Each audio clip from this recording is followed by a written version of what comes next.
The sport of go-karting began in the parking lots of Southern California in 1956 when Indy 500 winning race car designer Art Ingalls created a contraption built of scrap metal and a salvaged engine. The new sport quickly caught on, and in just a few short years it migrated to Europe and became a mega success, creating a dynasty of events and legendary champions that left America, the country that birthed the sport, trailing in its wake. For decades, the stars of United States karting had to travel to faraway lands to compete against the best of the best, to prove the competitive spirit of the American dream. That all changed in 1997 at the Las Vegas Karting Center, when the visionaries at SuperKarts USA created an event that would become the sport's crown jewel, the SuperNationals. In the following 3 decades, SuperNats has seen entries from some of the sport's brightest stars and most iconic brands from all around the world, drawn to the lights and glamour of Las Vegas.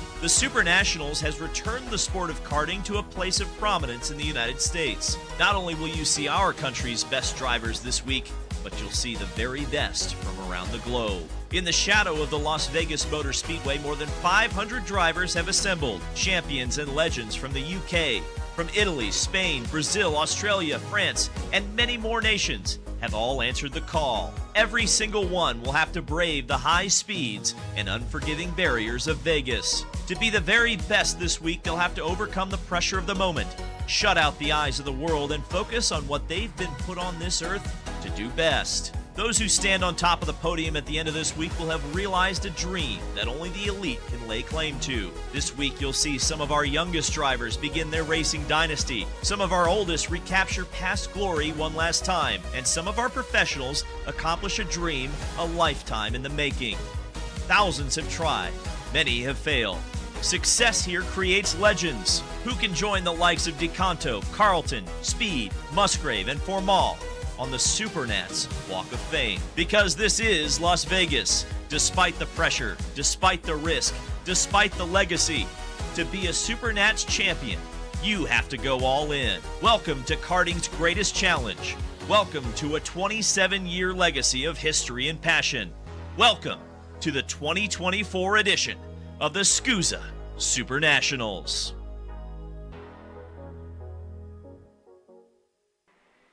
In North American karting, this is it. This is the big one. 27 years of the SuperKarts USA SuperNationals, and we are here on Super Sunday. Beautiful morning, blue skies, chilly as we would have expected, but we are all ready for what is going to be 9 absolutely tremendous races to see who comes away as a SuperNationals race winner and adds one of the most prestigious honors to your racing resume. Hello everyone, my name is Rob Howden. I will be joined by Mike Smith and Henry Baudette as we bring you coverage from start to finish. Warm up on the racetrack right now. Every driver that has made it to Super Sunday is going to have an opportunity to clear out the cobwebs, to get that one last feel for the racetrack before they get pushed on down to the grid for their main event. Mike, we'll start with you. You and I both had an opportunity to race here before. For me, it was 4 years of being an announcer, finally the 25th year getting a chance to actually get behind the wheel and change my perspective completely overall on this particular event. You've raced it before as well. Let's talk about what it means to these drivers, these families, when they left the hotel and came up to the Las Vegas Motor Speedway here this morning. Well, especially if you're in a group that not everybody makes the show. You know, just making the show by itself is such a big deal. And yeah, it's a special feeling. You just know that it's been a culmination of work, whether that be over the course of the year. You know, not everybody runs a full schedule. I never ran the full schedule. I just would run races here or there to stay sharp and be ready. And regardless of how you got here, this has been the goal since tomorrow, the next time around, 365 days. So here it is. This is the big show, and yeah, it all comes down to this. And that really leads kind of into the storylines, right? You talk about the fact that we have so many different countries represented. This has been an international event, really right around 2005, 2006, when we first had the European factories and their top drivers come over to try to win that pro shifter category. It has been an international event, drawing so many contingent drivers down from Australia, New Zealand, obviously from Europe, from South America, you name it. We've had drivers come to be part of this action here And indeed, that's one of the big parts of this program, is the fact that it is a major international event. It's not just about national racing, but even when it comes to national racing, the drivers here in the U.S., they come from club racing. This is maybe the one race they do every year where they travel away from the home club. It's regional racers who look at this as the big one for them. I'm going to see what I got against the best talent and obviously the top level of the sport. 500-plus drivers racing around the country all year long. This is the one that they look for to try to put that resume. This is the Indy 500 compared to an IndyCar championship. Henry Beaudet, you've announced a lot of major races in your career as well. Let's talk about what it's like to be in a race like this with a lot of your countrymen here as well. Well, this is the Daytona 500. It's the Super Bowl. It's the Indy 500. It is the FA Cup final. It is the Masters. It's the one event that no matter how experienced you are, how much you've done in your career, you want to win this event. There is, quite frankly, nothing like this anywhere in the world of karting, and I have done the world of karting. There is nothing like it. 546 entries. We lost about 100 yesterday with LCQs. Not everyone makes it to Super Sunday. For those who are here, there's quiet, a calm, a somewhat nervous tension in the paddock. Yeah, and I think we saw it last year, folks, looking at Danny Formal to win it even for his fourth time. The emotion was still there. That's how much it means. Folks, this is the pre-race show for SuperNationals 27 here on Super Sunday. We got lots of great stuff lined up for you here. Let's cut away to another fantastic piece. Brandon, why are there all these charges for just over $200? I'm tired of all this Brandon business, okay? Brandon this, Brandon that. Why are there all these expenses on AKR over $200? We know, okay? Take a walk with me. At Shop AKR, they have everything you need to start racing at a very cheap and affordable price. They have MXC rims, they got chains, electrical stands, tilt seats, they got MXCs. And if you didn't know, on top of that, any purchase in the continental US over $200, that's free shipping. Hey, aren't you supposed to be in the AKR Anonymous meeting over there? Dude, I'm doing a commercial. Dude, we have no time. It's about to start. Stop. We all love Shop AKR. Me? More than others.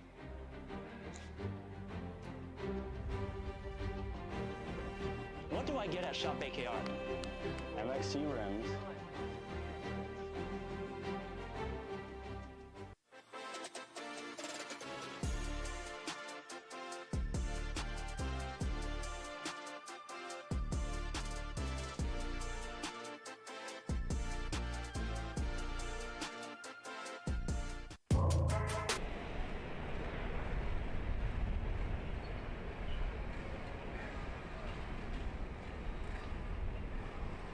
So back once again here live at the Las Vegas Motor Speedway. A fantastic shot here of the track. This is turn 1, 2, 3, and over to turn number 4. This is the grid area here. Drivers just off the right side of the racetrack from that shot you just see. You see the flags flying from the countries that are represented here this year. A staggering total, and indeed fantastic international competition. Henry, this is what it's about. This is about drivers coming over from overseas, wherever it may be, to try to get the biggest race in North American karting. Yeah, 35 different nations are represented from every single continent around the world.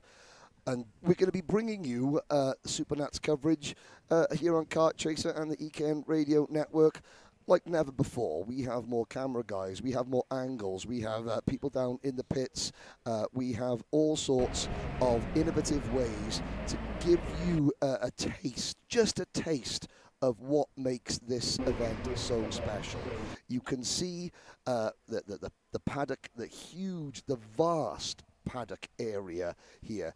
Yesterday, for last chance qualifiers, the last round of heats, the spectator grandstand, the driver mechanic grandstand, the VIP area were absolutely rammed out. You can see beautiful blue skies, the strip of Las Vegas down to the left. We are here on the left-hand side of your screen, that raised white tent area.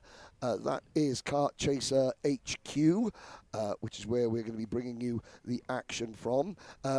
last year, Danny Formal became one of only 4-time winners. He's not here this year, but he is here this year because there he is in the big guy looking bigger than ever, along with the other pro class champion from last year, Donovan Bonilla.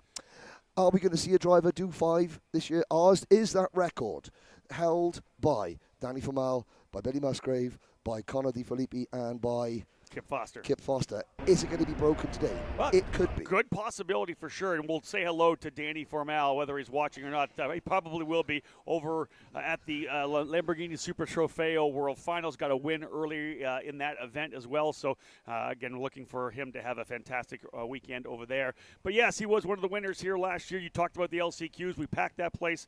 The LCQs were very, very important for a number of drivers to continue their runs here on Super Sunday. Again, as I said, we have a lot of great segments for you here as part of the pre-race show. All looking forward to a 9:45 local start time for the opening ceremonies. Our first race is going to go at 10:45 with KA100 Junior, Henry, but we've got still warm-up for all the drivers here on Super Sunday. Yeah, so the way that the format works, we have our AM classes and our PM classes. We don't have such much of a break during the day, so this morning we've seen KA100 Junior out for warm-up. This is going to be KA100 Senior. Then we have got Master Shifter, Micro Swift this morning. I believe these are actually the shifters rolling it right now. They change things around. So it's KA100 Junior, Master Shifter, then KA100 Senior, then we'll have the Micro Swifts. Then we go KA100 Master, Mini Swift, X30 Junior, and the 2 Pro categories. That is the lineup that I have based on the schedule here for today.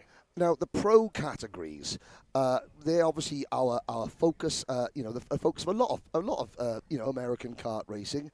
We talked about Billy Musgrave earlier on, becoming a 4-time champion of this event, the All-American badass, the factory kart team boss, as it were.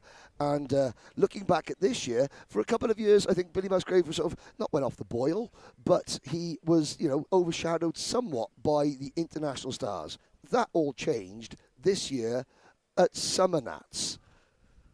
Let's have a look. Here we go. For the last time, it looks good. There's the cross flags from the back of the grid, and we go to it, Rob. Aaron Likens waiting for the flag, and we are green, green, green. The race down into turn number 1, and the first checkbox there, a hole shot for A.J. Myers. A couple drivers diving down to the inside. Billy Musgrave gets a good run as well. He'll go to P3. Right there, as we said, is Billy Musgrave. Oh, he's going to work quickly here on Morgado, who stays down to the bottom of the racetrack, holding the spot. But it's a long 20 laps around Newcastle Motorsports Park as we come to put one down. Musgrave all over Morgado, and the entire field has survived the opening lap. One down, 19 to go. Move a little further back. I think that's going to be Kyle Wick thinking about the inside of Kremers. Can't quite do it. Look at this. Musgrave trying around the outside. Some contact. They'll go 2 or 3 wide coming out of the corner. Still a spot there. Musgrave holds on. No changes whatsoever, but it got close. Oh, contact between Morgado and Myers. Back to the action on track, though. Musgrave leading over Kyle Wick. Yeah, those 2 drivers stretching away here right now. Wick in the factory kart. And Wick in the GFC, Musgrave in the factory car. They've got themselves a nice little advantage. Look at that, all the way back to Mateus Morgado. We also talked to Billy Musgrave earlier in the weekend. He talking about how this program's really coming together. The engine package, everything they're doing is coming together right now. They're happy with the chassis. Of course, they continue to work on that factory kart machine. One of the benefits of the driver running it being the R&D man himself.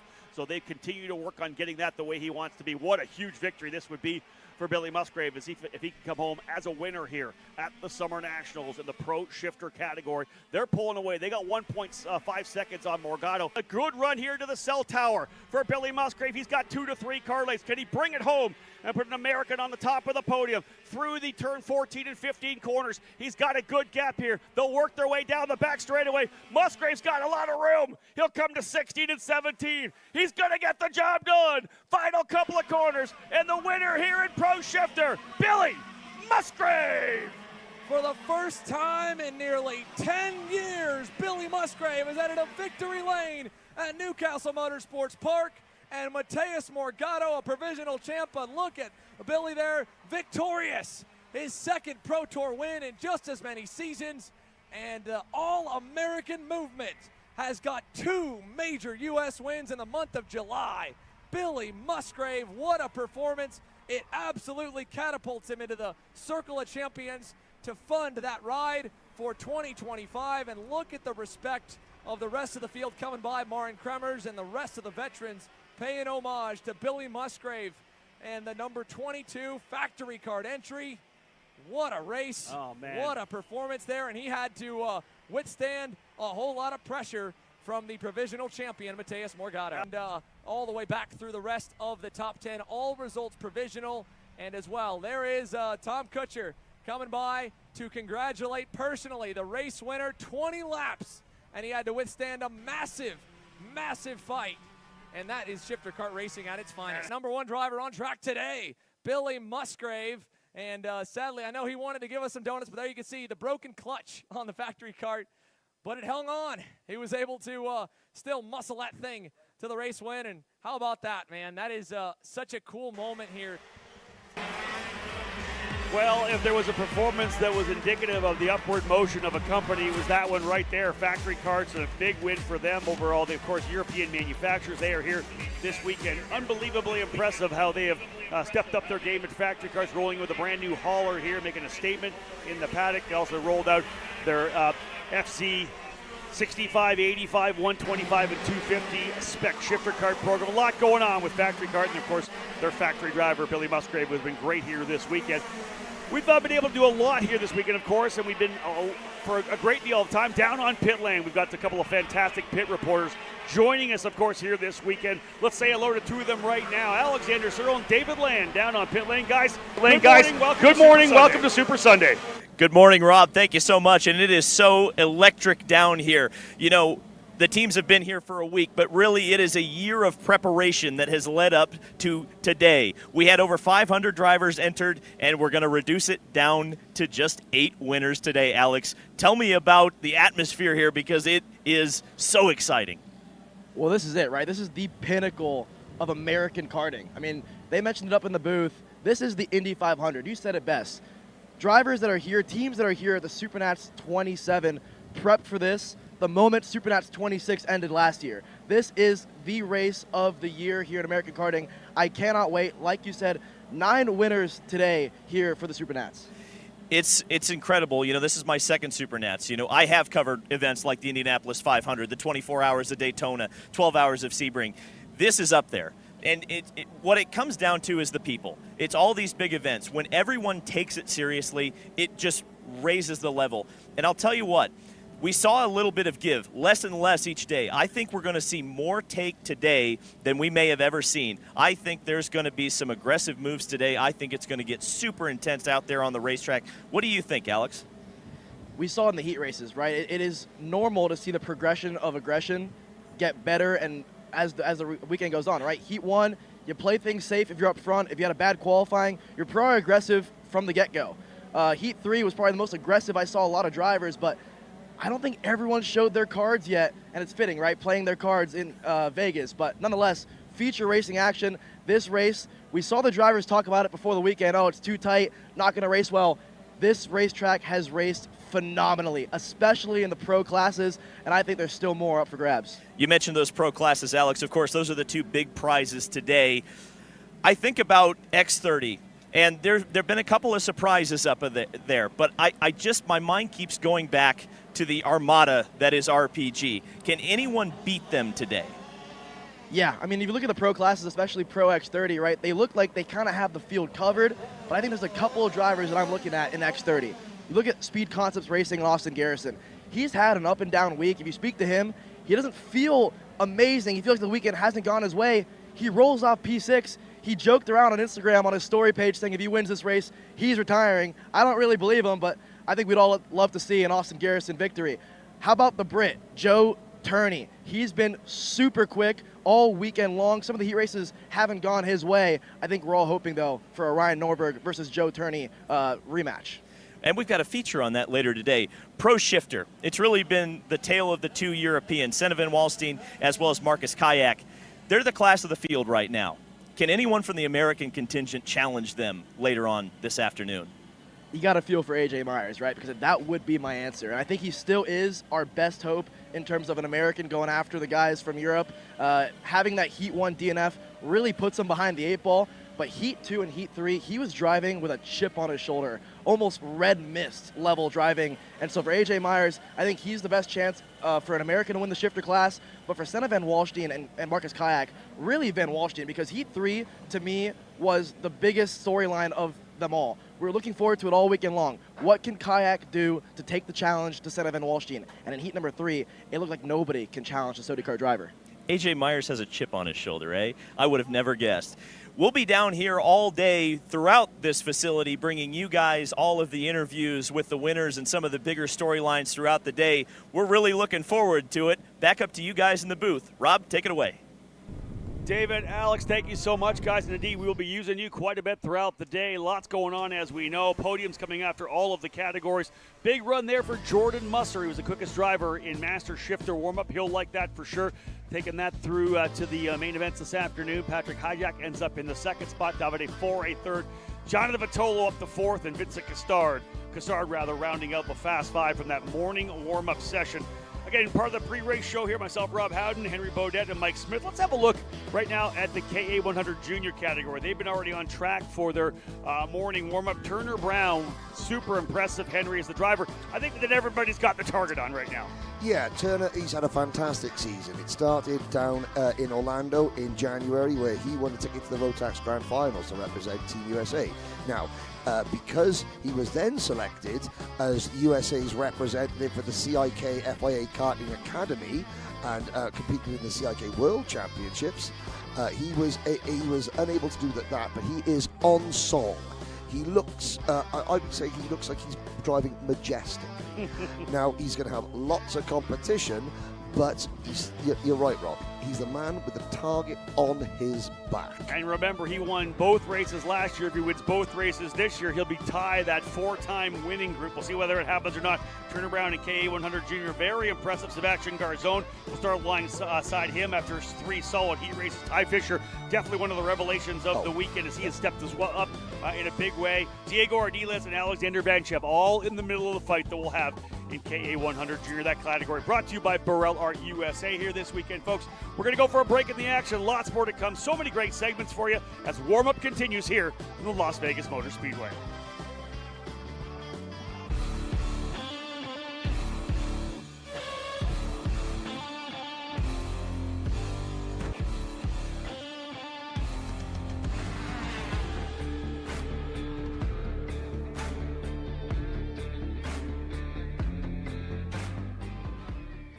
Join us for the biggest kart racing convention of the year, the 39th OVKA Kart Racing Trade Show and Swap Meet, Saturday, February 1st, Roberts Center, Wilmington, Ohio. Whether you're into sprint karting, dirt and oval racing, road racing, unlimiteds, or vintage karting, there are deals here for you. Shop our 60,000 square foot show floor, filled with the karts, parts, and supplies you need. Network with kart racers of all disciplines from across the country. Get insights from experts at our performance seminars. Visit our Intro to Kart Racing open house to get started in racing. Visit OVKA.com. Vendor registration is now open. OVKA.com. Turner Brown will win on Sunday. Augustus Toniolo wins X30 Junior. Kai Hunter wins the main event in KA Senior. And the RPG Cosmic wins in Micro. Donovan Bonilla has won at the SuperNationals. For more information on how to start your driver development journey with RPG, visit RollisonPerformanceGroup.com.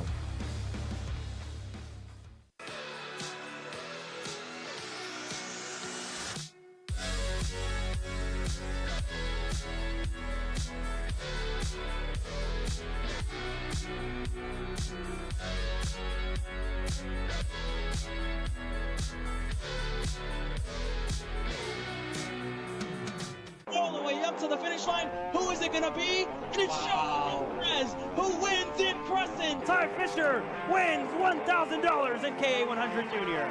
Alex Stanfield played it perfectly here. Told him to wait. Stanfield wins the Duffy in 2024 for TV Karts.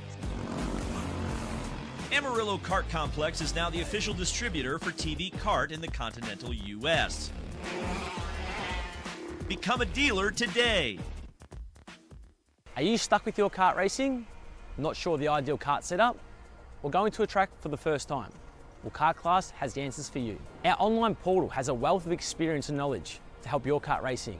From kart setup advice to track guides that are targeted specifically to your circuit, or the driver coaching aspect with mindset, racecraft and driving techniques. If you want to take your karting to the next level, visit us at kartclass.com.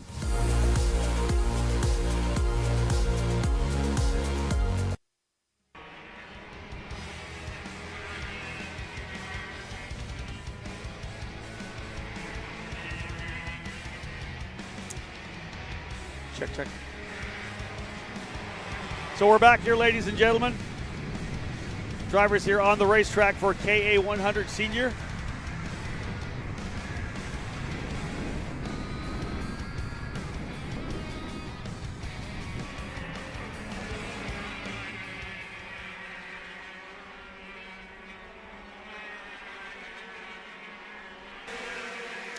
So, ladies and gentlemen, back here live with the drivers in the KA100 Senior category, I believe on track. Indeed, KA100 Senior on track right now for their program. A little warm-up session for the drivers here. Let's have a quick little preview of this, guys. Let's talk about the fact that Paulie Massimino has done a tremendous job to lock down the pole position. KA100 Senior put it on pole, leveraged all those heat races to be able to put himself where he needs to be. A lot of momentum for Paulie. KA100 usually won from the front, not always, but usually. Race Liberante has been really strong as well. Massimino has been able to overtake. That's the key thing. He's coming from the back. He was qualified 16th, 17th, so he was moving forward in every race. Now, for the first time all week, he's got clear track in front of him from the word go. Let's not count out Frankie Mossman, another driver who has been very, very, very quick all week. Again, another driver being able to move forward, make passes. Well, if you look at the top 5 in this category, you got Paulie Massimino, Race Liberante, Frankie Mossman, Jesus Vasquez Jr., Oliver Calvo. You just bring all 5 into the mix here because guess what? Pretty much all 5 of them have done that exact same thing where they've had to fall back, work themselves back up. So not only do we have some of the fastest guys at the front, we've got some of the 5 best racers so far. Yeah, I agree with that. They've all been able to show the fact that they've gone be able to go back a couple spots, race everybody back forward. We just got a great stat from Emery Lai to say that in the short history of having KA100 here at the SuperNats, only one time has a driver won from outside the top 5, and that was Brent Cruz. A driver I picked to win is going to start a little further down, P7. Joe Turney, a driver we know, of course, can win races around the road, whatever event he's in. It'll be a 7th place start for Joe Turney. We'll see if he has what it takes to come to the front and win over the top dogs up front. Let's have a look, though, at Joe Turney, who's lining up for his first ever SKUSA SuperNationals. I'm Joe Turney, I'm from Milton Keynes in England, and I race for Kart Republic. I was planning on doing SuperNats last year, but I couldn't make it. So yeah, I've always wanted to do this race. It's a cool race, lots of top drivers, so it should be cool. I'm not sure really, just I think like watching races on the TV and stuff when I was younger, and then yeah, getting into it at an early age and just building from there. No, never. This is my first time. I've raced in Homestead in Miami, and that's obviously it's in a parking lot, but it's more of a circuit. But this one, yeah, it looks difficult, so it will definitely be a new challenge. I'm not too sure, to be honest. I enjoy playing golf in my spare time, but I'm not sure I'd be able to make a job out of it like I do in karting. So some sort of sport, I think. It's hard to say, like a lot of these guys have run these races before. If we can even get near to the front, then that will be a good effort, first of all. Then obviously there's big names like Ryan, Norberg, Garrison as well in the Senior X30, and then the KA's full as well. Good, yeah, really happy. We won the European Championship, which we were really happy with. Second in the World Championship, obviously not ideal, but still a really good year so far, and hoping to top it off with this race. Yeah, for sure. I wasn't 100% sure how long it was going to take, but I was already back in the kart a few months after my injury, and yeah, happy to be here after missing out last year.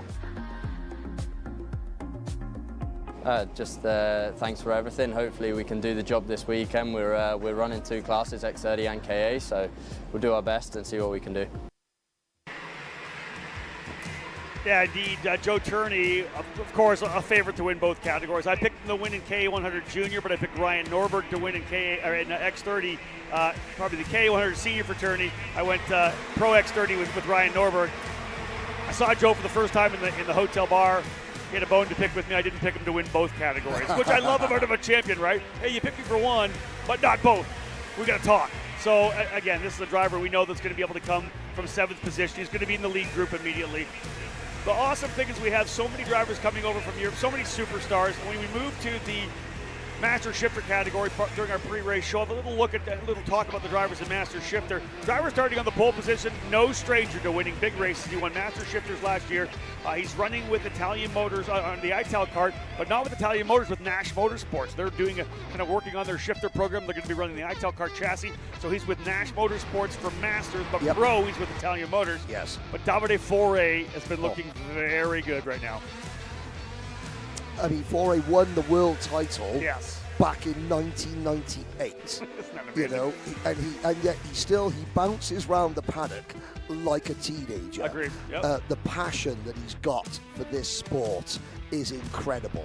Well, and to think about it, too, he essentially carries the momentum of the defending champion coming into this one. I mean, regardless of what he did back in the past, he's the guy who won it last. So everybody's chasing him right now. Yeah, and again, we saw through all the heat races, it was actually Boss Lammers on the pole after qualifying there in that session. It was he and Foray in the front row. Let's give a little nod to Foray because he was a master coming off the line. 3 hole shots in all the heat races. Yeah, exactly. He's got Billy Musgrave, starting alongside him. Jordan Musser starting third.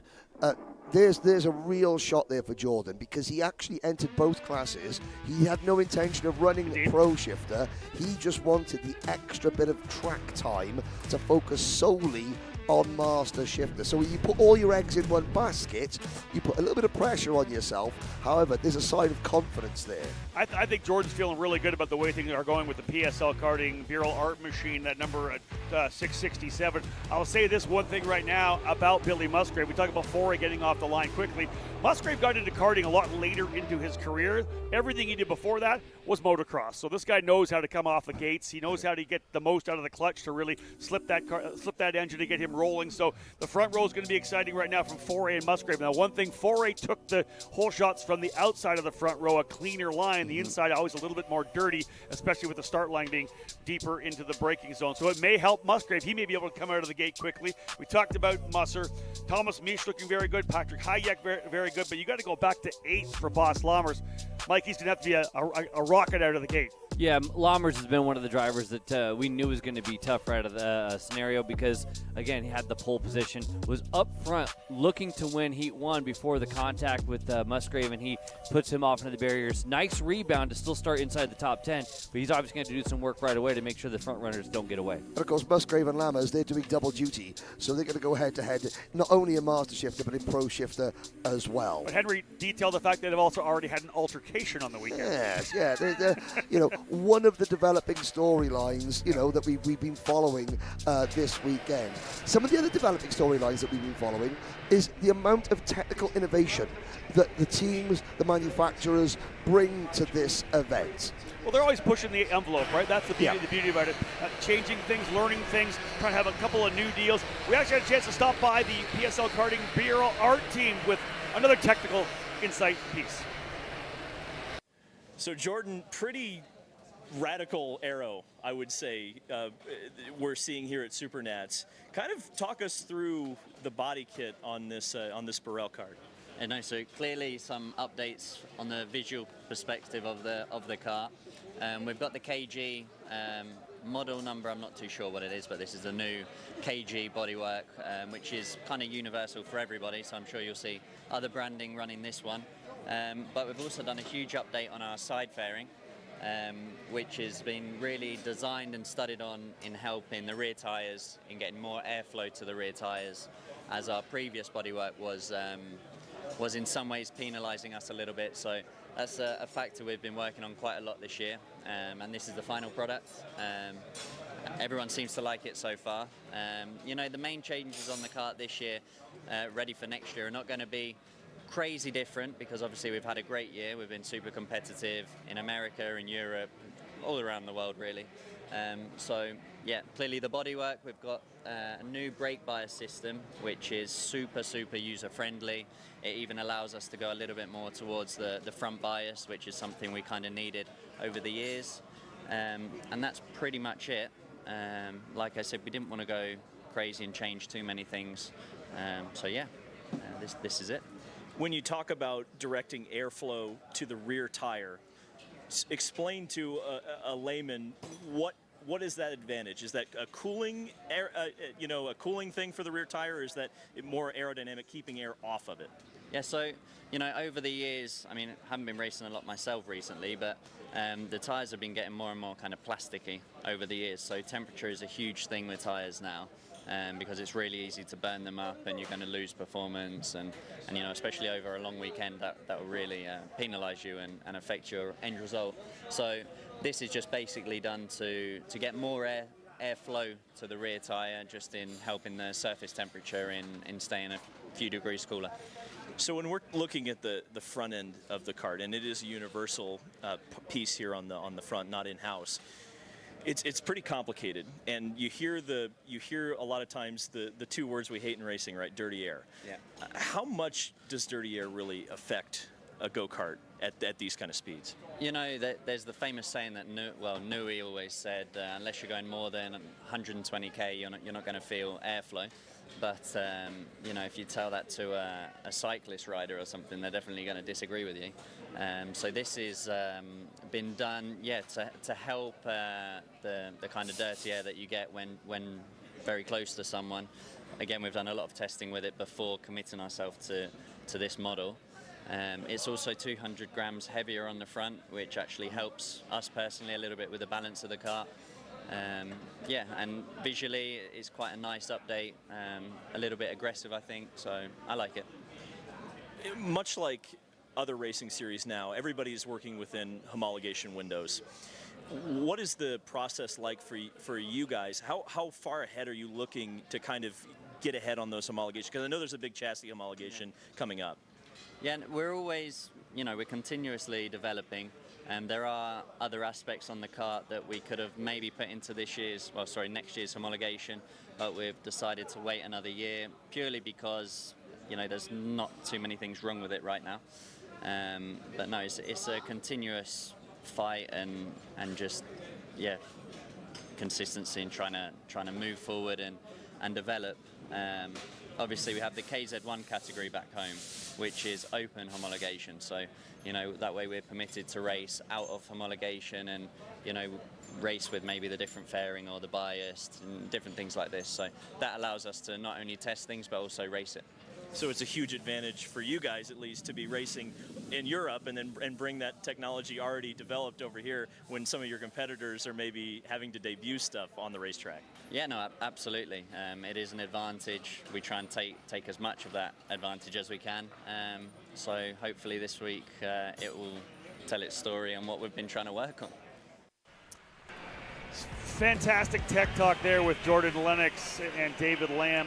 So much to talk about in terms of how much they push. But one of the early parts of the segment, he talks about the fact that you don't want to change that much because this kart's already really, really good, right? Let's just make a couple of fine-tuning adjustments. But you're always pushing the envelope to try to move forward. And some people will say, well, listen, karts are pretty much the same as they've been for the last number of years. Obviously, you see the bodywork changes. We're leaning a lot more towards kind of aero efficiency, I think, and also a little fine-tuning. But it's also when the tires get different. You're going to need to do different stuff with the chassis depending on the tires. Wheel technology, of course, has changed over the last couple of years. As everything else kind of evolves, you have to kind of stay on top of that. Yeah, I think as the sport evolves, you start looking for advantages that will gain you not seconds, not tenths of seconds, but hundreds of seconds per laps. The investment goes up into small, tiny incremental gains. But as the sport gets more competitive, the manufacturers need to do that just to keep themselves ahead of the competition. And I think sometimes, too, it's the mindset of it's not just about the top-level guys. It's about building a kart that's really user-friendly for those drivers running at the club and regional level. Interesting, we talked about here when we were watching that segment. Jordan obviously has his own team now that he runs over in Europe. It's been a long time since he's been racing on the racetrack, about 7 years. Micro Swift dress wrapping up. There was a number of drivers likely on here that weren't born the last time that he was racing. So just a little segue between Jordan and the micro drivers. on the racetrack right now. But they do have just wrapped up their warm-up session here on Super Sunday. And guys, let's then have a look here at the pre-race. Who do we think we need to be watching other than Zane Burgess and, of course, Aiden Go? Well, yeah, you say, of course, for those of you just joining us here on Sunday, wow. Burgess and Go have been the class of field. Really, up until that final heat, we were basically talking about Zane Burgess the entire time and how Aiden was close but no cigar, if you will. Yep. Now, with that last heat race, Go is leading laps and challenging for that win, and seeing him at the front the entire time, that's what changed the entire complexion of this class, because now there's definitively two people, Rob. Henry, it was kind of a carbon copy for all three heat races, right? The way the start rolled out, Zane Burgess was able to get to the lead. Aiden was able to lock onto him. In the first two heat races, he lost a bit of ground. Yep. He did not in heat race number 3. No, he didn't. And that has given Zane, the reigning SKUSA Pro Series champion, something to think about. So it's easy to say, okay, it's going to be a head-to-head fight between Zane Burgess and Aiden Go. I want to point out, we just saw him briefly on screen. A young driver, well, they're all young drivers here. It's his first SuperNats. Hudson Howard. Now, he is, I spoke to his dad, Jay, and of course, Jay, ex-IndyCar Series driver, runs a team in USF Pro F2000. Yes, there he is. Jay was like, oh, we came here, and I thought the kid might just, have a bit of nerves. Yeah. Not so. He was like, Jay even said, I can't believe. He's so relaxed. He's taken to it like a duck to water. He's been the leading driver in sort of Class B, if you want, in microshift. Yeah. If Burgess and Go start going head-to-head, battling, they'll slow each other down. If there's an incident, Hudson Howard's going to be I think the first driver there to capitalize. There's Hudson Howard, there's Mauro Nario, Ivor Spence. Wynn Gottschalk, of course, had not a great qualifying effort, but worked his way forward. He's going to be starting in 7th. But you go back, you look at Hudson Howard, who is, of course, they're local to Newcastle Motorsports Park. They got the garage there. He's been racing a bunch of their KRA races, of course. And then, of course, he ran the SKUSA Pro Tour race, and he was like, Jay's like, well, I'm going to throw him in this. I don't know why, but I'm going to put him in the race, right? But then he does the CKNA Grand Nationals with that huge field and did extremely well there. You put these drivers, these young pilots, as you talked about, into some of these tougher situations, these bigger races. That's why I always love seeing young drivers come and run a major event, because when they go back home, they'll never be intimidated again, because this is the toughest thing you're going to do.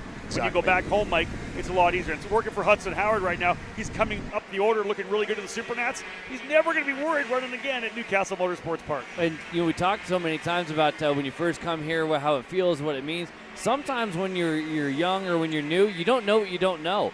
Right? I mean, rookies, they're like, oh, yeah, SuperNats, huh? That's cool. So let's go play with go-karts again. And they come out here and they don't know what it is until they get a chance to do it. And maybe you think back on it and go, wow, that's the SuperNats afterwards, right? And as a kid, sometimes you're playing football with your friends afterwards. You're thinking less about the karting than you are anything else. So, yeah, it's cool to see him do that. And like you guys said, there's so many other drivers in the category.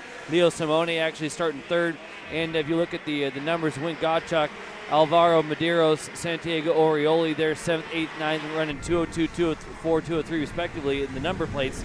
You know there's going to be talent inside this top 10 that really anything can happen by the end of this thing. Do you guys feel it's kind of a lap 1, lap 2 kind of deal if Burgess is able to stretch away? Is he untouchable? Yeah, I think everyone else already in Microshift realize, get to them, drag them into a fight.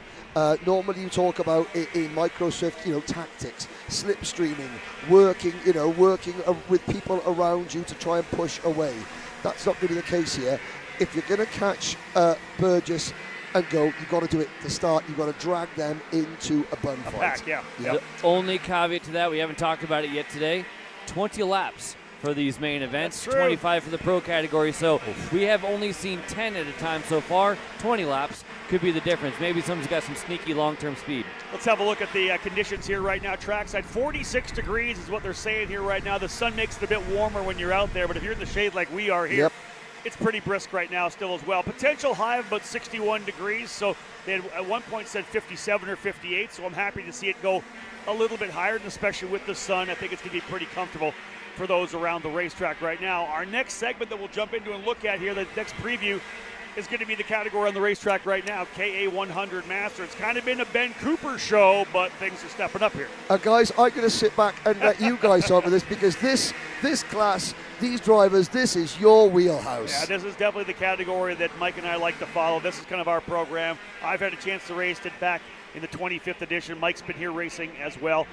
We don't let him race when he's up here in the booth, but I'm sure he's itching to get back. I know you love to race, but I know that you love to be up in the booth as well. I've said multiple times, if the only reason why I'd get back and behind the wheel of the SuperNats is if you guys don't have me back up here in the booth, because this is such a cool opportunity to be up here. But yeah, these are our guys down here, man. This is KA Masters and Masters drivers, single speed stuff, and we've rubbed elbows with a lot of these guys, and a lot of them, like we talk about Kip Foster, 4-time champion, they did it in the X30 ranks or the tag ranks back in the day, and now X30 has given way to the KA Masters, which is also more of that kind of grassrootsy club regional program, where you'd said it before, some of the other things, this is their one-off. Maybe some of these guys coming out here just, and what's cool too, everybody made the show, right? Everybody's able to come out here and run, and it's a big field of 50 plus. Yeah, when I first raced it there in 2023 in the 25th edition, it was the first time that the KA Masters category being on the docket for this event. A lot of drivers were coming out like, this is the one time I'm going to do the SuperNationals. This is, for a lot of guys, it's a check mark, right? It's a one-off. This is my bucket list race. We still had 50-something drivers here in the category because many are coming back, but it's more, I think, a lot about the fact that it's that one race everybody gets to do. But up front, it's not going to be those guys very likely. It's going to be the guys that are the top drivers and masters around the world. Ben Cooper, very fast, qualifies on pole, impressive in the heat races, as we know, but man, Kip Foster progressively got better and better. I think he's going to be going for the 5th win to break the record. What did we just talk about with Micro? It was pretty much the exact same story here in KA Masters.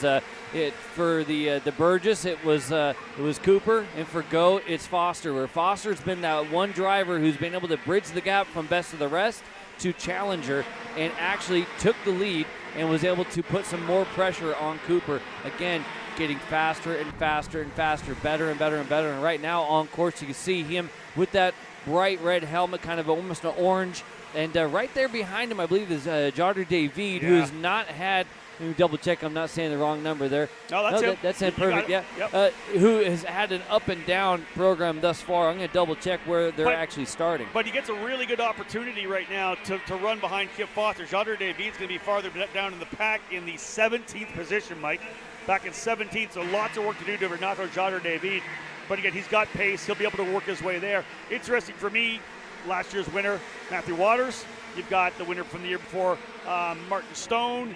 They're starting a little bit further back as well, 6th and 7th. So indeed, even the winners we expected to be in the top 10 are kind of behind a little bit from Cooper and Foster. Although Nicky Coelho's been really strong, very consistent, and Bruno Spengler's been a super interesting story as well. Driver who was a factory driver in DTM for many years. Yeah, and you're talking about one-offs and regional guys' bucket list stuff. I'd be curious what spurred on Spengler to come out here and decide to come play for this particular weekend. That's a really good question. I wonder who said, hey, listen, this is what you should do. We need to come and spend a week in Las Vegas. Exactly. There is the group right now. Renato Jodder David's going to start in the 17th position, but he was the quickest driver here in warm-up for KA100 Master. The Orsalon Racing Tony Kart pilot goes P1 by just under a tenth of a second from Kip Foster. Kip not letting off the throttle at all, back on the Aero chassis for DPE. Ben Cooper for Rollison Performance Group, but again up front as expected.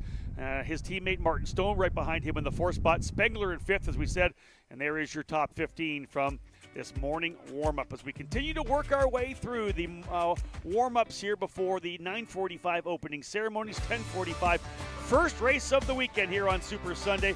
KA100 Junior will be the first onto the racetrack. Mini Swift drivers are on the grid right now. Stay tuned, folks. More to come. Super Sunday here on Kart Chaser. So you finally want to get behind the wheel, huh? Yeah, I've been shooting for 3 years and I've never got to drive. Well, you're going to need some more gear than just your helmet. Why don't you go to shopakr.com. They got their inventory online, and they'll ship it the same day if you order before 5:30 p.m. Eastern. They got shoes? Yep. Gloves? Yep. Rib protectors? Got those too. Can they make me go fast? No. Here at Acceleration Kart Racing, we've got everything you need to get on track. What happens next? Well, that's on you. Check us out online at shopakr.com. The foundation of your racing endeavor is the kart. It carries your hopes, your legacy, at times your heart outside of your body. And if it's the right kart, it holds the line. Factory karts are the only karts hand-built in the U.S. A precision-welded frame made of 4130 chromoly tubing, adjustable wheel bearing cassettes, seat mounts that don't break. But what good is a foundation if it's not the fastest? Made with care by a 4-time SuperNats champion Billy Musgrave. Factory karts, American-made, race-proven. Lead the pack with Freem, the ultimate bespoke brand for karting racewear and team apparel. Handmade in Italy, our high-performance gear combines style and functionality. Whether you're a seasoned racer or just starting out, Freem's passion for karting fuels every stitch. Embrace the adrenaline, express your individuality, and join the choice of professionals and champions worldwide. Find us at SuperNationals 27 at the K1 Freem trailer to learn more, or online at freemracing.us.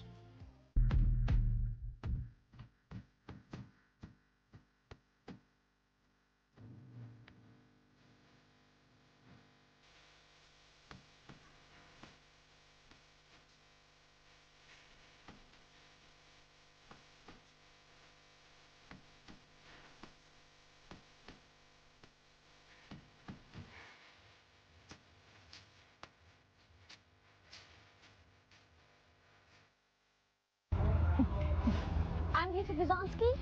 And I'm Asher. Today we're going to talk about MIR racing suits. The reason why I love MIR so much is because they're very lightweight and very breathable. You could also get your suits custom made for your own team. We love MIR.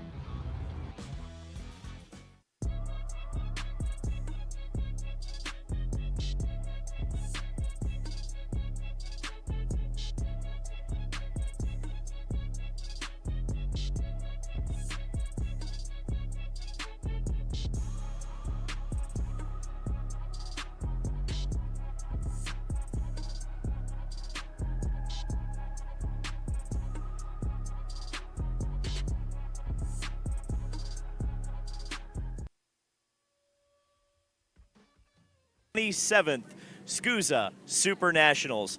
I'm here with an absolutely incredible story, the Cueto family. And Pedro, I want to talk to you first because it's amazing what you've been able to do, but you're so passionate about this sport. You love it so much. How was it out on the racetrack this week for you? Evaluate your weekend so far. It's awesome. It has always been my dream. I've always wanted to go to the racetrack and, you know, race with all these awesome drivers and just always driving and passing and with all those stuff that I feel when I'm driving, like taking a corner perfectly, that feels really nice. And just setting a good lap time, passing, it's just so nice driving. Now, you love racing so much. I heard a story that you actually will run the kart until it runs out of fuel. You love it that much. Yeah, it has happened before at the new track, Colorado Karting Circuit. And what do you think about SuperNationals? I mean, this is, for many folks, there are people watching this broadcast who dream about being here. You've actually made it. So what is it like to race here in Vegas? It's a lot of fun. The drivers are on a different level than what I've been racing with. It's really aggressive here, and it's a lot of fun. Now, Dad, you know, our viewers might not even be able to tell, but Pedro has a very special story. Why don't you tell us about some of the challenges that he's faced to get here? So Pedro was diagnosed with bone cancer like 3 years ago. He has a prosthetic leg, like inside his leg he has an implant, so he can't walk very well. But the reality is his karting was what made him go through all of this, because he was just like the goal was always to get to drive. So that's why if you see him limping around, it's because of that. But like once he's in the car, he's like, I'm like everyone else, so nothing can stop me here. That's why he loves it so much. And tell me what's going to happen after SuperNats, because this is perhaps the most incredible story that I've ever heard, maybe in racing. So on Wednesday after SuperNats, he's gonna get his right leg amputated, and we're moving to hand controls. He's actually like excited about it because you know, like his leg right now it's pretty much like a stick. So he's like, well, I can just go with the throttle. And that was like his biggest concern. Like it was not like, well, how's my life gonna be? He was like, what about my driving? And I was like, don't worry, we'll figure it out, and we'll put hand controls in the car. I've seen many of those, and you will continue to drive at the highest level. So it's that was his biggest concern. All right, let's move over here to Mom, because I think you need to call Dad out a little bit for the first call that he made when he found out that Pedro's leg had to be amputated. Tell me about that. So we came home from this doctor's appointment. We'd gone back and forth, and there'd been some discussions, but we made the official call to amputate his leg through the knee. And we get home, and I hear my husband on the phone, and I'm kind of hearing what he's saying, and I realize his very first phone call was to Greg, who's our team principal at FDM, and they were talking about hand controls. I was like, you didn't even call your mother first, you know? But that's Pedro's priority. That's his question to the surgeon. Question number 1, can I still drive? Question number 2, when can I drive? And he gets to drive again 4 weeks post-amputation with his hand controls if all goes well. So he'll be back training, and we decided to amputate on Wednesday because that fits his racing schedule. And he's going to be back on the track really soon. How amazing is it to have a son whose spirit is so high? And through all of these challenges, I mean, it is truly amazing. I mean, I hope you guys realize how amazing your family is, and just kind of talk about the family dynamic to go through things like this and still do things together. I mean, it's incredible, and really he leads the way. I mean, the cancer treatment for the cancer that he had is one of the harshest ones that exists in the pediatric world, and it is rough. And we used to push him through the children's hospital in his wheelchair, kind of like skidding through the corners and humming the Formula One theme song, because that's what got him through. That's what he was doing it for. Every single time he got chemo, it was one step closer to getting his go-kart. So the power of that dream for him, I mean, it's like worth more than gold. It's gotten him where he is. Now, Pedro, I'm going to need you to hum the F1 theme for us here, because I can't let that slide. What an amazing family, guys. I don't know how I can top it off any better than that. Back up to you guys in the booth. Boys, I don't know about you guys, but my allergies are hitting me right now in the eyes. Is there some grit in the air? Is there some grit in the air?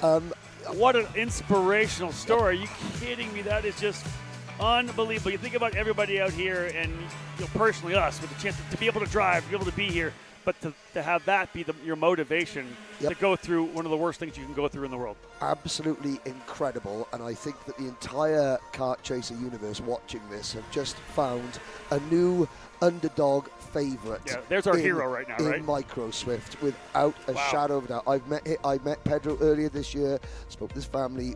He's an inspiration. He wants to raise awareness of kids with cancer. You see on the stickers on his go-karts, all these things, because he just says, I just want to give other kids hope. Oh my goodness! But this smile on his face. Oh, absolutely outstanding. I'm not sure how. I love that. We're going to amputate your leg. Okay, let's phone the team boss first. How quickly can we get? Oh yeah, we got to phone Mum as well. Oh my goodness! Absolutely unbelievable. Again, it's a storyline that I know people are going to be getting a hold of now and following. That's for sure. We'll make sure we get him on. Let's get his Instagram out there so everybody can see it. Absolutely. I'm going to drop some phone calls to my boys in the IndyCar world. They need to know about this young man. What an unbelievable story that is. And again, we'll focus on him when we go racing a little bit later. Guys, let's talk about, as we kind of jump in briefly here, let's do a quick little chat about Mini Swift. Yep. And Parker Ives, obviously the kind of guy up front. Asher Moon, your champion from this year. Parker, though, as we look at the kind of a preview of the race coming, he looks so good, Henry. Yeah, he did. I mean, he again, like Turner Brown, he's just looked in control. Yeah. Of all the craziness that goes on around him, he's maintained his composure. He's maintained a calmness. He's obviously very, very fast indeed. But of course, fast isn't necessarily the key to victory here. It's part of the equation. Speed, but also the mental side of it. And Parker Ives, again, there's so many other top drivers in that class that are queuing up behind him, but he's just looked on a different plane. I agree with you on that, Henry. And Mike, you've done these races. You know what these events normally look like. We get that big pack out front getting going. You start dropping the drivers off the peloton in these slower categories like micro and mini. So you're going to see Ashton Moon in there. Benji Fernandez has been a driver who has looked very in control, very comfortable. Josh Bergman, kind of the same. Maxwell Macha. Troy Ferguson was up in there as well. Those are the names we expect to see up front, but we know it's going to be that big lead pack like we always see in cadet racing. I remember last year how good the mini race was, and what we actually saw a decent amount so far is maybe some patience and some maybe one of the cleaner classes we've seen out of all of them has been many where it's been a little more, calculative. They're smaller cars. They got a little more space. They're able to do some different things. And honestly, it's been pretty cool to watch multiple drivers be at the sharp end. It does seem like that silver helmet Ives almost always is at the front, though. One of the cool things about being able to be involved in this event, as I have for now 27 years, is the fact I've been there long enough to watch these kids come up through the cadet categories. You do the same way, Henry. Yep. You can watch those cadets, and then you kind of watch them work their way all the way up to maybe the place where a Ryan Norberg is or a Joe Turney is. Those rivalries sometimes start in cadet. Sometimes it takes a while. Sometimes it's an American versus a Brit that kind of clash heads and get this rivalry going. If we have one right now in this particular sport in North America, it's Ryan Norberg versus Joe Turney. It's a rivalry. Let's have a look at one of the coolest storylines in the paddock this weekend. Kickoff 2023. Joe Turney, Kart Republic, pick the page back up from last year. They win round one here in Miami. Green, green, green. Who is that the leader? Is that Norberg? I don't know how Ryan Norberg has found himself to the lead. Up front, I think we got a challenge coming for the lead, though. Joe Turney looking inside, new leader. And it's a repeat of yesterday as he does it on Norberg for the top spot. Turney made a mistake in turn 12. He knows Norberg's is looking. Here he comes, Norberg, the new leader. Turney locks on. He wants to go back to the front. Turney to the inside. Book it. He takes it back. Norberg goes over under. He'll take the position. Here's a pass further back. That's contact there. Was that Morgado? Went 3 wide to the bottom on Turney, and he sandwiched Turney into Ryan Norberg. Hit the two, they'll get it up front. He does not, and Padilla wins. Donovan Padilla will win here in Homestead, and we are green, green, green. Here comes Ryan Norberg in the national number 1 to the lead into turn number 1, and he'll take it away. Whoa. Here comes Turney, move to the inside of turn number 8, book it. Joe Turney with a nice advantage over Ryan Norberg, and indeed he'll complete the mission. Nice job on the tap this weekend. Joe Turney winning the race here today and the championship in the SuperKarts USA Winter Series. Ryan Norberg gave it all. Coming home second with the Chad Dockett Racing Kart Republic tap driver scoring the win. It's always tough, especially when Joe's doing what he's doing, where it's just ahead. It's agonizing because you're just driving and looking at the same thing every single lap, and it really is tough. Ryan Norberg was hunting down Joe Turney at the end of the SKUSA Winter Series. It's a repeat deja vu moment for the national number 1 plate holder, trying to hunt down Turney and hopefully minimize mistakes. I wonder if he's feeling like Norberg's a little bit quicker than him as they make contact. Here comes Harley Keeble, 3 wide for the lead. To the outside, he kind of hung the left side on that as Turney goes back by the inside of Keeble, coming through turn number 12. And the winner today, in X30 Senior in Orlando, Joe Turney. Once again, for Ryan Norberg, if he takes a look over his shoulder and sees Joe Turney, I mean, I got to imagine that the mental space there for Norberg probably not as strong. This is a guy who has robbed him of his usual come-from-behind victories that we're so used to seeing, where Norberg is able to wait and really just kind of dial his pace up in the final half of the race. And to the inside for the lead. Joe Turney is through, but Norberg with an over-under pulls alongside, and he's almost clear. Turney again inside. This time, he'll stop it right on the apex and takes the lead fully. Does he send it here one of these times? Just throw it at the bottom. Oh, there was dirt on the racetrack. Dirt on the racetrack as they came onto the front stretch. You saw Norberg weave it. Joe Turney, it is another win on the season. He is victorious in Utah. And we're going to get the monkey off your back there, the first win of the season. Just couldn't get it up. Thanks for reminding me. Appreciate it. Here we go. This is the last race of the weekend. This is what it all builds up to. Coming into the weekend, Ryan Norberg has been so fast. On Thursday and Friday, he's taken everyone aback. And even in yesterday's main, he still looked like he might have been the fastest car. And this would be the day that he gets that elusive first win of 2023. And yesterday, it was another Joe Turney win. Top 10 finish for Joe Turney is a championship finish. All he's got to do is finish in the top 10 regardless of what Ryan Norberg does. Ryan is right there, and these are the two guys. We have seen them duel multiple times, countless times, more than any other two drivers for an X30 Pro win in 2023, Rob. And now, for the lead, Ryan Norberg to the inside of the cell tower. Now, Turney being able to kind of ride in the wake of Ryan, not have to go in as deep to the corners. He's now going to go to the lead. Turney is so hard to pass because he just doesn't make mistakes. You got to pass Joe whenever you can. You cannot wait. You do not get many opportunities to get around the #1 ranked driver in the world by the FIA right now, Joe Turney. Ryan Norberg has gotten around Joe Turney. 3 laps to go. Ryan Norberg, you know that you have lost to this guy all year long. What can you imagine is the pressure, is the tension building inside the helmet of the 301. Here comes Turney, back to the inside, green corner. This is the closest mano-a-mano battle they have had all year, and it's only fitting it happens on the final race of the season. White flag, Joe Turney by a car length. Side by side into turn number 3, Turney on the inside, and if Norberg on the outside, not setting up for the over-under, but tries to get enough run, he does. They're going to be side by side coming up through turn number 4 to 5. Norberg's going to throw it down the bottom. He'll take the lead over in turn number 5. Do we see an over-under coming again through turn number 6? Does he get it done? Turney can't quite get it. Norberg's going to cover it off. Side by side, he'll low line it down in for sure. A little bit of contact there. Outside, inside, again coming through. Is he setting up for the over-under? He's going to try it. Norberg couldn't get it done. He's back through. Turney back through for the lead. He does him again. Turney with the crossover. Gets one back on Norberg in the horseshoe. Norberg is too far back. Final few turns. Joe Turney is going to walk it off with a sweep of the weekend. It's win number 7. It's regular championship number 1. Joe Turney wins on Sunday. It's hard. I mean, it's a tough one. It's a tough loss, you know, because you're so close and you're leading on the last lap. It's always tough. But yeah, it was a great race, really respectful. I mean, you know, we fought all the way to the end. That's how racing should be right there. So, no, it was a great race. How cool is that to have arguably the two best karters in this country right now racing against each other, racing for a championship, and to race that clean? I mean, I think that shouldn't be understated. The two of you put on a show that I think every karter in this paddock should be proud of. Yeah, I hope so. I mean, we're both working hard. It's both what we do for a living, so it's tough. We're working day and night to win these races. So credit to him, and I think the rest of the year should be good as well. Joe Turney looking forward to continuing on this absolute rampage. We've got a red flag after 12 laps.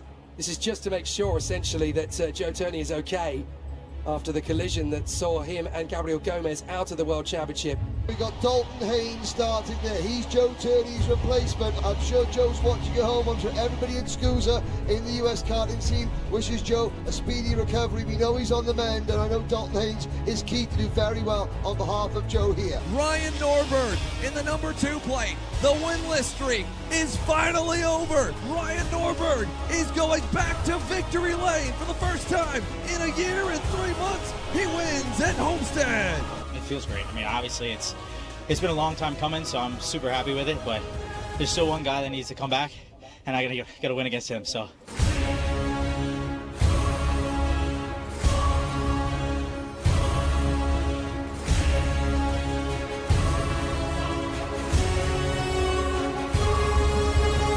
Welcome to Super Sunday!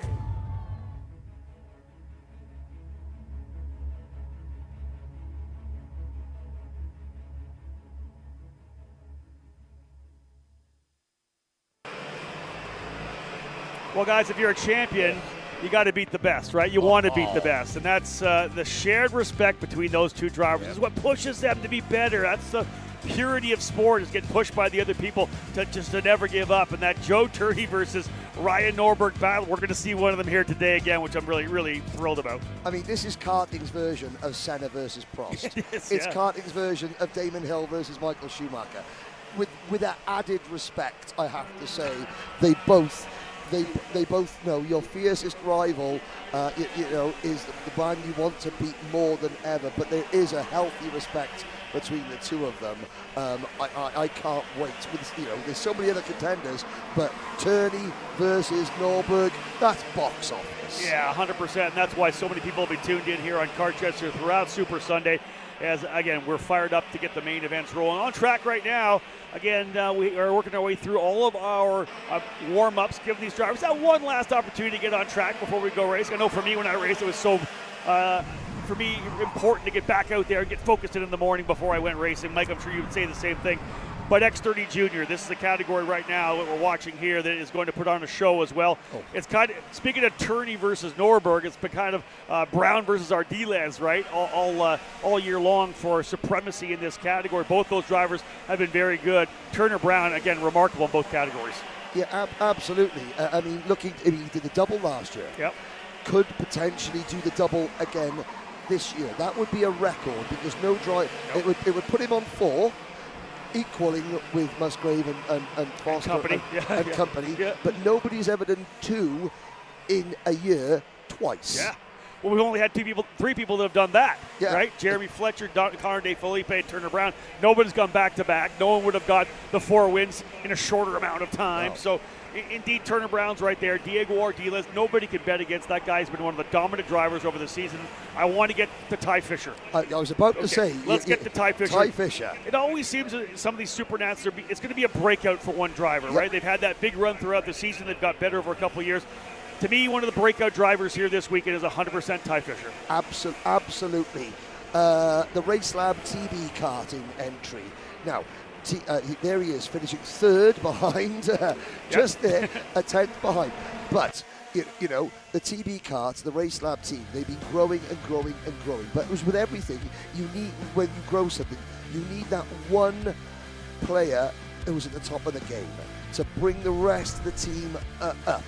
That's been Ty Fisher. Yeah, and one of the things about Ty Fisher, too, that I think is really important to point out is the fact that how to do work to get to the front, how to try to make sure they're at the front all the time, whereas you got a Brown starting at the front, try to hold on to it.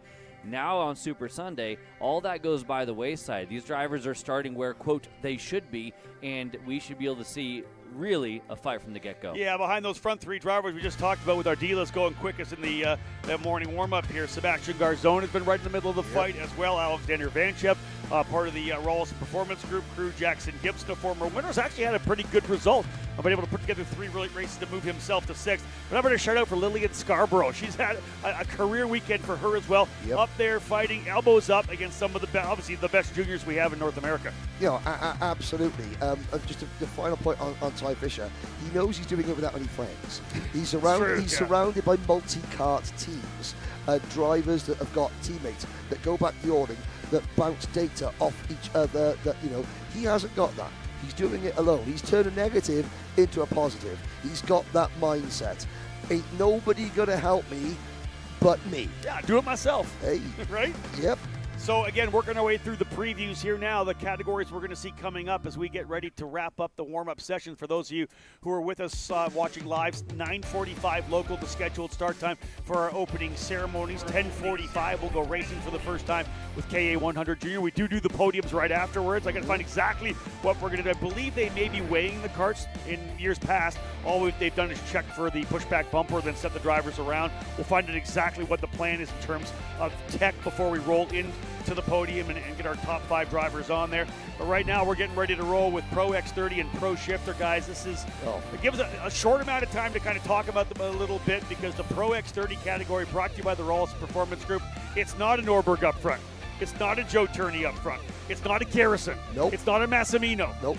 It's Stephen Miller, the rookie senior driver who has been a revelation here this weekend. With Chad Docken Racing. Yes. And with all due respect, you know, that's not a PSL karting. It's not an RPG. It's true. It's not a Speed Concepts.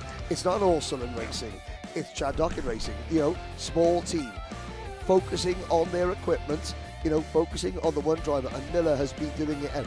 But we have had very quickly, there's been an adjustment. One driver who wasn't in is now in. Discuss. Yesterday in the dice roll, Gia Cicero was one of the 4 drivers in the dice roll who didn't make it in. However, Cooper O'Clair was given a post-race penalty after a protest put in for an incident in LCQ, so Cooper O'Clair excluded.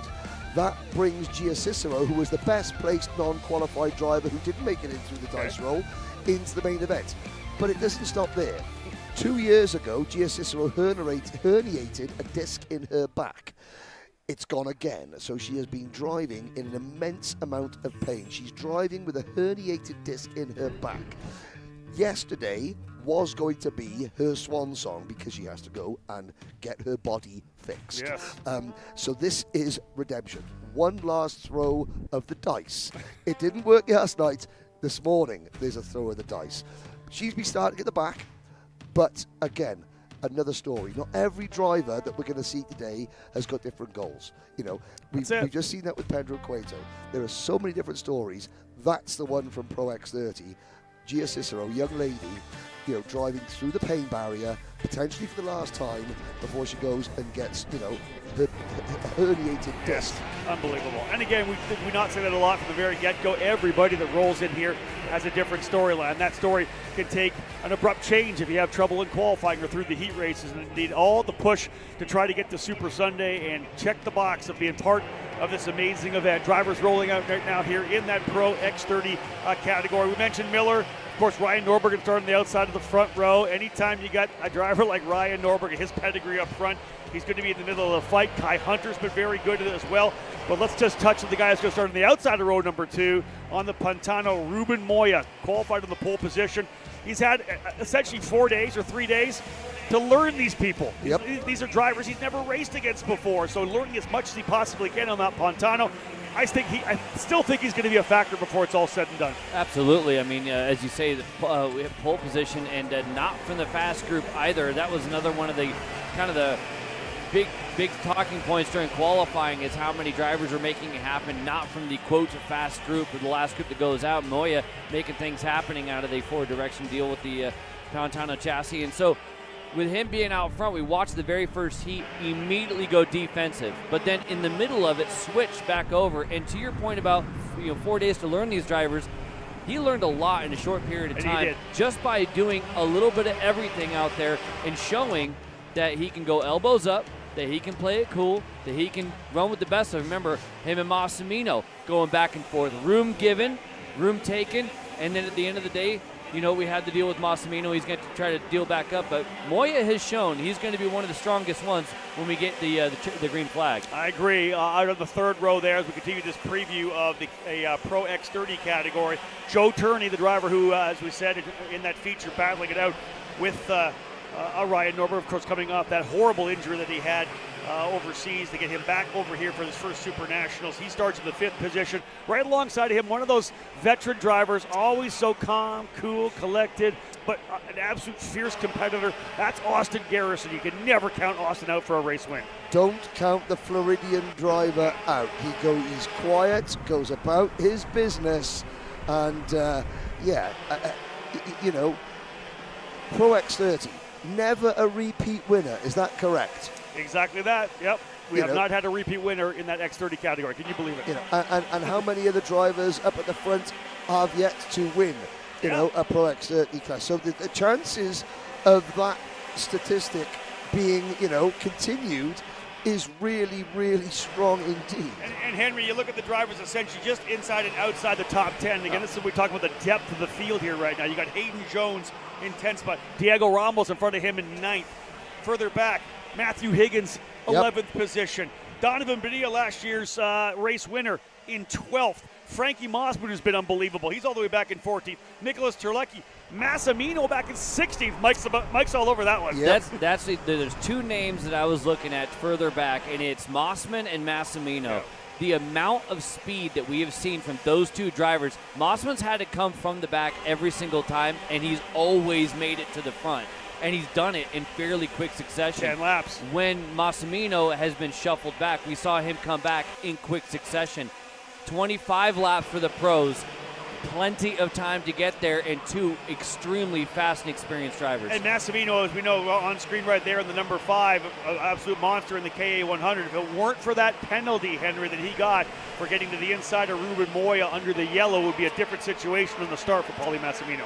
Yeah, absolutely. I mean, we talk about storylines. What will happen when Massimino, if and when he catches Ruben Moya? Because Massimino felt that the pass was justified. Ruben Moya felt it was unjustified. The officials sided with Moya. Massimino yesterday, in his laconic Carolina draw, said, you know, it is what it is, just got to get up on the wheel. Well, and that's the thing, too. If it was something that was done to him by Moya, then it'd be, well, okay, but at the end of the day, it wasn't a Moya deal, it was a flag deal. And so, unlike certain situations where two drivers have gotten together, I think that's just another helmet out there to beat. And that is not what Austin Garrison wants. Unless it's a chain.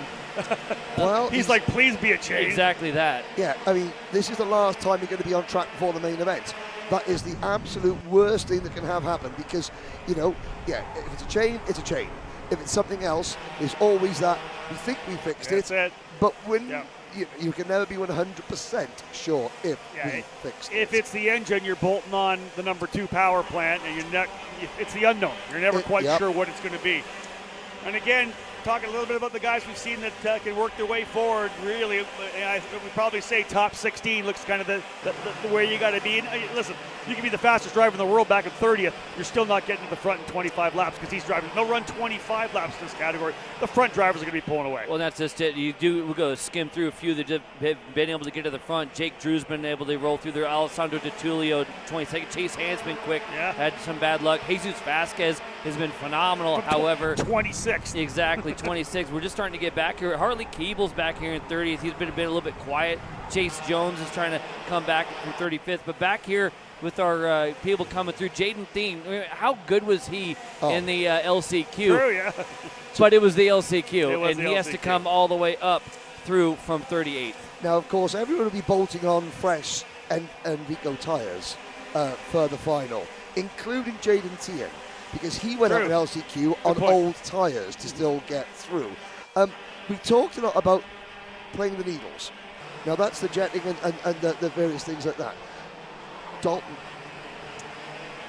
Haynes, starting 25th, realised last night that the setting in his kart had been wrong. So he's made adjustments. So from 25th on the grid, now, you know, a win probably beyond him. However, don't count out Dalton Haynes for coming through the pack. Well, and remember, the podium is the top 5 here at SuperNats. 5th place means a lot to these drivers. Indeed. Checker flag flying at the end of the session here right now. We'll let them roll around just to see what they look like. Joe Turney currently P1, Paulie Massimino up front, Aiden Ingrad, who spent a lot of this year running in the USF Juniors program with Rollison Performance Group. He's currently in 3rd. Kai Hunter up to 4th.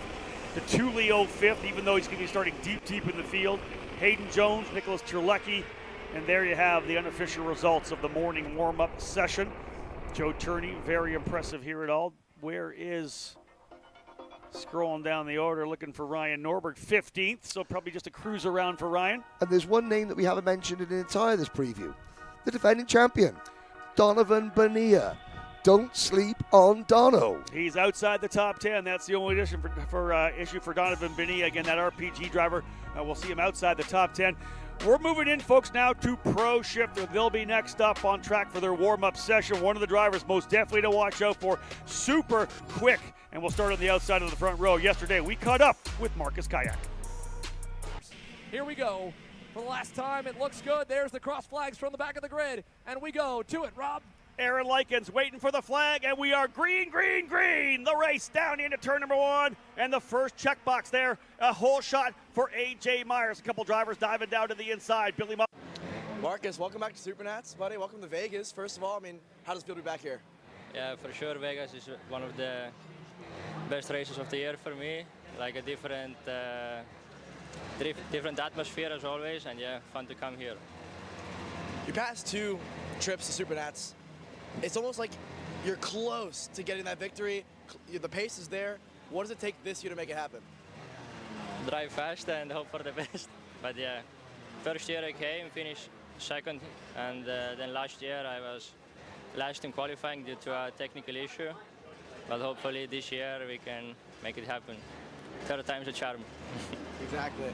Well, I mean, speaking to a couple of the Europeans, obviously it's different in your case, but you guys don't really have temporary circuits like we do over here in America. So is that a bit of a challenge for you guys heading over here and having to kind of reacclimate yourself?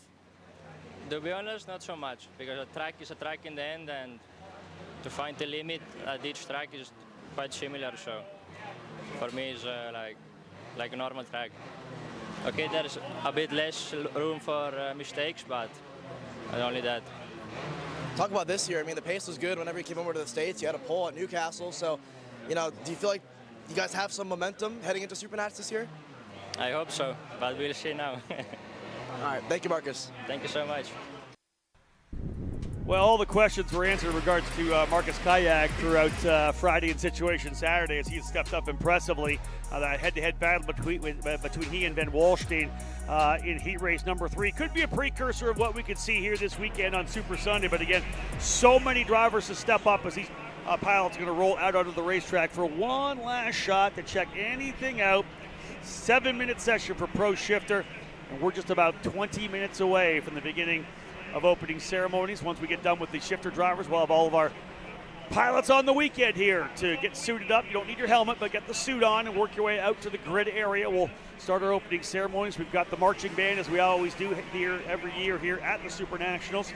They'll lead our drivers out from the pit lane, the grid area, work them down into the area between turns 1 and turn 3, right in front of all the grandstands, the VIP.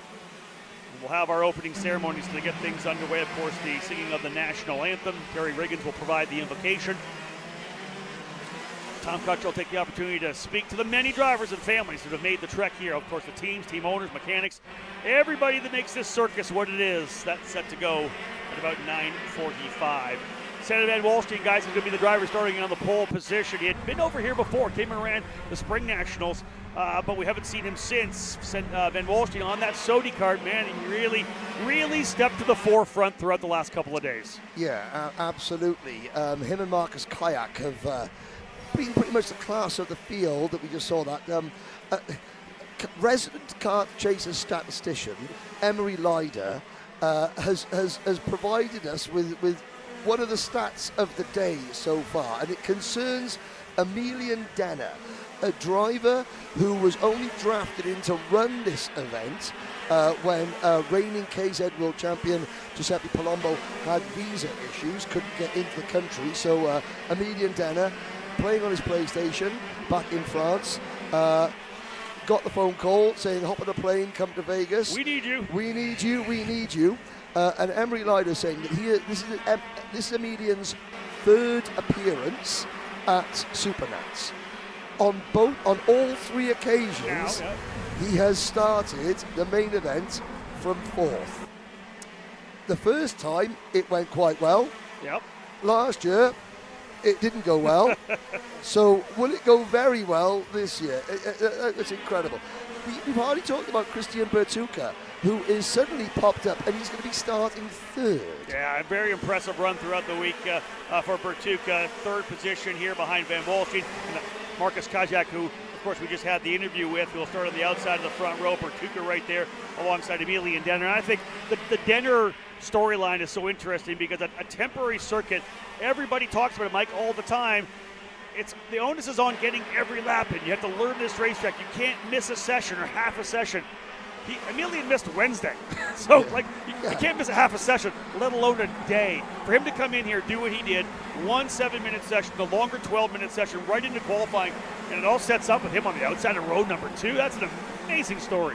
Yeah, absolutely. I mean, we talked about the foundations that these top drivers have coming into the game, and you're expected to come in here and do the job right away. That's why you got the call in the first place. So we know the driver is awesome, and we know the piece is going to be good, right? Sharing material with Senna in that regard, so they're both on the Sodi machine. So, being able to have the baseline set up there, and that's the other thing too. If it was in a vacuum, that'd be one thing, but getting a chance to kind of, hey, at least we know what direction we wanted to go with the setup. He wasn't coming in blind, right? That's the one aspect to, not to rain on that parade at all, but am I that surprised that Denner is at the sharp end? Not really, because he's good, the equipment's good, and he then backed it up with on-track sessions working through the field as well. Other top European drivers who have been very good here on the week so far: David Trefilov, Petro Hildbrand, former world champion, Victor Gustafsson, Mateus Morgado, as we know, coming in as the Pro Tour champion.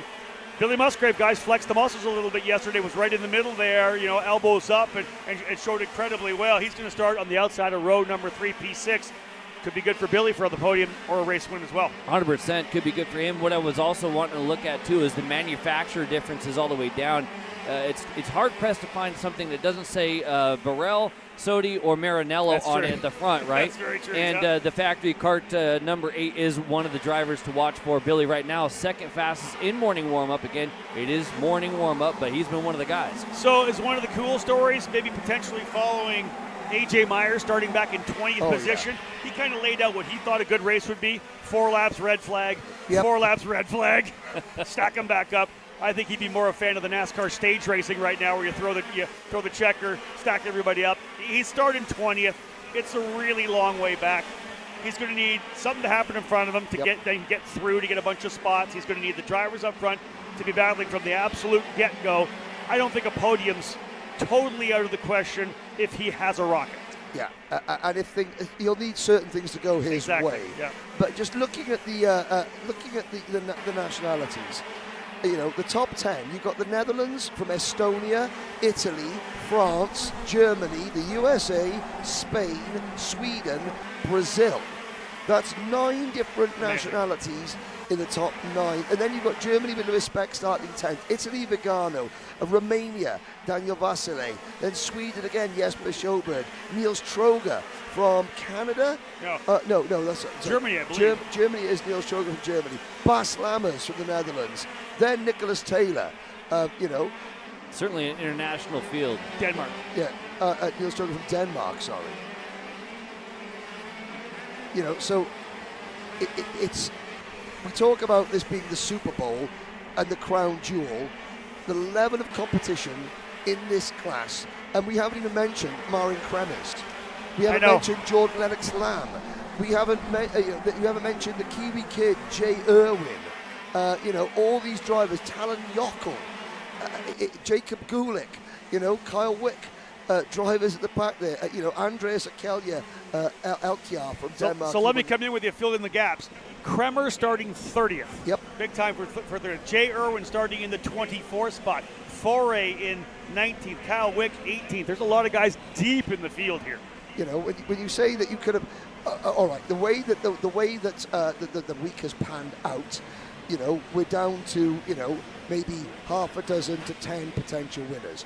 When you looked at the entry list for this class, there were 24 drivers think, yep, I can see that driver winning, I can see that driver winning. Yep. That would not be, you know, beyond the realms of possibility. Yeah, our predictions were unbelievably tough. If you want maybe a look of a guy that could potentially come from 20th, AJ Myers, fastest driver in the morning warm-up. Billy Musgrave, Mateus Morgado, Pedro Hiltbrand, and Daniel Vasile. Those are your top 5 drivers.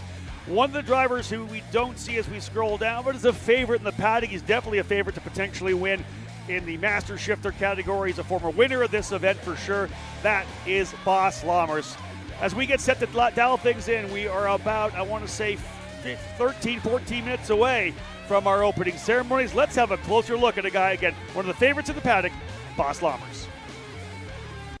Well, it gives me a great pleasure to welcome Bas Lammers back to SuperNats. Bas, you're coming out of semi-retirement, I suppose. How happy are you to be here? Well, it is very difficult to describe it in words because it is always amazing to be back at the SuperNationals because the atmosphere, the ambience, people, the teams are really, really open and they give me a very warm welcome.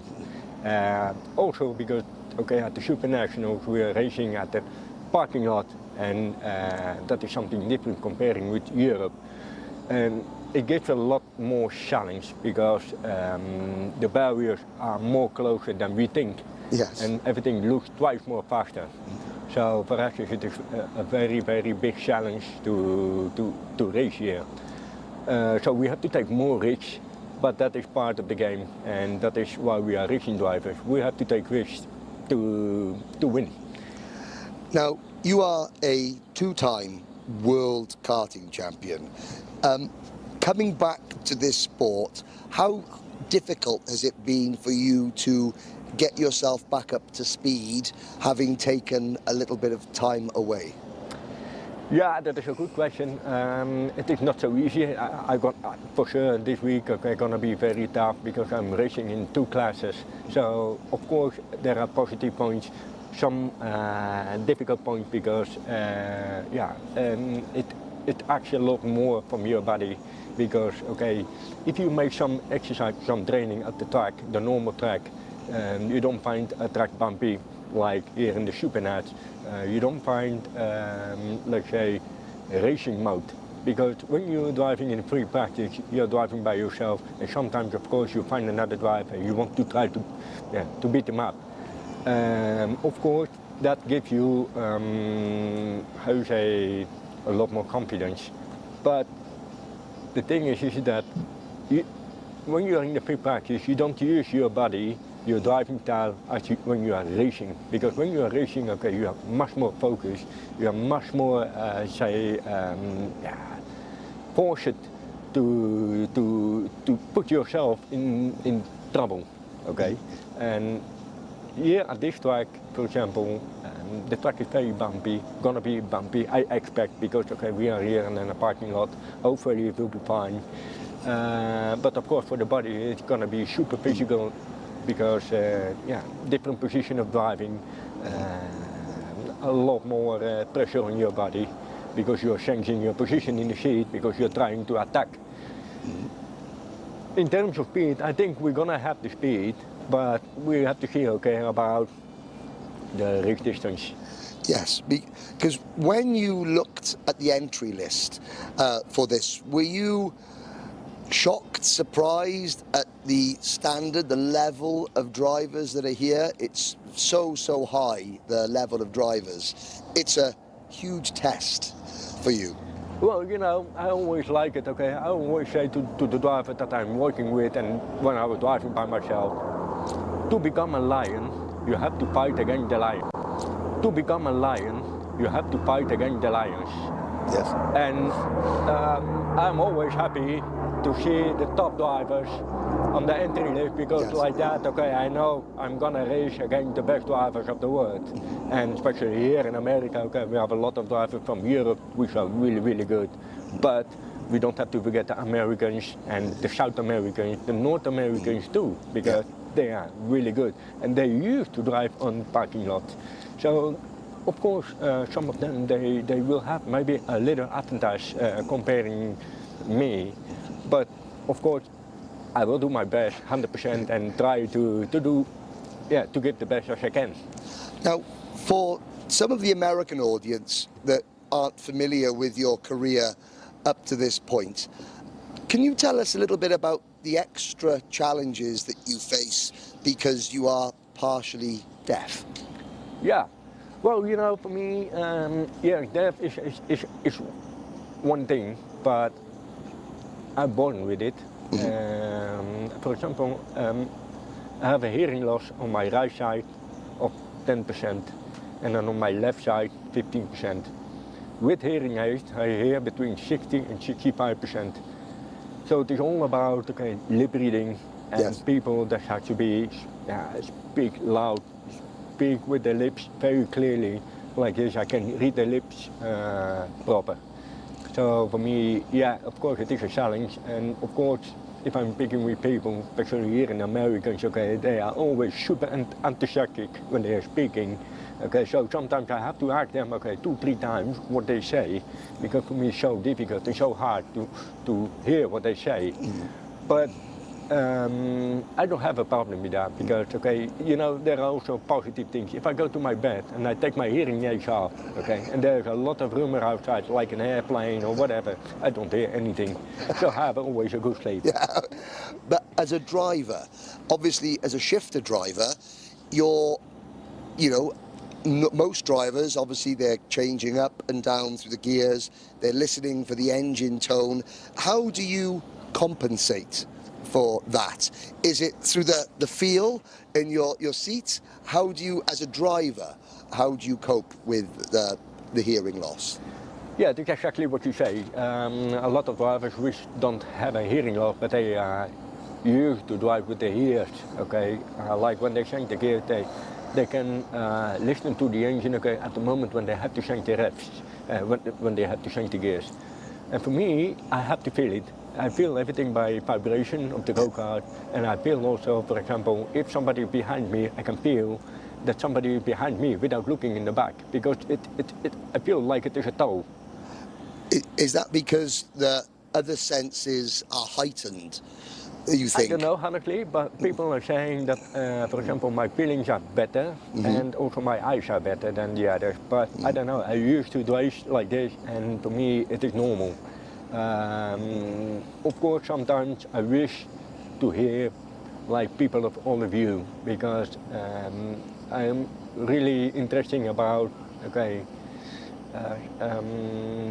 learning the language, for example. Yes. I do speak Italian, English, German. That I do speak it, but I would like to speak it better. And because of my hearing, it is very difficult to hear all the single letters. Yes, so, I understand. Yeah, that is difficult, but you know, I'm happy with it. I live my life, and. But you are also a role model for anybody else, anyone who wants to drive. If you're here, having a lack of hearing or being partially deaf is no barrier to actually racing and becoming a world champion. Are you aware that you are a role model, or what would you say to any other young men and women who are deaf that want to race? What would you say to them? Well, there is something that I always say to them. Dream it, think it, do it. You always have to believe in yourself. You know, it's all about confidence and discipline. Discipline for me is at number one, because discipline, okay, shows you that you are very committed. You know, nowadays the level is so high and so hard to be on the top level. And to make the difference, the little difference must come from your side. Because, okay, we can work on the go-kart for the drivers and try to find the best setup for them. But if you don't have the driver, what we do? Yes. Exactly. So we need the driver. We need the right setup. But if something is wrong with the setup of the car, and the drivers are on the track, we can't do anything anymore. And then it's their part that they have to try to adapt it and try to make the difference on the track. And that makes the difference between top drivers and drivers that are trying to become a top driver. And finally, at the end of this week, in either Pro Shifter or Master Shifter, will we be seeing the famous Bar Slammers Whoopah celebration? Of course, I'm gonna do that because it is a kind of happiness for me. But first of all, I want to have fun here. I'm super happy and super glad to be here, to meet everybody here. Always, the organization is always very professional, good. They always give me a warm welcome, and yeah, just do my best. And if I can, win the race, it will be amazing. But we will see us at the end of the event on Sunday. Perfect. Bar Slammers, thank you very much. Thank you very much. Brilliant. Well, there we go. A remarkable man, a remarkable driver, Bar Slammers. You now are looking at the assembling officials in the foreground, in the background, drivers, parents, families, team members, because we are getting close to opening ceremonies. Mike Smith, very quickly we'll go and take a short break very once in a while, but the paddock is prepared and ready. We're about to go racing with opening ceremonies and the start of Super Sunday.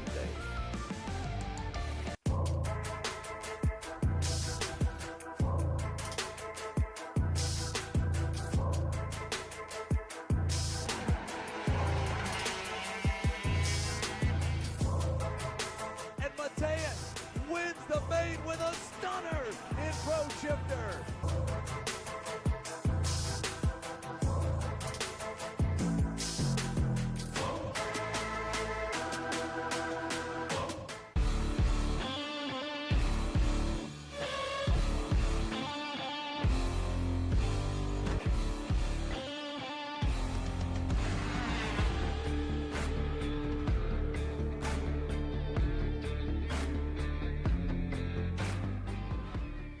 Turner Brown will win on Sunday. Augustus Toniolo wins X30 Junior. Kai Hunter wins the main event in KA Senior. And the RPG Cosmic wins in Micro. Donovan Bonilla has won at the SuperNationals. For more information on how to start your driver development journey with RPG, visit RollisonPerformanceGroup.com.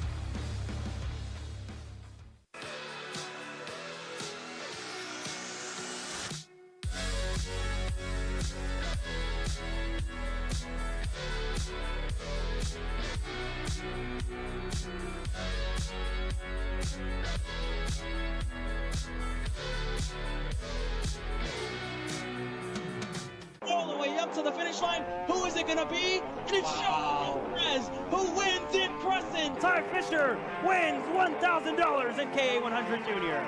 Alex Stanfield played it perfectly here. Told him to wait. Stanfield wins the Duffy in 2024 for TV Karts. Amarillo Kart Complex is now the official distributor for TV Kart in the continental U.S. Become a dealer today.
Well, ladies and gentlemen, about set to go now for the opening ceremonies of this year's SuperKarts USA SuperNationals. And of course, all the drivers have worked their way to the grid area. The marching band will bring them out as they do here as part of this fantastic program. Over 500 drivers coming here to Las Vegas this year for the 27th running of the SuperKarts USA SuperNationals, a fantastic circuit. And as we've worked our way through all the days of action, Wednesday practice, of course Thursday, more practice and qualifying, wheel-to-wheel racing for the first time on Friday, and of course situation Saturday, as we rolled in with the final round of heat races and what were absolutely exciting LCQs, the last chance qualifiers.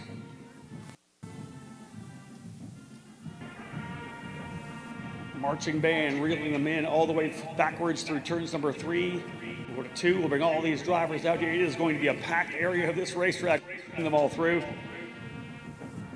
Couldn't ask for a much better day in terms of the weather. Obviously, it's going to be a little bit cooler than we had expected, but this beautiful blue sky and the sunshine have made it an absolutely tremendous day for all of these drivers to get at it. 9 categories from 7 years of age up to our oldest driver at 68 years young. And all the way through the spectrum, we have so many fantastic drivers who have come here to Las Vegas once again to make it the biggest race of the year in North America. An international field for sure. Drivers from over 30 countries part of the action here. This event, of course, started back in 1997 at Race Kart City out in the southern part of Las Vegas. Couple of years there, moving of course then into the Rio All Suites Hotel and Casino live on HDNet. Time at the Sam Boyd Stadium, multiple years of course at the Rio, right on the strip of the Las Vegas Motor Speedway, rather the Las Vegas Convention Center, of course here as well at the Las Vegas Motor Speedway. It's going to take a while to bring all these drivers out here, so many here to be part of the action, all of them making it here to this fantastic Super Sunday.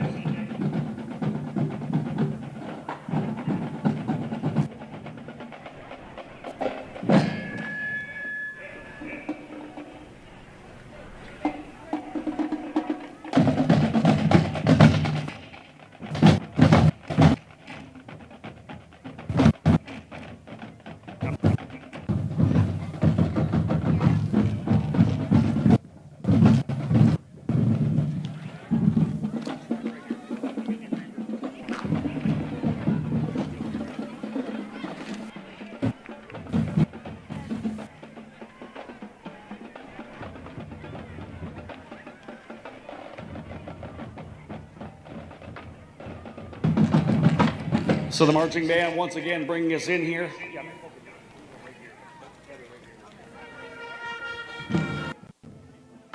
And look at, of course, the colors of SuperKarts USA. Drivers from all the different teams, all the different nations, all the different manufacturers.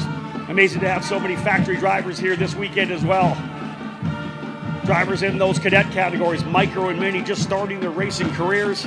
Many, of course, at their professional time of racing. Masters drivers enjoying it later on in their life, 30 years of age and up. Excited to get things underway here as we get ready to roll. There's a speaker right there. I'm trying to get you in between.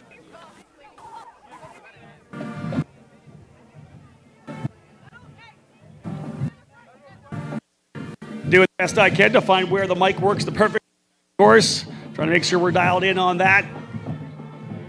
But again, all these young drivers here for the first time, many, it's just 7, 8 years of age. Very first time they've been here to the SuperKarts USA SuperNationals. Others with many, many years of experience at the biggest race of the year. Dignitaries lined up with us here as well that we'll talk quite a bit about. Tom Kutcher's invited some fantastic people here this weekend. Builders of the sport, builders of SuperKarts USA, of course, like Terry Riggins and Stan Bernarski. From the days of the Florida Winter Tour back in the late 1990s, 1999, 2000, Bill Wright and Carla Borkland are here. Of course, out at Pat's Acres, the Pacific years up in the Pacific Northwest. Chris and Lisa Egger are here. And if you've been around a long time, you remember the drivers early on in the start of SuperKarts USA, the teams as well. Paul Zalud here as well from Shift Kart Scott Speed raced for him. AJ Allmendinger back in the day. Paul Zalud, who went on to have Stars of Karting himself, here with us this weekend. So again, ladies and gentlemen, getting all of our drivers. How about a round of applause right now for the drivers for this year's Super Nationals? The sport of go-karting began in the parking lots of Southern California in Kart Chaser team doing a 1956, fantastic when job Indy here. 500 winning And check race out car this designer intro. Art Ingalls created a contraption built of scrap metal and a salvaged engine. The new sport quickly caught on, and in just a few short years, it migrated to Europe and became a mega success, creating a dynasty of events and legendary champions that left America, the country that birthed the sport, trailing in its wake. For decades, the stars of United States karting had to travel to faraway lands to compete against the best of the best, to prove the competitive spirit of the American dream. That all changed in 1997 at the Las Vegas Karting Center, when the visionaries at SuperKarts USA created an event that would become the sport's crown jewel, the SuperNationals. In the following 3 decades, SuperNats has seen entries from some of the sport's brightest stars and most iconic brands from all around the world, drawn to the lights and glamour of Las Vegas. The SuperNationals has returned the sport of karting to a place of prominence in the United States. Not only will you see our country's best drivers this week, but you'll see the very best from around the globe. In the shadow of the Las Vegas Motor Speedway, more than 500 drivers have assembled, champions and legends from the UK, from Italy, Spain, Brazil, Australia, France, and many more nations have all answered the call. Every single one will have to brave the high speeds and unforgiving barriers of Vegas. To be the very best this week, they'll have to overcome the pressure of the moment, shut out the eyes of the world, and focus on what they've been put on this earth to do best. Those who stand on top of the podium at the end of this week will have realized a dream that only the elite can lay claim to. This week you'll see some of our youngest drivers begin their racing dynasty, some of our oldest recapture past glory one last time, and some of our professionals accomplish a dream a lifetime in the making. Thousands have tried, many have failed. Success here creates legends. Who can join the likes of DeCanto, Carlton, Speed, Musgrave, and Formal on the SuperNats Walk of Fame? Because this is Las Vegas. Despite the pressure, despite the risk, despite the legacy, to be a SuperNats champion, you have to go all in. Welcome to karting's greatest challenge. Welcome to a 27-year legacy of history and passion. Welcome to the 2024 edition of the SKUSA SuperNationals.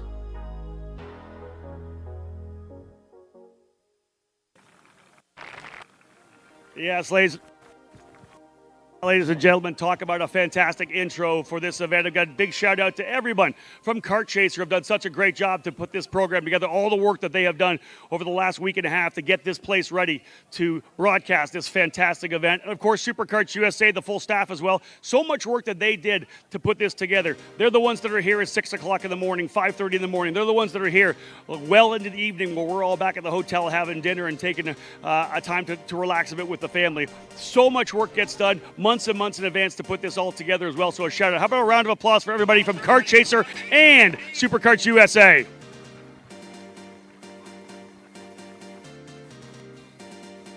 Well, again, folks, all of these drivers are getting set to roll. One person I always like to bring up at the start of this is, of course, from SuperKarts USA, Mr. Tom Kutcher. Tom, come on over. Say a couple of words for me, please. All right, guys, if we can get a little bit of silence with my drivers back here, it'd help a lot, but it's probably not going to happen with a bunch of kids. I'm asked not to swear, so we won't do that. We actually have somewhat in the 565 drivers. It's one of the largest events that we have had, and I want to thank everybody and all of the drivers for showing up. And we have so many countries, I don't even know. I hear 50, I hear 30, I don't know how many countries. But I mean, I was watching Kart Chaser yesterday morning, and from some little island, Curacao, there was 2 brothers racing, and it was, to me, it's crazy to see all these people from all these countries come here out in the middle of nowhere and get it on. This is the largest race in the world, And I have a couple of people that are standing here today in my presence that I'm not going to call them my idols because then they're going to get, all fucking mushy with me. These are the people that started all of karting since the late 90s into today. Bill Wright, Paul Zalud, Stan Bernowski, Terry Riggins, Murph. I got them all. They're here. They're just loving it. And people are, thought they're dead, but they're not. And I want to thank them for being they were my go-to. I want to be like these guys. And then I beat them, all of them. No, I'm just joking. But all of them for doing what they did for karting to make this what it is today. These guys started when we had 200 people. We had 150 to 200 people at SuperKarts USA at the SuperNats. And now we have 565. But it's to these guys, I do thank you for what you've done, all of you. And some of you even taught me how to run races. I wish you wouldn't have. But anyway, I just want to finish off with a huge thank you to all the drivers for coming, all the spectators that are here this weekend. Also, I would like to give my daughter, Alexis, some. Where are you, Alexis?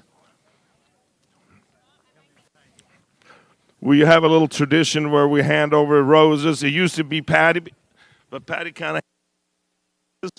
Thank you, Alexis, for everything that you do. Okay. This is Alexis Kutcher. It's my daughter.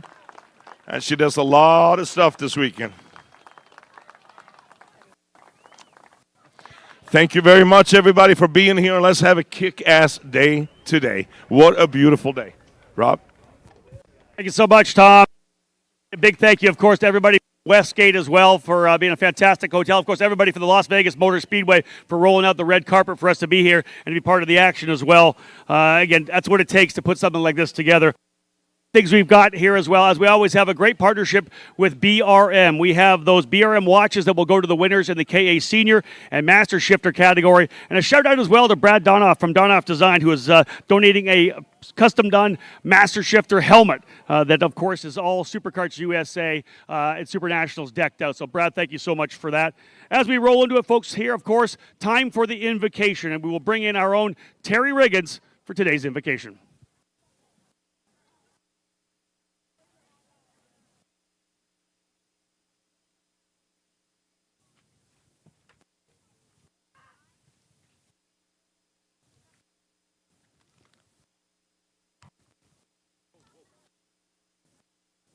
As I get a little older here, it's easier to write it down, come from the heart and from the Lord speaking to us. Would you me, please?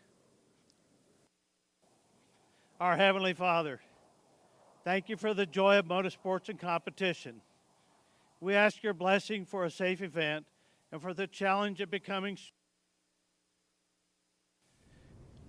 We ask for your blessing to embrace this event and to release all the skills, talent, and commitments that we witness that everyone has brought to this event.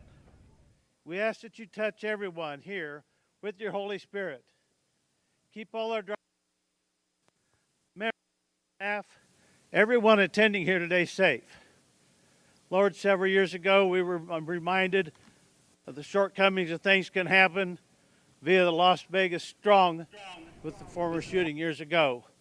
We adopted that same time that we are.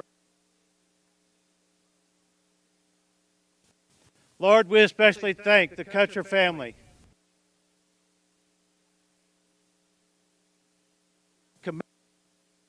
Support and bringing signals to us. We ask you to touch everyone here and ask for safe travels home from this event.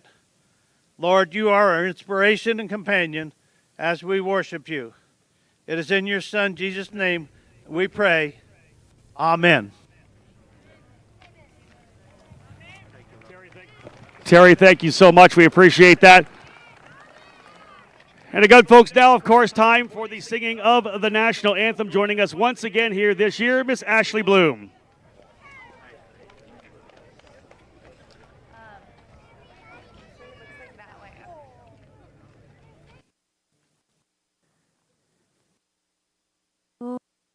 Oh, say, can you to see by the dawn's early light what so proudly we hailed at the twilight's last gleaming, whose broad stripes and bright stars through the perilous fight o'er the ramparts were so gallantly streamed, and the rocket's red glare, the bombs bursting in air, gave proof through the night that our flag was still there. And no, say does that star-spangled banner yet wave o'er the land of the free and the home of the brave.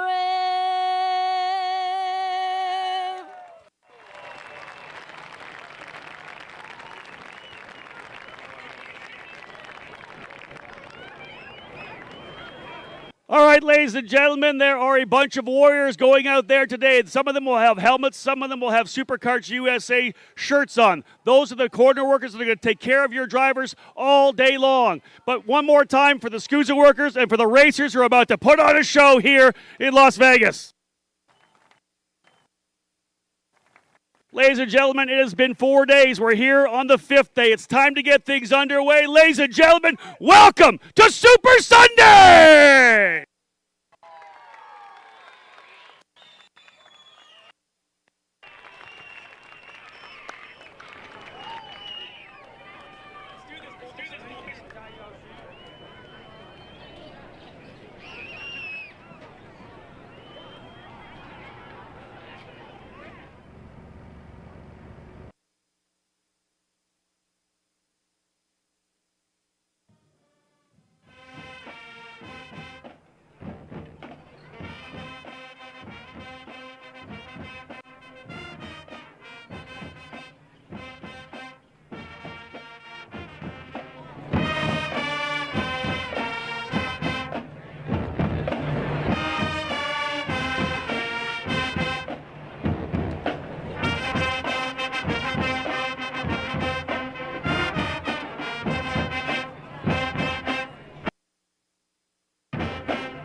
I'm Kyle Wick. I'm from Auburn, Washington, and I drive for GFC Karting.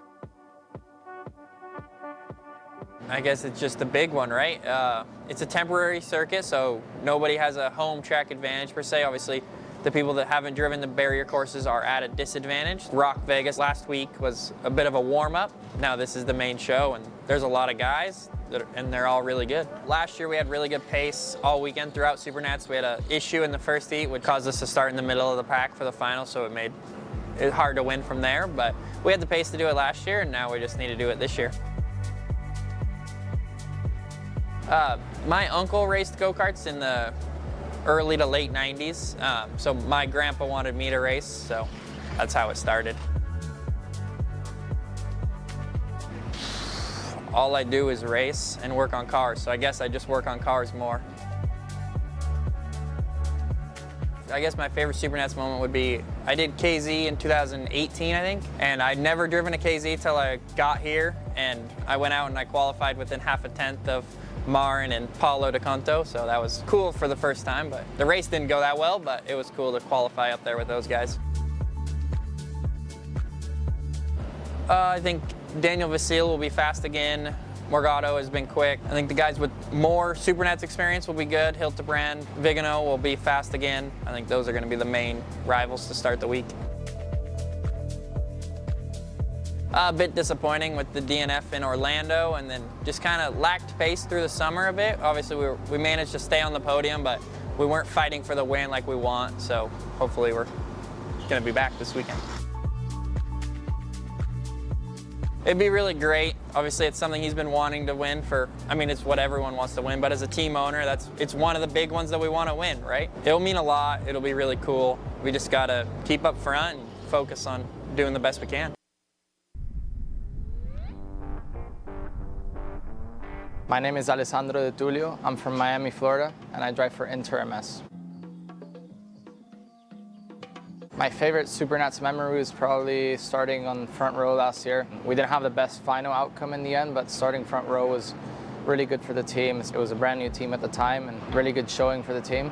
And hopefully this year we make it count. I think the competition will be very strong. Same as every year and same as all year with the RPG guys, the speed guys. Having Joe back will be, another add to the competition. And the energy guys that are coming. There's a few overseas guys that will be here, and I think that'll make things interesting. Just watching Formula One at a young age inspired me to be a driver, and then along the way I've had a few drivers or idols, I'd say, that inspired me to be better. My biggest inspiration for racing is probably Fernando Alonso. I'd say the highlight of this season was definitely winning both championships at the start of the year. It was, big for myself. Should have won that the year before, but just got a DQ that set me back. But winning both championships with the team was very, very good. Other things I might be into apart from racing is probably football, or how Americans say here, soccer.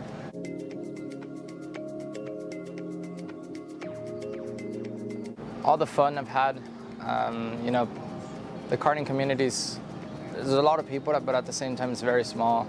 A lot of people get along. It's a lot of fun, even though the competition can sometimes get really fierce, and sometimes arguments may happen, but in the end, everyone here we're all friends, and we're all, just having fun, and we're all competitive, and we all go for the same goal. So I think that's very nice, but I'll still be seeing these people around, so it's not like I'm leaving forever.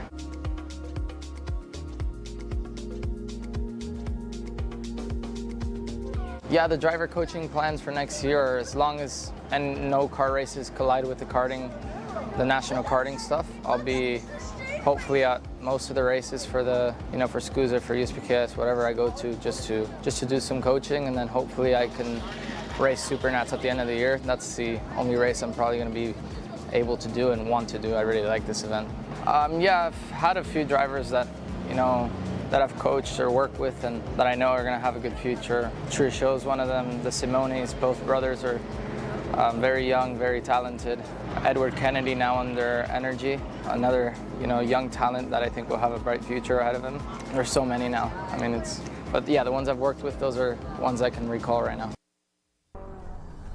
I think probably some people have already seen it around the racing circuit. The last couple of years we've been developing these fans for the wheels. And basically what it comes all down to is obviously the aero war of karting has really changed over the last couple of years, and instead of just using it for aerodynamic advantage of less drag, more downforce in the bodywork, we've actually developed a thing where it goes into the wheel of cooling the tire. And how this thing works is basically you're taking the air that's coming over from the bodywork and coming around the side. That's directing, this fan is directing the air from here to go out through the wheel. And obviously we run a wheel that has windows in the wheel so the air can pass through the wheel and then gets sucked out through the negative pressure that the air comes out. So what kind of prompted this idea? What spurred the inspiration? Well, it was kind of a thing of, I mean, we went to a racetrack that was really hard on the front tires, and naturally you want to keep the tires cool enough. It was really hot. So I don't know, I just kind of came into my mind, well, we've always used fans to cool other parts of the kart, why not the wheel? And that was the only way that we did it, could come up with, is passing more air through the wheel, because now, like we said before, the body works have actually covered the wheels more than normal, so we're trying to just redirect more air through the wheel to cool the core temperature of the tire down. And how we did the testing is basically we took tire temperature sensors and we would basically see over a straight that how much the tire cooled down on the straight, and we did back-to-back testing of that, and we obviously had to do a lot of development on the amount of fins, where the fins needed to be on the angle, and other factors involved with the shape of the fin as well. I mean, just like everything in now, rapid prototyping is 3D printed, and then yeah, like I said before, without giving in much of our secrets, it's one of those things that 3D printed, fits under our hub, and yeah, we use a lot of engineering and a lot of R&D and finding the right shape, contours, and how many blades we needed to use for efficiency at a certain mile an hour. So now the question everyone wants to know, is it legal? 100%. We checked the legality of it. That it's mounted on the hub. There is no regulation that tells you what hub size you need to use. So yeah, completely legal. So here we are with our new Factory Karts mini shifter. So this is a one-of-a-kind cadet-sized shifter kart. We utilize a FZ65cc engine, so 65cc piston and cylinder, puts out about 18 horsepower to the wheels, 6-speed transmission, just like our full-size karts. We have a little clutch lever, gear shifter, everything basically miniaturized for the cadet models for basically our 8 to 12-year-olds. So they have full front and rear brakes. And yeah, everything we're trying to do here is to basically emulate, kind of that generation of drivers that America produced back in the mid-90s, early 2000s, where we had these, cadet shifters, junior 80 shifters, and, we saw this generation of drivers come through, North America, really, and go on to be IndyCar legends, NASCAR legends, all that kind of stuff. And, karting's been in a really good spot. It's in a really healthy spot right now. We have awesome races, big competition. But, it is my opinion that I think we're lacking a little bit when it comes to that transition from karts to cars. So part of learning shifter karts is, learning what a shift point is, learning a power band, learning what brake bias is, and understanding managing when you're braking into a corner and the front tires start to grab as the terrain gets rough, how you modulate that brake pedal pressure. And same thing, like I said, with shift points, standing starts, like what these kids are capable of, at the age of 8, 9, 10, 11 years old, I think is far superior than I think what we're allowing them to display on track. So, we're looking forward to launching a couple series next year with the mini shifters and eventually our junior shifters and 125 spec shifters. And, like I said, hopefully we can get a lot more American shifter kart pilots here and, some new future generational talents. Brandon, why are there all these charges for just over $200 from Acceleration Kart Racing's website? That's because AKR gives you free shipping on orders of $200 or more within the continental US. Okay, but I thought you were just getting a pair of gloves. That's what, 70 bucks? But if I'm getting a new pair of gloves, I might as well get a new pair of shoes to match. And then on top of that, I'll get a neck brace because with the shipping, it's basically free. Yeah, I do not think the math checks out on that. Everything you need, all in one place and shipped to your door for free for orders of $200 or more. Exclusions apply. Spend responsibly.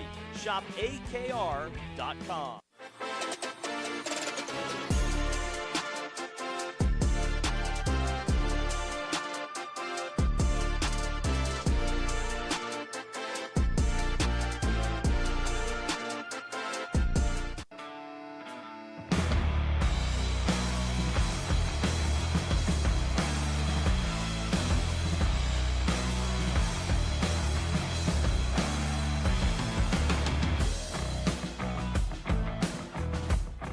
Looking for a team with a diverse calendar?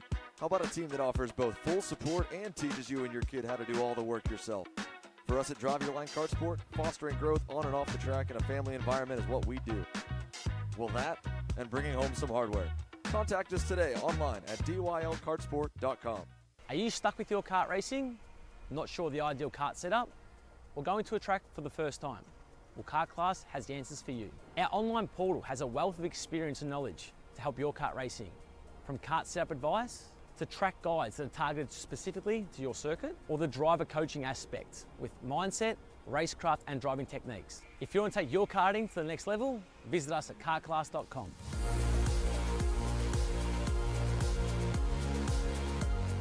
All the way up to the finish line. Who is it going to be? And it's Perez who wins in Crescent. Ty Fisher wins $1,000 in K100 Junior. Alex Stanfield played it perfectly here. Told him to wait. Stanfield wins the Duffy in 2024 for TV Karts. Amarillo Kart Complex is now the official distributor for TV Kart in the continental U.S. Become a dealer today.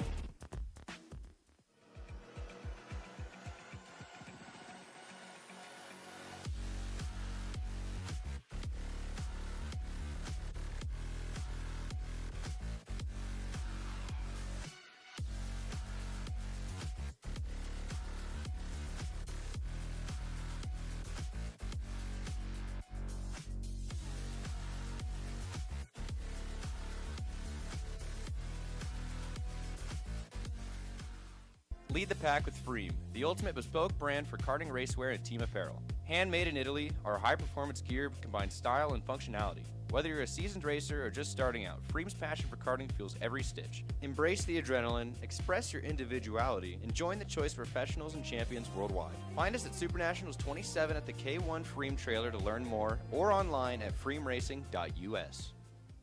The foundation of your racing endeavor is the kart. It carries your hopes, your legacy, at times your heart outside of your body. And if it's the right kart, it holds the line. Factory karts are the only karts hand-built in the U.S. A precision-welded frame made of 4130 chromoly tubing, adjustable wheel bearing cassettes, seat mounts that don't break.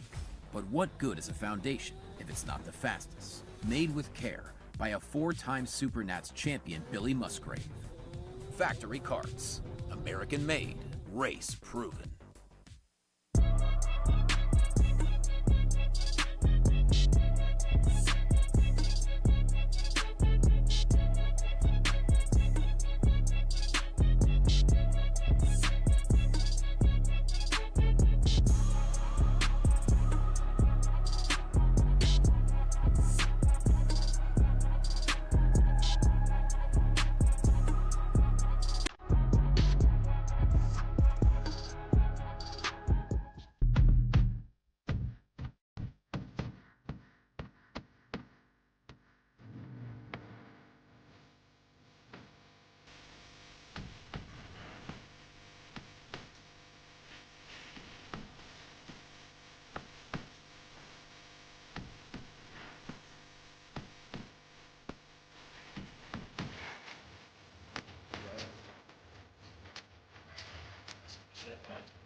All the way up to the finish line. Who is it going to be? And it's Perez who wins in Crescent. Ty Ty Fisher wins $1,000 in KA100 Juniors. Alex Stanfield played it perfectly here, told him to wait. Stanfield wins the Duffy in 2024 for TV Karts.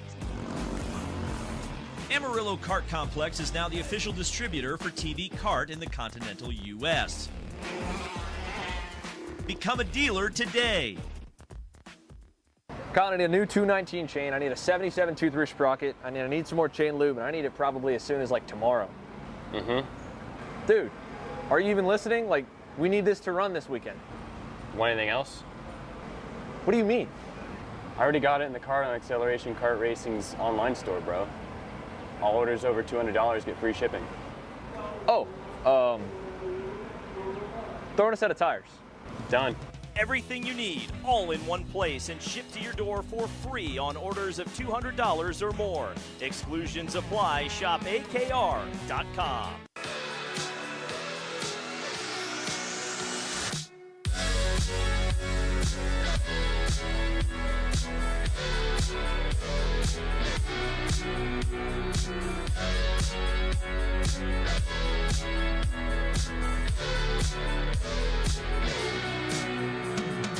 Turner Brown will win on Sunday. Augustus Toniolo wins X30 Junior. Kai Hunter wins the main event in KA Senior. And the RPG Cosmic wins in Micro. Donovan Bonilla has won at the SuperNationals. For more information on how to start your driver development journey with RPG, visit RollisonPerformanceGroup.com.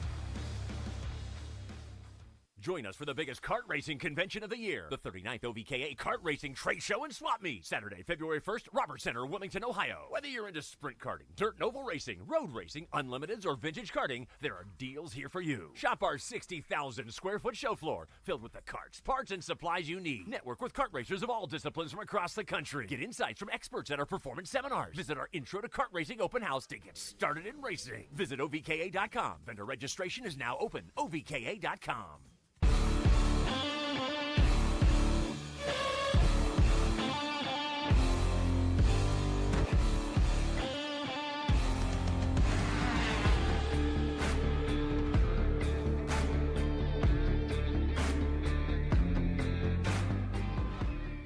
All the way up to the finish line. Who is it going to be? And it's Sean Perez who wins in Crescent. Ty Fisher wins $1,000 in KA100 Junior.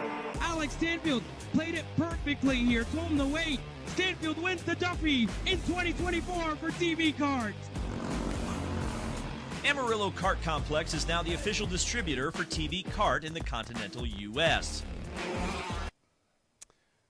Well, ladies and gentlemen, it's been 4 days of action. Practice on Wednesday, practice and qualifying Thursday, finally wheel-to-wheel on Friday. Situation Saturday with the last round of heat races and, of course, those exciting LCQs. But where are we? It's Super Sunday. Las Vegas Motor Speedway, and that is the podium that everybody wants to get to at the end of 9 main events today. My name's Rob Howden, back up here in the booth with my esteemed colleagues Henry Bodette and Mike Smith. Guys, excited to get things underway. KA100 Junior. No lunch for us, guys. We're rolling all the way through 9 straight main events. Henry, obviously the exciting palpable here at the start of the day. Absolutely. We've had the pomp and we've had the pageantry, a fantastic opening ceremony which really gives you the message of what a major event this is. Now the butterflies set in. You've got over 40 drivers there down on the grid, and all of them, I am sure, they're thinking different things. Even the most experienced ones of them will have those nerves because of what is about to unfold over the next 20 laps. Mike, you and I both had a chance to be on this grid for the start. Once for me, a couple times for you. Well, for me, I kind of got a sense of calm once I got down there, once I got settled. There was still a little bit of nerves, but did you feel the same way? Was there a man, we worked all the way to get to where we are. Now it's time to see what we can do on Sunday? Yeah, I mean, my general thing, I think every driver's got a little bit of a ritual or a little thing that they do. And for me, it's I always hobnob with the other guys around me. I mean, again, KA Masters were pretty loose, right? And so I kind of hang out, relax a little bit. Then once I sit down in the seat, I do a little shimmy. I kind of get my spot, and it's deep. Yeah, exactly. All right, and then you just kind of get in the spot and you get in the zone and it's time to do business. To Henry's point, though, pushing up, My hands were shaking. I'm like, and again, because you work so hard to get to where you are, right? And again, we always talk about different storylines. Are you on the front couple of rows? Hey, are you mired back in the pack and, knowing that they could get crazy, some chaos in the opening couple of corners? But also, we don't know all the drivers. Some of the drivers, they know how much their families have sacrificed to get them here. Indeed. They know how much hard work has gone in to getting them here. Some of them, there's so many different sort of elements to it. What are the drivers thinking? Obviously, they want to win for themselves, but they want to win, for all those holidays they haven't had, all those family gatherings they haven't been to. And, now there is, that's the last thing that you want, is a mad rush to the grid. Yeah, Ardiles having to get himself up there. So here's your lineup, folks. Your preset menu for the day, a taste of SuperKarts USA karting. It'll be KA100 Junior, the first event here. We'll go about 11:15 with Master Shifter, 11:45 with KA100 Senior, 12:15 with Micro Swift, 12:45 with KA100 Master, 1:15 with Mini, 1:45 with X30 Junior, and then of course after that we'll roll into our Pro, X30, and Pro Shifter categories. Here is the grid for the first main event of Super Sunday. Turner Brown starting on the pole position for the Rollison Performance Group. Already 2 wins last year, swept the junior categories. If he does it again here this weekend, he'll walk away as a 4-time winner, the first top driver ever to go back-to-back with double wins. Brown starting on the inside of row 1. Sebastian Garzone for Orsolon Racing. A tremendous week so far for Garzone. He's going to start second. Ty Fisher, one of the breakout drivers of the weekend we see here. Ty Fisher in the TB Kart for Race Lab starting third in the number 838. And Diego Ardiles, the driver who won all the championships this year for Speed Concepts Racing in the 801. Alexander Vonchev and Lev Krotonov go from row number 3. 2 drivers that have both got the speed to win. Can they manufacture a way around the front 2 rows of the grid? Chase Gassio-Lee and Enzo Vidmontien go from row number 4. Let's go row 5 and 6. A couple of drivers I think could be spoilers here from the back of the top 10. John Antonino for MPG Motorsports in the 836. Wow, was he impressive in a couple of his races. He'll start deeper in the field, but I think you're going to see him work his way forward. And then the driver was able to come all the way to the front in the heat race 3, Isaac Malkit in that Birol Art machine, the 879 Malkit starting 10th. Row 11, 2 other drivers that could make an impact here. Mick Blankaspoor starting on the inside in the 805, and Nico Sarfati in the GFC machine. Flexed the muscles a little bit here this weekend. His last junior race for Sarfati, the 830 rolling off from P12. Yeah, the Dutchman Blankenspoor can get the engine problems that have been afflicting him solved. He could be a factor. Jose Alejandro Halfan and Charlie Smith go from row number 7. Luca Popescu, and then the half American, half Romanian driver Max Cristea, who qualified 3rd overall.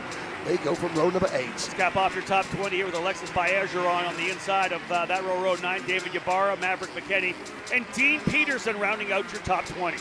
Looking back through the 21st through 40th starting positions, these are the drivers that will need some help to get towards the front, but don't count out Alessandro Truchot or Mateo Calderon, Christopher Wakefield and Amador Martinez Sainz, Ruben Gutierrez, Eric Doan, Jackson Walney. It's not been a great week for Jackson. And then from Trinidad and Tobago, Naomi Jade Garcia. That's your 14th row. Nate Dogg, Nathan Dupuy and Martin Jaramillo rounding its top 30. It's time to get Super Sunday underway. 9 main events for you. We get ready to roll here right now. Top drivers, Turner Brown up front, as we know, super impressive.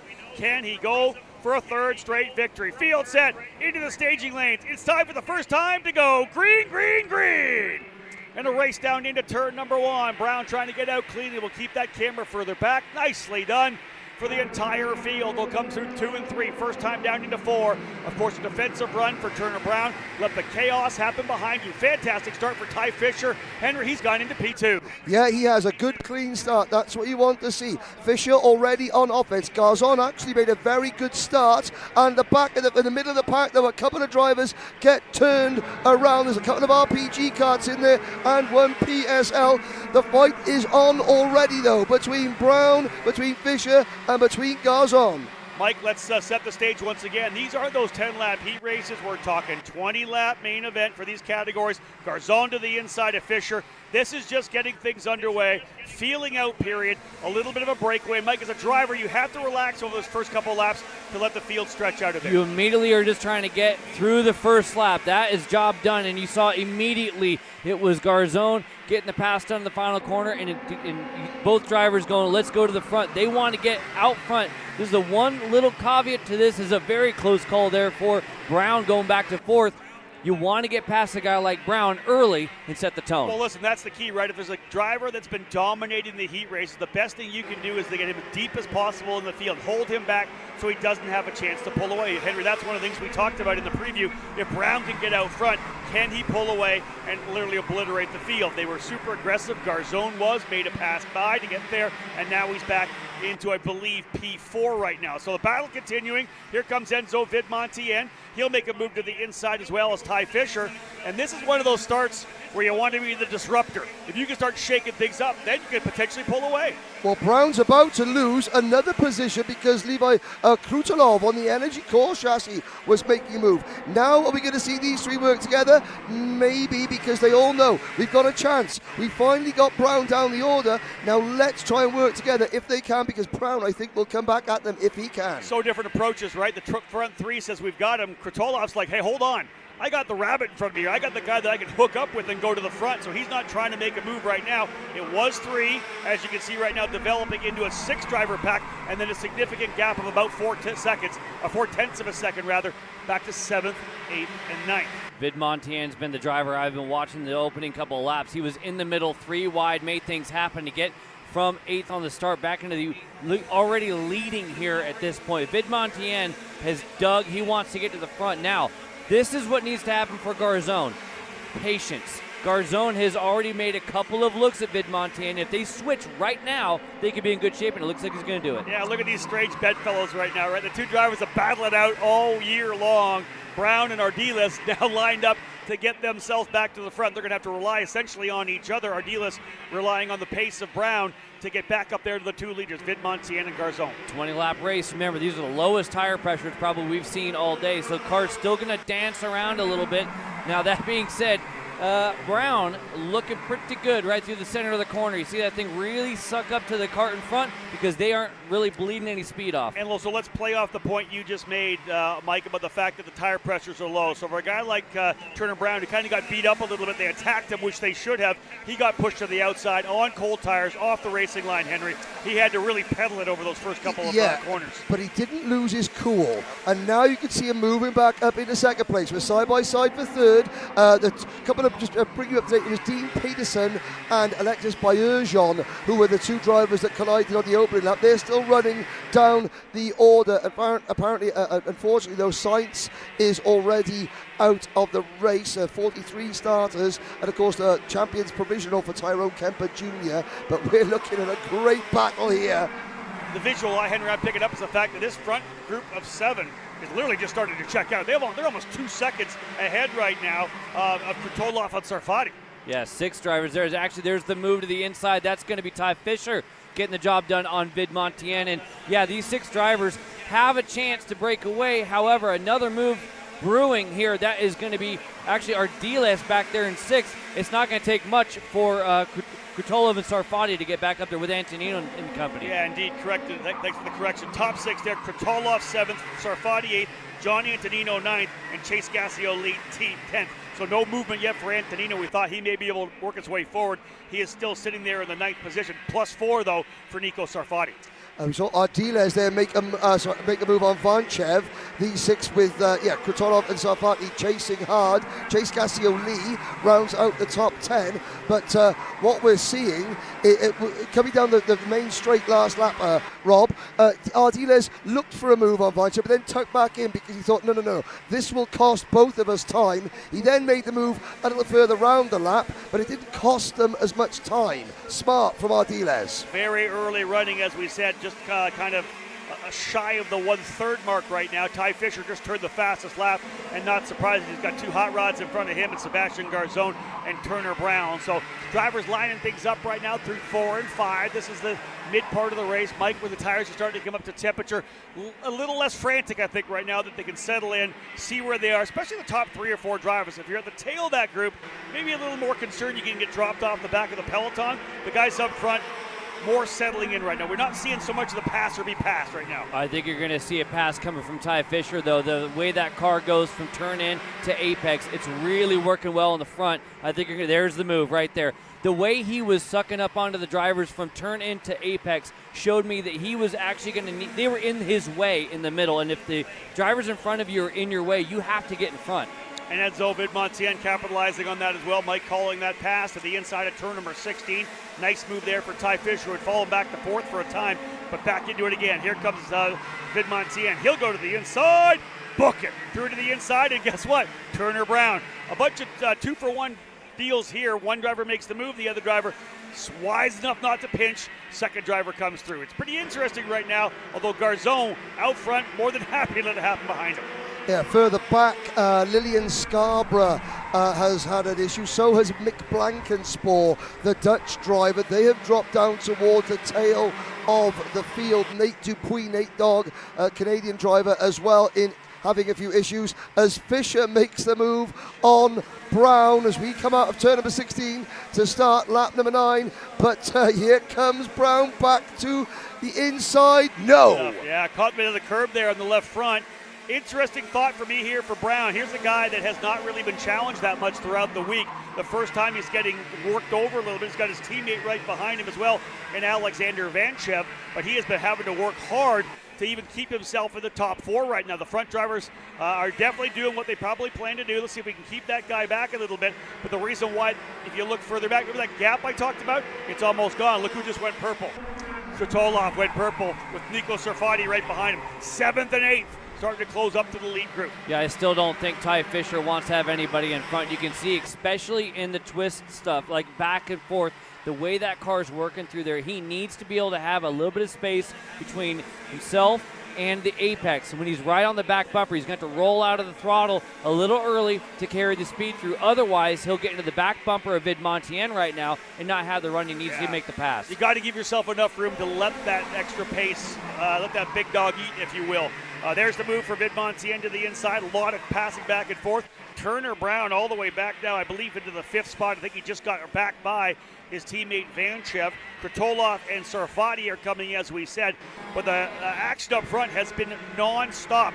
No one deciding to settle in at all. I think they all know that everybody in here is a lion. Everybody in this league group can win. You got to keep yourself in the top 3, otherwise you get dropped sooner or later. Yeah, behind the top 8, you've got a gap of about 1.5 seconds back to John Antonino in 9th, and then another 1.5 second gap back to Charlie Smith in 10th position. We're down to 8. Well, we've got 8 at the front, and as we approach the halfway mark, in fact, we just go on to lap number 11. You cannot choose a winner as Brown trying to fight back. Yeah, so in second place, I just saw Ty Fisher take a look over the shoulder. Does not go for the move here in turn number 4. Will there be a move here? No. So here's our first chance of seeing a little bit of patience while further back. I believe that was Vanchev making the move to the inside. That was Brown. That was Brown. Yeah, big move to the inside there. He moves up to P4. There's like 1 kart length between Fisher and Ardiles, and then 1 kart length back to Brown. They're all going to be bunched right back up, just a different leader this time. Mike Henry, look at the action we have already. Wasn't Garzone like out front by a couple of car lengths, like what, 2-3 maybe laps ago? Now he finds himself back in about 5th position here. I've been getting passed by both Ardiles and Brown. Up front, Vidmontien and Fisher trying to push away. But again, you've got that grouping of Ardiles and Brown, two of the top junior drivers all year long, working together once again. Non-stop action as we're past the halfway point. Here comes Ty Fisher to the inside of turn 4. Book it. He is through. And in fact, Ty Fisher is now our new race leader. Great call there to the inside, as we said. And again, Fisher takes the TB kart out front. Solid run for him. And Mike, you've talked about, you've watched the dynamics of that race car. You've seen the way, you like the way it's rotating through the corner, the exit speed it's getting. He's working it right now and leveraging everything he's got. Yeah, Vid Montaigne staying in the coattails right there now that we got a new leader. And that's what I was going to bring up after closing that point. 2 new drivers to the scene, Krutolov and Sarfati. And they have got Krutolov up to 3rd, Sarfati in the 8th spot, but both very, very fast and aggressive. That 881 energy has been on the move. Krutolov there doing what he needs to do. He doesn't lose momentum. He caught the pack, and then he got one move after another. He hasn't fallen into the pace that the leaders are running. We're seeing an awful lot of overtaking here, but we're not seeing anyone defending too early. That's even more impressive. The battles aren't happening because the leader is suddenly clinging to the inside lines. No, we're just seeing natural overtake, pass, momentum. Great stuff. Well, listen, we talk a lot about this, the fact that drivers can reel in, they can catch, but they never make the move when they get there. They slow down to the pace of the driver they're with. Krutolov, not at all. Again, on the offensive, to the inside, he gets by again. Great move there to get by Vid Montaigne. Not only did he turn a bunch of fast laps, the minute he got to this group, he went on the attack. Well, and a nice smooth motion, too. It just doesn't quite set up all the way outside. That early turn and allows you to get to the apex sooner. First opportunity, taken right away inside. Book it. Great pass right there. And again, Krutolov, who was 7th for a time, now is your leader. Wow, what a great run for Krutolov. You look at the difference between Krutollov's attitude and then the attitude of the number 3 830 kart, Nico Sarfati, who has stayed at the back of the group. He has fallen into that, just matching the pace of the people in front.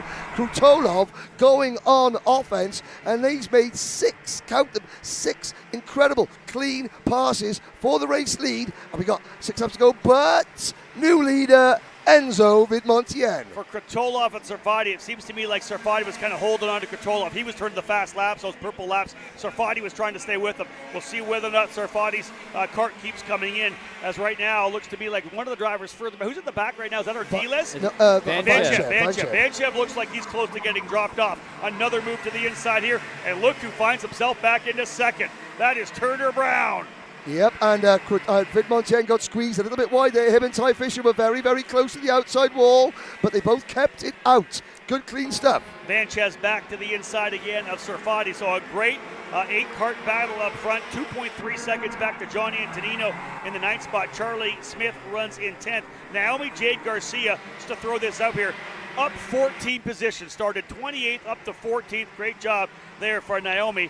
But, of course, the focus up front of this epic battle we've got going. A little contact there between Vid Montaigne and Ardiles coming out of turn 16. That's the 2nd time that Vid Montaigne's run out of the room. Down to the inside. Here we go. That's going to be Turner Brown. Crossover maneuver from Krutolov. Krutolov is going to take it right back, but you're going to have 4 drivers all jockeying as we go down turn number 4. Yeah, that did not work at all for Brown. He got hung out to dry.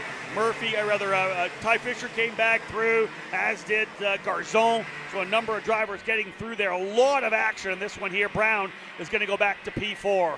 Far from done, folks. We are having 14 laps down, working lap 15, but 5 to go. Now it's go time. If you're back in there in the 6th, 7th, 8th spot, Henry, you got to start thinking about getting yourself into the top 3. 1 3/4 laps ago, Enzo Vid Montaigne took the race lead going into turn number 4. He now finds himself in 7th place. Oh, and now it's getting a little bit touchy.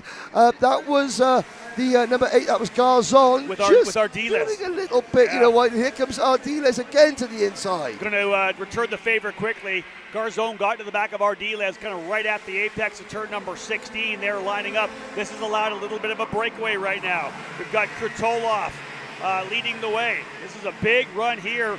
Good lead group. And here's a big move to the bottom. Sarfati trying to go around the outside.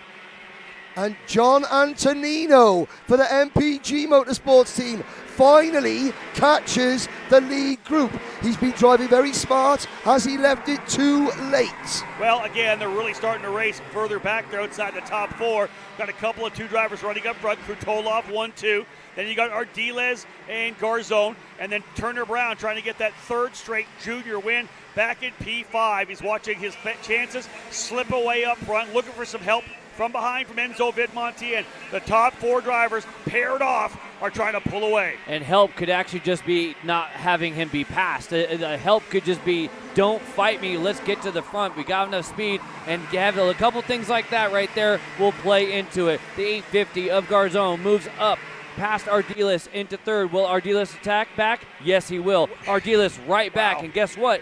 That allows the top two to go, and it's going to bring Brown right into it. As soon as Brown's there, he's going to have to get going. Yeah. Then there'll be two to go this next time by. Watch the last lap, Rob. It's your last corner. Going to be Brown to the inside. Get ready, folks. This is going to get exciting here in this category of KA 100 Junior. What a start to this year's Super Sunday.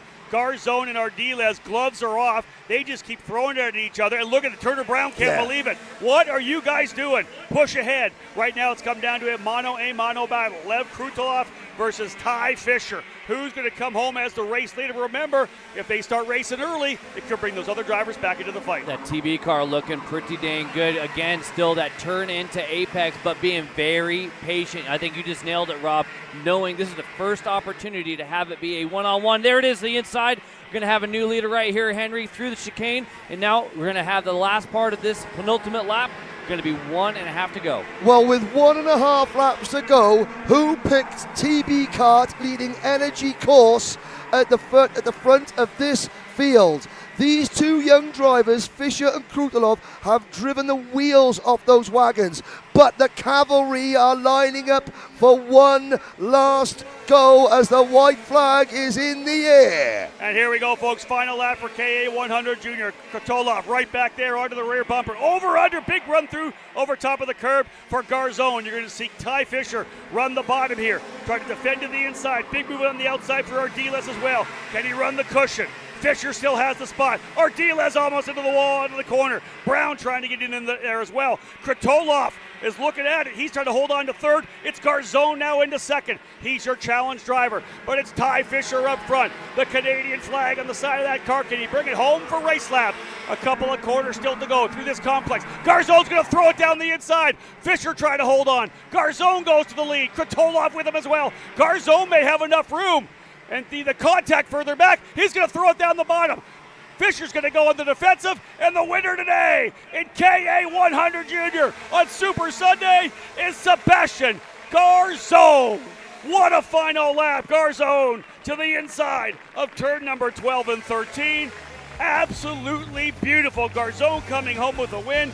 Fisher, Krutulov, Ardiles, and Vidmontien. What a fantastic last lap. What a fantastic 20 laps, because those 9 drivers all came home without a scratch on any of those karts, and that is fantastic. Fisher knows he was beaten by an absolute peach of a move from that driver right there. And the opportunity to see the raw emotion. After winning a race like this, Garzone rolls it into the scale house. You see what this meant to this young driver, Sebastian Garzone, coming home with the race win and a move on the final lap. Mike, let's talk about it. What a pass it was to get to the inside. Fisher did the best he could, but Garzone got such a good run through 11 and 12 and pushed it down to the bottom. Yeah, it'd be awesome to see a replay of that, it being the race win there. It'd be awesome. I mean, at the end of the day, you got to put yourself in the right position. Garzone did that at the end, and Fisher just not quite able to do what he needed to hold on to it. Here's the race recap, Henry. Yeah, the Coastal Link race recap there. Garzone made a good start, but Brown kept him at bay. At the first, that was where Alexis Bayerjon and Dean Pedersen came to grief. But then Garzone, after getting shuffled back a little bit, started moving forward. Now, he actually led most of the middle part of the race. That was the first time that Turner Brown got shuffled out of the lead. He never got it back. He was always there or thereabouts, but the race just didn't pan out. The drivers behaved impeccably. Vidmontien was your leader for a bit. Then Vidmontien got dropped out. Ardiles and Brown kind of got caught up a little bit, and then when Fisher and Vidmontien moved into second and third, that was really all she wrote for Turner Brown. There were moments where he tried to get back in the lead. That clash at the curb there could have unsettled the kart. That RPG kart just didn't quite have it. But Vidmontien, Ty Fisher drove a very, very smart race. Led when he could, followed when he needed to, and then the second half of the race was really the story of the Energy Course driver, of Lev Krutulov. I have to say, the 881, this is the first weekend that Dean Keeble's been running the Energy Course USA team. The owner of Energy Course is also here, and I'll be very, very impressed by that. Brown being smart, and that was very, very close there between Fisher and Vidmontien. Where's Garzon? Well, he's fourth at the moment.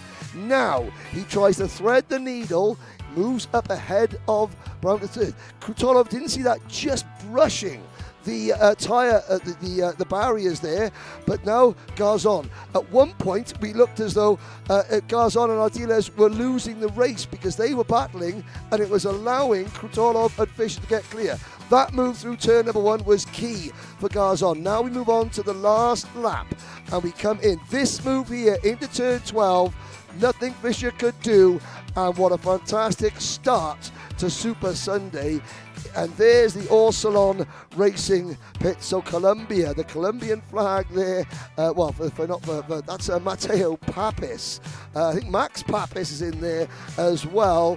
What a fantastic bit of emotion. If the other 8 races are as good as that, Mike, we are in for a truly special day. Yeah, I'll tell you, that was some good hard racing. And we talked about all the way around the course. There was plenty of side-by-side, plenty of, give them just enough room. And I'll tell you right now, if you're down in that little mosh pit of emotion like David Land is, it's got to be a good one. David, you ready for this thing? We're going to give it back to you, buddy. I sure am. Sebastian Garzon, emotion that you and your crew and your family are showing right now says everything. What does SuperNats mean to you? No, this year was fantastic with my team, my mechanic Nico, my coaches. Won SKUSA Winter Series. We finished P2 in the USPKS, and now we are winners of the SuperNats. And it's incredible. First, to thank God because He's always with me, because He always encourages me to take the best decisions in the track and push harder for X30. You mentioned it. You made the best decisions out there. Walk me through that last lap and the final pass. Yeah, I was thinking all the race. I was calm because I was P7 in a moment. Then I was stronger, and then I started tie and then passing in that corner. Tell us what's next for you. Obviously this is a big career check mark for you, but moving on to the next year, what's ahead for Sebastian Garzon? So first now to be with the team, and now then in the afternoon focus on H3 if we can try the same to try to win. And next year I'm going up to senior, and so I'm gonna prepare more for that class. Sebastian Garzon going for the double. He wins the first race of SuperNats 27, and I'll tell you, what a race. Back up to you guys in the booth. Thank you very much, David. And again, for Garzon, I stayed calm. That's the key. I went back to P7 and stayed calm. As the fans in the grandstand had a treat there. Here is a look at your provisional finishing order. Sebastian Garzon and Ty Fisher first and second. Lev Krutonov third. Orsalon Racing, Race Lab and Energy Course. Then Diego Ardiles for Speed Concepts Racing and Enzo Vidmontien for the Trinity Karting Group. John Antonino for MPG Motorsports finishing in 6th. Turner Brown and Alex Vanchev for the Rollison Performance Group 7th and 8th. Nico Sarfati finished in 9th position. Look at that, the top 9 separated by less than 2 seconds. Chase Cassioli, Luca Popescu, Naomi J. Garcia, David Ibarra, Charlie Smith and Eric Doan round out your top 15. Less than 5 seconds separates the top 16 finishes, with Alexandro Truchot rounding out your top 16. Disappointment further down for the likes of Jackson Walney, for Matt Cagle, Martin Jaramillo dropped back early on. Little sizzle, Isaac Malkut, he got caught up in an incident and dropped to 29th position. But apart from a couple of retirements further back in the pack, as you look at your full 43 kart finishing order, Max Weiland, the dice roll-off winner, finishing in 37th position. Mick Blankensport, it wasn't to be for the Dutchman. For Tyrone Kemper Jr., who started last, comes home in 34th position. Well, we will be getting post-race ceremonies underway shortly, but as you look at a victorious Sebastian Garzon, we will take a short commercial break.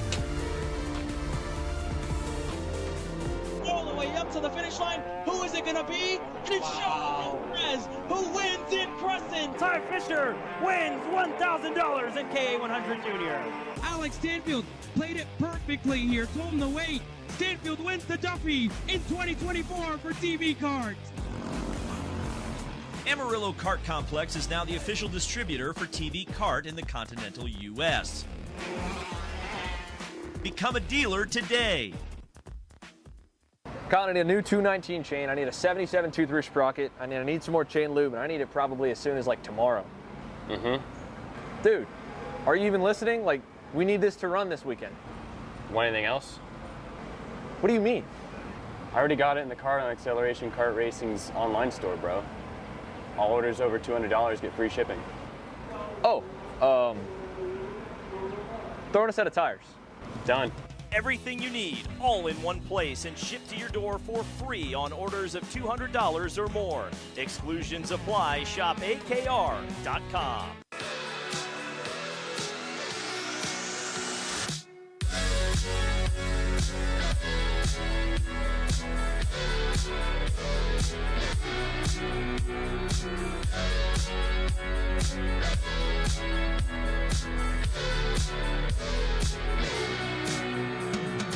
Turner Brown will win on Sunday. Augustus Toniolo wins X30 Junior. Kai Hunter wins the main event in KA Senior. And the RPG Cosmic wins in Micro. Donovan Bonilla has won at the SuperNationals. For more information on how to start your driver development journey with RPG, visit RollisonPerformanceGroup.com.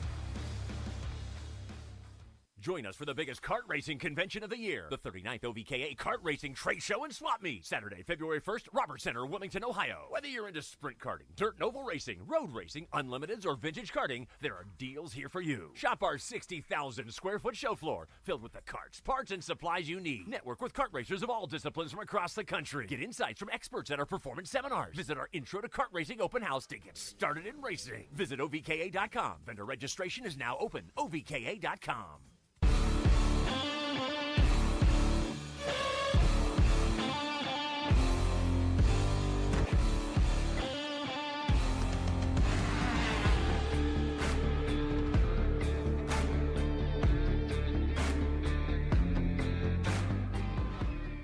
All the way up to the finish line. Who is it going to be? And it's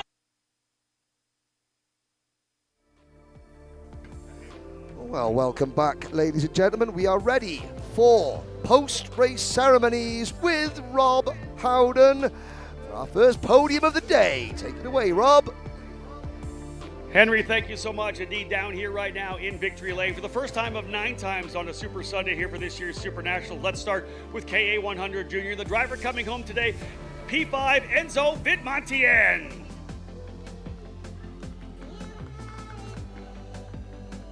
Absolutely unbelievable race, as we all know. That was a fantastic battle of drivers up front going back and forth, and Tom Kutcher and Alexis Kutcher up on top to help pass out these fantastic trophies. Great job for Enzo Vidmontien today, coming home in the 4th position.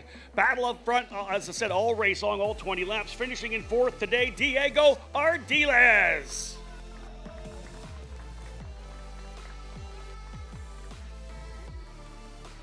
Diego, of course, the SuperKarts USA Pro Tour champion. Excellent job for Diego to come home P4. Let's go into the actual podium, the steps, starting in 3rd spot. Finishing in 3rd spot from the Ukraine, Lev Krutikolov. What a great drive for Lev today. Wanted that win, but man, the battle up front was crazy. He came from deep, got all the way up to the back of the pack in, I believe, 7th, and then worked his way all the way up, of course, into the lead at one point, ends up finishing in 3rd position. Man, it was a wild final lap. The driver is going to take P2, led it all the way over to turn number 13. Just not quite enough to get the victory today, but what a breakout weekend so far. Folks, finishing in 2nd for Race Lab on the TV card, Ty Fisher!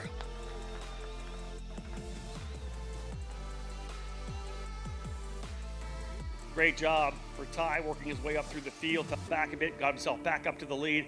Just that last lap, the door was open, and this driver made a big move to the outside of turn number 12, the over-under into 13. He ends up coming away with the win. Ladies and gentlemen, your 2024 winner in KA100 Junior, Sebastian Garzone! Orsalon Racing driver coming home with the victory. And again, what a stacked podium we have in KA100 Junior. What a great race to kick things off as well. Fantastic battle to start it all off. And again, 20 laps of action in that one there. Garzone coming home with the win, a last lap pass. You'll remember that one for sure. All right, guys, get those trophies up in the air for me.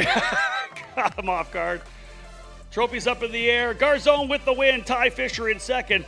Krutogolov in third. Ardiles in fourth. And Vidmontian rounding out the top five. Our first of 9 podiums here. The celebration, of course, for Sebastian Garzone. We got the champagne there for the top 3 drivers as well to spray. Excellent job for these drivers. Drop those trophies down. Top 3 drivers. Grab that apple cider. The celebration. Get it spraying. Get it going. Krutogolov going after Garzone, as is Fisher. One more time, those in the grandstand. A round of applause for the top 5 drivers here in KA100 Junior. Henry and Mike will send it back up to you in the booth. Thank you very much, Rob Howden. The first spraying of the non-alcoholic beverage because it's for the kids. Mike, you know, a great way to start off Super Sunday. Do you know what the best thing is? We get to see most of these drivers again in Junior X30 a little bit later on. Indeed, it'll be really cool to watch it. A lot of them already have some of that experience. Go on to the next one. Lots of racing going on, and they set the tone. It's good, hard racing all the way through, with everybody keeping it pretty dang exciting at the front. And so there's Ty Fisher's dad giving him, a trophy. I see Cody Schindel from Canadian Karting News there. Obviously the standard Las Vegas showgirls, but Columbia take the first win. Orsalon Racing, and you just saw, you know, they're a team of predominantly South American-based drivers, or they got a couple of Italians, they got Latin flair, and that emotion came pouring out. Every single member, even Max Papis was there as well. For Speed Concepts Racing, a runner, a top 4 finish there for Diego Ardiles. You know, he'll be pleased with that. Well, will he be pleased with that as the 801 kart, the reigning SKUSA champion? You know, hey, you've come to SuperNats. You've finished the top 5. You've negotiated all the potential pitfalls that can happen during the course of this week. So, you know, on reflection, you will be happy. We said it was standing room only in the grandstands. It's now gone above the grandstands there. People are perched everywhere to get a glimpse of the action on the Jumbotron and on the track. Indeed, they have. And to your point about, are you happy with that or not? You want to win. If you're not going to win, though, walking away with some hardware, you'll be able to look at that back on the shelf every single time. And there's the owner of Energy Course. With his driver, he's over here to watch it, of course. And congratulations to Dean Keeble and to the Energy Course team. He's got a check there as well for a couple of dollars. Krutogolov, the Energy name is back in top line North American kart racing. It's back with a bang. So as we prepare for the next final, it's time to hear from some of the people that make all this possible. A very quick word from one or two of our sponsors. To be the best, you have to learn from the best. Racecraft Driver Development by multi-time karting champion Austin Garrison is here to help you elevate your game behind the wheel.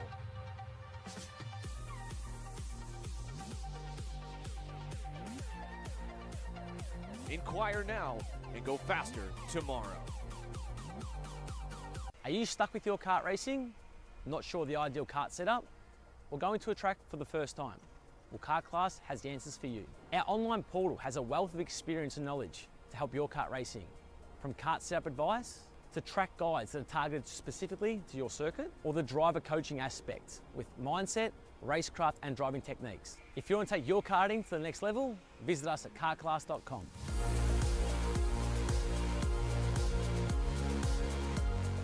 Looking for a team with a diverse calendar?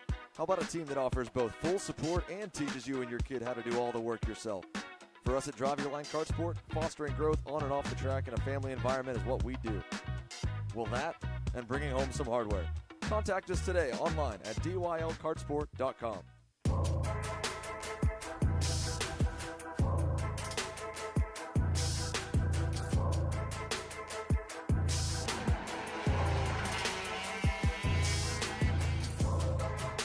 And Mateus wins the main with a stunner in Pro Shifter.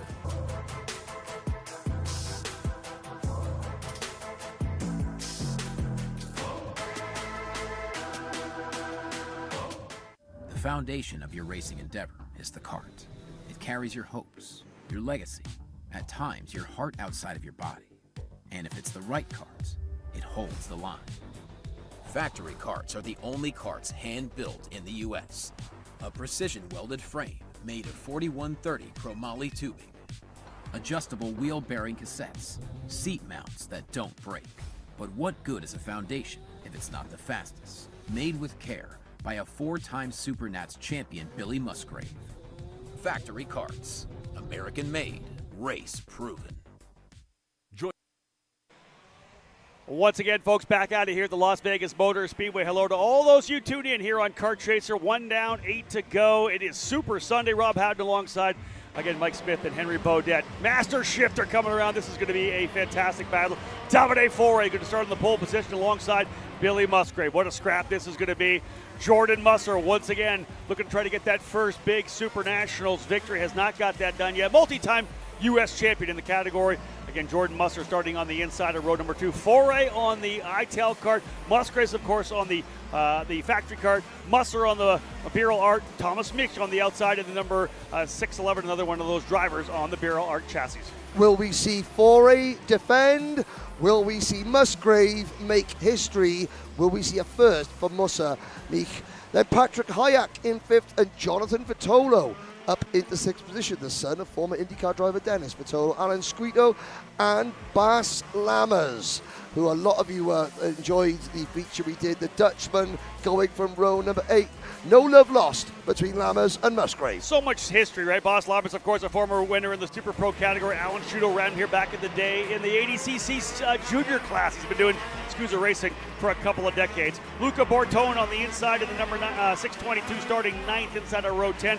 John Crow looking really good in the factory car as well. He'll start on the outside in the 631. The Crow Show trying to work his way forward.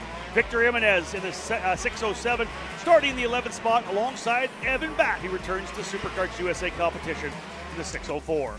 Sam Beswick and Travis Irving, who we've seen have an interesting week so far, a couple of incidents, but he has been quick. He goes to the outside of row number 7.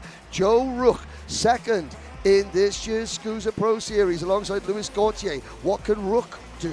Former winner Rob Logan starting 17th in the number 623 Ron White Racing CRG. Luis Quiones, another factory car driver on the outside of row 9, starting 18th. Vincent Cassard and Nicholas DeAndrea will round out the top 20. Now, all the entries made it to the final. I think we've lost 1 or 2. Ruben Milan, the TB kart driver, the Spanish driver, he's had to withdraw after an injury yesterday. Skitchy Barnes, the reigning SKUSA champion. Will the Bermudan do something special from 23rd on the grid? But he's got company. Robert Boudicot is back there as well. As we look at the remaining order, Larry Pegram down in 38th. Brad Danoff, will the best helmet painter in the business actually do some, will his driving be as good as his helmet painting? Francesco Vasalio, Frank the Tank at the back as well. All right, field coming into their starting spots here for the first standing start of the weekend. We'll have 2 of them, Master Shifter and Pro Shifter, Formula 1 style standing start. Drivers coming into position. Foray on the inside. He's had all 3 hole shots, but Musgrave can get out of the line as well. We're going to the flags. Green, green, green. Another great start for Foray, but Musgrave's going to come around the outside. Musgrave with the hole shot. The factory kart driver goes to P1. They'll work their way at 1, 2, and now down to the bottom of turn number 4. Musgrave looks good coming out of the gate. It's Musser down the bottom of the racetrack, but he's going to lose a spot. It's a big run around the outside. Musser's going to go back to P4. Who is that? I think that's Thomas Mich, who's got his way up into the 3rd position, so a good opening lap for the drivers here in the Master Shifter category. We've got yellow flags with drivers potentially into turn number 6 and 7. get back onto that with the second. A couple of Burrell Art drivers there as well. As you can see, the start is now underway. Billy Musgrave with a bit of a lead right now over Foray, but then it's Mish and Musser. Musser thinks to the inside there, not quite enough to make the pass in turn 16, but guys, there's your opening lap in the books. You know, I was going to say, I think that Foray actually bailed out of that one a little earlier than he had to because it's a 20-lap race. I think he knew if he kept his nose in there, he's going to get pinched down, and he would come to Burrell. So smart move. There's another move, though, 6:15. That's going to be Hijack going up in there and making things happen. Yeah, that was aggressive, Henry. Yeah, that was. But Hijack thinking, he's looking up in front of him. He knows how quick Musgrave is. Davide Foray is going to be quick no matter what he's sitting in. He could be sitting in a shopping cart and he'd still be quick. So Hijack having to make moves earlier than he may be, aggressive moves earlier than he may have, like the incident you were talking about, Rob. There was a couple of back markers that were slow away from the line that had a territorial dispute coming out of turn number 4, not affecting the leaders, as you can see SKUSA officials already removing the track or improving the track. Bas Lammers on the move up into P6, and he signals, let's go. Yeah, Patrick Hijack started that off for the move to get on the inside of John Fatolo a lap ago here in turn number 4, was able to get the job done, but Bas Lammers, we knew it. He was coming from deeper in the field, started in the 8th spot. You knew he was going to be on the move quickly. A couple of big passes. He follows suit on Hijack to be able to make a move to get to the inside of Fatolo, then quickly reeled in Hijack and made that pass coming down the straightaway. So you can be guaranteed of this. Lammers knows that Musgrave's up front. He knows that Foray is up front. He realizes 100% that he can't let those drivers pull away while he's scrapping further back. So he's doing the best he can, even if it's elbows up, to put him where he needs to be. Purple lap last time by, even with the pass for Lammers, 47.574. Foray is in second. It's Musgrave out to the lead. Across the line was 0.4 of a second. Call it about 3 or 4 kart lengths coming through turn number 4 and 5. Thomas Mish third, Musser 4th, Lammers 5th, Hayek 6th, Fatolo still 7th, and Shuto up 1, Crow up 1, and Bortone down 1. That's the rest of your top 10. Lammers 3 laps and 3 positions to the good. Now we'll have to try to set sights and make things happen pretty quickly on the 2 Burrell Arts in front of Musser of Mish. And it is going to be right to the back bumper here. Probably by the end of this lap, we should see Lammers not a move right here. First opportunity going to be turn number 1. You're looking at the 2 GFC teammates there. Looking at the top 10, you've got a pair of Birrell ART carts. You've got a pair of GFC carts, a pair of Ital carts. But you've got 3 All-American built factory carts in the top 10. Yeah, that's big for the factory kart team, especially with their driver up front.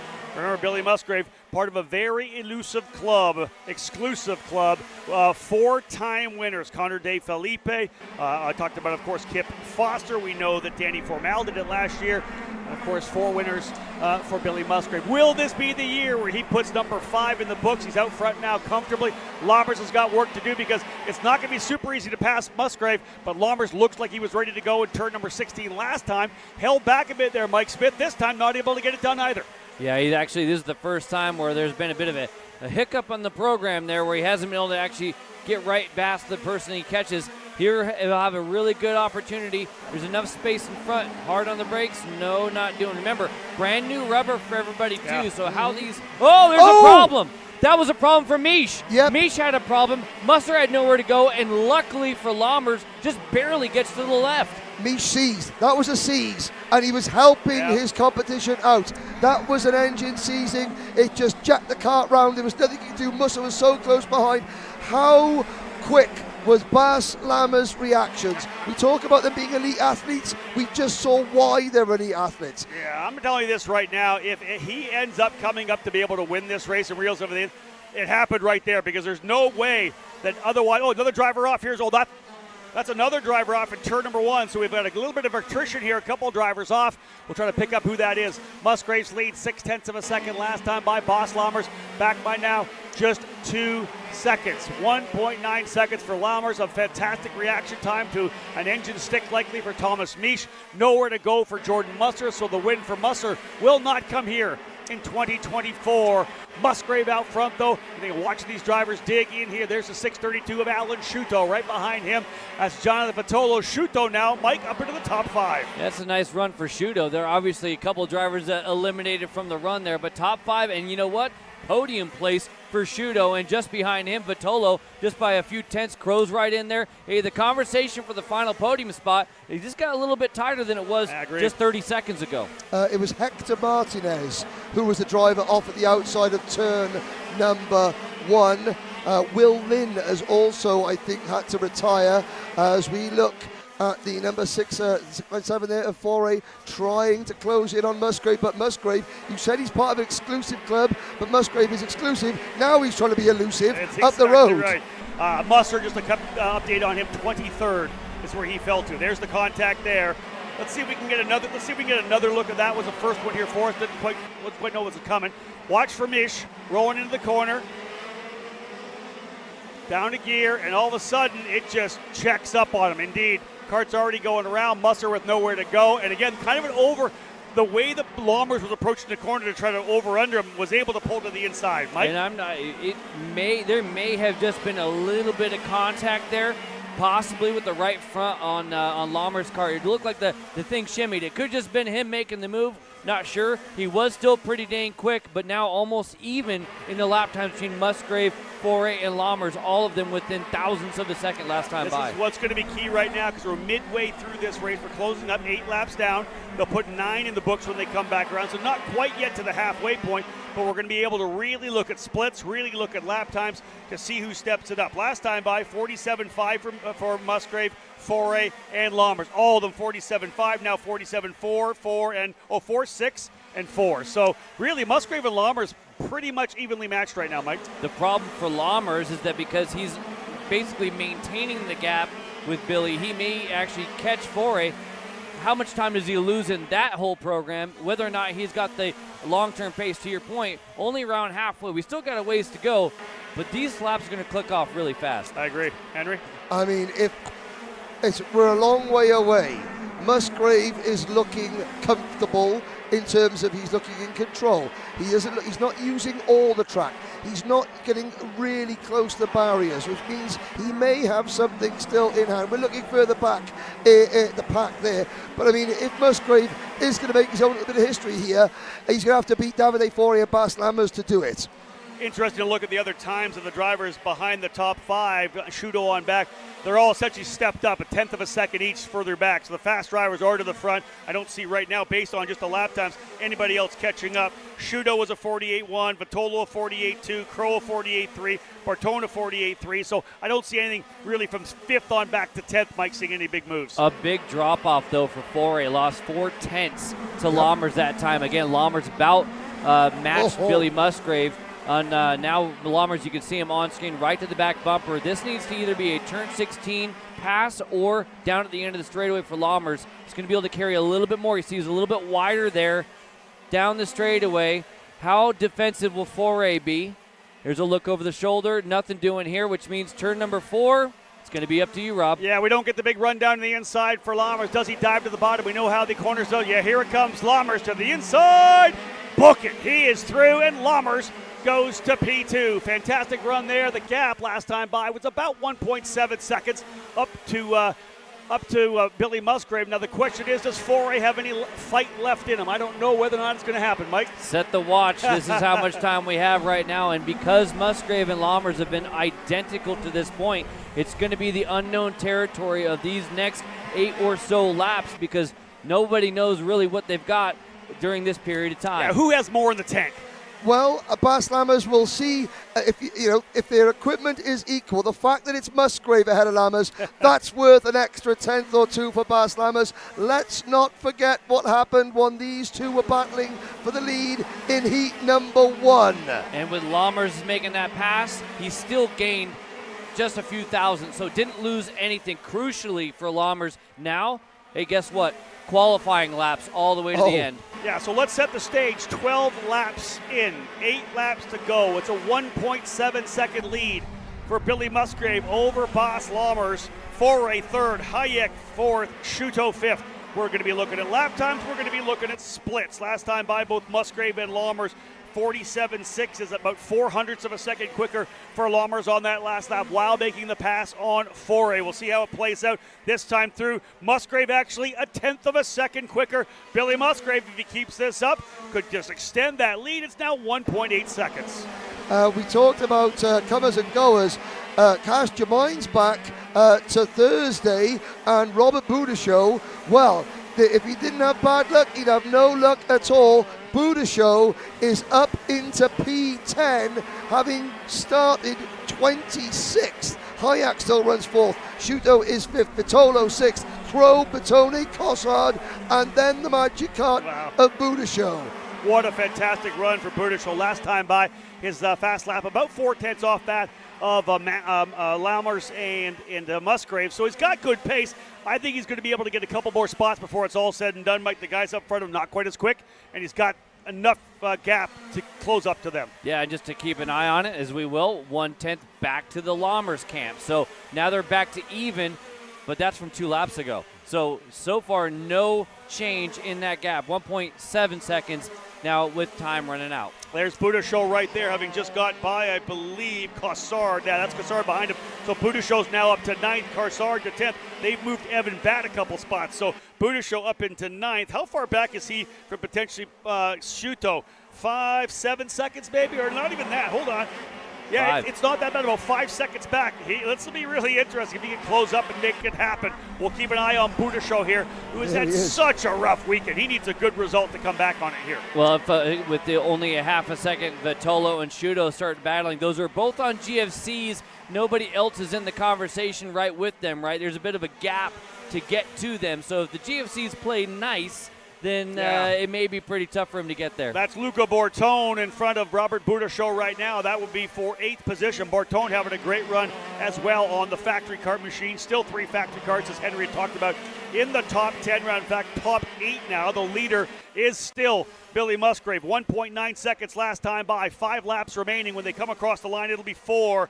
Musgrave stretching away. Last time by, significantly quicker on track than Boss Lammers. Billy Musgrave could be en route to his 5th win. What a great run it's been so far. Good weekend for Billy Musgrave. No, and I think a lot of people came into the weekend thinking Billy might be kind of the one to watch as far as the one coming in as the guy to beat. And actually, he's been in the conversation, absolutely. But it hasn't been hands down Billy Musgrave. It's been hard. Hey, he started on the outside pole. That goes to show he had to earn it all the way through. And right now, showing right when it counts, he's the guy to beat. And shout out to Bartone right now. Henry holding back of the man who's on the move, Budashow. He's doing a great job, Bartone. Yeah, the factory driver. Now, I mean, at the risk of offending people, regardless of the results, which will what happens in the next 3 laps, it has been a long time since an American-designed, American-built, and an American-built chassis has been a world-beating piece of equipment. What Billy Musgrave and the team have built, regardless of what happens in the next 2 laps, the United States has a world-beating, world-class piece of equipment that it can send around the world. And the thing is, and I don't have it at the top of my head, I'm thinking you've got to go back to Track Magic as the last time an American chassis won at the SuperNats. I'd have to look into that. David Cole be the guy, Emery Lyda may be the guy to figure that out. This could be, since Track Magic, that we've seen a winner in an American-made chassis. Well, and let me just add to that a little bit here. We're going to give a little bit of love to the factory kart because it's leading the frickin' SuperNats right now. But how about Luca Bortone? How many races has Luca done this year? How much has he done? I'm not taking a bunch away from him as a driver. He just doesn't do it all the time. And it's still in the top 10. It's got to be a pretty good piece if a Billy Musgrave and a Luca can go out there. Because I asked Luca, joking around with him, hey, what are you doing out there? He goes, I have no idea.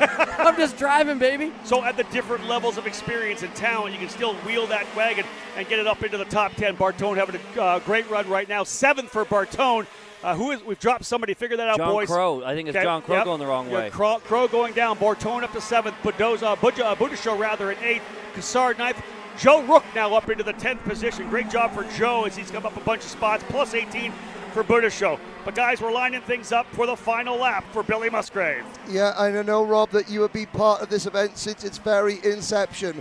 And there are very few moments that are special, that will go down in history. And that is not what Billy Musgrave needs, a slower kart getting out of the way. But, you know, when history beckons, the greats come calling. And we're about to see one of the greats of this event make a call into history. You watch the drivers who have won that first one, then the second, Then the third, it harkens back to the Indianapolis 500 to become a 4-time winner of the greatest spectacle in racing. But here at the SuperNationals, we've seen it happen as well. We've never had a 5-time winner. There's the helmet from Danoff Design. Will it be an American chassis that gets the job done? Will he raise 5 fingers in the air? Ladies and gentlemen, in the final corner, a dominating run. He is now a 5-time SuperKarts USA SuperNationals winner. Billy Musgrave winning in Master Shifter, Factory Karts, and Billy Musgrave. It was the drive for 5. He's got it done. 5-time winner, a new standard set in SuperKarts USA competition. Well, as a crown jewel of American sport, why not have the all-American badass Billy Musgrave doing the donuts? And the old adage in racing, win on Sunday, sell on Monday. I think the order book for Factory Karts is about to go ballistic. Crowd going crazy down there as well. Billy Musgrave taking the victory. Unbelievable run. Boss Lammers does come home in the second spot, 1.1 seconds back. His last lap was a good one. Billy kind of checked up a little bit. Davide Foray ends up in third. Patrick Hayek fourth. Alan Shudo up into the top 5. What a podium we have. Billy Musgrave, guys. I'm going to head down there right now. You guys lot to talk about.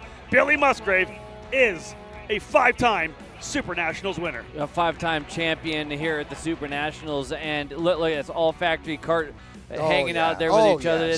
These guys are stoked. Hey, the thing is that SuperNats, SKUSA, all starts with the shifter stuff in the very, very beginning. And the first driver to make it into the 5-time club, Billy Musgrave, on a shifter ride. How about it? And to do it, he had to beat 2 of the best to ever do it. Bas Lammers and Davide Foray. So this was not a win he lucked into. This was not trophy hunting. This was an American gentleman testing himself against the best in the world and coming out on top. And our first 5-time SuperNats champion is about to speak to David Land.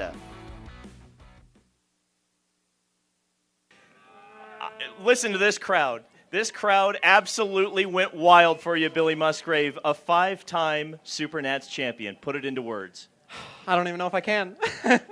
I mean, this is everything we work for all year. I mean, last 4 or 5 years working with the Factory Karts program, trying to bring an American-made chassis back to the karting market. I mean, I know it's Masters.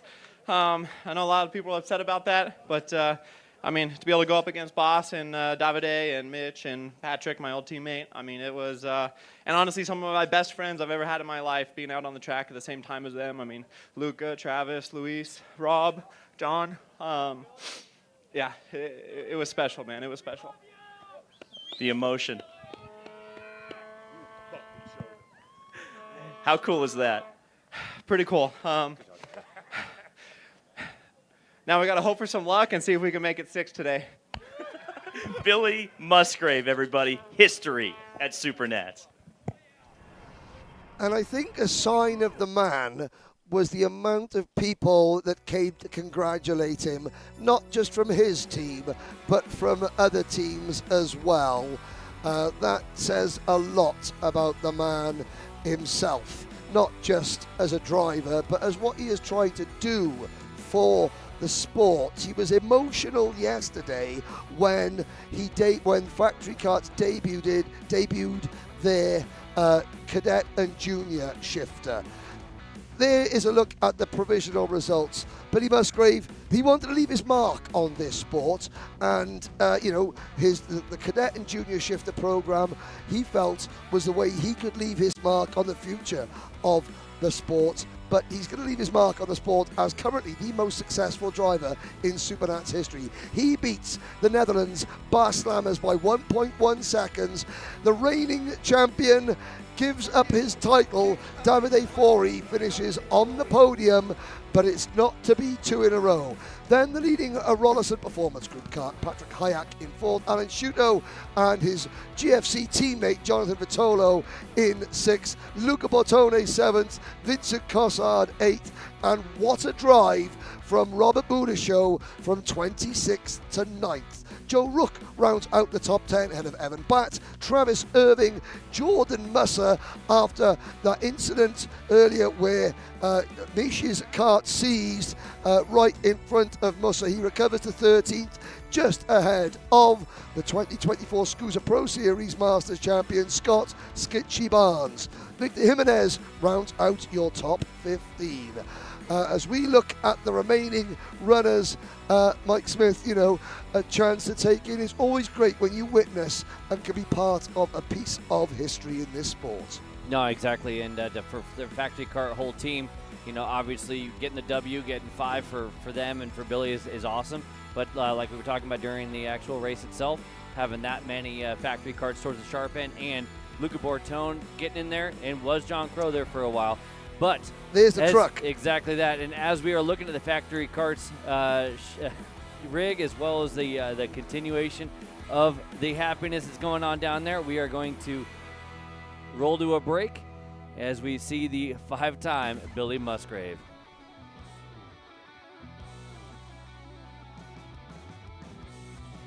All the way up to the finish line. Who is it going to be? And it's Perez who wins in Crescent. Ty Fisher wins $1,000 in KA100 Junior. Alex Stanfield played it perfectly here. Told him to wait. Stanfield wins the Duffy in 2024 for TV Karts. Amarillo Kart Complex is now the official distributor for TV Kart in the continental U.S. Become a dealer today.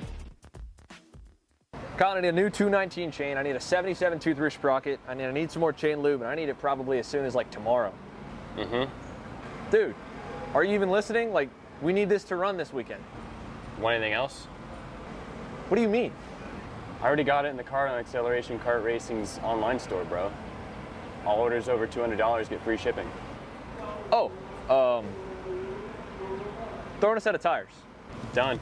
Everything you need, all in one place, and shipped to your door for free on orders of $200 or more. Exclusions apply. Shop AKR.com.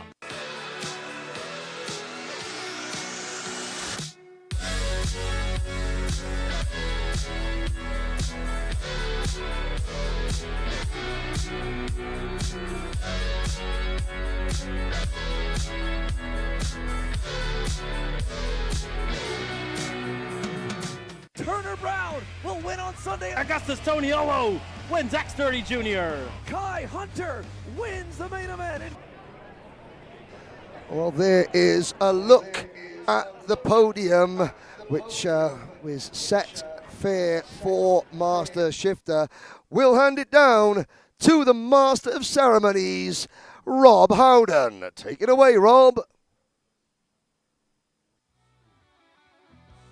Thank you, Henry. Getting ready to go here down with our second podium of the day, and what a battle it was. It's going to be a historic one for sure based on the results, 100%. We've got the drivers in the Master Shifter category coming over right now to get things underway, and lots of great storylines, as we know. We'll get, of course, to the winner, Billy Musgrave, 5-time race winner. We believe the first American chassis since the late, great Track Magic, an iconic brand in American shifter kart racing. But we'll start with the driver coming home in the second spot right now. We'll let Tom Kutcher and Alexis Kutcher get up there onto the podium so we can start passing out some awards here as well. We've got the trophies right here, because this is about kind of what Masters Racing is all about. One of the cool parts of the Masters program is the driver that comes home P5 today. Ladies and gentlemen, you go back in the history books.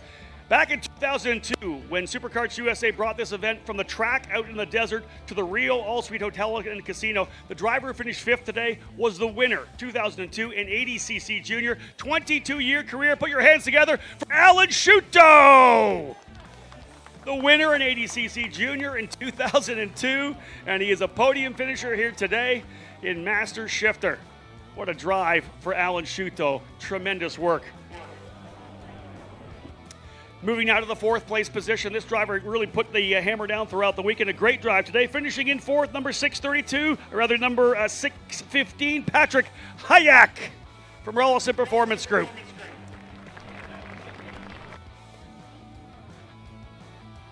Patrick right in there, moved quickly forward. Wasn't able to catch that lead group, but he was on the attack over the first couple laps. Patrick Hajek, excellent job. Finishing in the third position, the battle up front. This driver is holding on to second for a majority of the time. Comes home in third spot in the ITEL Kart number 697, Davide Foray. Foray on the ITEL, coming home in the third spot. Last year's winner back on the podium once again.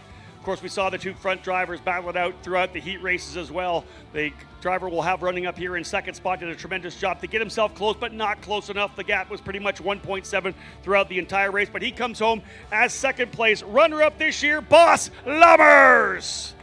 Italia Motors ITEL Kart driver Bas coming home in second today. P2 runner-up finish for Bas Lammers.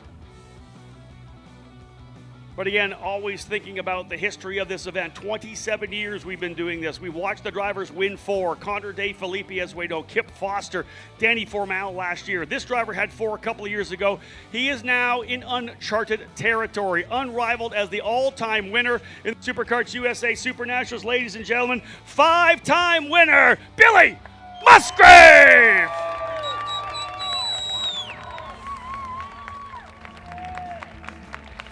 First time we've had an American chassis win at the SuperNationals since Track Magic. And again, one of the iconic brands, Track Magic, in early American shifter kart racing. A couple of big trophies, as we know, coming here as well, folks. The BRM watch, that custom timepiece, bespoke timepiece going to our master shifter winner. Plus, we have the helmet from Danoff Design, that custom helmet that'll be set right alongside that championship trophy. No doubt about it, a brand new watch, the new helmet for the trophy case, and maybe even more importantly, that record. 5 times a winner here at the SuperNationals. Look at the stacked field here. Watch is going on. It's going to have a little bit more importance for sure. Tom's trying to get that thing locked on there. There you go, Billy. That'll be something you'll always remember as the 5th time that you won here at the SuperNationals. Let's get him on top of the podium. Couple of helmets there, the one he races in and the one from Brad Danoff that he will put in the trophy case. Trophy coming up. What a field of drivers here, and the top 5 is amazing. Schuto, Hayek, Foray, Lammers, and now a 5-time winner, Billy Musgrave, with a dominant run up front.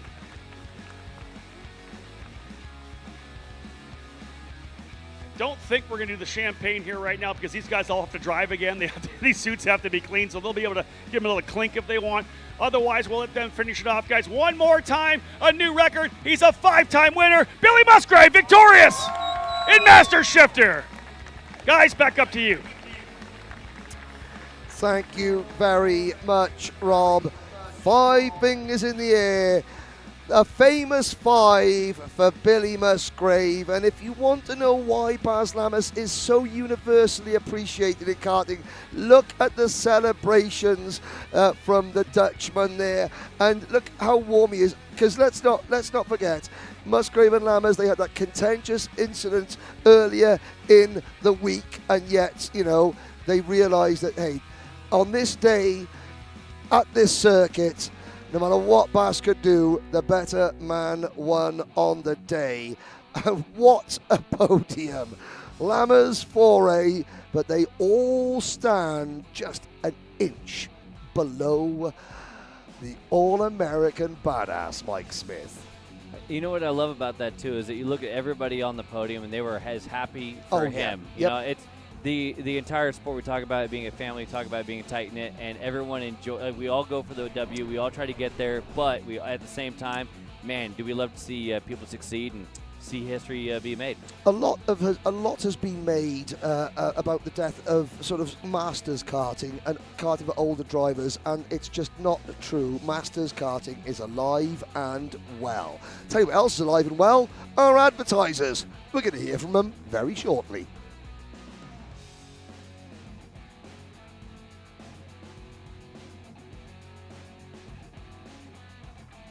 All the way up to the finish line. Who is it going to be? And it's Sean Perez who wins in Crescent. Ty Fisher wins $1,000 in KA100 Junior. Alex Stanfield played it perfectly here. Told him to wait. Stanfield wins the Duffy in 2024 for TV Karts. Amarillo Kart Complex is now the official distributor for TV Kart in the continental U.S. Become a dealer today. Colin, I need a new 219 chain. I need a 77 tooth roof sprocket. I need some more chain lube, and I need it probably as soon as like tomorrow. Dude, are you even listening? Like, we need this to run this weekend. Want anything else? What do you mean? I already got it in the Kart on Acceleration Kart Racing's online store, bro. All orders over $200 get free shipping. Oh, throw in a set of tires. Done. Everything you need, all in one place and shipped to your door for free on orders of $200 or more. Exclusions apply. Shop AKR.com.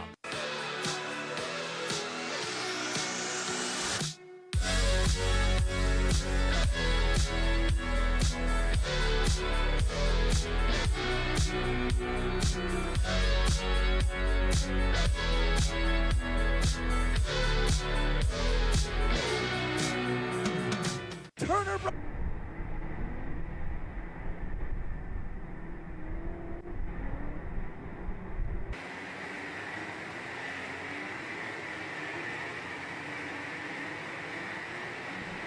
Here we are, welcome back.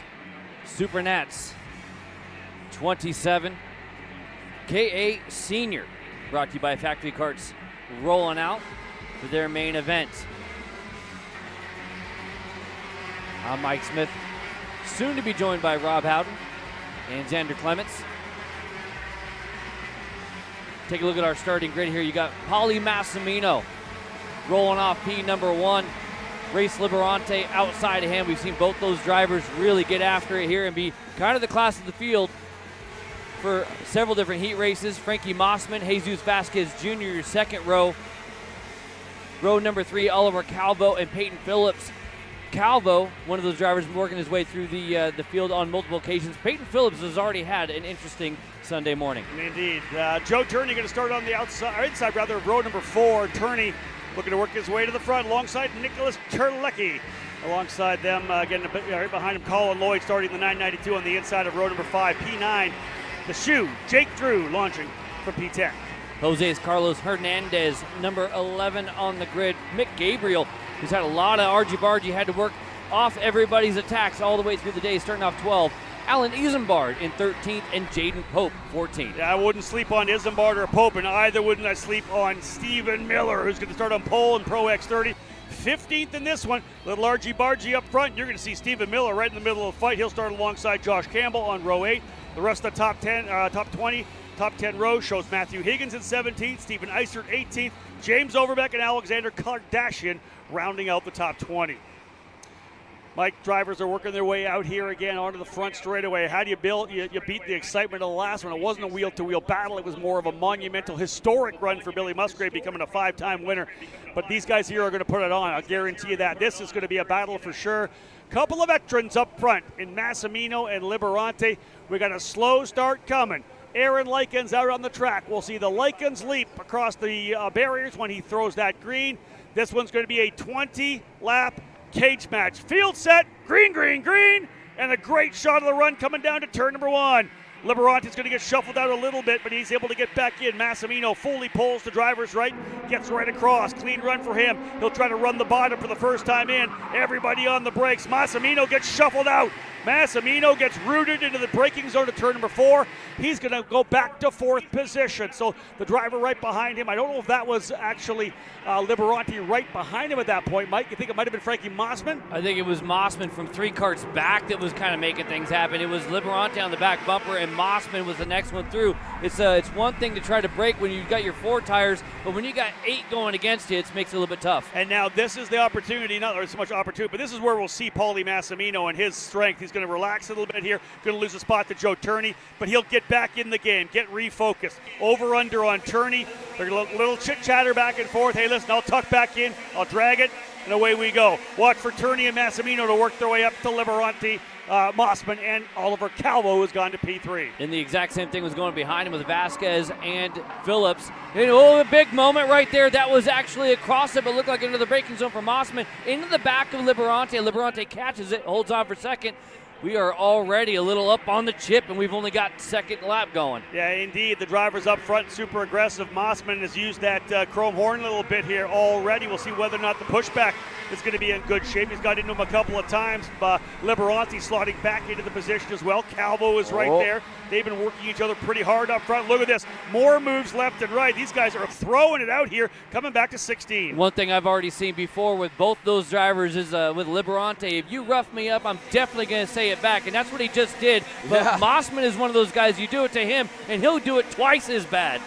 These two drivers here have raced enough. I mean, really, it's a lot of veterans at the front of the field, and then the senior sophomore and Jesus Vasquez Jr. there in fifth.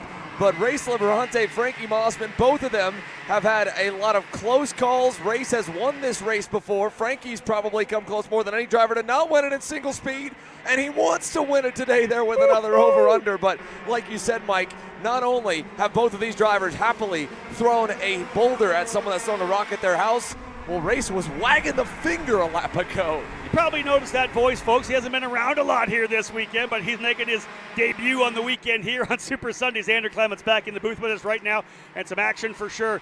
Xander, I'd said before, a historic win for Billy Musgrave. That's kind of where the excitement was fueled. This one, no. Ben Axel. Paulie Massimino's out. Paulie Massimino was the driver that absolutely destroyed the barriers right there, heading into the final turn, and what a heartbreak. Listen, and that's a punishing run all the way down the straightaway, having done that, having to run with that Ben Axel, ripping away, just a little bit wide, coming out of turn number 15, touched the bear, and that will be it for Paulie Massimino, who looked like he was going to be one of the primary factors here in KA 100. Paulie Massimino is going to add his name to drivers having a tough start to this one. Christian Miles and Matthew Higgins out early of this one, so it's going to be tough for those drivers already to kind of go back to the pit. But right now out front, it is hot and heavy. Race Liberanti back to the front where he wants to be. Mossman, and then Vasquez, and then Turney is just to the inside. Was a close one there. I want to say that was Hernandez. Terlecki, rather. Terlecki got into Calvo a little bit there, trying to get to the inside of turn number 16. That's the first break we've seen in this main group here in a minute here as they go side by side. Terlecki will lose a spot. That's the 930 of Jaden Pope going by. Hernandez there going through. And the top five have an opportunity to really get away because they're going to start racing pretty hard for sixth on back. So if they could just stay patient for a minute, they'll be all right. But we're going to race up front, though. Jesus Vasquez Jr. on Mossman. Turney follows, and the Californians now get split by the Brit there through the infield. Patience. This guy's got jokes already. Yeah, exactly. Who are you? What's going on? Well, he is taking Henry's spot right now, dropping the jokes on us. Listen, Mossman got hung out to dry on the outside there. Turney's going to take full advantage of it. He'll go up to P3, so move Turney again. That's a forward position improvement for Turney, of course, getting the gap because of Massimino going out. But the bottom line is we got a 5-driver breakaway right now, Xander. You got to go all the way back to the next group, which is Pope, Terlecki, Lloyd, Hernandez, and Isambard. Look at the top 5 that we have, though, too. These are 5 drivers that we've talked about this entire time as being absolute contenders. No doubt any of the 5 drivers in this main group could be a factor for the race win. It's unfortunate already that we've got such a split further back here. They've spread out in the main group, but if you take a look just back to 6, and of course I don't want to go away from the leaders too early before something majorly happens, but it is a mad scrum for 6th on back right now. Nick Terlecki, Jaden Pope, right there, Colin Lloyd on his return to Speed Concepts Racing. Hernandez, and then at the back of the pack, Alan Isambard on the Rocket Racing Company, Sodi there in the 921, and they've even gotten a major gap back to 11th on back, so the inevitable, like you guys joked, I mean, you're right, lack of patience in KA 100 senior racing is what's divided this group. I mean, all 3 packs right now, they are running identical lap times within maybe 1 to 2 tenths. We're seeing some big laps out of certain drivers, and that's got momentum going the way and forcing the fight for the lead, but the 2-second delta from 5th to 6th, that's all from battling. A little wild up front here right now. I'm surprised these guys haven't settled in a little bit. We're working lap number 6 of a 20-lapper. Liberanti's running the defensive line already. Vasquez is getting all over the back of him. Turney was right there as well. Now you get Mossman in there, Calvo back in. These top 5 could just run like this for 5 laps and totally pull away from the field.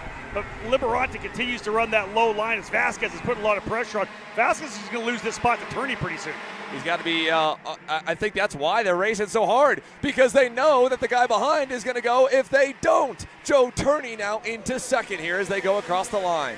Wow, a lot of chit-chatter there. You can see they're trying to signal each other. Calvo's like, what are we doing here right now? This is like a full-on conversation down the straightaway. Exactly. I don't think I've seen more like extended hand movements, Mike. You and I both know there's a lot of communication that happens between the drivers on the racetrack, but Calvo had his arm fully past the side pod. Race Liberante earlier was wagging the finger. I mean, these guys still doing it, yeah. are still talking to each other because, again, Oliver knows they were at one point 3.3 up. Now they're only a second up. Yeah, Terlecki's loving this, by the way, Mike. Sorry, you go. No, that's exactly what I was going to point out, is that Terlecki's like, yeah, I love the Christmas gift you guys just gave me. I'm going to be back in the game. Now, that being said, feel free. The front three have also enjoyed the little back and forth between Vasquez and Calvo. So now you've got Liberante, Turney, and Mossman. And here's the thing I think is really going to help. Turney being in between those two may be a calming force, because the Mossman-Liberante thing wasn't going so well. Vasquez was adding a little spice to it. Turney has been very, very calm when he was behind Liberante in one of the heats. It's like Dad said, you sit on this side of me, you sit on this side of me. Leave each other alone. We're going to drive away a bit here. Check this out, back for P4. Vasquez and Calvo again going at it. Terlecki now into the top 5. What a story it would be if Nick Terlecki could pull off a major main event win. He got his first top-tier national level win earlier this year. He's never even, I believe, stood on the podium at the SuperNationals, and he's got one heck of a chance in both divisions, but especially right here in KA Senior, Rob. Yeah, he went purple last time by, even making those moves. Fastest driver on the racetrack right now, trying to get in front of this chase group. Obviously a lead trio right now we see up front. Terlecki more than happy to sit behind Calvo right now, rather behind Vasquez right now. Let's see what kind of a run he gets. Does he go into P3? Remember, he's been watching all of this. He's been seeing the conversation between Vasquez and Calvo. Does he go straight to P4 to try to reel these drivers in? Turney continues to be that little gap. This time, though, Turney's going to make the move to the inside. He'll go to the bottom, book it. Joe Turney through to take over P1. And a stark difference in A, how it was done, and B, how it was received. It was a nice, clean move. Race Liberante rolled it, stayed right with him. It wasn't the argy-bargy that we've seen with some of the other drivers, namely the one in third with Liberante that they've done before. And while Joe Turney and Race Liberante aren't that many years ahead of Frankie Mossman, who is slowly turning from a young superstar, Rob, to a veteran, they still have a couple of years on him and a bit more of that mental maturity. And I think Race Liberante respected the fact that Joe followed him for a lap or two, pushed him around. He probably felt the shoves and went, you know what? He might be a little bit better to lead. And the interesting thing is that obviously you look at the contrast of the two, right? There was finesse on the side of Turney, a little more raw aggression on the side of Mossman. Super early, he was the disruptor. Race is thinking about going back to the inside. He doesn't. He tucked back in. Check this out. Watching along here, Eric Jones, Mr. Kart Republic North America there on the grandstands, watching two of his chassis run 1-2, and Frankie Mossman there trying to get by Race Liberante. Just bought Joe Turney a massive gap, and at the halfway point, we might, Mike, have a little bit of a break. I'm going to say this right now. That's not what you do when you've got Joe Turney out in front of you. You can't give this guy open racetrack. He's never going to have to block now again. No defensive lines at all. He'll run race lines, qualifying laps the entire time. And now they brought Vasquez, Terlecki, Calvo back into the fight. This is going to be a scrap for second. Again, this could be Turney's chance to walk away. Remember, there's only 9 laps to go. Yeah, they could really get away, and Liberante and Mossman getting at it is going to allow it. Terlecki. Here comes Terlecki into third as Mossman throws the hand up. Liberante stays on the low side. Around the outside, Jesus Vasquez Jr. nearly gets put in the wall, but he'll hang on, and Terlecki takes over second. Wow. Liberante does not want to give these spots up. He's been super defensive, like he doesn't feel like he has a piece yet, or maybe the kart's going to come in much later in the race. A lot of times, Mike, will get more defensive. You know the kart's still not there yet. Yeah, you're also going to drive with a little bit more aggression depending on how you've been run. I think right now the best thing that could happen with Mossman and co back there is that you don't get in front of Race Liberante just yet, because right now I think the guy is seeing a little bit red. I've raced with him quite a bit, and he'll take some, but not much. And he's been kind of booted around in ways that it's not going to make him very happy. But all of that being said, Joe Turney, how you like a big old lead that sounds like 2.2 seconds? Oh, wow. Man, one lap can change an entire landscape here. Liberante now back to the inside to try and stop the bleeding there. He'll take over third from Vasquez Jr., and they all are signaling to go forward. But, Rob, as we know, with only 8 laps remaining and less than that now as they're halfway through on lap 13, 2.2 seconds from JT. Man, that's a tall well, ask. Listen, and Mossman was in the middle of the fight. Remember, he was the disruptor the whole time. He never settled down to allow them to pull away. He's the one that caused this, trying to make that kind of aggressive move to the inside of Liberanti. He's down in 7th position right now. He's taken the hurt for this incident, this approach he's been taking. Well, it's unfortunate. I mean, it only takes one driver to kind of kick off a battle, and everybody's got to play a little bit silly, right? I mean, nobody, I think, Mike, enjoys the white lining, defending, hard racing for second on back and letting the leader run away. But it becomes dog-eat-dog world. Really, if one guy starts doing it, you have to play or you go backwards, just like this, for example, here. Jaden Pope didn't go forward. Colin Lloyd went by him, and so now does Steven Iser. It's reset button time right now. It's lap 14, reset button, and it's personal best out of Race Liberanti. He's going to have to get all of the qualifying laps. We talked about this in Master Shifter, Rob, about at this point, it's go time, and if you have anything like that, it's definitely going to hold you up. So a little bit further in the pack, I want to say that's just inside the top 10. Exactly Calvo Mossman right there. That was Jose Carlos Hernandez, the driver out of Mexico for Orsolone Racing. Now moving his way up and onto the box, and look at the fight further back at the edge of the top 10. Pope, Iser, they're 3 wide down the front straightaway on the inside, all the way down low. Mick Gabriel there trying to get through. Isambard. Wow. James Overbeck, the multi-time KA senior champion, just on the outside of the top 10 behind his teammate Josh Campbell. And the laps are winding down. 14 down. It's 6 to go. 2.4 second the lead for Joe Turney in the Trinity Karting Group Kart Republic. As I said, you can't let this happen. Let him get away. And then it's all-out war right now for 2nd, 3rd, 4th, and 5th. Everybody's thinking about the final spots in the podium.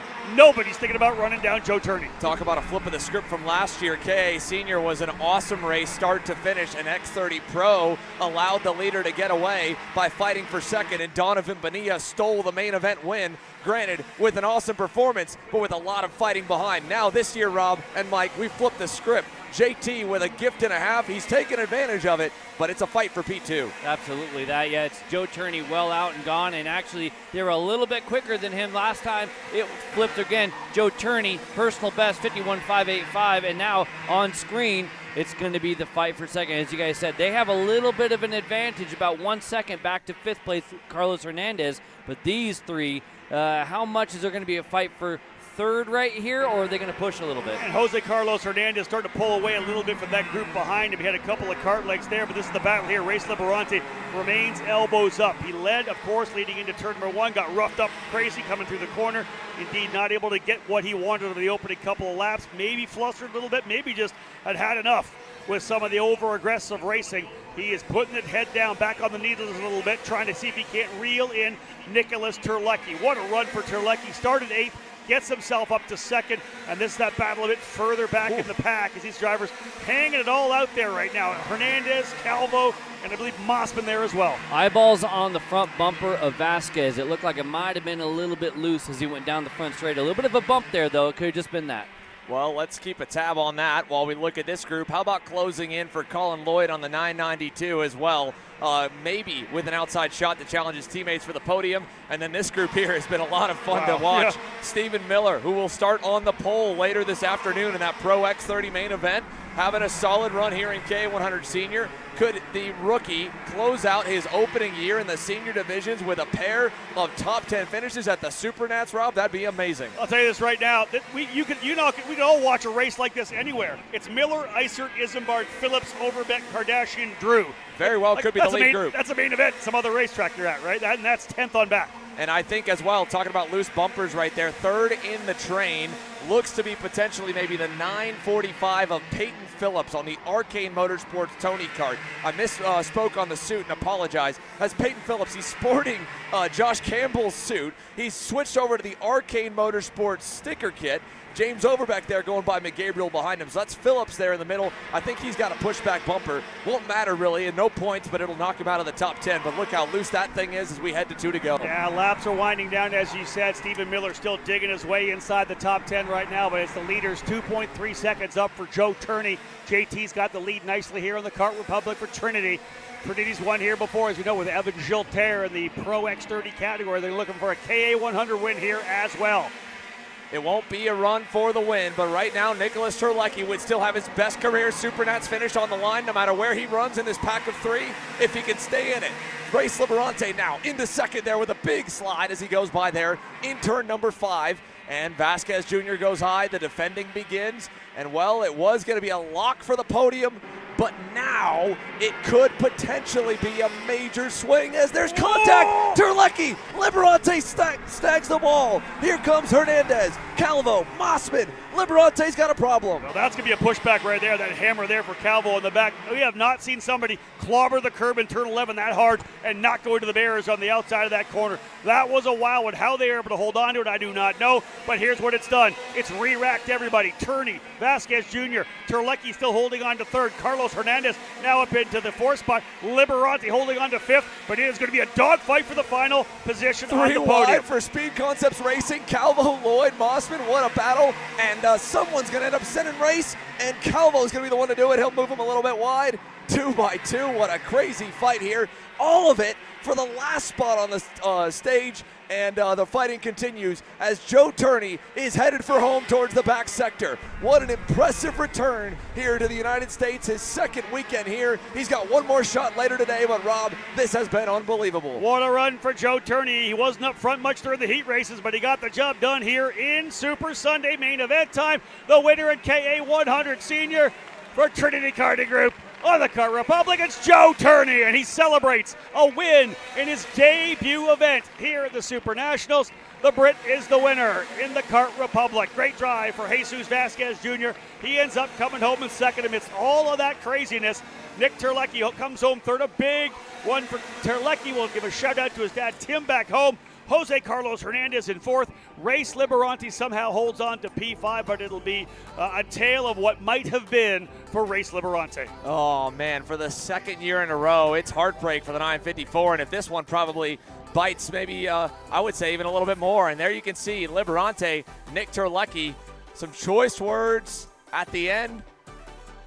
And not surprising. Well, we talked about that turn 11. It's one of those things that someone puts it in there. There's only one way to get out of that thing without hitting the wall, and that's getting off the right foot and a lot of left foot. But Terlecki went for it. That's what we're talking about. He went for P2. We saw many passes, a number of passes there, but you said when you're getting past, the driver had to back out of it. They did. Races race him for a second place finish. He's not getting out of it either, so not surprising. I'm surprised, but they didn't end up with the wall. That's what I'm getting at. How did that not happen? Yeah, no, 100%. And it was still, the room was on the outside. It was good.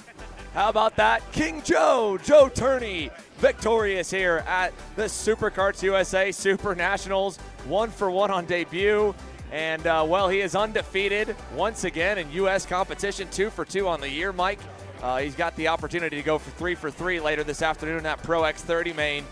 This one, though, flawless drive. Got to the lead right as the battle broke out. Let's kind of break it back down again here with this Coastal Link printing recap. Paulie Massimino leading us to green. He was so good throughout the week, and such a heartbreaking moment that took him out later in this one, but he at least led us through until, well, right off the bat, of course, he got shuffled out of the way.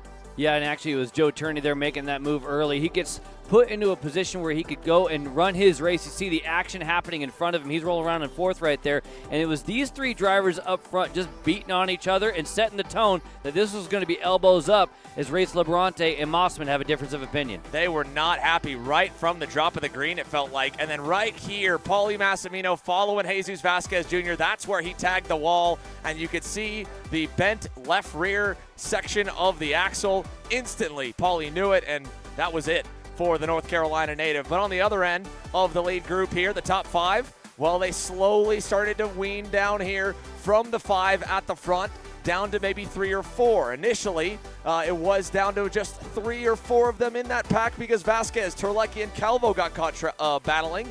But then the battle opened up for the lead again. And Turney and Liberante and Mossman, and then right here, Mossman and Liberante get into it again.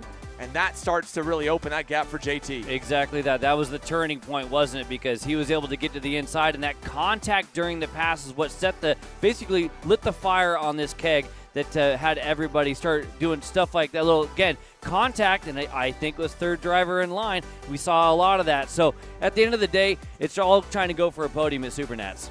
Yeah, I mean, you just see it here on Super Sunday. This is what it means to these drivers. They put it all on the line there. Nick Terlecki, 2 wheels up in the air on the curb. Race Liberante bouncing off the walls, trying to hang on.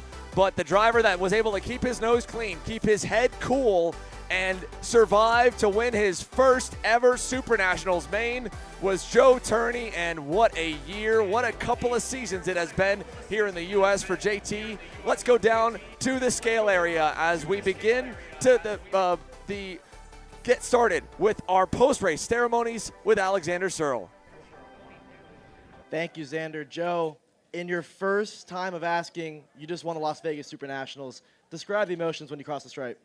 Yeah, pretty crazy. Yeah, it was tough the last few laps. Like, I knew I had a gap, but the walls get a lot closer on the last few laps. So no, I was given a bit of distance to make sure I got around, and yeah, I managed to close this one out. You were supposed to be at this event last year. You couldn't because you got hurt at the World Championships. Does it mean any more having to do it a second time? Yeah, for sure. I mean, I was ready to come out here last year. I had flights booked, everything, and it was disappointing to not be able to make it. So, look, we've got a great team around us. I had the kart and the engine to win that race, and we did it. What are your chances, you think, of doubling up later this afternoon? It's a lot nicer going into the last race having won already. So we'll do our best, make sure we got everything perfect, and see how we go. Thank you, Joe. Congratulations. Thank you. That on the scene. Thank you, Alex. And again, Joe Turney, as Alex mentioned, was slated to make his SuperNationals debut last year, his first time here in the States, and what an impressive 2023 it was. But the injury at the FIA World Championship sidelined him from all on-track activities until the spring of this season. He returned to the U.S., won right off the bat in North Carolina at the U.S. Pro Kart Series in May, and his return once again here in Las Vegas has been phenomenal. Your winner, will hear from more of our top 5 and our podium on the other side of this break. Brandon, why are there all these charges for just over $200 from Acceleration Kart Racing's website? That's because AKR gives you free shipping on orders of $200 or more within the continental U.S. Okay, but I thought you were just getting a pair of gloves. That's what, 70 bucks? But if I'm getting a new pair of gloves, I might as well get a new pair of shoes to match. And then on top of that, I'll get a neck brace because with the shipping, it's basically free. Yeah, I do not think the math checks out on that. Everything you need, all in one place and shipped to your door for free for orders of $200 or more. Exclusions apply. Spend responsibly. Shop AKR.com.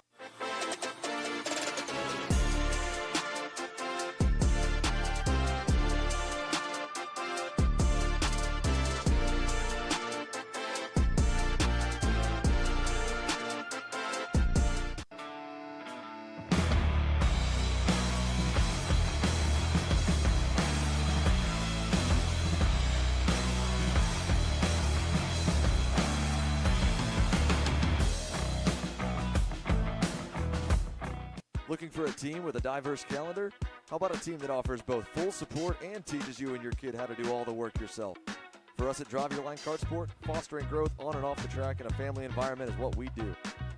Well, that and bringing home some hardware. Contact us today online at dylkartsport.com. Are you stuck with your kart racing? Not sure the ideal kart setup? Well, going to a track for the first time? Well, Kart Class has the answers for you. Our online portal has a wealth of experience and knowledge to help your kart racing. From kart setup advice to track guides that are targeted specifically to your circuit, or the driver coaching aspects with mindset, racecraft and driving techniques. If you want to take your karting to the next level, visit us at kartclass.com.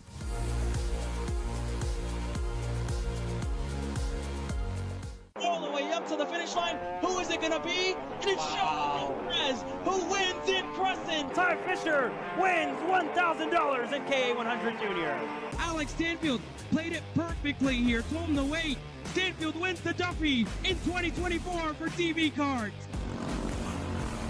Amarillo Kart Complex is now the official distributor for TV Kart in the continental U.S. Become a dealer today. Welcome back to the SuperKarts USA SuperNationals. We are down and ready at the podiums for SuperKarts USA SuperNationals KA100 Seniors Main Event. Rob, take it away. Thank you so much, Xander, and indeed down here in Victory Lane for what was a wild KA 100 senior race, our third race on the docket. Really good drivers out there, tremendous racing, and of course the driver out front able to get away. Let's now get to work on the top 5 and bring them up on the podium. Check to get their hardware here today. Let's start with the driver coming home in 4th place today. Race Liberante, P5. Race Liberante up front all race long. It was a scrap to the end of that one. And Race Liberante coming home with a 5th place finish. Not what he would have wanted, but man, it was a hard-fought run from start to finish. Race, of course, led early on. Driver coming through a very tough weekend, but coming out on the top for sure. A great run here to P4. He makes the podium. A fantastic drive for Juan Carlos Hernandez. Checks being handed out as well to our KA 100 senior podium finishers. Let's move now on to the podium. A driver who worked his way from deeper in the field, got in there, put his elbows up, comes home with a 3rd place finish. A great drive for Nicholas Terlecki. P3 today. Nicholas was up on the wheel in a big way for that one. Great job for Nicholas there. And again, the driver, I guess, who was right in the middle of the fight for the very beginning, working his way up to try to grab that 2nd place finish. It was just enough to get to P2. You couldn't catch the leader, but still a great drive. Coming home in the 2nd spot, Jesus Vasquez Jr. Big run for Jesus here today.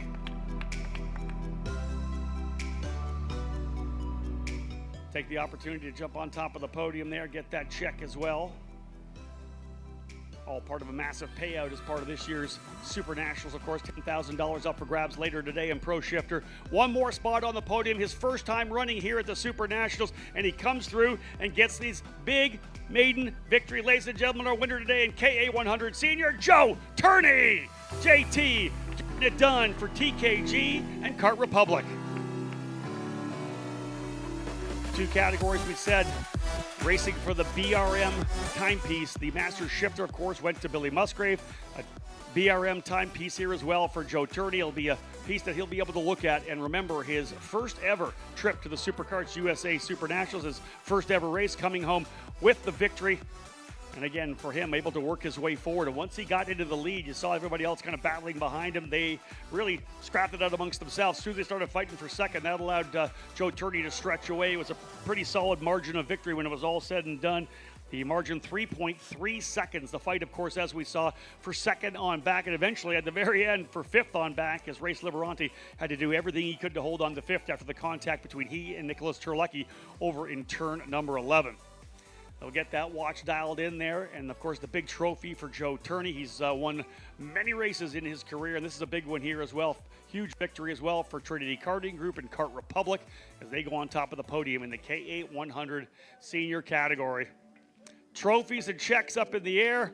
Big day, of course, for Joe Turney. Again, that win. We'll see what he's able to do when we get back at it in Pro X30 here later today. But the racing has been fantastic. This track is delivering unbelievable runs for sure. Not the only person caught off guard by the confetti cannon here this time. But again, folks, one more time down here. Round of applause, please, for the finishers here, my podium racers here in KA 100 Senior. Joe Turney with the win. Jesus Vasquez Jr. in second. Nicholas Terlecki in third. Juan Carlos Hernandez in fourth. And Race Liberante rounding out the top 5. They're getting the champagne started. They've got more racing to do. I'm not sure if they've got spare suits or not. But the champagne will fly. SuperNationals for KA 100 Senior is done. And congratulations, Joe Turney coming away with a big victory. Guys.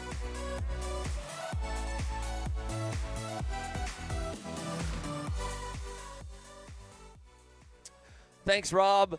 What another great race we've been treated to by this racetrack. Mike, you and I were talking while Rob's been down there at the podiums celebrating our top 5 for KA Senior. How amazing this layout has been for racing here this weekend. What a treat we have been able to enjoy all of the on-track activities so far. No, absolutely. We got passes down into turn number 1. We've had them in 4. We've had them in 7, 11, 12. I mean, 16. The only couple of spots that haven't been, you wouldn't expect them, and it's just going to be setting stuff up. So very racy track. The technicalities there. this has been kind of a dream if you're a driver here in SuperNats. And what about the weather as well? I mean, you talk about, night and day literal difference from Friday night with, that liquid nighttime. I like to say liquid sunshine because you and I both, at being racers, we're a little bit superstitious, right? About, what the weather conditions are. But, I mean, this is amazing. Not a cloud in the sky, 60 degrees, maybe jacket weather right now, but just beautiful. Couldn't ask for a better Super Sunday to cap off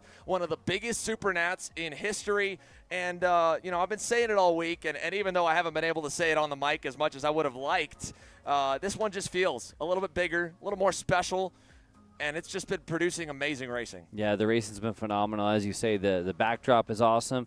Whether it be for the view or for the racing itself, we've been treated to some history already, and we still got more racing to go. We have a lot more to go. That's right, folks. Here, 3 races in the books. Let's take one more look back at the results once again of how they crossed the line. Again, all the results obviously are provisional for your classes as we show you, because this is a read from live timing. So Joe Turney, 3.3 seconds, the margin of victory back to Jesus Vasquez Jr.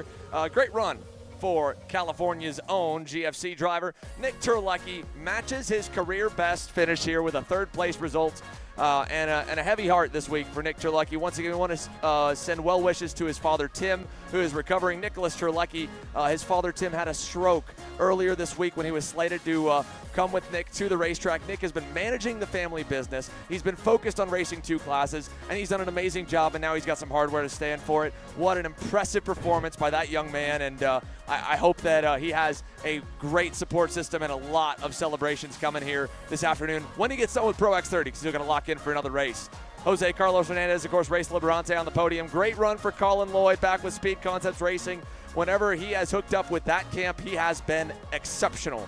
Had a major national debut outside of Florida where he won on debut, leaving his home state with them. And then further back, here's a look at how the rest of your KA seniors wrapped up. All the way to the end of the top 20 there with Archer Eversman, Jake Drew, Lorenzo Kaufman, Connor Ferris back to 30th. And then, of course, the heartbreak for the few that were unable to finish. Matt Higgins, Eli Warren, Christian Miles, and Paulie Massimino. A lot of big names that were out of that main early on. Really, for as chaotic as it was up front, we still finished with a lot of them. Hopefully we can say the same for this next one here with Microsoft on the racetrack, Mike. Yeah, Micro's going to be our first of 2 cadet roles that we're going to have here. Is the little Munchkins, the youngest of the drivers coming out here. It's going to be interesting to see what we have here is Zane Burgess going to lead the field away with Aiden Go alongside, and those are the 2 drivers as Rob and Henry are joining us in the booth, and Xander goes and takes care of other technical things. Rob and Henry obviously just talking about Zane Burgess and Aiden Go on the front row. They have been the focal point in this category. Yeah, it all depends on how this thing's going to shake out when they get the green flag, right? Is it going to be crazy? Is it going to be these guys pulling away like we saw in the heat races? All depends on the drivers behind them. Leo Simoni starting 3rd, Hudson Howard in 4th, Amaro Nario in the 5th spot, Ivor Spence in 6th. If they understand what to do and kind of hook up, they may stop Burgess and Go from pulling away again. But there's people like Win Godschalk starting P7, Alvaro Medeiros starting P8. They have all got something to say. Santiago Orioli and Dutch Westbrook rounding out your top 10. Cameron Johnson and Conor Lipka, Hudson Hidalgo and Jacobo Agudelo, Jake Francisco and Danny O'Gara, Luca Pizzarro and Marcelo Flores, Lucas Tarango and Joey Chu. That's just your top 20 on what is another stacked full field. The Bahamas-based driver Lennox Lockhart goes from P21.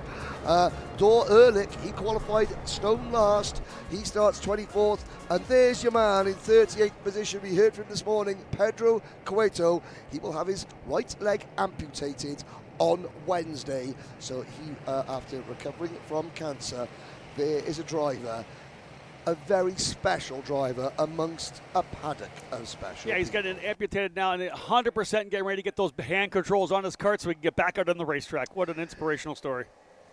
All right, field set, folks. We're getting ready to go here. Zane Burgess, Aiden Go. Already kind of spooling up. Not one of the super slow starts. Drivers getting going. Yeah, yellow. Not surprising that we're going to see a yellow flag there. They were tooling up pretty early. There are some blue cones on the racetrack where you're essentially the acceleration area. They were quite early there. One driver going around as part of the action. Yeah, just to break up that front straightaway, or the straightaway, I should say. You've got the tram lines, which is the basically the lines that these drivers are supposed to go down. They've got the start boxes inside of those. That's what our shifters are going to use. And then there's the finish line that starts a little bit earlier part of the straightaway. Start line and those aforementioned cones you were bringing up. That's the start zone. And our cadets here, our youngest drivers, were getting going at the finish line all the way at the beginning of those tram lines, which is just a smidge early, Henry. The driver that looped around was the 295 Cason Sanders. Now, we talk about these drivers being pint-sized. Cason Sanders he's about a quarter. More of a pint. half pint kind of thing? Yeah. I mean, you have a look at this. He's trying to catch up. Oh, there's one other driver. That's the 225 car. Now, there was that's Geronimo Agudelo. Geronimo Agudelo, the brother of Jacopo Agudelo, trying to refine his position on the circuit. So again, one more time around, very likely they will lose one of their race laps, so we may have just 19 race laps here because of the false start, but otherwise the driver's getting set to go. Zane Burgess has been the man all year long, that national #1 on the kart for the SKUSA Pro Tour Championship. He scored for Sodi Kart. Will he get another one here? Will he cap off the season with a SuperNationals win? We will see. Burgess, go. 1, 2. Can they do what they did before and go as good as they did?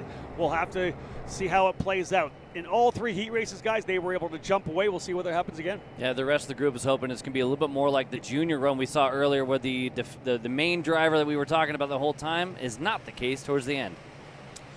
So here they come again. We'll hope for a much slower start this time through. We know for sure that there'll likely be somebody pointing at the blue cone. Yep. Remember, folks, this is the start zone. You'll see that blue cone right there. That's the start of the zone and the end of the zone. You have to go somewhere in there.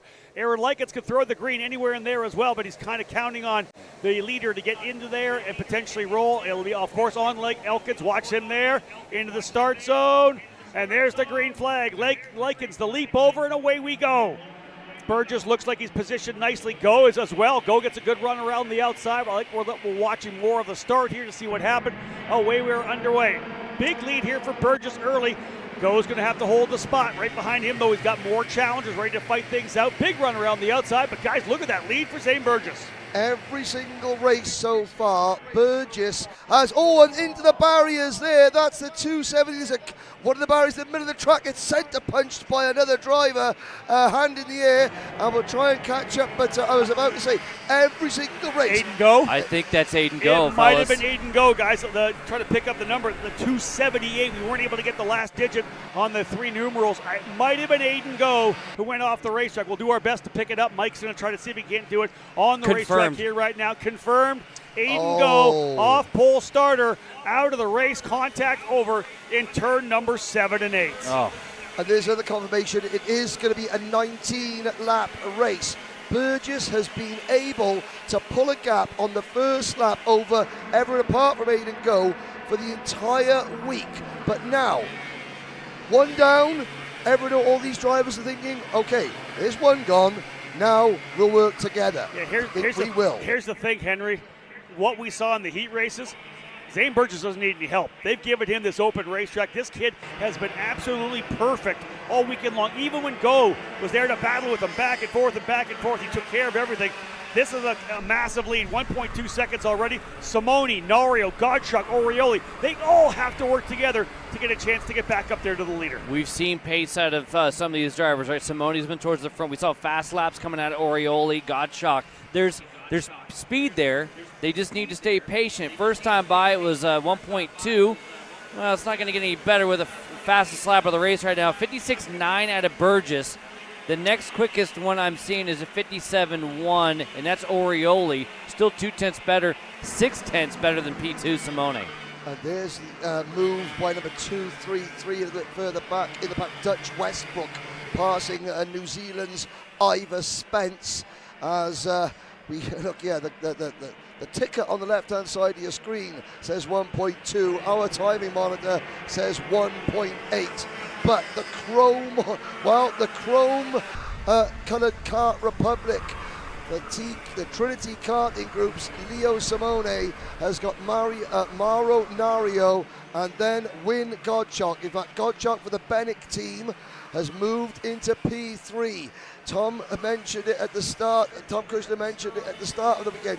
He was listening about the two brothers from Curacao. Well, the elder of those two brothers now moves into second position, and that is Orioli following him through. That crucially, that's what I was just going to point out. Orioli following him through is Orioli, who had already made a move over in turn number 12, and so Orioli 2 spots in 1 lap. Watch for Orioli to possibly snag another one here by the end of this one.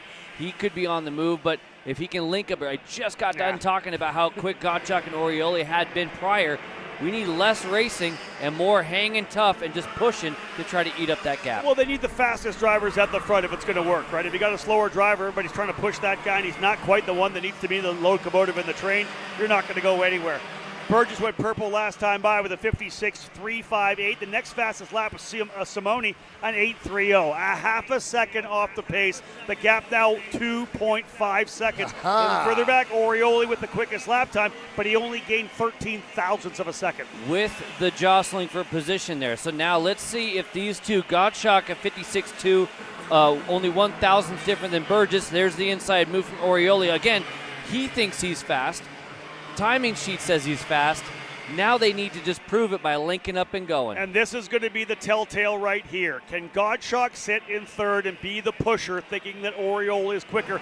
Or in his mind, no, I'm faster, I've got to go up front. If we get one more pass, we're going to see that go away. Here's a quick little replay as we go picture in picture. You'll see the action that happens. 3 wide, almost 4 wide coming down into 4, and that allows allows the leader Burgess to just jet away. There's the contact there, a little slide off, and a rough one for the driver. We expected to be in it, Aiden go off the track a little bit there, just climbed the wheel coming into the corner.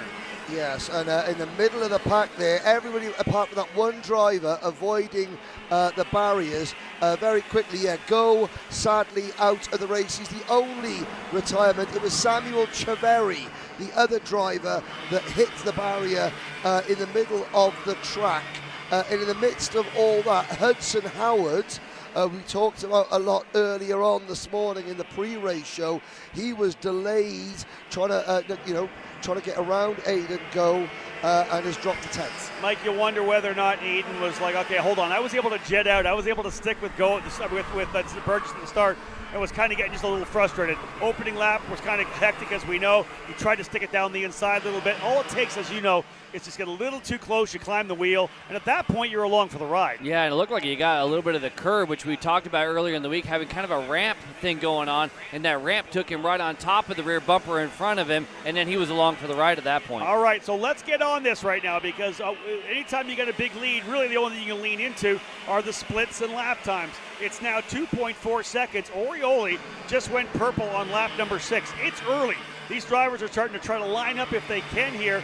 Orioli closed within 2.4 seconds. He was 0.2 faster than Zane Burgess on that last lap. Yeah, and what we were just watching before we switched back to these guys was the 293 of Jaden Francisco doing exactly what we want to see the other guys doing. It's Francisco and Howard working together, being patient. Now, at the front, these two drivers of Orioli and Godchuk, 55.7s out of the pair, 55.9. It was a 0.2 better out of the chasing duo if they can keep doing just that. So again, we're going to watch the splits every time we come by. That's really what we're leaning into. Very similar lap times. 2.4 seconds remains the gap. You can see the drivers that are lining up together here now. It's another one of our groups a little bit further back. That's the 219 Ivor Spence, the 265 of Mauro Dario. They currently run in the 5th and 6th positions. Ivor Spence finished 6th last year. Does he get on the podium this year? Right now, he's in a position to at least work his way for it and fight for that spot up on the podium, potentially 5th, potentially 4th. You never know. Alvaro Medeiros there in the number 204 car for Orsalon Racing. He makes his way past Dutch Westbrook for what would be 10th position. But a lot of the action going there is Hudson Howard on the Formula Alonso kart. He's made his way back up into 8th position behind Francisco now. Ivor Spence chasing down Leo Simone. But yeah, things are This is the most unimagined possible happen. But what the drivers are doing, they are working together. We're not seeing the classic side-by-side action, because everybody, Orioli, Gottschalk, Simoni, and Spence know that if they want to try and pin Burgess back, there's only one way they can do that, and by that is single file racing. Watching the battle right now between, I believe, Marcelo Flores and Hudson Howard. That will be the fight for now, I think, 8th. Hudson Howard going back to 9th. Flores up to 8th. If you're just tuning in for the first time here on the day to watch your favorite driver potentially running in the Mini Swift category, my name's Rob Haddon, joined by Henry Beaudet and Mike Smith in the booth. Mike kind of acting, of course, as our driver analyst. He's been racing for many years. We went to him on numerous occasions here. Back to watching this battle again for, I believe, the 8th, 9th, 10th, and 11th spot. It's a 2.4 second lead up front for Zane Burgess. He has dominated the action so far here this weekend. At the halfway point, we see qualified on pole, won the first 2 heat races, got in a great scrap with Aiden Go for heat race number 3. We expected potentially, though, 2 of those drivers to pull away once again. It did not happen. Zane Burgess well out front still, 2.4 seconds up. But as Henry had detailed, Mike, a lot of great battles right now. There's a bunch of drivers lined up, 2, 3 together. Not that big train that we normally see in a mini class or any kind of the cadet categories, but a bunch of different groups of drivers racing together. No, exactly. It's you got racing all up and down the charts all over the racetrack here. Is a little bit of contact there, sees a little bit wide, and then they all get back in a line here for the chicane. So really, really good racing we've seen all the way around the circuit so far, as well as every class so far, regardless of cadet or shifters. And right now, you're seeing a little bit of an adjustment here at the sharp end. It looks like Gottschalk has now gotten around Orioli, and they've been joined by Leo Simone. Now the gap is 2.6 seconds.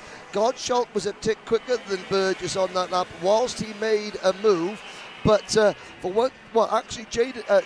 Burgess no longer has the fastest lap of the race. Jaden Francisco, a 55.557 lap. Almost 2/10 quicker. It's a fast lap. But I mean, the slipstream, the micro Swift drivers are saying the slipstream here, down the main straight and through there, that's probably about 5 or 6 tenths of a second. And that's one thing, no draft at all for Zane Burgess. No, exactly. And crucially, though, the fast lap of the race out of the driver, the 293, the 265 is the one they're trying to beat, as you can see on screen. That's happened. That's the final podium spot there. Mauro Inario and Jaden Francisco battling it out. So Jaden's got himself onto a potential podium run. A fast driver on the racetrack. Can he pull away from Nario? We'll see. Here's the field again coming up the straight, the order here. Orioli goes purple this time by, and again trying to close back up about a half a second faster than Burgess, down to 2.2 seconds. Now that second group with Gottschalk and Orioli, they've actually dropped Simoni back a little bit here. Those 2 drivers lined up. We keep wondering if they're going to be able to do it. They're chipping away, guys. What lap are we on? 11. Long way to go. How many laps for the heat races? 10.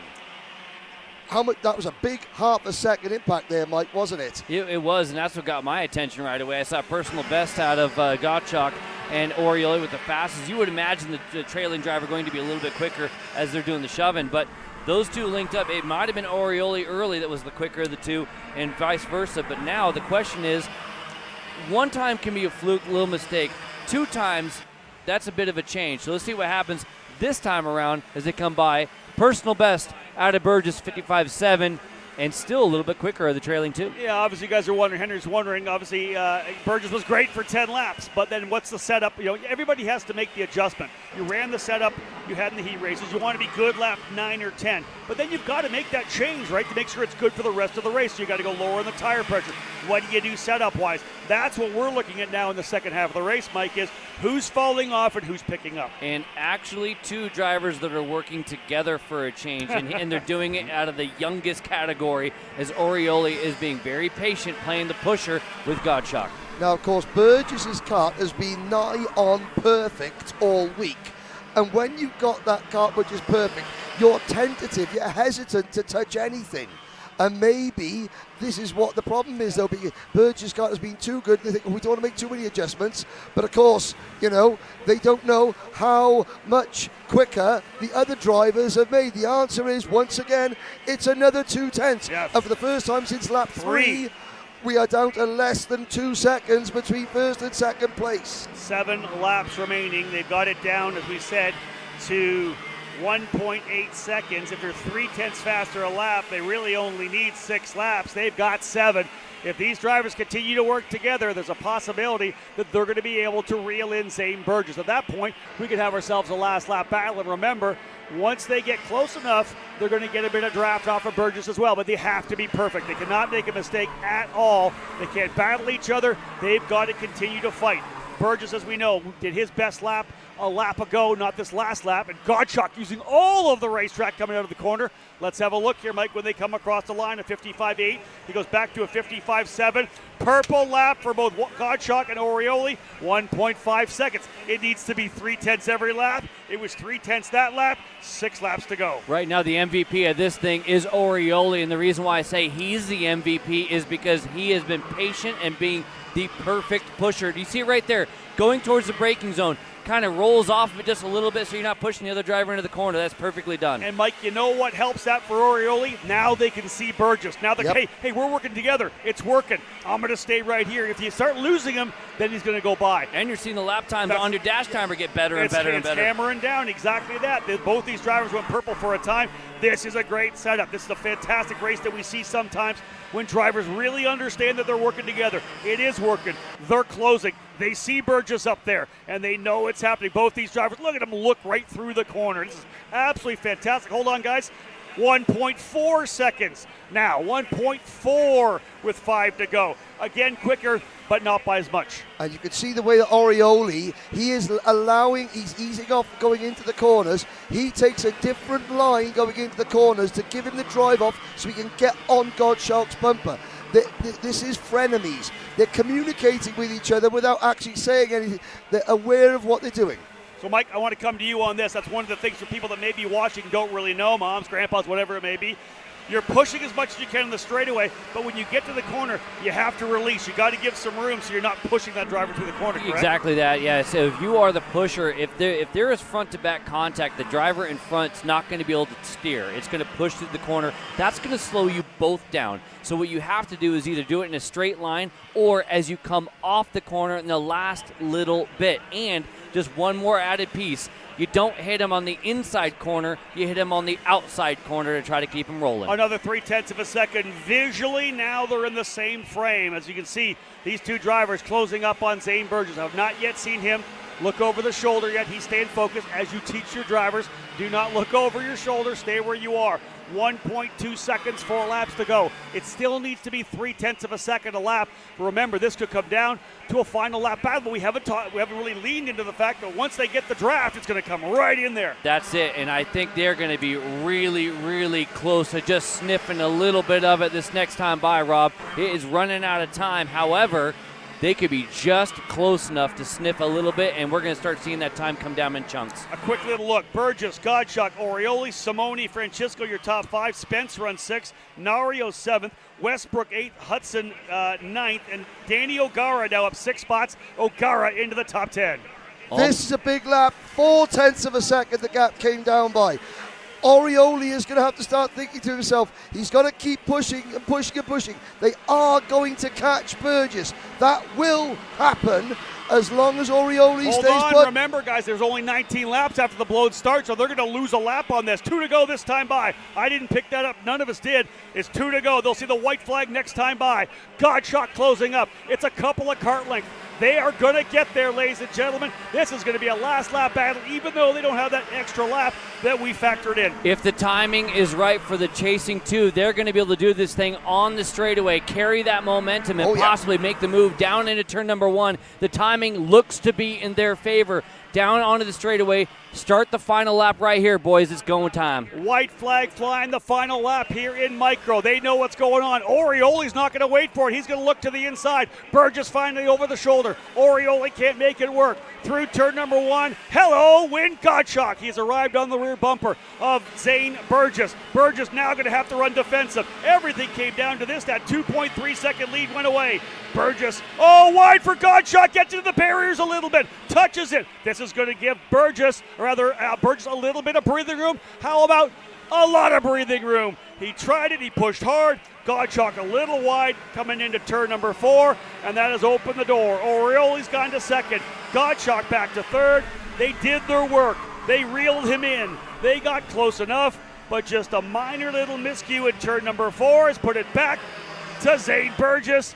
What a year it's been. SKUSA Pro Tour Championship, and this young driver is going to throw a SuperNats on the resume. Zane Burgess wins today on Super Sunday in Micro Swift. Burgess your winner, Orioli second, Godshock third, plus 11 for Jaden Francisco up into the 4th spot, and Leo Simoni ends up going P5. Ivor Spence for the second race in a row, second year in a row, P6. I'll tell you what, catching him's one thing, passing him's another, and that's exactly what we saw right there. Hey, it's not like we were rooting against Burgess, but we were watching the race that was there. Burgess, perfectly done, start to finish. Well done. I love that, Henry, right? Straight away, Orioli is up. Hugs from the youngest members of our paddock, and Zane Burgess goes undefeated throughout the SuperNats week.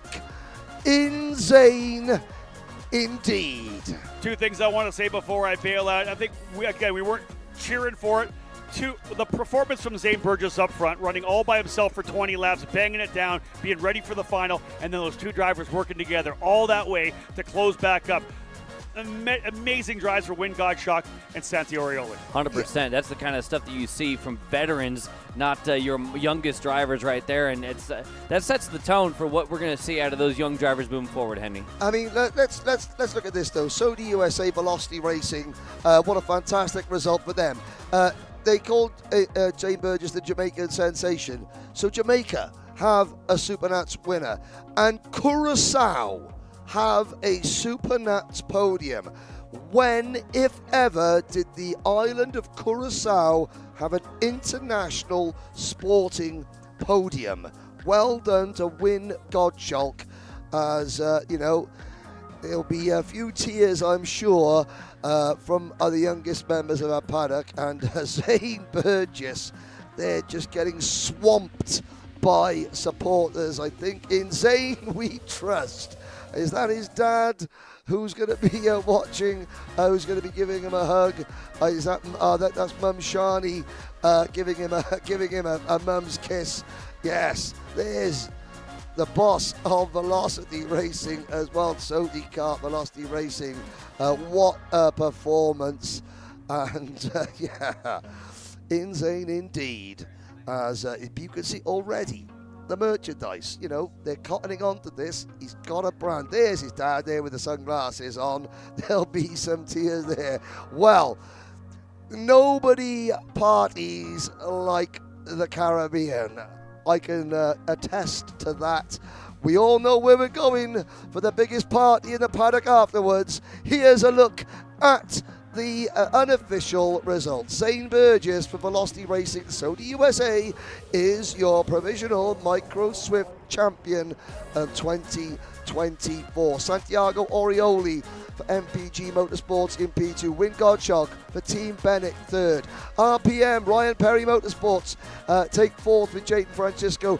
Trinity Karting Group for Leo Simoni in P5, and the Paralin of Ivor Spence from New Zealand finishes sixth for the second year in succession. Mauro Nario makes it 7 different teams in the top 7 for Orsalon Racing, and Hudson Howard is 8th. There's Nelson from Velocity Racing, and there are some tears. Oh, it's a family sport, and families win together, they lose together, sometimes they cry together. Let's have a word from some of our sponsors as we leave you with some views there.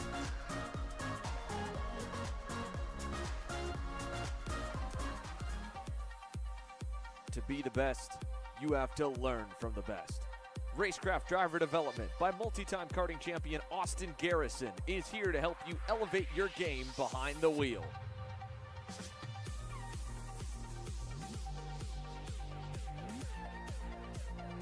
Inquire now and go faster tomorrow.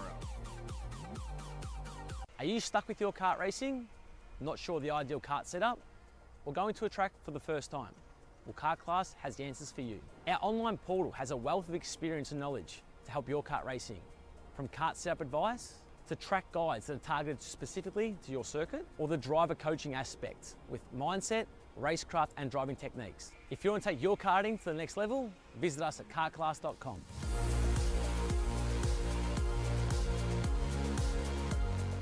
Looking for a team with a diverse calendar?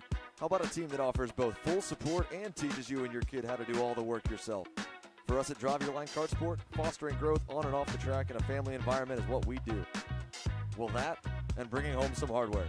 Contact us today online at dylkartsport.com.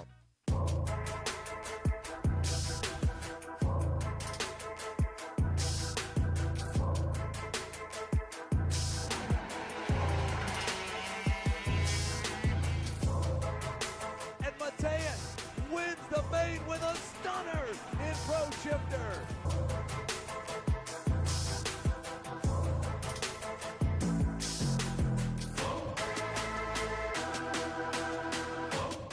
The foundation of your racing endeavor is the cart.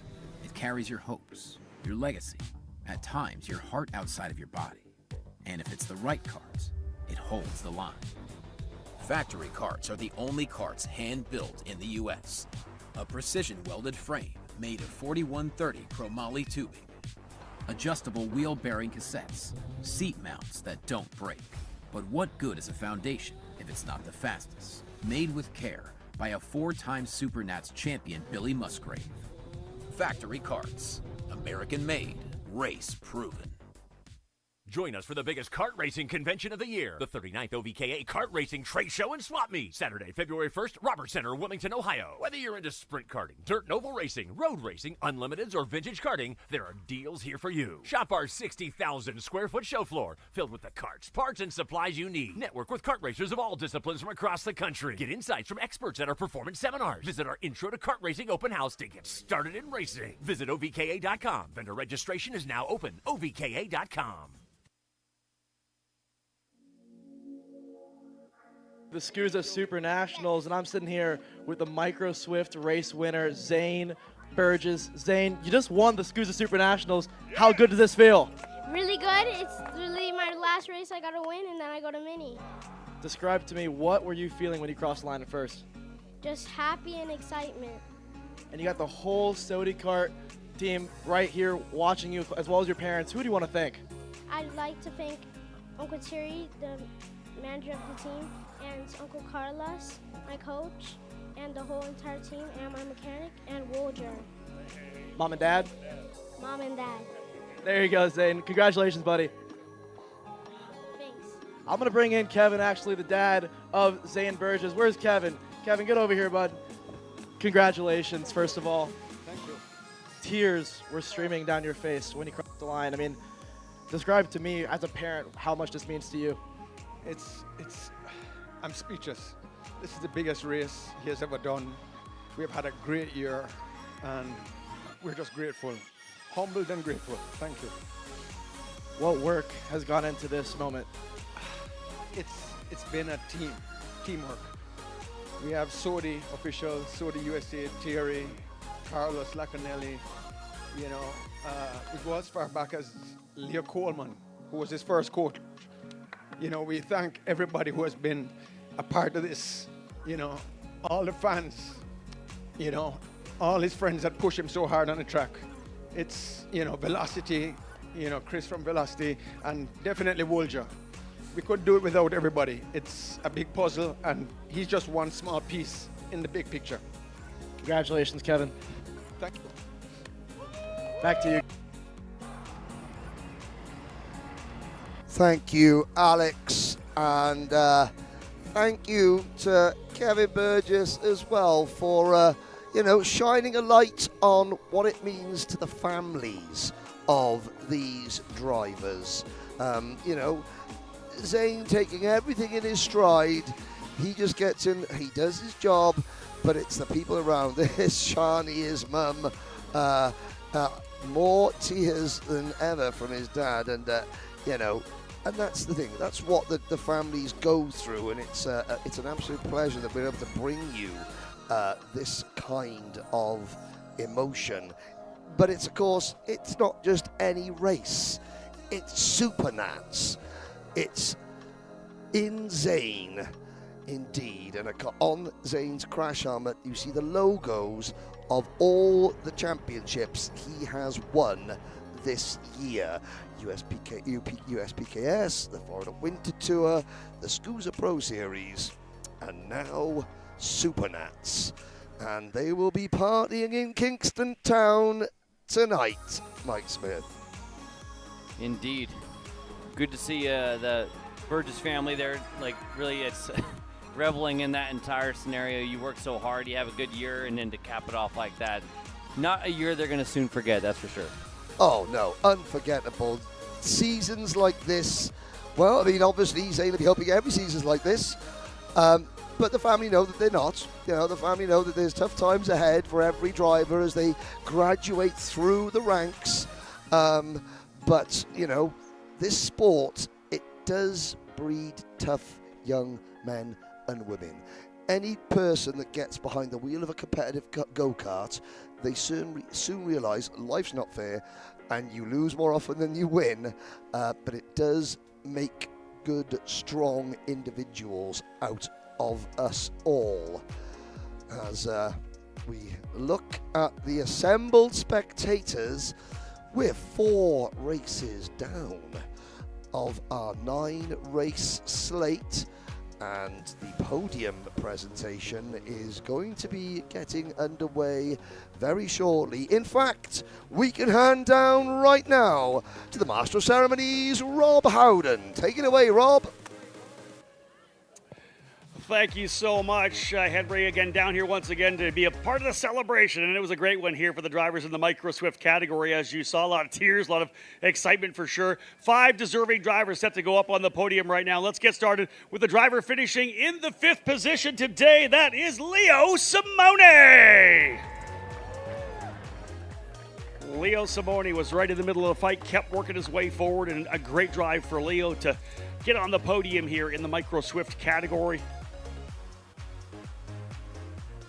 Coming home in the 4th spot today, a great drive as well. Finishing P4, Jaden Francisco. Jaden right out of the cart and the scales. Got a chance to congratulate all his fellow racers. Jaden showing all that sportsmanship at the very end. Well done. Let's jump onto the podium right now. What a battle this was for the group in second. They were able to reel in the leader. Not quite enough at the very end, but he does come home P3 for Win Godshock, finishing in 3rd. Just a fantastic drive for Win to work his way up there, reeling in the leader. He and, of course, Orioli working together. Fantastic drive for both of them. A real mature run to get back up to the leader through the waning laps of the race. Finishing in second, as I had said, the 203 Santiago Orioli, runner-up in the Micro Swift category.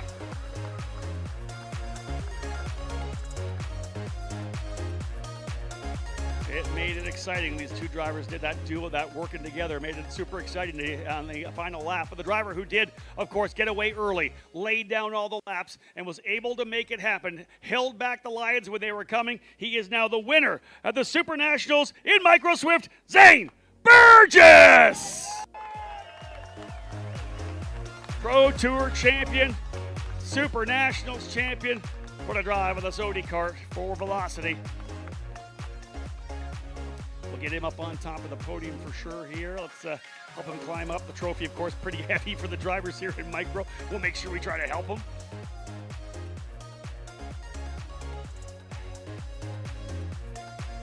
Again, we'll get these guys where they need to be. Yeah, get a good feel for that trophy.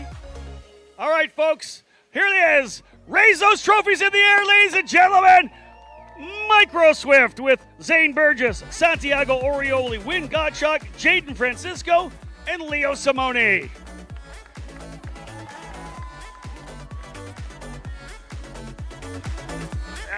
He might need help with that. That is a heavy trophy. We're trying to get him to see if he can get lifted up flat-wise, but like I said, it's a big old trophy. There we go. Let's hold her. And there it is. Everybody's got to get into the gym. Workout's coming up. Great drive. Here comes the champagne, and they're going to work on it right now. Very quickly. Orioli knows what he's doing. Leo Simone's getting it going there as well. Jaden Francisco says, I'm thirsty. I'm going to have a drink of this. Hey, chug-a-lug. Oh, yes, Leo going after Gottschalk. Hey, this is the way you celebrate. The micro guys are going to show the rest of the field what they get done down here. There it is, ladies and gentlemen. You love to see the youngest drivers of SuperKarts USA having fun. How about letting them hear you one more time? A round of applause. Micro Swift and the winner today, Zane Burgess.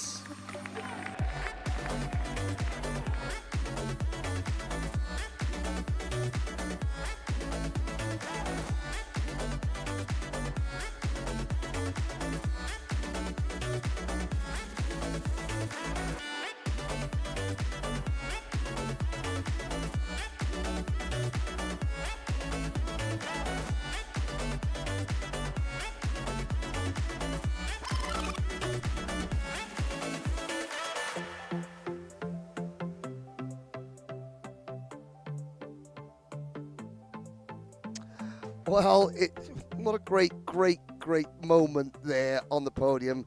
Sportsmanship at its finest. You know, you saw the level of intensity that these young racers put themselves through. This, I say it all the time, this is an adult sport.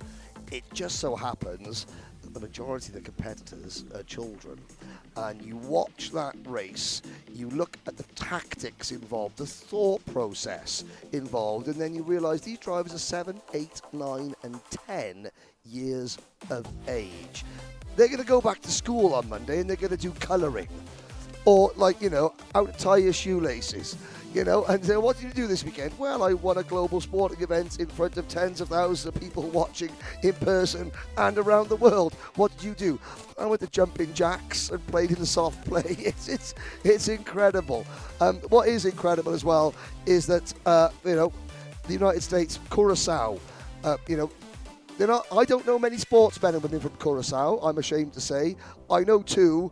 One of them is there for Bennick, Win Gottschalk. And the other one is his younger brother, Zev. They should be very, very proud. I'm sure they're disappointed, but they're proud of what they're doing, not just for their team and themselves, their families, but for their entire country, as should Zane Burgess and the rest of the drivers.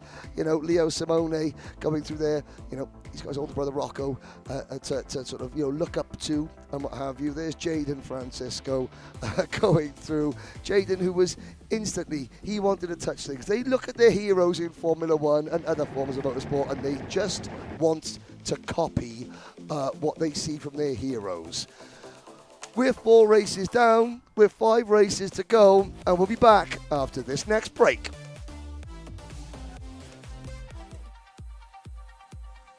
To be the best, you have to learn from the best. Racecraft Driver Development by multi-time karting champion Austin Garrison is here to help you elevate your game behind the wheel.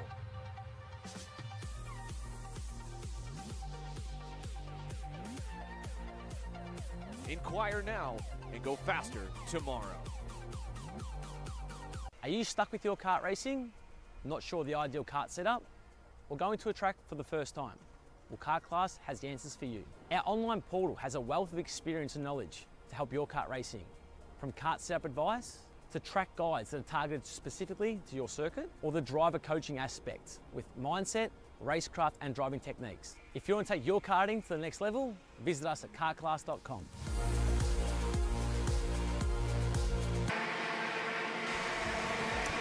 Ladies and gentlemen, back at it once again as the hits just keep on coming here on Super Sunday. Great racing so far. The KA100 Juniors put on their show. Master Shifter, KA100 Senior, Micro Swift. 5 races still to go. KA100 Masters are going to be up next, guys. They're on the racetrack right now.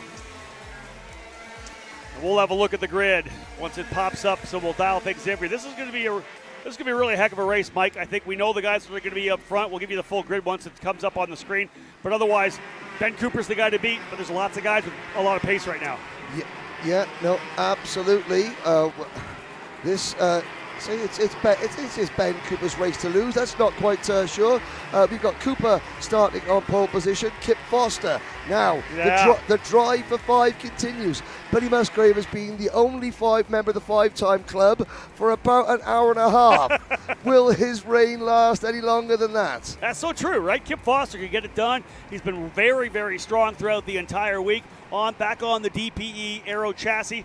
Foster could be a guy to beat here. Nicky Coelho's been really consistent throughout the week. He'll start P3 alongside Bruno Spengler, who I think surprised us all a little bit coming over here and being so fast. Yeah, indeed. Hey, throw yourself into the lion's den. But there's a huge grid of drivers that are in the tram lines already. We'll jump in to give you more names once we get rolling. You can see that the names popping up, but the drivers are actually rolling and getting set to go right now into the staging lanes. We'll try to give you more drivers' names throughout the race. Field set, Cooper on the inside. Green, green, green. And we are underway, but from the outside, Kip Foster goes to P1. Great start from the outside line for Foster through 2, 3. Foster with a look over his shoulder says, hey, I got a chance to go full wide here. And not surprisingly that Ben Cooper would let that happen. Mike, there's no way Ben's going to push it. He knows he wants to pull away anyways. Yeah, 20 laps, right? 20 laps in this thing. I'll tell you what was interesting is that was a little bit. Oh, we got a big moment there. And that's William the 4-3-4. Isaias, I think it's 4-3-4. and Coelho? Yep. And other drivers stacking in. That was the 4th position. That is Coelho. Two of the other guys that we were talking about maybe having a shot at both Foster and Cooper. Again, those guys started in 4th and I want to say 6th, right? Yeah. Guys, how fast can it end? How fast is the dream end? It's karting giveth and karting taketh away.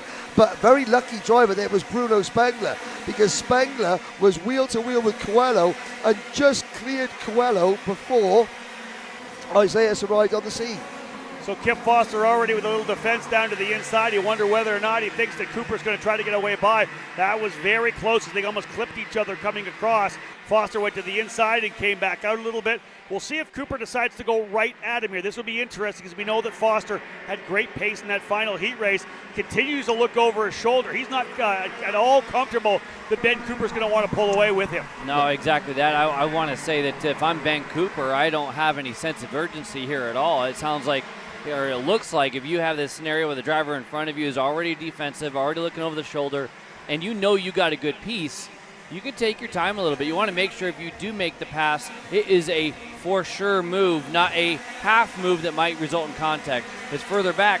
That's going to be a move. I want to say that's Waters moving on up. Yeah, yes. Matthew Waters able to get by Bruno Spengler there at the end of the straightaway, so move Waters up into 3rd. Spengler goes back to P4. Martin Stone, winner of 2022, now running in the 5th spot. Jesse Gwynn having a good run. Started 9th. The GFC driver out of NorCal up into 6th. Kyle Byers 7th. Laurent Tumardin, again, another driver who just came in, didn't practice on Wednesday, hit the track running on Thursday. He's currently 8th.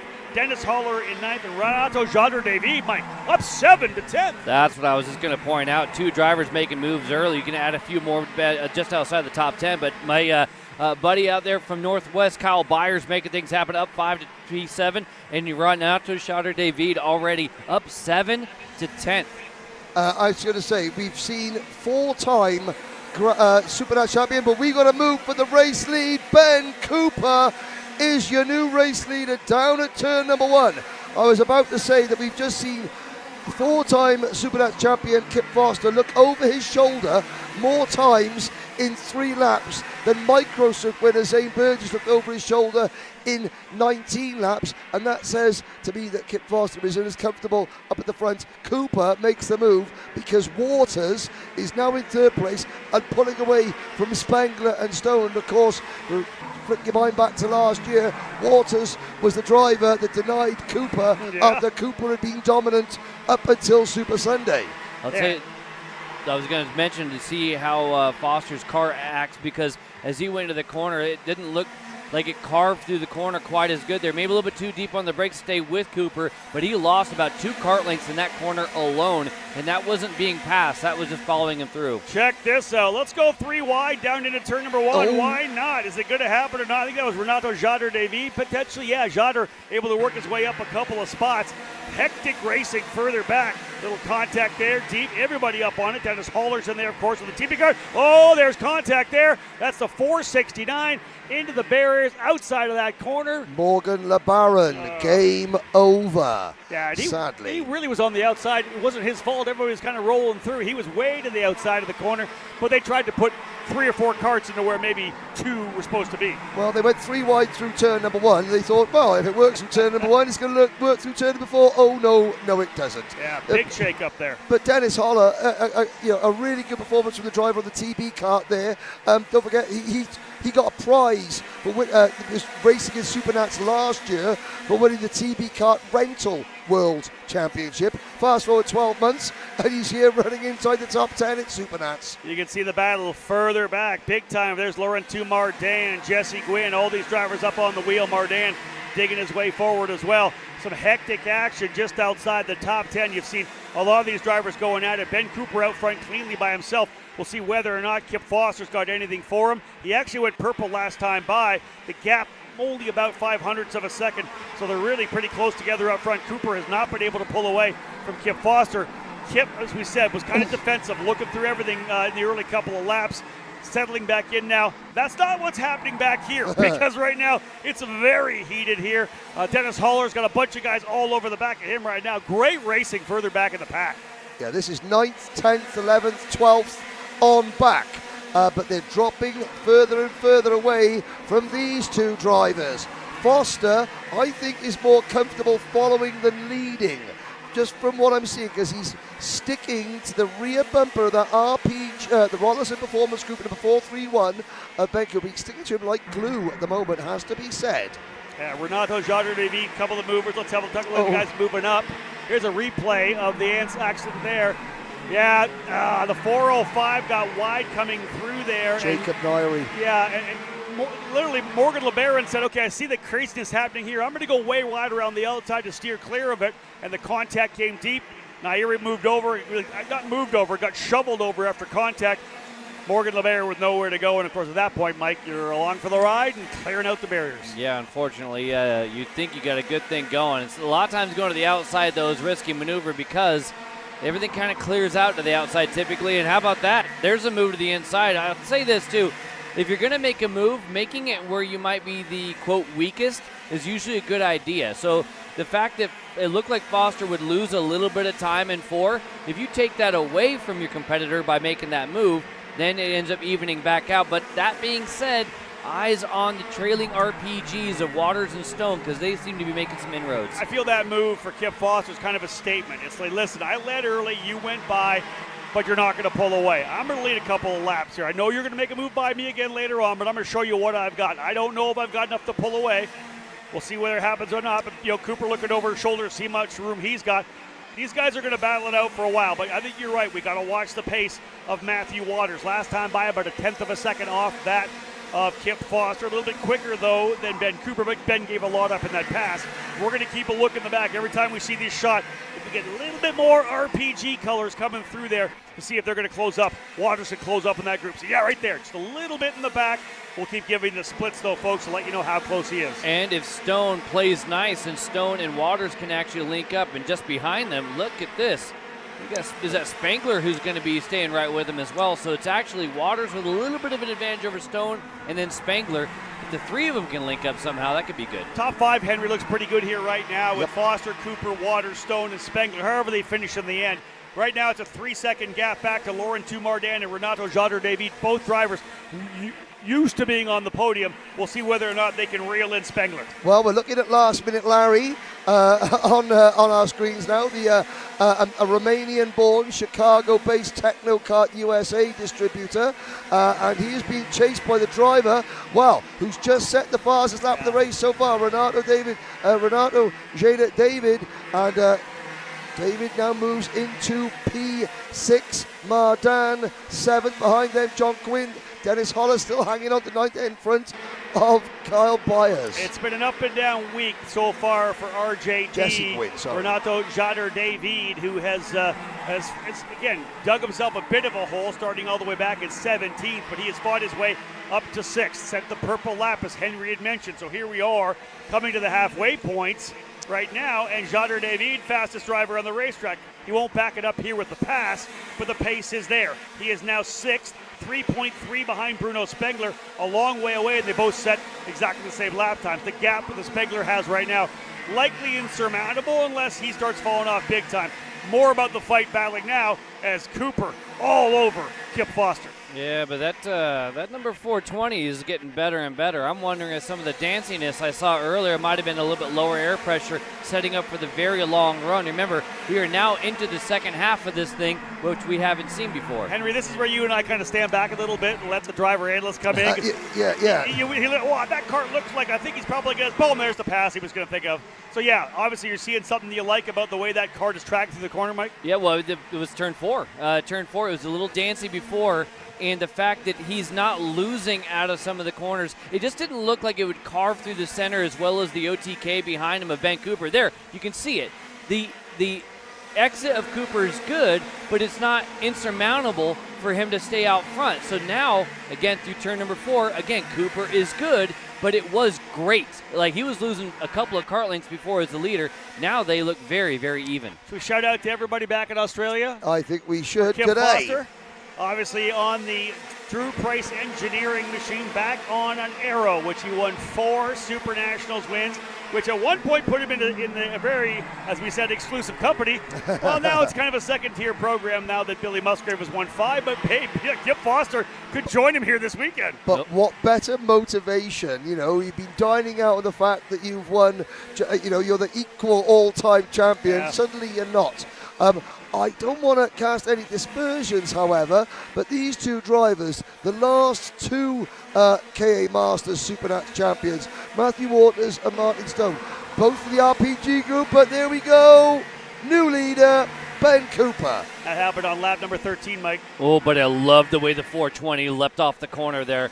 Foster's got a ride underneath him. It looks real good now, boys. I think that they went all in. Again, we saw the very first chink in the armor, if you will, with Cooper in heat number 3. Foster's been working on it now.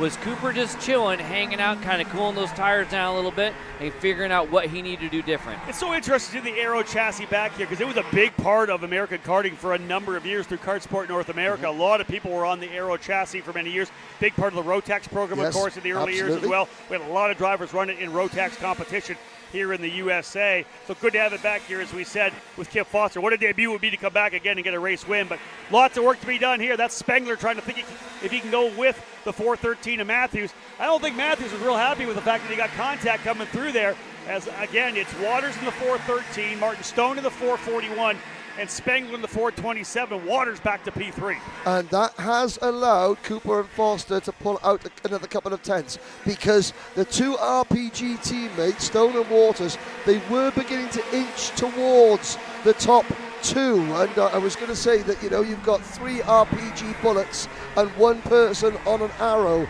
and you just hope that Kip Foster wasn't the only archer in a gun battle. That's exactly it. I like that reference for sure. They were closer. Last time by a 53.3 for Stone, with a 53.8 for Foster. Foster goes back down to a 2. Cooper goes back down to a 2. They just lost another 7/10 of a second. Foster back into the lead as he again flexes the muscles to show, hey, I got enough pace to go. Cooper, Mike, with a big look over the shoulder, just to size up what he's got going. How much of an advantage do I have? Is this indeed a 2-man battle? Yeah, and how much into the toolbox do I want to go here? I mean, you can see right there the simple fact of just opening the cart up, keeping things nice open. Make sure you have the exit speed coming off. And all you're doing there is you're getting a little bit wider than the driver in front of you so you can carry less speed, put less wheel into. There it is once again. This allows him to get later on the apex, open up the wheel more on the exit, and always have more on the exit of the corner. So many layers to this battle right now, right? Obviously a 4-time race winner here with Kip Foster. Last time Ben Cooper won here, it was the senior category. So this guy can get it done for sure. That's why this battle is so good. This is the 5th race. Every single final on Super Sunday has been different. We've had an 8-kart battle. We have had a runaway winner.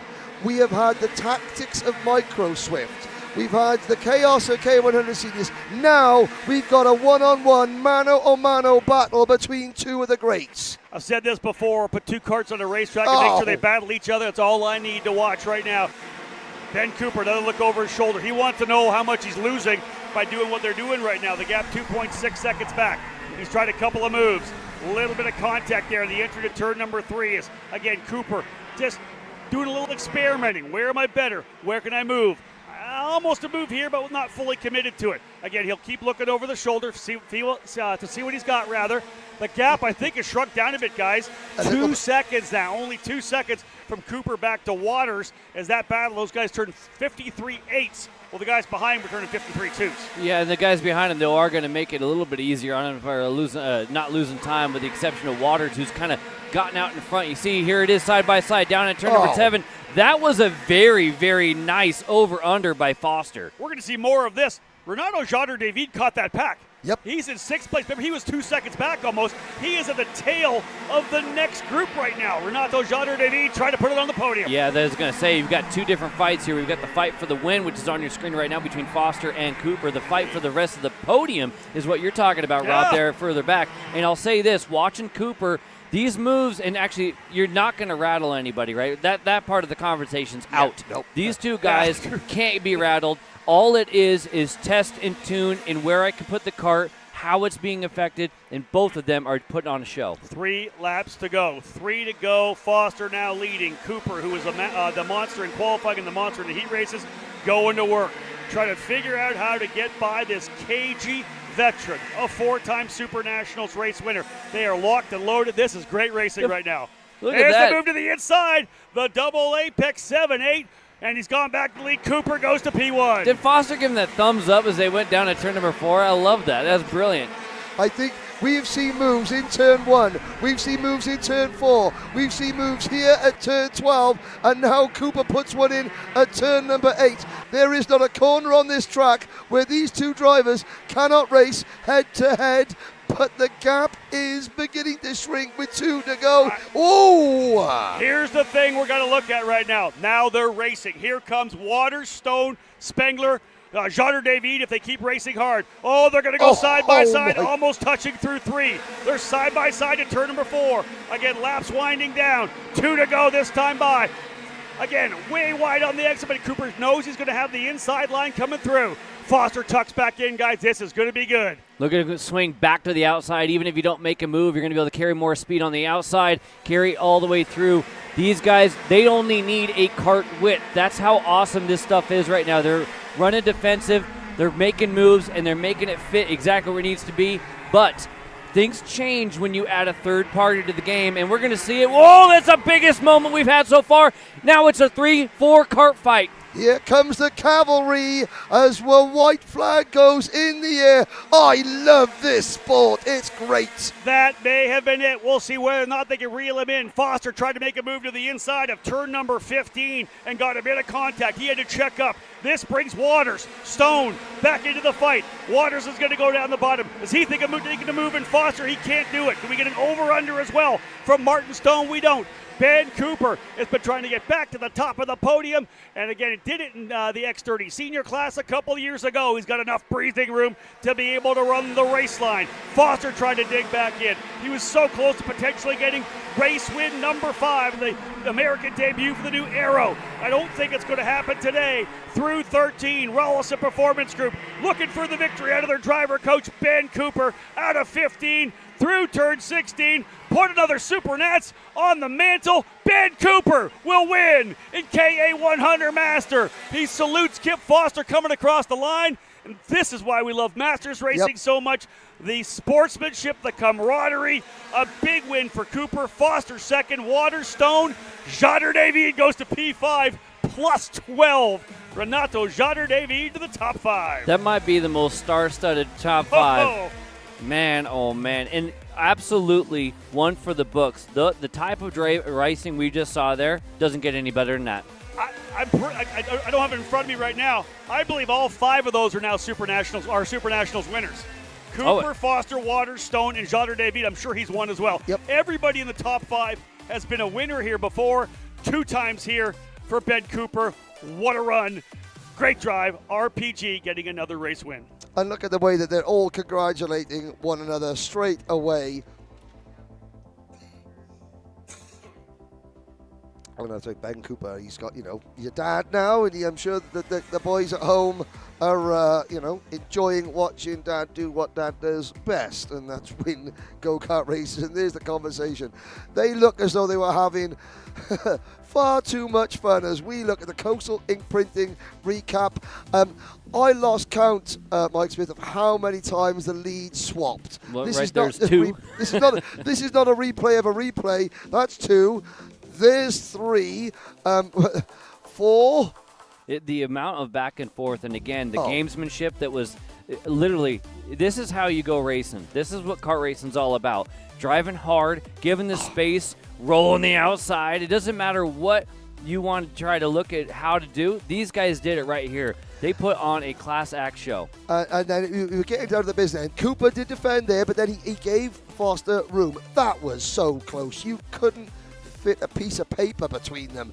But then this was the move that Foster, that was one move too far going into turn number 15 for Kip Foster as Ben Cooper comes in. But look at Cooper as he crossed the line. He's taking the checkered flag, giving his rival a thumbs up. He's not even looking at the flag man. He's turned around and thinking, that was great, buddy.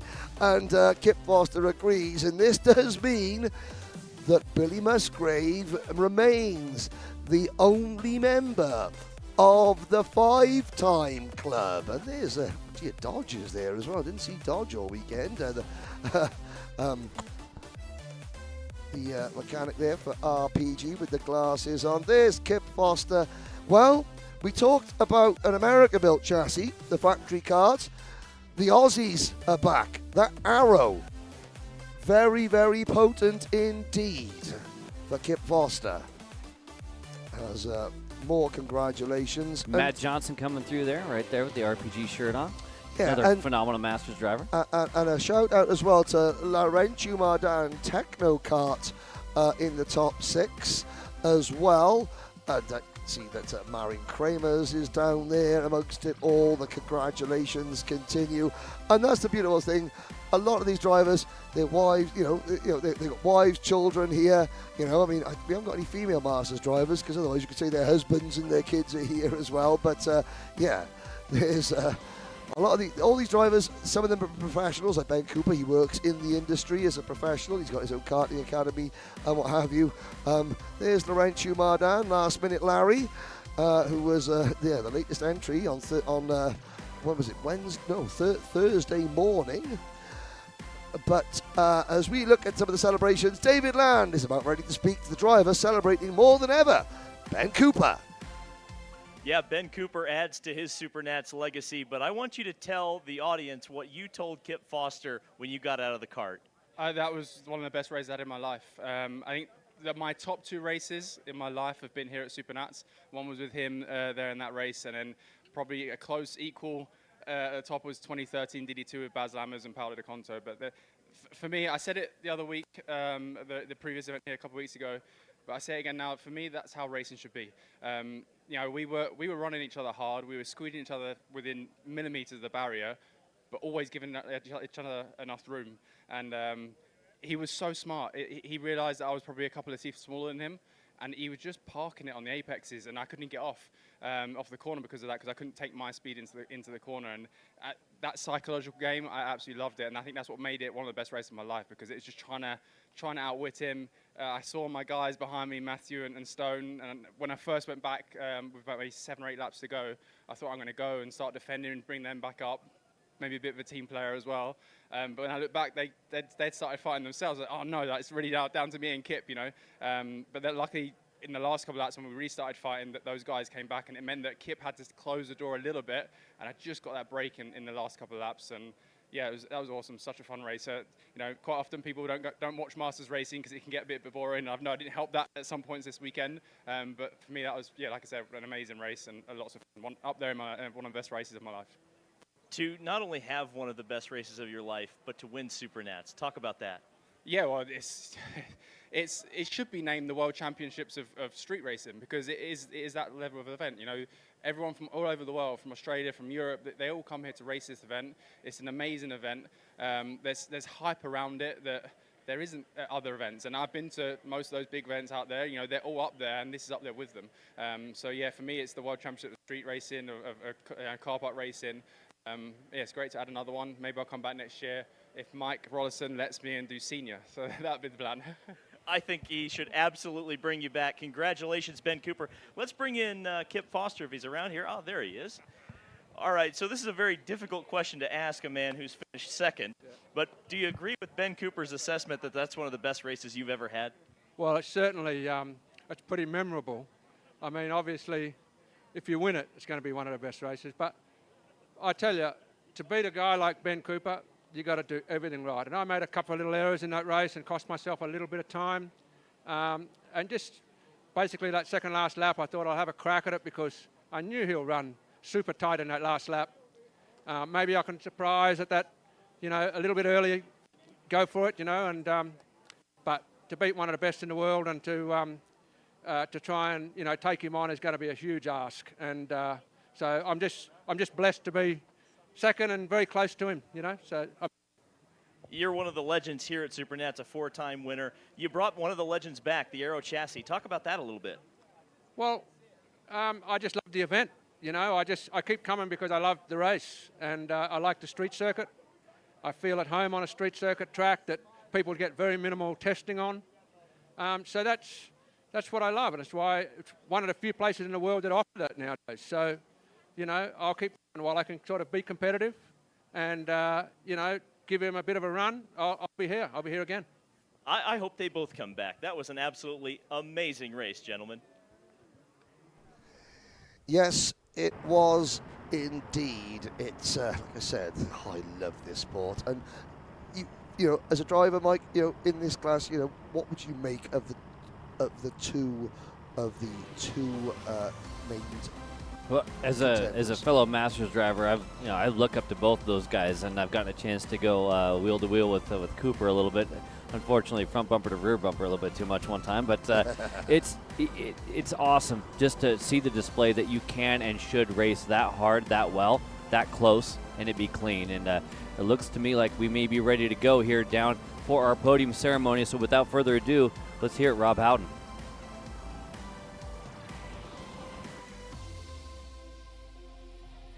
Well, ladies and gentlemen, we're down here in Victory Lane. Drivers are all milling about here, kind of chatting with each other. We don't even have them over to the side of the paddock yet, or the podium yet. They're kind of chatting away, loving it, reminiscing about the event they just had, going back and forth. But that's Masters racing for you. All these drivers having a great time. You heard Ben Cooper say it was one of the best races of his life. Everybody, I'll say this. Here's how good this field is. Everybody that's going to stand on the podium is a SuperNationals winner already. That's how good this field is. Everybody you'll see has been on top of the podium in the SuperNationals. Let's get this things underway. A great drive from deeper in the field, works his way onto the podium. P5 today, Renato Jader-David. Renato will work his way up now onto the podium. Great job for Renato there. Again, as I said, started deeper in the field. He actually had to reel in that next group to be able to battle for it. Was able to get by Bruno Spengler late in the race.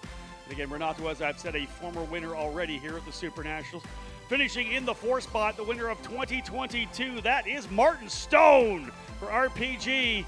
Coming home as the P4 driver, of course, Renato Jader-David for Orsilon Racing, coming home in P5. Moving now to the driver finishing in the 3rd spot. He was the winner last year, defending race winner. He ends up finishing in 3rd here today. Matthew Waters coming home, P3. A great run and made it exciting at the end as both he and Martin Stone worked together to be able to close up on that lead duo. Almost made it even more exciting in the last couple of laps, but nonetheless, Matthew Waters coming home, as we said, in the 3rd position. 2nd place, so close, already a 4-time winner, deserving of the win, but came up just short in what was one of the best mano-a-mano side-by-side battles we've seen in SuperNationals history. Please, folks, a round of applause. The driver coming home in 2nd today, Kip Foster. Great drive for Kip today to be able to get, again, up to P2, led back and forth. He and the eventual winner, Ben Cooper, kept fighting back and forth. Just tried it on the last lap, or the penultimate lap. He knew he had to do something to see if he was going to be able to get by, expecting that Ben would low line the entire race. Again, as I said, they've all been race winners before. Last time this guy won a race here at the SuperNats, it was in the senior category. He's done it here in Masters as well. Ladies and gentlemen, what a drive. The winner today for RPG, Ben Cooper. Cooper getting the victory after a tremendous battle, as we said, with Kip Foster, Matthew Waters, and he and Martin Stone actually worked very good together. They were locked and loaded. I don't think they would have closed as they did had they not worked as well together as they did to work their way forward. But nonetheless, it all comes down to those two drivers who were battling out front. It was Kip Foster taking the lead from the early get-go. He and Ben Cooper then swapped the lead back and forth on numerous occasions. There you go. Trophies up in the air, the cannons are going off, and this is your podium for the KA100 Masters category. Ben Cooper notches race win number 2 at the SuperNationals. Kip Foster second, Matthew Waters in third, Martin Stone in fourth, and Renato Jatter David rounds out the top 5. And indeed, third win, actually, for Ben Cooper, because you got to go back to the Rotax days as well, right? DD2. David Cole, of course, giving me the information there. Third time's a winner for Ben Cooper. That starts setting him up to think about a 4th and a 5th, right? He's there already, potentially going higher. They'll go to work on him right now, folks. The Masters drivers enjoying it, because that's real champagne. That's not apple cider, folks. That's the real stuff. Congratulations, Ben Cooper. Well done, as he is your champion of KA100 Masters for SuperNationals 27.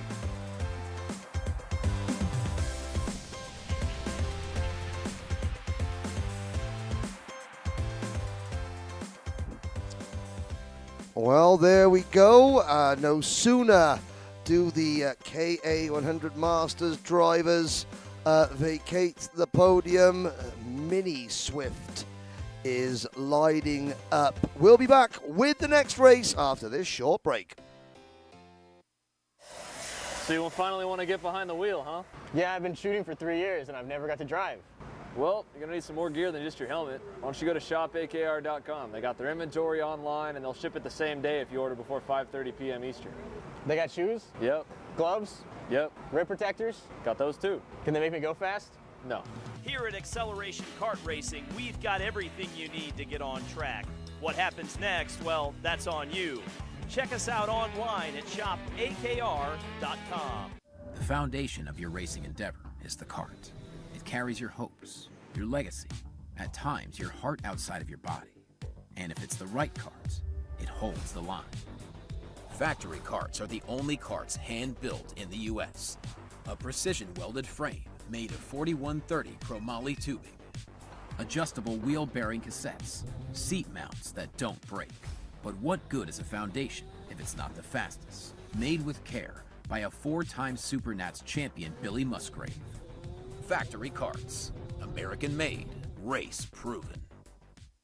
Lead the pack with Freem, the ultimate bespoke brand for karting racewear and team apparel. Handmade in Italy, our high-performance gear combines style and functionality. Whether you're a seasoned racer or just starting out, Freem's passion for karting fuels every stitch. Embrace the adrenaline, express your individuality, and join the choice of professionals and champions worldwide. Find us at SuperNationals 27 at the K1 Freem trailer to learn more, or online at freemracing.us.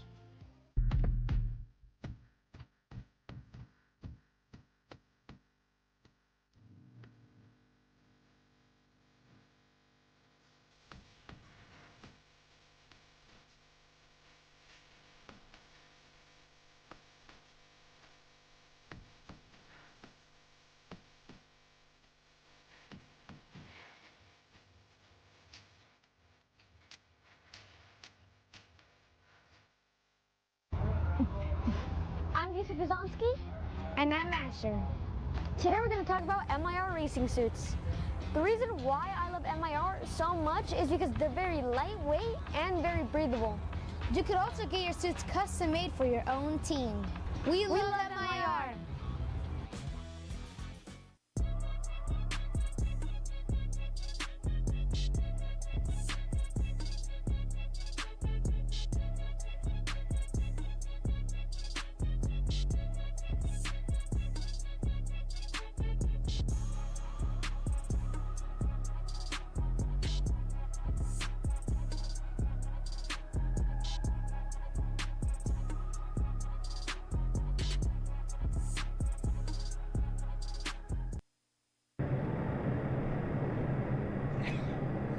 Well, engines are fired in Mini Swift, and another huge field heads out onto the circuit for the 6th of 9 races, led by the number 148 of Parker Ives. Alongside him on the front row of the grid, the reigning SKUSA Pro Series champion Ashton Woon, Benja Fernandez and Josh Bergman go from row number 2, Lorenzo Varela, and last year's Micro Swift champion Maxwell Matcher on the outside of row number 3. But Mike Smith, as you look at the rest of the top 10 there, the winners just keep coming. The potential winners go all the way down this first screen. No, exactly that. We've got one heck of a grid here for Mini. Troy Ferguson rolling off in the 7th spot. Marco Samut in 8th. Braden Wagner 9th. And to round out your top 10, Valentino Santilli. Remember, guys, we have never had a two-time winner in this category either. Royce Vega, who won last year, down in 18th position. It'd be a lot of work to get done for Royce to try to get that back-to-back win. But if you remember last year in Mini Swift, it was one of the best races of SuperNats 26. Braden Wagner for Team Santilli on John McClellan. There's Colton Schniegenberg, Alex Chandler, Mika Baruch on the 7th row of the grid.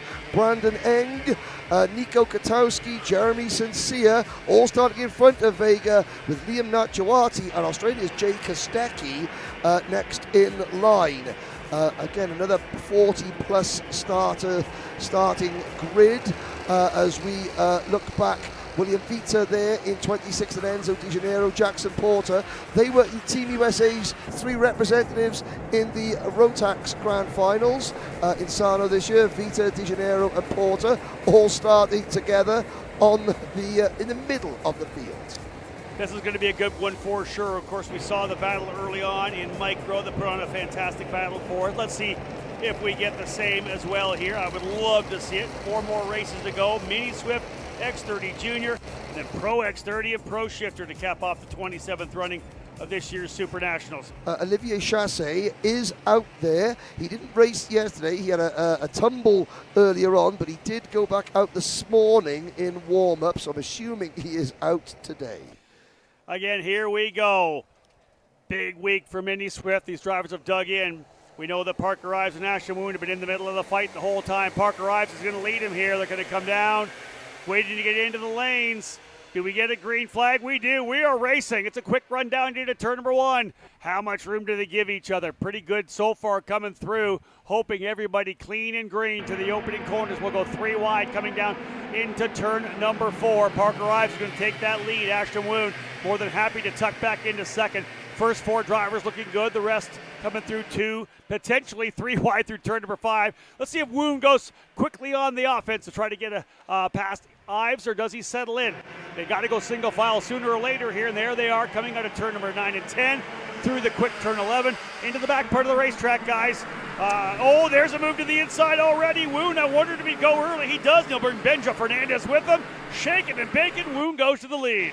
And Fernandez slots back in just around the outside of Woon. Woon gives him just enough room to hit the apex there of turn number 14. It was as we cross the line and a whole freight train of Mini Swift karts head down towards turn number 1. But Woon and Fernandez, they're trying to break clear.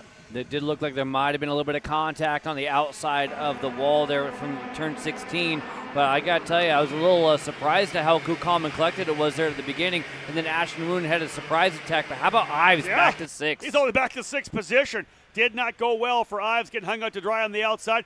He'll have to put his head down, get that focus back, and work his way methodically forward. Because right now, Woon and Benja Fernandez are up front and looking very good.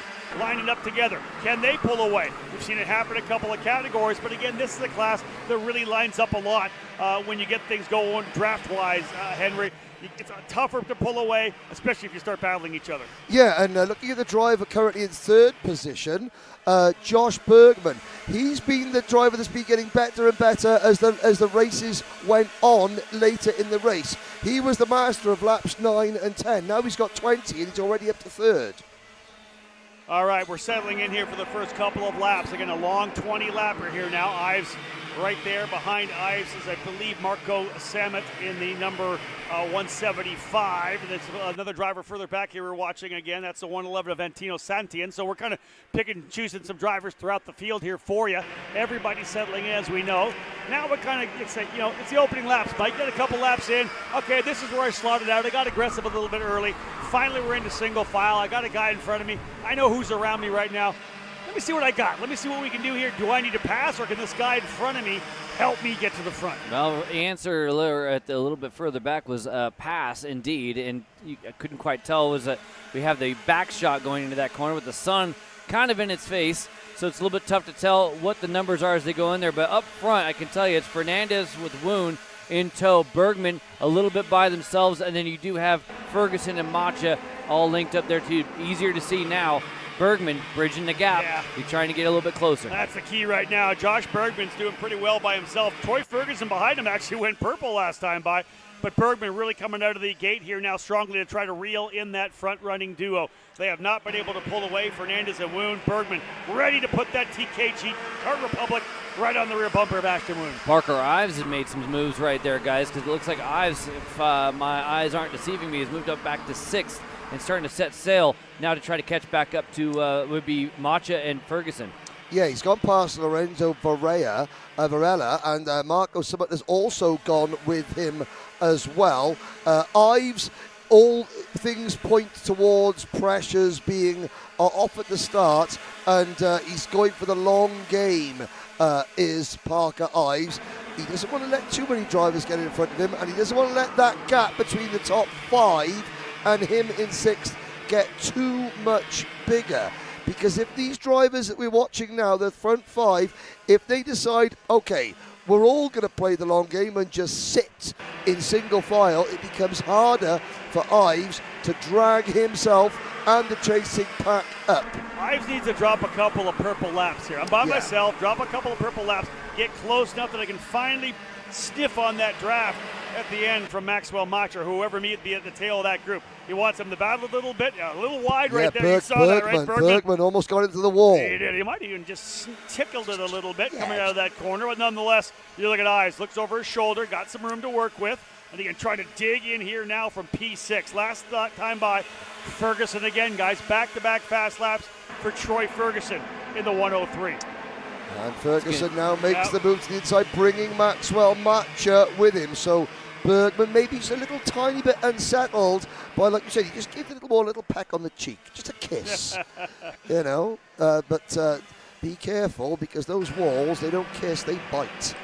And Ives, you said earlier, a couple of purple laps. Well, he didn't go purple on that last lap, did Ives, but he is closing in, and he's gapping himself to Samut Varela, Santillan, and Braden Wagner, who round out the top 10. That's draft room now. He's got to the point where he's going to be able to leverage the driver in front of him coming across the line. Hey, guess who went purple, Mike? Yeah, Parker Ives. Weird. Yeah. How'd that happen? Yeah, that's exactly what we were expecting to have. And the other thing, too, is you see more moves happening in that group just behind. That's Samut actually going a couple of spots back. Now, inside move, that is the number 1 of Woon getting it done. New leader here, and with the group all attached to him. It was Fernandez and Woon with a little bit of a gap to Ferguson and Macha. Now it is a full group all at the front. Yeah, big run-in right now for these guys up front who are putting it all together. Ives, though, has already got, I believe, his first spot. Yeah, Ives up into P5 right now. Here comes the methodical run back forward to the driver who started on the pole, got shuffled around on the opening lap, but has kept his head, right? Easier to do when you're junior, maybe a senior driver, but when you're this young, this is what you love to see in a young driver. Keep your head about you. Stay focused. You know the job at hand. You know what we've got. You know the car's fast. Just keep working your way forward and make the right decisions on the way back to the front. Yeah, because we've got a lead group of 6 now, then a gap of 0.8 of a second, back to a chasing group of 5. Then there's another gap back to the third sort of group of drivers, and in that group, just making their way to the front of that third group, is Royce Vega. But it's not over yet as Ferguson moves into second. This is all the hallmarks, guys, as we run lap 8 of 20 of turning into a huge freight train at the front. And we're not even to the halfway point. That's the wild thing about this thing right now. These drivers are all, kind of working their way back forward. A lot of them being real relaxed. Not a lot of moves going on here. We saw Woon make some passes. Here's a move for Josh Bergman. Hey, listen, he's ready to go. He gets back by Ives again. And you're right, that next group in behind, the other, 5 drivers, so excited about this. Varela, Santian, Wagner, Samet, Chandler. These drivers are just loving what's going on. We could have, as Henry said, Mike, an 11-kart battle up front. Indeed, Fernandez now going to the inside of Ferguson, wants to take it right back. It's going to have Macha coming through as well. Macha now side by side with Ferguson as they head down to turn number 7. But now on the inside, Ferguson's going to have a pushmate. That's going to be, I want to say, Bergman going through. Bergman's going to go up there. Ives the one stuck out, the only one not able to follow through. So Ferguson makes the move. Ferguson immediately back, but then holding on for third. So moves, counter moves, trying to follow through. Hey, if the person in front of you is making the hole, you got to try to go with it. And now we've got, to all intents and purposes, there's now a lead group of 11. And the first driver out of the lead group, but making progress, defending champion Royce Vega, he's up to P12, and he's only 4 seconds off the lead. 2.2 seconds off 11th, 4.4 seconds off the lead. It really always kind of boggles my mind a little bit. I have so much respect. And you think about the fact, this type of racing, this is 100% focus. These drivers aren't just chilling around banging out laps. This is 20 straight laps of nothing but focus, nothing but strategy, figuring out where I need to be. Every time you're making a pass, every time you're feeling the kart, what it can do, you look at the drivers around you. Mike, there's so much strategy that goes on, but everything's always changing because you never know which driver's up front. Who am I chasing right now? Oh, that guy just passed the guy? Okay, who's the next guy? I got to figure out how he races. There's just so much strategy involved and knowing your competition as well. And seeing who the comers and goers are. And the one person who's been trying to move up is there's a move on Ives. And I'll tell you right now, Ives is having a heck of a time. As soon as there's 1 step or 2 steps up, there's 3 steps back. You can see there's a little bit of a hand movement going on further back about the frustration, I think, going on right there for Ives. But up front, Woon and Fernandez, which is kind of what they were there for a while, linked back up and now are kind of chilling. The 2 right behind him, though, are the ones that I'm keeping an eye on, and that is Ferguson and Bergman. Those 2 drivers have made things happen to get there. Macha's another one of those drivers who's actually made sure that they followed through and made quick decisions to capitalize. Yeah, they've been racy, both Bergman and, as you said, Ferguson have been racy. We've seen purple laps out of Ferguson. But this Woon-Fernandez team up front is working very well for them right now. Will they be able to pull away? That still remains to be seen. But they're working together as much as they can. They have a decent little gap. It was about a half a second last time by.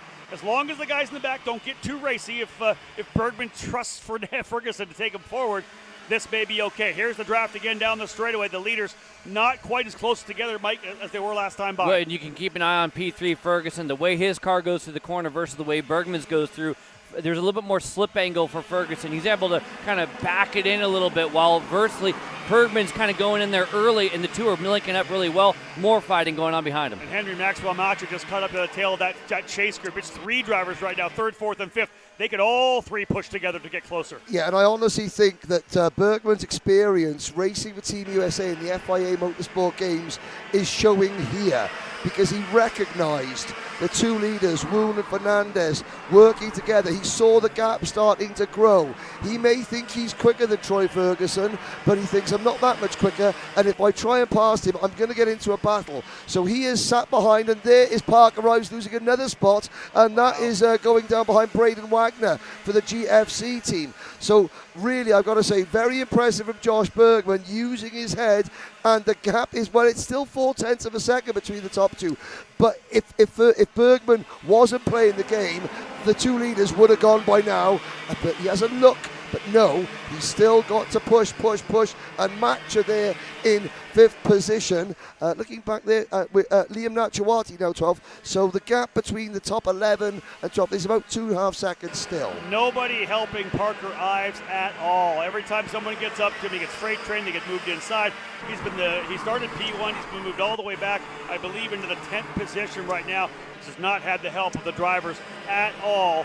Digging in now, looking at Bergman. He's now made his move. Bergman's now gone to P3. Didn't like at least enough of what Ferguson was doing, so Bergman now goes to 3rd. He'll have a look over his shoulder. Let's see if Ferguson helps him. They need to find some pace for sure because the leaders, Woon and Fernandez, slowly stretching away. Remember when I said that gap was about 0.4 of a second? It's almost 0.8 now. Benja Fernandez just turned his fast lap of the race. He goes right on the rear bumper of Ashton Woon, and they are now out comfortably. It is Woon and Fernandez, 0.8 of a second. Let's see if Fernandez can stay as the wingman. Woon seems to be the driver out front, Mike, though, that has the pace to be able to allow them to stretch away. And this is the crucial moment for the three chasing drivers because so far Bergman and Ferguson have both wanted to be the leaders. It's Macha who kind of hung out there and stayed with them. So let's see what happens. You got Bergman who insisted on being the leader because he felt like he's got a little bit more and it was a little bit of a back and forth. If that works, we're going to find out for the first time as they come across the line. Visually, it looks like it's worked. Let's see what we get when we get data on the time. Josh Bergman, I mean, I'm sure you've been noticing this, Mike. Bergman's line coming out of turn number 15 is consistently wider than everybody else's. He gets closer to the barrier than everybody else, and you just hope he doesn't get too close. That's that slightly earlier turn and I was talking about where his back end isn't rotating quite as much as someone like Ferguson is. He's turning a little bit earlier, rails it, and kind of carries it out. So difference of opinion on how you get through it. But as we can see by the charts, they did gain that time by over 0.2. It's still working. I said this last time we kind of checked in on the lap count. It was lap 7. We said there's lots of time still to go. We're going to put lap 15 in the books this next time. It's kind of go time to a certain extent, especially when the gap is now only a half a second. Bergman now leading that second group. Look how much closer he is now. It was 0.8 of a second. Bergman's coming. We'll see if Ferguson and Macha have the pace to stay with Josh Bergman. But right now, Woon and Fernandez, who looked like they had a very comfortable lead, that is shrinking away. A half a second this last time by. Fernandez continues to push. When will he decide to make a move if he doesn't like what he sees behind him? Well, and if he does it earlier than Bergman showing up, then it's going to be a solo effort. If he waits a little bit longer, it's going to be a TKG Trinity duo. They're going to be right up there for second and third. I think, I mean, just from a driver's perspective, I would want to make my move, and there's Macha making a move on Ferguson. I would want to make my move before Bergman gets to me, because when Bergman gets to me and I'm Fernandez, I'm the meat in the sandwich. I've got to think about defense as well as offense. At the moment, Fernandez, all he can do is attack because there's no threat from behind. He can move off the line to try and set Woon up for a move. Whereas if Bergman catch him, the minute he moves offline, Bergman's through, and he's into second, and Fernandez is down to third. That's definitely a scenario that could play out. Obviously, Benja Fernandez is sticking with him right now. He's not trying to make a move yet. And again, that's just the patience we're seeing here, pushing Woon away. It's now down to less than 4/10 of a second this time. As Bergman, again, 0.2 of a second quicker. You see how close that Kart Republic is getting. Further back, groups of 4 running with each other. That's Marco Samet, Alex Chandler, Parker Ives, and Liam Nakawati. Nakawati up 7. Parker Ives, though, went in the other direction first. The pole sitter all the way back to P10. Not working for Parker Ives right now. Bergman's there. Bergman has caught the leaders. So now that opportunity that Fernandez may have had, he's got to be a little bit more careful about where he makes his move on Woon now, because that is exactly what I thought might happen. Bergman wasting no time. We're in the late stages. This is where Josh Bergman has been shining all week. Yeah, we talked all about what could happen. Everything's changing. Bergman's going to go to the lead to the inside of turn number 1. Book it. He is through. Josh Bergman has gone to P1. He's got Benja Fernandez right with him, and Benja said, go. Let's go. Don't worry about me right now. We got a couple of laps. The 2 teammates for TKG up front here. Kart Republic already has got a big win in the KA category, as we know, with Joe Turney. This is the fight right now. Do they get another one here? Potentially with Bergman or potentially with Fernandez. Ashton Woon having to press the reset button. Okay, I led for a bunch of laps there. Laps are winding down. Look at Benja Fernandez go. And here comes Woon as well. That's not going to work. He looks over his shoulder to tuck back in. Slow driver coming out of 16. Wow, we're going to get the 2 to go sign when they come around, guys. 2 to go. Bergman is your leader. And don't count out Maxwell Macha either. Suddenly we got 5. Make that maybe 6 and 7 because Santiago and Varela are closing it as well. As you start to low line, you bring everybody back into the fight. We said that the minute we did the track walk on Tuesday night. This is going to be a track where if you low line, everybody else is going to come back into the fight. Welcome back, Macha. Ferguson. Santian's going to come in here as well. This is going to be right now a 5-driver battle. There's Santian right there as well on the 111. Oh. Hold your breath, guys. Yeah. This is going to get good. Side by side, it's going to be tough through there. Just a kiss of the barrier, 164 Varela. Holy shnikes, that was close. Here we go with your leaders. That's TKG. Little bit of love right there. Side by side now for the next corner. Look for Woon, not able to capitalize, but maybe the final corner. Here we go. Wide out. Get the run, and it's going to be all to play for with 1 to go. You work all year long. You go to work to see what you can do. You teach your young drivers the racecraft. This is it. This is why you want to be up front. How's it going to happen? Here comes a move to the inside. Big pass to the bottom. Big run around the outside. That's now the 121 of Benja Fernandez into the lead. Woon got himself back into second with a move to the bottom. Bergman now goes back into third. Right behind them is Ferguson, Santillan, and Varela. Out front, though, Benja Fernandez made a good run to get the spot done. He's going to make a big wide berth into the inner loop here. Lots of room for Benja Fernandez. What a great lap he's putting in right now. Quick look over the shoulder. Not much breathing room, but indeed got enough to go clean through 12 and 13. Look at Woon making the move to the inside. That's a strong move for Woon. He'll come through as well. Bergman's going to go back to P3. He's got work to do because Ferguson's coming out. Contact there into the barriers. A bunch of drivers in contact. This is going to shake up the top 5, but guess who's going to come home with a win? What a drive for Benja Fernandez. Benja Fernandez handled it, and he wins in Mini Swift. Ashton Woon in second. It ends up being, guys, Santillan in third spot, fourth Matcha, fifth Samet, Troy Ferguson, and Josh Bergman rolled the dice on the final lap. Contact coming into turn number 15 as he was trying to run the outside. But that's a driver with a smile when it's all said and done. And Lorenzo Varela was the third driver that went off, spinning off in sympathy. But here we go. There's Benja Fernandez. He's got Snoopy on one side. He's got Snoopy doing a dab on one side. Oh, you've just got to love that, haven't you?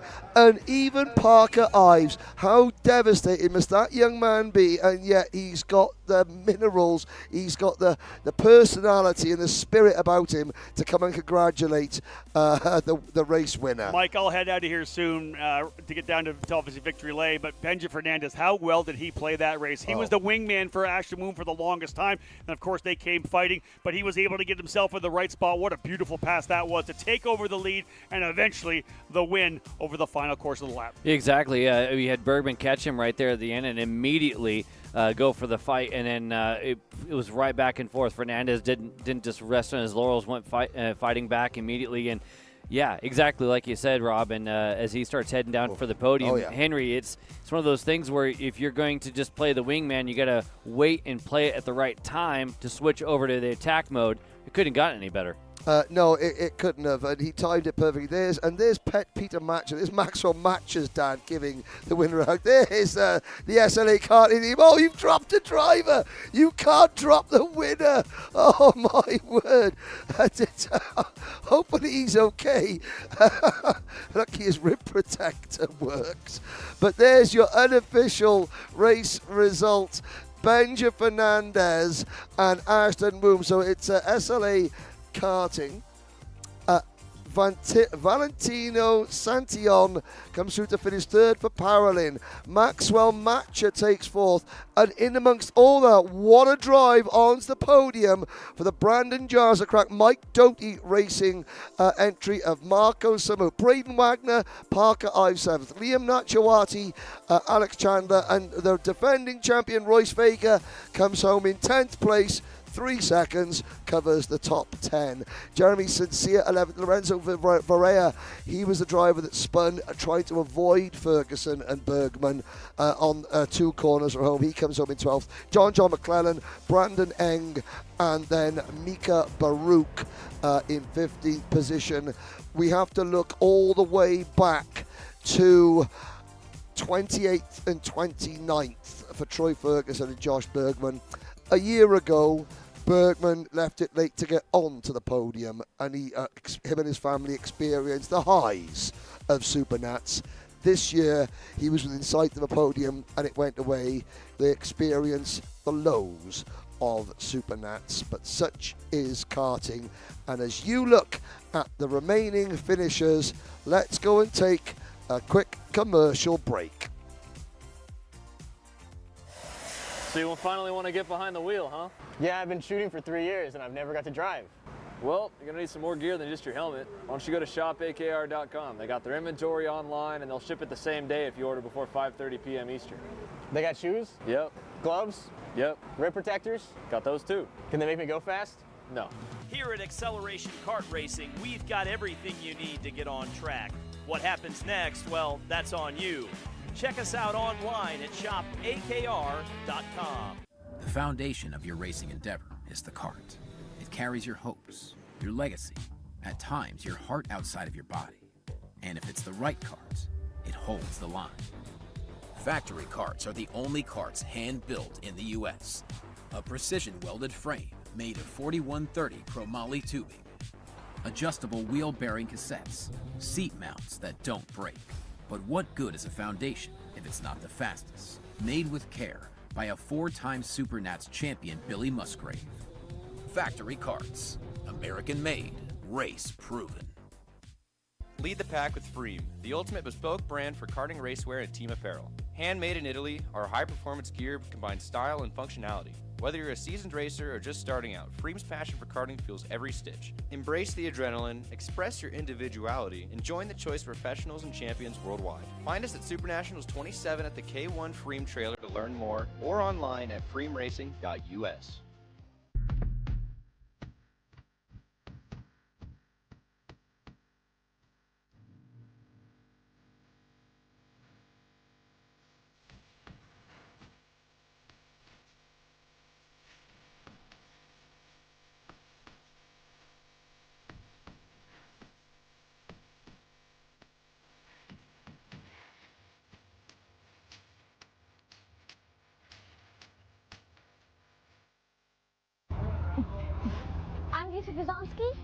And I'm Asher. Today we're going to talk about MIR racing suits. The reason why I love MIR so much is because they're very lightweight and very breathable. You could also get your suits custom made for your own team. We love MIR.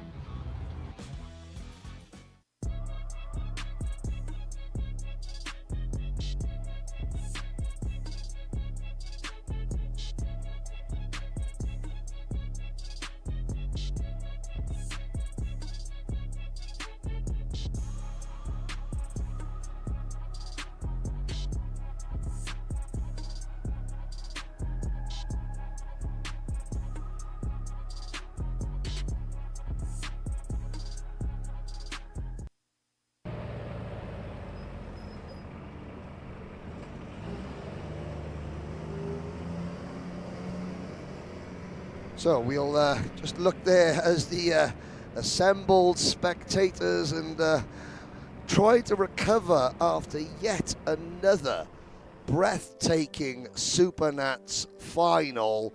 6 down, 3 to go. But we will obviously speak to the winners interview very soon. And I think Alex Searle is ready with our Mini Swift winner. Thank you, Henry. Benja Fernandez, you just won the SuperNationals, bud. How does this feel? Really good. Like, out of words. Last lap, round the outside. Walk me through that move. I was working all weekend in turn 3, so I thought, it'll be the same thing. So I just sent it and prayed it would work. You're a SuperNationals winner today. Are you going to school tomorrow? Well, hopefully not. Let's put it that way. Lastly here, buddy, who do you want to thank for this win? I want to thank my dad. Happy birthday. Happy birthday. I want to thank my mom. Definitely my whole family. I know my grandparents have been helping me the whole time. They've been watching. I want to thank Eric Jones. And I especially want to thank SLA Karting with the great setup and for the great help this weekend, and KR. Well, that's 2 wins for Miami so far today. Congratulations, Benja. Thank you. Back to you, boys. Remember to say happy birthday to his dad as well. Good lad. But of course, what does every driver want? They've just won SuperNats. Dad, does that mean I can have the day off school on Monday? Good try, Benja. Good try. The sun is getting a little bit lower in the sky here at Las Vegas, but still not a cloud, Mike Smith. It has been the perfect day, and the flags are not fluttering in the breeze. It is still and calm. And I'm hoping that we are too deep into the day for that to be a jinx, my friend. Indeed, everything is quite nice out here. As you say, the sun's starting to get a little bit lower as it is November here in the Southwest. So the sun goes down in about 2 hours from now. Yeah, but how about, we're looking at the grandstand on the big screen. Let's have a big wave from the grandstand at the outside of turn number 1. Well, someone was listening. Well done, thank you, TB Kart. There, we're getting ready. I think maybe now there is a margarita making machine in the TB Kart awning, and I'm wondering maybe if 1 or 2 margaritas have been consumed. I think they may have been. But we will head down to our Master of Ceremony, Rob Howden, for the Mini Swift podium. Henry, thank you so much. Appreciate it. We are underway, as we said, with the podium here for the Mini Swift category. It was a wild one for sure, was it not? All the way to the very end. We had a couple of drivers pull away. We saw a chase group as well. All in all, it was just a fantastic battle for sure. Let's jump into the top 5 right now and get them up on the podium, give them a chance to be in the spotlight here at the Super Nationals. Driver coming home today in the 5th position. Great drive for the number 175 of Marco Samet. Marco Samet finishing in the 5th position. We'll get him up here onto the podium. Congratulations, Marco. Worked his way up there. Finishing in the 4th spot, actually with the fast lap of the race, number 174, Maxwell Macha. Maxwell, of course, the winner of the Micro Swift category last year, on the podium again, keeping the streak alive here at the Super Nationals. Finishing in 3rd spot today, number 111. What a great drive to the very end. Comes home P3, Valentino Santillan. Valentino. Yeah. We'll get in there to P3. Had a quick look down there. Where's that 3rd spot for me? Able to find it. Valentino will jump his way up onto the 3rd position. Again, the battle at the end we saw was very good all the way through to the very finish. This driver was up front for a time, ends up coming home in 2nd. A great run for the Pro Tour champion. Finishing 2nd here today, folks, Ashton Woon. Woon in 2nd. We'll take that check and work his way up. There was so much great racecraft throughout this entire event for the drivers here in the Mini Swift category. We saw the strategy of a couple drivers working together, the chase group working together to get themselves back up into the fight, and of course the wild action at the very end of the race. The driver who actually ends up standing on the podium was really playing the wingman well, was right there in 2nd, but in the end was able to get himself into the right position. He'll now call himself, ladies and gentlemen, a champion, a race winner at the Super Nationals. Put your hands together for Benja Fernandez. Benja going to get the suit up on there right now. Benja Fernandez, Ashton Woon, Santillan, Macha, and Marco Sam at the top 5. Benja's going to work his way up here now as a race winner here at the Super Nationals. Benja Fernandez, what a drive for him. And again, we'll get him up on top of the podium here.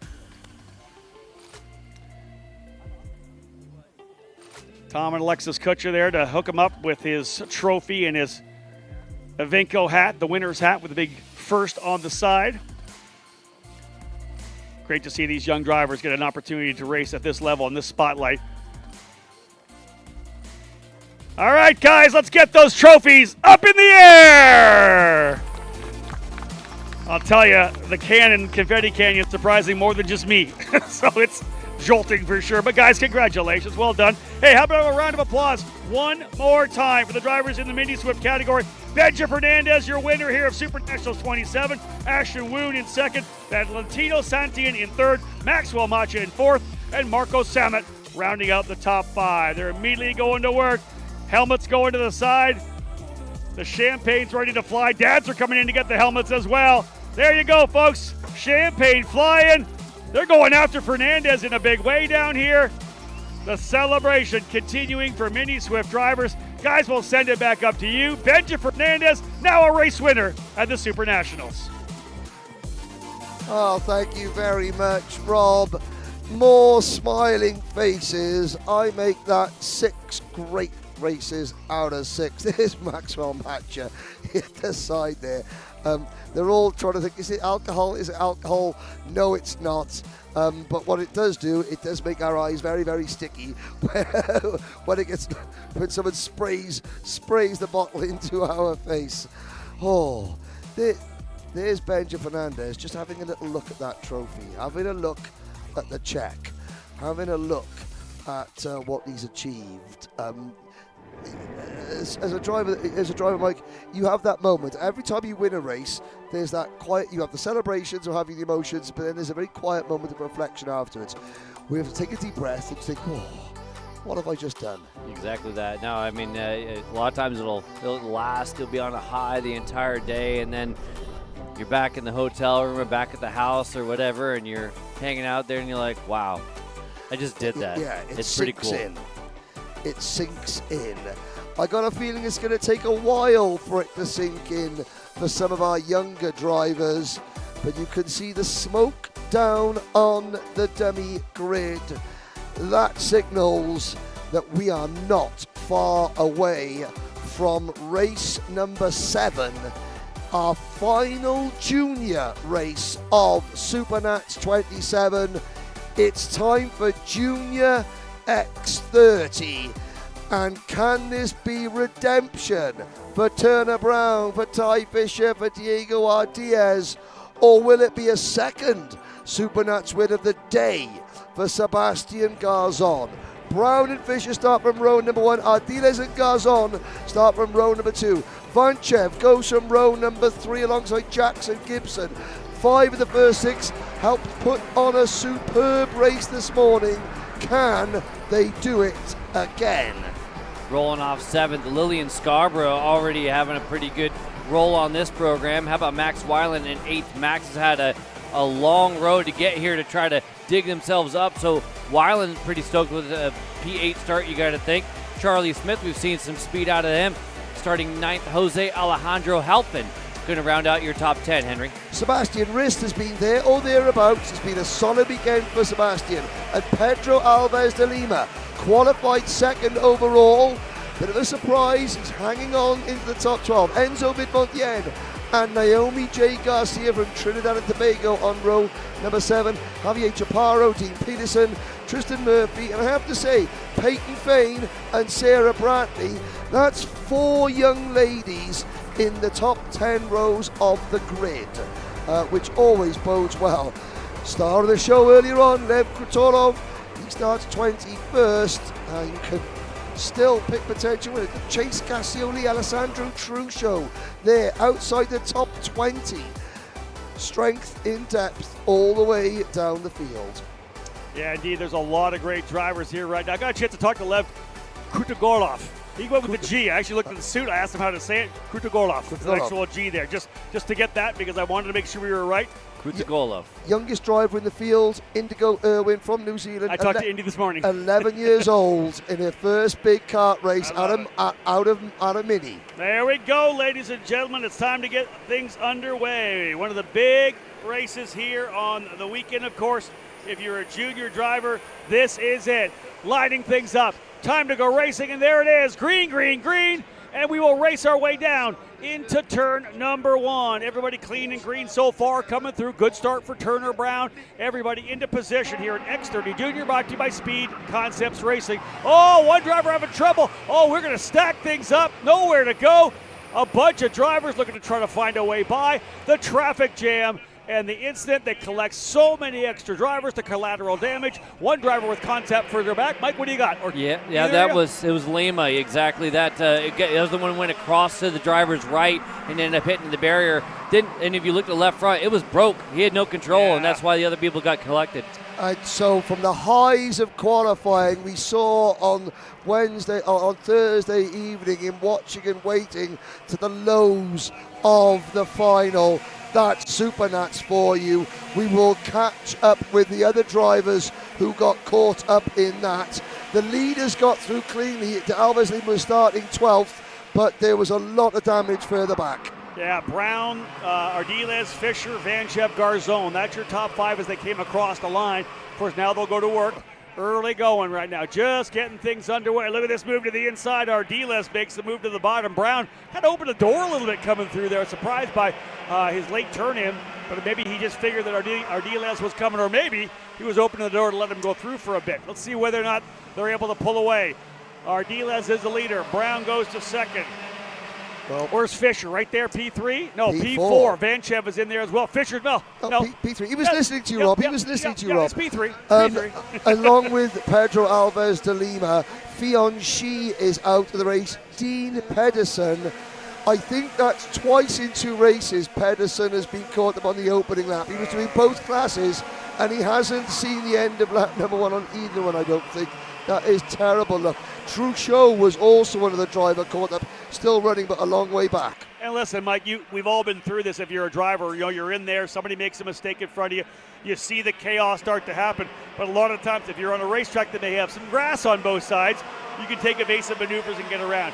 There's no such case here in a temporary circuit. The tight confines of a racetrack like this, going down into turn 4, you can't go off to the inside, you can't go off to the outside. You just kind of, if you're lucky, pick and choose your way through. Oftentimes, there's absolutely no chance to avoid the incident. You're just doing whatever you can to potentially woe it up a little bit. Yeah, and to your point, you want to woe it up, but everybody else behind you maybe either doesn't know it or doesn't agree with that assessment, and so you end up getting a little bit of love going to the back. And unfortunately, yeah, several drivers having issues there. 2 of them, as we say, already out. But up front, things are rolling here, single file. Things pretty tidy here. I think we got, was it 7 of them? Two out front, and then another 5 after that. So then a big gap. Yeah, I was just going to say your front 7, which include Ardiles, Brown, Vanchev, Fisher, Garzone, already winner, Smith, Scarborough, the 7th in line there, sticking with everybody. Yeah, then a second and a half back, Henry back to Enzo Vidmontien. So indeed, a little bit of a lead group developing already.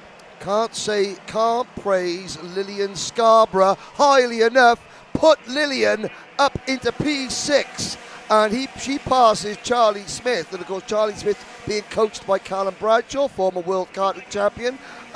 Lillian Scarborough, she's got a British mechanic with her, Jamie Dyer, and I know Emma Smith, Lillian's older sister, she was so disappointed not to make it out of LCQ in seniors, but she did say, I'm going to be here. I'm just so happy that the little sister is having such a good weekend. Let me give a hat tip to Charlie Smith. The Charlie Smith I know is going to re-attack right away, but it may be a little bit of get a little bit older, get a little more mature, a little bit of that coaching, because Charlie Smith usually get attacked and re-attack immediately, and this time doesn't look like that's going to be the case. Going to work with it a little bit.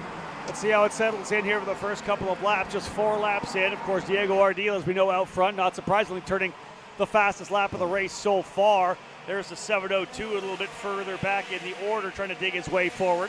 And everybody trying to find what they can. That's Jackson Wolney in the 7:02, P2 in the championship. I picked him to be up near the top 10, top 5, and he struggled. Didn't have a great run at all in the KA 100 category, but he's digging the best he can right now, trying to get himself, as we said, higher up into the top 10, up 10 spots over the first 5 laps. So you got to give a shout out for Wolney, trying to salvage this weekend with a run nicely into the top 10 already. Yeah, that's what I was going to say. It was one of the names right at the very, very bottom of the top 20 there when you get started. That's a heck of a good start, hoping to get even further up the road as we watch that group right there on screen. It's got the 707 in there as well. I was looking there, 3 of the drivers that have been sort of fringe contenders that we've been mentioning back and forth. Javier Chaparro, Tristan Murphy, Sebastian Rist. They also have been caught up in incidents and are out of the race as well. But yeah, considering the issues that we had down at Turner before in the opening lap, we lost only 5 drivers from the race so far. Indy Irwin is up 11 places. That's the same number as their age, just 11. A very strong front quartet right now, trying to pull away, and if they can't lock things down here right now. Brown, Ardiles, Fisher, and Vanchev almost 2 seconds back to Lillian Scarborough, but she's having a tremendous run right now, P5. That's a podium spot early in the run right now for Scarborough. 6 laps in. Well, watching these leaders work their way out. We'll see Scarborough come through. She's got a little bit of breathing room. But there's Ty Fisher once again, just as aggressive as he was in KA100 Senior. He goes by Diego Ardiles. We talked about how great a weekend this has been for Ty Fisher. He's rolling that success from KA100 right over here into the X30 Junior category. Mike? No, I totally missed it. Maybe you guys saw what happened with Garzone, because Garzone was in that lead group and actually split things off. Remember, we had a group of it was 2 and then 5, and now we've only got 4 at the front. Yeah. Garzone's not one of them. Yeah, I didn't see it. He's actually back in 8th position right now, so something happened there for Sebastian Garzone. But nonetheless, these 4 drivers out front, if they play their cards right, are going to battle it all out amongst themselves. Brown, Fisher, Ardiles, Vanchev all have the speed all weekend long. They show extremely well. 100% the Turner Browns looking to recover from what would be a very disappointing run in the KA category. Well, with Garzone not in the group, too, that's going to be a different junior driver that could potentially win here as well. Yep. Yeah, all 4 of these front runners were in that 8-kart battle for the win in KA 100 Junior. So all 4 of these drivers, you'd have to say Brown being the pole sitter in that race and Fisher leading until about 3 corners to go. They will be on the biggest sort of recovery drive mentally as well. And here we go, looking back at the next group. There is Vidmontien, who is now past Scarborough. So you've got Vidmontien, Scarborough in the 7 or 8. Then it's Garzon and Smith. They're not out of it yet because we're not even at halfway, but they are nearly 4 seconds behind the lead quartet. Yeah, and I think you look at what Garzone, obviously the winner in the KA category. Here's a good big move to the inside there by the 751. Solid move to the inside to keep digging it forward. That is Garzone, but is it an opportunity to go back-to-back? I don't know. He'd need the front drivers to be battling out like crazy. He got that KA 100 win. Back in the seat here for X30 Senior. Can he do what Turner Brown did last year, what Jeremy Fletcher did years before, Condor De Felipe back in the mid-2000s, winning a couple of races on the weekend. We'll see whether or not he can pull the trigger. But up front, again, Brown, very comfortable in the lead. Same guys he's been racing through all year long. Won't likely get shoveled back as he did in KA 100. That was the thing, Mike. He got shoveled back, and everybody kind of worked him over on the way back. No, exactly. Getting stuck on the outside. Yeah. That's the one thing we have seen out here is like it happened with Antonino and it happened with Ives, where they're rolling the outside, trying to be smart about it, and then they end up getting stuck there as multiple drivers go by. There's the halfway flags right there, and I'll tell you one driver who's getting a little bit close to being in danger of losing the draft is going to be Vanchev there, hanging out in 4th, the 706. Now back about 7/10. You can see right there on screen. This is going to help their cause a little bit, though, as Ardiles gets to the front. Fisher goes with it. Now, will it just be more of the push, or will the battling continue? And Vanchev now back with 2 kart lengths. This is it. This is what you try to do. You usually do it in the cadet categories, but drop the last driver off the peloton. Work together, dig in, see if you can't drop the straggler off the back, pull away, and then the 3 of you work together. They had almost got it done, enough to the point where Mike wanted to point it out, right? He had fallen that far back. But then, of course, that move by Ardiles brought everybody back into the fight again. And again, Vanchev very close to potentially being able to grab that draft. But look at, guys, how much of a gap it is back now to the 5th place driver. 3.4 seconds to be exact to Vidmontien in 5th, Sebastian Garzone 6th, Scarborough, Wolney, Smith, and Jackson Gibson, your top 10. Yeah, I think all 4 of these drivers have been on the losing end of a large multi-kart battle for the lead today. And I was going to say, when they were dropping Vanchev, I think, they're going to be smart. And then there was 1 or 2 moves, but Fisher, again, we saw it a little bit earlier on. He is happy to sit and wait as they go through turn number 12. It's Ardiles, Fisher, Brown, and Vanchev still there, and the lead 4 aren't slowing up this lap. Once they go straight single file, Vanchev again, the gap back to him starts to grow. Vanchev hasn't got the pace. It's all down to how these 3 behave up front. I would be really interested seeing if Ty Fisher found himself back in the lead, how he may change the approach on the final lap. We saw obviously what he was able to do. Just lost the lead from Garzone on the final circuit over in turn number 13. Right now, big push coming from Turner Brown. In fact, Turner Brown's going to go to the inside and take the spot. Oh, an aggressive move for Vanchev. So that's a couple spots lost for Ty Fisher. Big run to the inside for Turner Brown. Vanchev goes in. That was a couple of RPG drivers. Freight training past the Race Lab TV cart. Again, let's see how Ty Fisher responds, Mike, whether he can dig back in, go to work on Vanchev, or whether or not Brown and Vanchev potentially work out. Well, there's the question, there's the answer. Boom, right back on him. Book it to the inside. Fisher goes back to P3. And this is going to actually help Vanchev because he almost got dropped at one point. The speed, Fisher will draw him right back up again. Well, what I was going to say watching that whole entire thing is the fact that that was a very smart move by Vanchev. He was going to fall off the back. If he was not able to capitalize on that maneuver, he might have actually fallen back. So smart move there, and also the exact thing that I thought Fisher was going to do, knowing that you should be in that front three. You can't hang out. You got to go. Yeah. So that's exactly how I figured that was going to play out. And given the scenario, Turner Brown doesn't want to hang out. Either needs to get up there and get with Ardiles. But you pointed out, Henry, driver in P5 is kind of doing a little bit of a rebound as the leader of the rest. Yeah, the big thing about that is, Henry, though, he's a long way back. It's a four-driver battle right now. Even though Garzone's got back to P5, this is a four-driver battle. It's going for that last spot, right? Yeah, absolutely. I mean, but it's one of those things. If there is chaos, the first driver that is going to capitalize, Garzone's put himself into that position. He's got to the head of the chasing pack. Vidmontien in 6th, Scarborough 7th, Walney, Smith, and Krutagolov rounding out your top 10, but the driver with the pace at the moment is there in 3rd place, Ty Fisher. Ardiles starting to close the door. What was that gap between the top 4 and Garzon again, guys? Yeah, no kidding, right? 4.6 seconds. They keep battling like this. Garzon may be able to inch his way back forward, but Diego Ardiles has been the pace setter. It's been there for the last number of laps. We obviously saw Fisher run second for a majority of it, but we know the guy on the move right now was Turner Brown. That said, add another layer to it, as we said, coming by the line. Ty Fisher went purple the last lap. What is this going on? Oof. Oh, we're going to have some fun here. Down to the inside, way around the outside. Again, these two drivers have battled all year long. Ardiles versus Brown. Oh, it got hectic. Oh, Garzone's going to love this right now. We're going to go way side by side. Ty Fisher trying to line it up. Low line with 5 to go, coming into turn number 4. Garzone will be licking his chops. Ardiles started defending. The minute he saw Turner Brown was the driver directly behind him.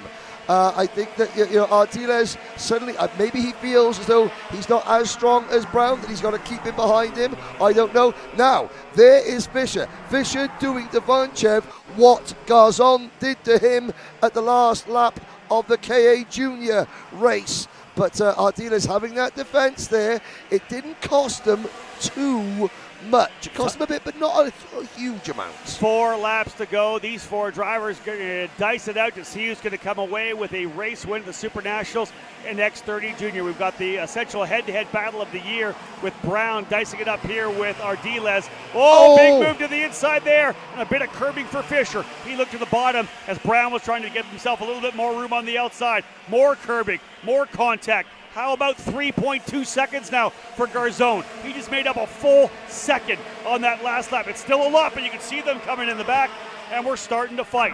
16 laps down, Henry, 4 to go. It'll be 3 when they get back to finish. And Garzon is bringing Vidmontien, Scarborough, and Walney with him. So we got, and there goes to the outside, Fisher, wheel to wheel. Here comes Vanchev to the inside.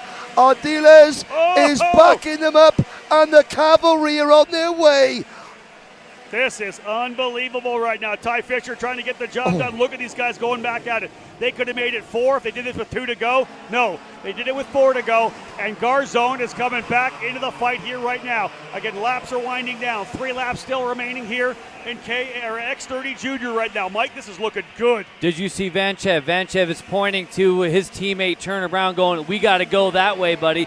Focus on that one, because it was all about those two guys getting up in the air for a minute. It almost ended in tears. Now it's focus time. Hello, Garzone. Yeah. Hello, Vidmontian. Hello, Wolney. We just literally flipped the script on this race. It should have been a 4-driver battle up front. It ends up not being that, as Garzone, who we know will be super aggressive already, a race win to the credit here this weekend. And this is essentially your lead group. There are some gaps between the first group up front, but we're going to see a white flag coming here when they get back around. 18 laps in the books. This thing's shaping up to be a doozy of a finish.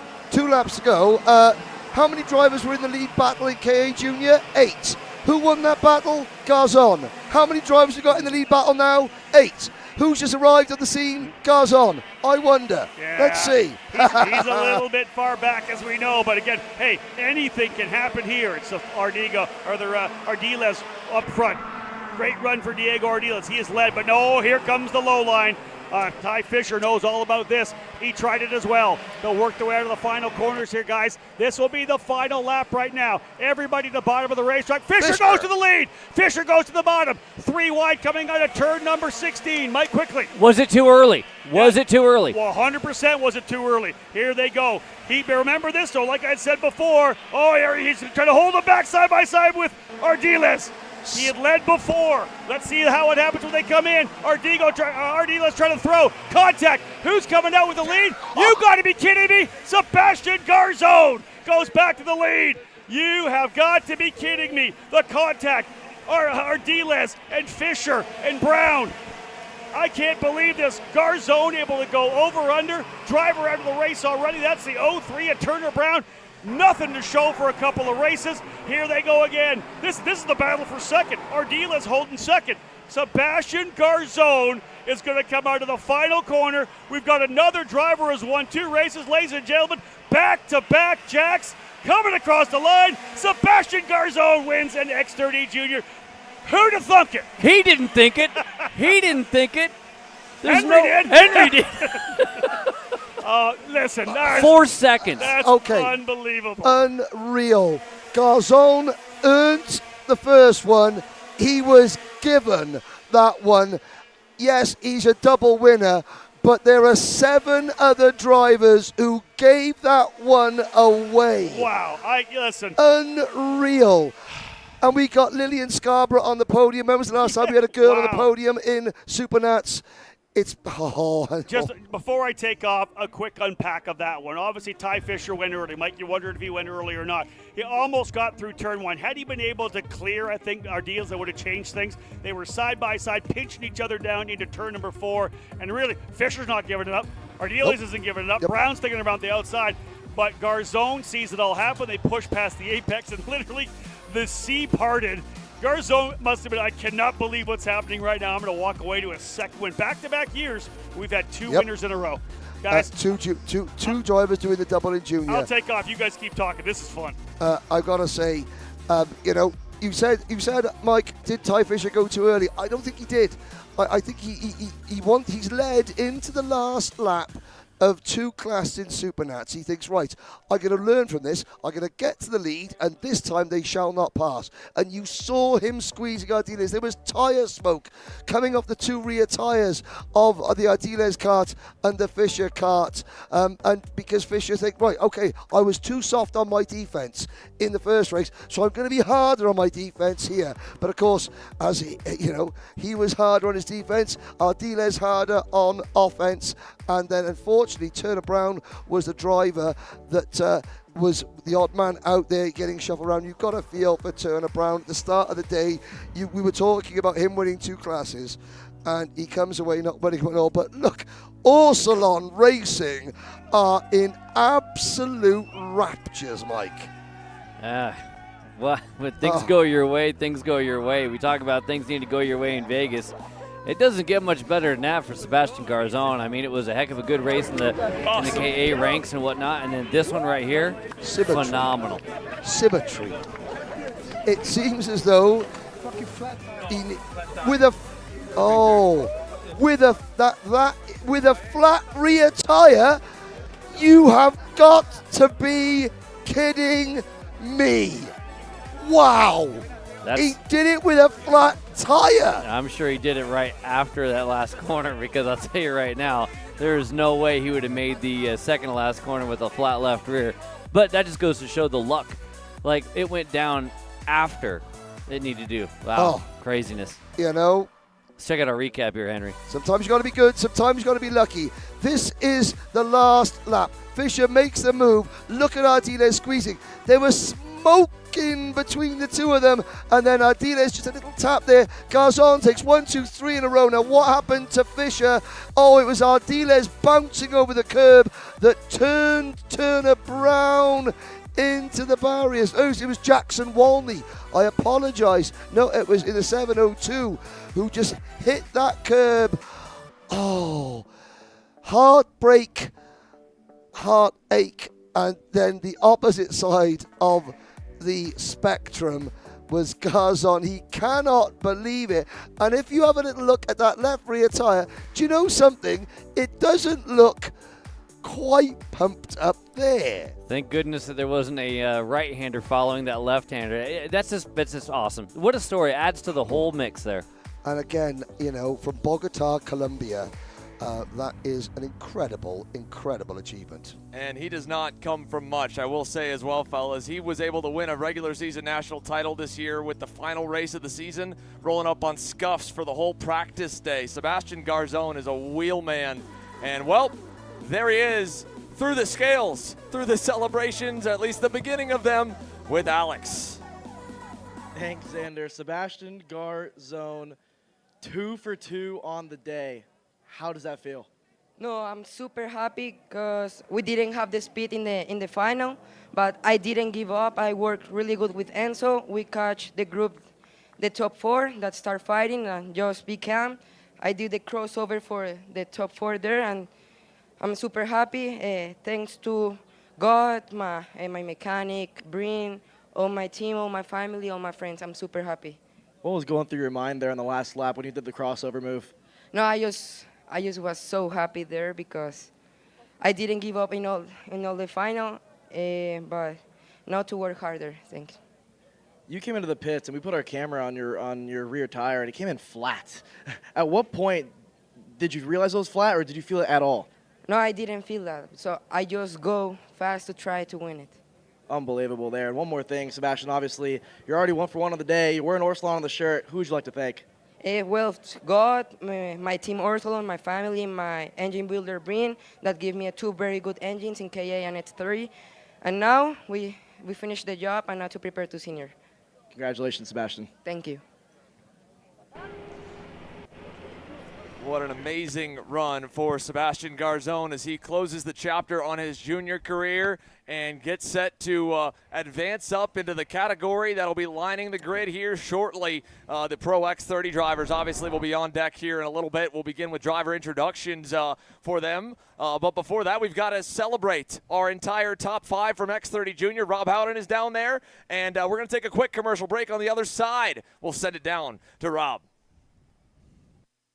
All the way up to the finish line. Who is it going to be? And it's Sean Perez who wins in Crescent. Ty Fisher wins $1,000 in KA 100 Junior. Alex Stanfield played it perfectly here. Told him to wait. Stanfield wins the Duffy in 2024 for TV Karts. Amarillo Kart Complex is now the official distributor for TV Kart in the continental U.S. Become a dealer today. Colin, I need a new 219 chain. I need a 77 tooth sprocket. I need some more chain lube, and I need it probably as soon as like tomorrow. Dude, are you even listening? Like, we need this to run this weekend. Want anything else? What do you mean? I already got it in the Kart on Acceleration Kart Racing's online store, bro. All orders over $200 get free shipping. Oh, throw in a set of tires. Done. Everything you need, all in one place, and shipped to your door for free on orders of $200 or more. Exclusions apply. Shop AKR.com.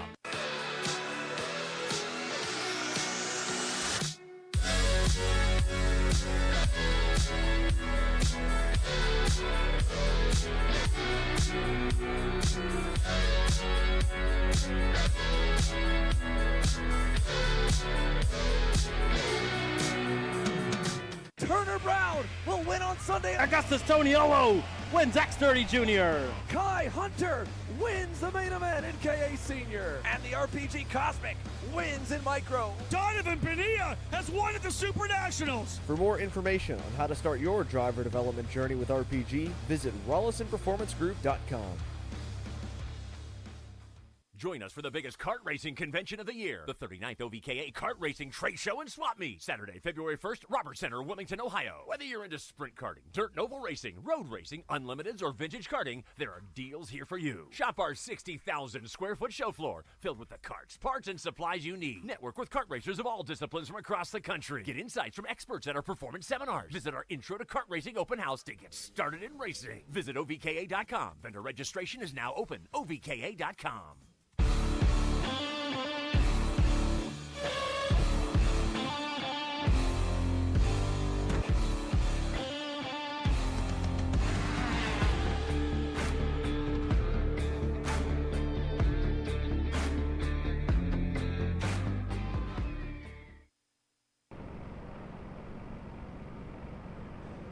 We're getting ready to head back down to the podiums. Rob Howden, take it away. X30 Junior, your top 5 celebrations can begin.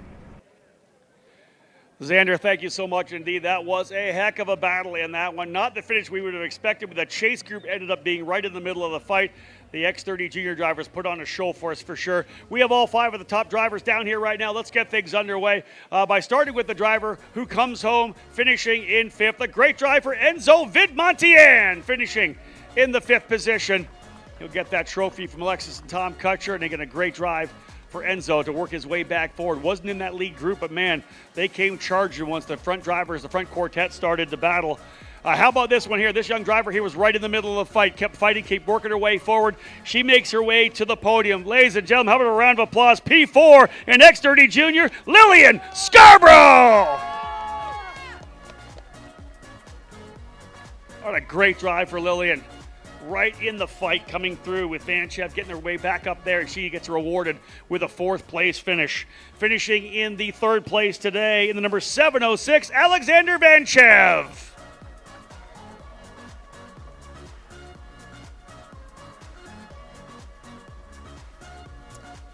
Of course, the battle we saw in the final lap between this driver and Ty Fisher. Of course, Turner Brown was in there as well. Was an epic one. The driver finishing in the 2nd position somehow comes out of all that carnage. Diego Ardiles ends up 2nd in a crazy final lap here in the X30 Junior category. At one point, this driver was well back and is leading a 2nd group, trying to work his way up to the top 4. I didn't think it was going to happen. Mike Smith didn't think it was going to happen. Henry, I think, thought about it. What this driver we're going to bring up here right now has achieved is something only 3 other drivers have done. That's won 2 races in a weekend. It was first done by Connor DeFelipe a couple of decades ago. Of course, Jeremy Fletcher and then Turner Brown last year. Ladies and gentlemen, a 2-time winner of this year's SuperNationals. A round of applause for Sebastian Garzone. Elusive company, exclusive company. Well done for Garzone as he's able to capitalize on a crazy finish. The over-under in turn number 4 as the chaos happened around him between Fisher and Ardiles and Brown. He snuck to the bottom, the seas parted, and he found himself with open racetrack. No one was able to reel him in, and not only does he win the KA 100 junior category, he also comes away as the race winner here in the X30 Junior. Trophies are in the air. Let's celebrate one more time. Garzone, Ardiles, Vanches, Scarborough, and Vidmontian, your podium in X30 Junior. So, ladies and gentlemen, we have worked our way through 7 main events. 2 are left. We put the pro moniker in front of them because they're the best drivers in the sport. We've got international stars here as well. We'll send it back up to Xander Clemens because the next thing we're going to get is the show. It's time to go with Pro X30. Thank you, Rob. Once again here, folks, X30 Junior will begin to clear things off from their podium as the final photos are taken. You can see on the racetrack activity can begin. The drivers for Pro X30 are beginning to stage their karts on the straightaway. Driver introductions for the superstars in the Pro X30 division. We'll be right after this break. So you finally want to get behind the wheel, huh? Yeah, I've been shooting for 3 years and I've never got to drive. Well, you're going to need some more gear than just your helmet. Why don't you go to shopakr.com. They got their inventory online, and they'll ship it the same day if you order before 5:30 p.m. Eastern. They got shoes? Yep. Gloves? Yep. Rip protectors? Got those too. Can they make me go fast? No. Here at Acceleration Kart Racing, we've got everything you need to get on track. What happens next? Well, that's on you. Check us out online at shopakr.com. The foundation of your racing endeavor is the cart. It carries your hopes, your legacy, at times your heart outside of your body. And if it's the right cart, it holds the line. Factory carts are the only carts hand-built in the U.S. A precision-welded frame made of 4130 chromoly tubing, adjustable wheel bearing cassettes, seat mounts that don't break. But what good is a foundation if it's not the fastest? Made with care by a 4-time SuperNats champion Billy Musgrave. Factory Carts, American-made, race-proven.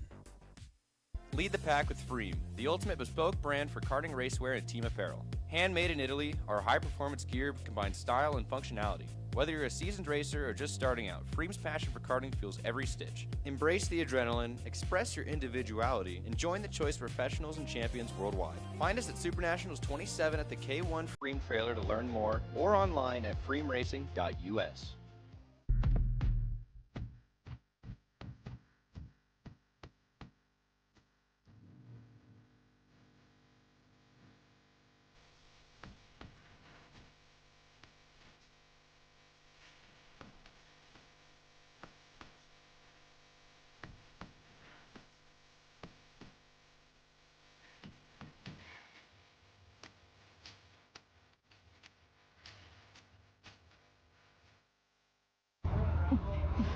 I'm Yusuf Bizonsky.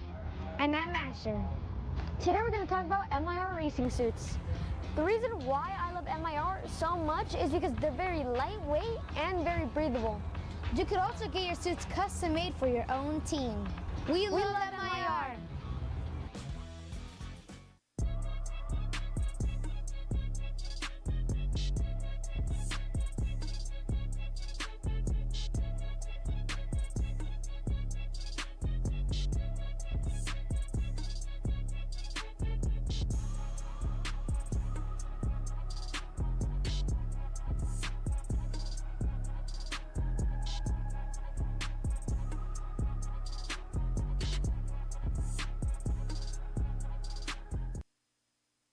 The sport of go-karting began in the parking lots of Southern California in 1956 when Indy 500 winning race car designer Art Ingalls created a contraption built of scrap metal and a salvaged engine. The new sport quickly caught on, and in just a few short years it migrated to Europe and became a mega success, creating a dynasty of events and legendary champions that left America, the country that birthed the sport, trailing in its wake. For decades, the stars of United States karting had to travel to faraway lands to compete against the best of the best, to prove the competitive spirit of the American dream. That all changed in 1997 at the Las Vegas Karting Center, when the visionaries at SuperKarts USA created an event that would become the sport's crown jewel, the SuperNationals. In the following 3 decades, SuperNats has seen entries from some of the sport's brightest stars and most iconic brands from all around the world, drawn to the lights and glamour of Las Vegas.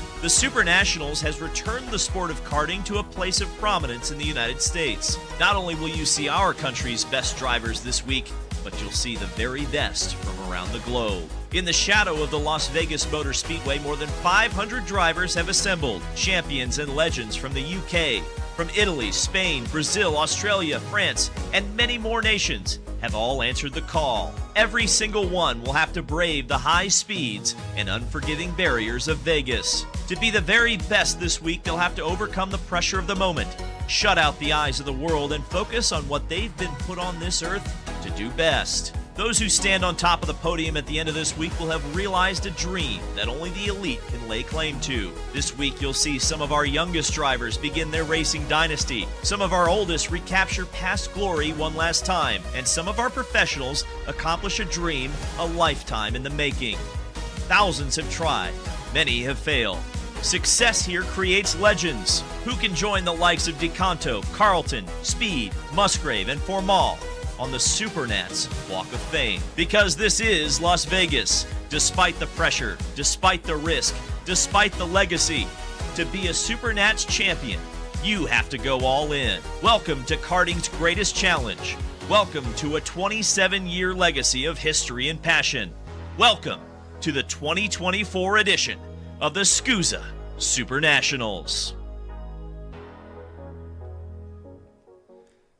27 editions of this amazing event. Rob, you have been there for them all, and well, that video is just a little bit of an insight into the amazing history that 28 years, 27 editions of the SuperKarts USA SuperNationals has given us. Yeah, you know what? You think about the stars that have come up through the sport, have worked their way to the top levels. We've seen so many racers win here, whether it be IndyCar as their final goal. How many Formula One drivers have won here as well? This is a place that makes stars, but it's also a place where drivers put on their resume one of the biggest races that they can win in karting. You say about the Formula One drivers that have come here and won. There's also Formula One drivers that have come here but haven't won. That's how hard this event is. You have a mix of them all, right? Every single year there are drivers from all top-level motorsport disciplines, and even drivers from the likes of those disciplines that maybe go, you know, I don't know if I want to do the pro class. Let me go into maybe masters, or let me go to, you know, some other lighter load than go into maybe pro shifter against the drivers that do this for a living full time. And that's who, again, we're getting ready to introduce you to for the entire field in both divisions, along with their main events. The sun's setting here from Las Vegas, and fellas, quickly before shifting focus back to the two main events to roll, I mean, this racing, this track, this has been unreal. The second year in a row, Rob, I feel like we have been treated to some of the best battles in SuperNats history. Listen, when they lay down a track, of course, they're trying to make the best of it, the best they can. You don't know about the pavement you're on. The Rio's always tough because it's a very bumpy parking lot. But you come to a track like this with kind of a fresh surface to work with, Neil Strickland and the crew do their best to see how it's going to play out. Last year, of course, with an opportunity, it was so new to us. It was a different layout, and it was something crazy. We all thought it was going to be the worst. It was going to be dangerous. It ended up being one of the best racing tracks we've seen. This one here, as I talked to a couple of drivers early on in the week after the track walk, they said they could see 4 really good passing opportunities, 4 maybe a bit sketchy. I think we've all seen all 8 of them probably work out, and indeed the racing we've seen so far in the first 7 categories, Xander, has been absolutely phenomenal. I think the four decent passing places plus the 4 sketchy passing places, you can add another 4 Super Sunday passing places. I like that. The drivers save for when it matters the most. Well, let's meet them, folks. 41 drivers have made the grid for Pro X30. Make some noise, whether you love them or hate them. Let them hear you, race fans. Kicking things off first with a driver that had to go to the dice roll after he was outside looking in from the last chance qualifier starting in 41st. Driving a Chad Dawkin Racing Kart Republic from Pembroke Pines, Florida. Number 96, Brian Garcia. And moving now to row number 20. With starting on the outside first, the young lady out of Pound Ridge, New York, driving an RPG Cosmic, Gia Cicero. And to the inside, starting in 39th, out of Poland, driving the number 20 TB Kart, Carol Paszewicz. Moving on to row number 19. Starting on the outside, it'll be the Sodi USA by Velocity Racing number 32 of Jaden Thien. And moving to the outside, or the inside of row number 19, number 9, Santiago Fernandez. Moving to row number 18, the final 2 drivers that made it out of the LCQ from Texas, driving an Arcane Motorsports Tony Kart, starting 36th, Justin Music. And starting 35th to the inside, the winner of the last chance qualifier, driving for MPG Motorsports, Chase Jones. Moving to row number 17, starting on the outside, your 2019 SuperNationals champion, number 47, Zachary Clement DeMello. And to the inside, driving a BJR MDR LN kart, Adam Rylance. Moving to row number 16, starting on the outside, driving for Rocket Racing Company Formula K, number 94 out of Miami, Florida, Raheem Alibi. And starting on the inside, driving number 93 TB Kart, Otto Pikkonen. Moving to your top 30 starters, moving to row number 15, starting on the outside, driving for Inter MS Tony Kart out of the United Kingdom, number 7, Harley Cable. And starting on the inside in 29th, rookie number 50, Nix Eggleston. Moving to row number 14, starting on the outside out of Taylorsville, Kentucky. Driver for Ryan Prairie Motorsport, Tony Kart, Eli Warren. And starting on the inside in 27, driver the number 89 RPG Cosmic, Brett Rivetta. Moving to row number 13, starting on the outside in 26, driving for GFC, the California Kid, Jesus Vasquez Jr. And starting 25th, number 74 out of North Carolina, Dalton Haynes. Moving to row number 12, driving the AMK Race Products number 55, EOS Kart, Alexander Kardashian. And starting 23rd to his inside, the number 27 GFC, Chase Hand. Moving to row number 12, making what could be his final SuperNats appearance out of Miami, Florida. Driving an Interim S Tony Kart, Alessandro DeTulio. And on the inside, the shoe, starting 21st, number 92, Jake Drew. Moving to your top 10 rows. On the outside, what a run for this rookie. Number 48 out of Canada, driving for Chad Dawkin Racing Kart Republic, Jensen Burnett. And starting to the inside in 19th, driving for Race Life Karting TB Kart, Ellie Goldstein. Moving to row number 9, starting 18th on the outside, driving an Ash Motorsports EOS Kart, number 14, Blake Nash. And starting on the inside in 17th, driving number 98, RPG Cosmic, Lucas DeLongchamps. Moving to row number 8. Out of North Carolina, driving for Brandon Jarskak Racing, Mike Doty Racing. Number 5, Paulie Massimino. And starting on the inside, row number 8 in 15th. Number 19, driving for Forward Direction Motorsports, Andy Rattel. Moving to row number 7, driving for Speed Concepts Racing, Red Speed. Number 70, Fast Frankie Mossman. Starting on the inside, already started on the podium once today in 13th. Number 88, Nicholas Terlecki. Moving to row number 6. Starting 12th on the outside, your reigning at Pro X30 SuperNationals champion, driving an RPG Cosmic, Donovan Bonilla. And on the inside, row number 6, driving the number 95 Energy Corsa Racing America's Machine, Matt Higgins. And now, ladies and gentlemen, it's time to meet our top 10 starters.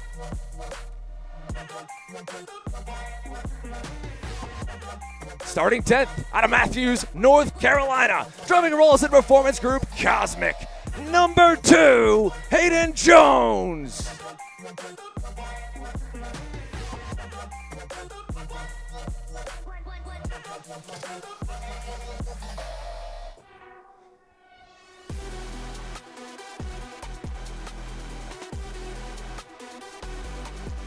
Starting 9th from Sao Paulo, Brazil, driving a PSL Karting Factory Barrel Art. Number 3, Diego Ramos.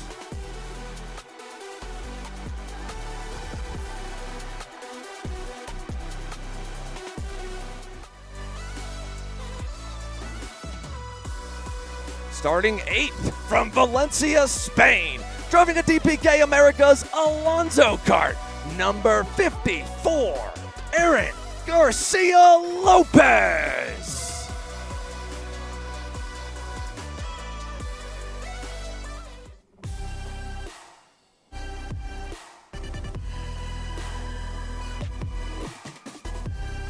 Starting 7th from Ontario, Canada, driving a Rollison Performance Group Cosmic. Number 75, Aiden Ingrata.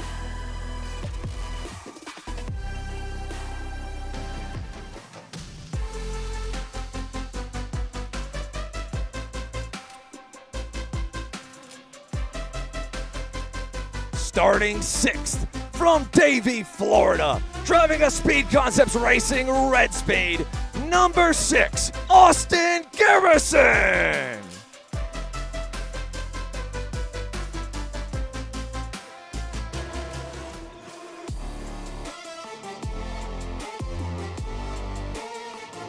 Starting 5th from the United Kingdom, driving a Trinity Karting Group Kart Republic, number 58, Joe Turney.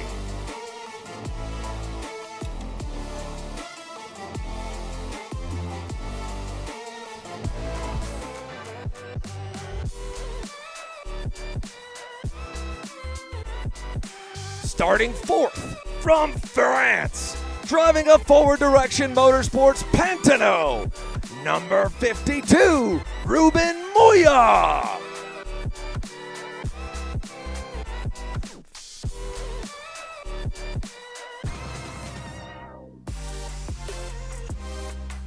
Starting 3rd from the United Kingdom, driving a Rollison Performance Group Cosmic, number 35, Kai Hunter.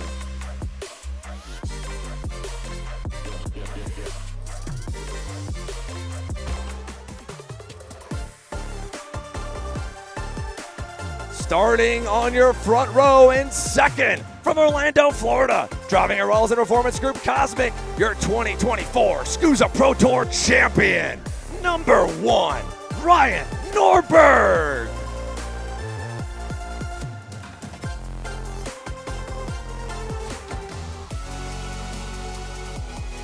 And starting on the pole, making his SuperNats Pro X30 debut from Tierra, Florida, driving a Chad Dawkins Racing Kart Republic, number 97, Stephen Miller.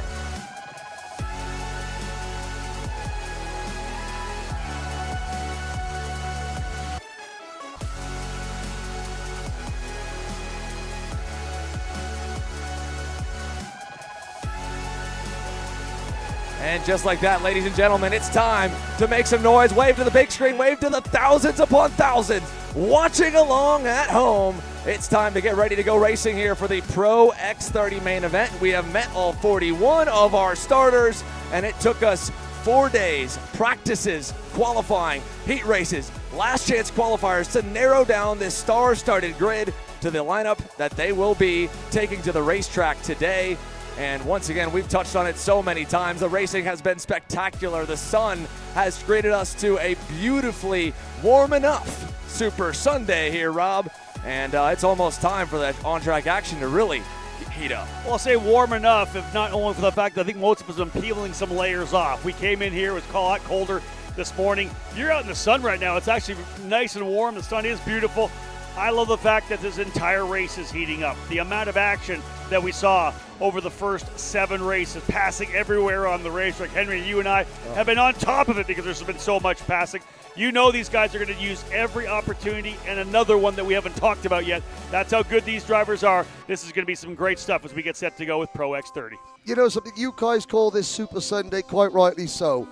As someone coming from across the pond, this to me is the Super Bowl of karting. Nobody puts on a show like Las Vegas, and nobody in this sport puts on a show like the combination of SuperKarts USA, Kart Chaser, and the Las Vegas Motor Speedway. What do the drivers want to feel like? They want to feel like stars. What do their families want to look like? They want to look like stars. They look like stars, now they're going to drive like stars. Xander said earlier that there is a reason why so many professionals from other disciplines of motorsport choose not to race in the pro category. That's because these are the pro drivers.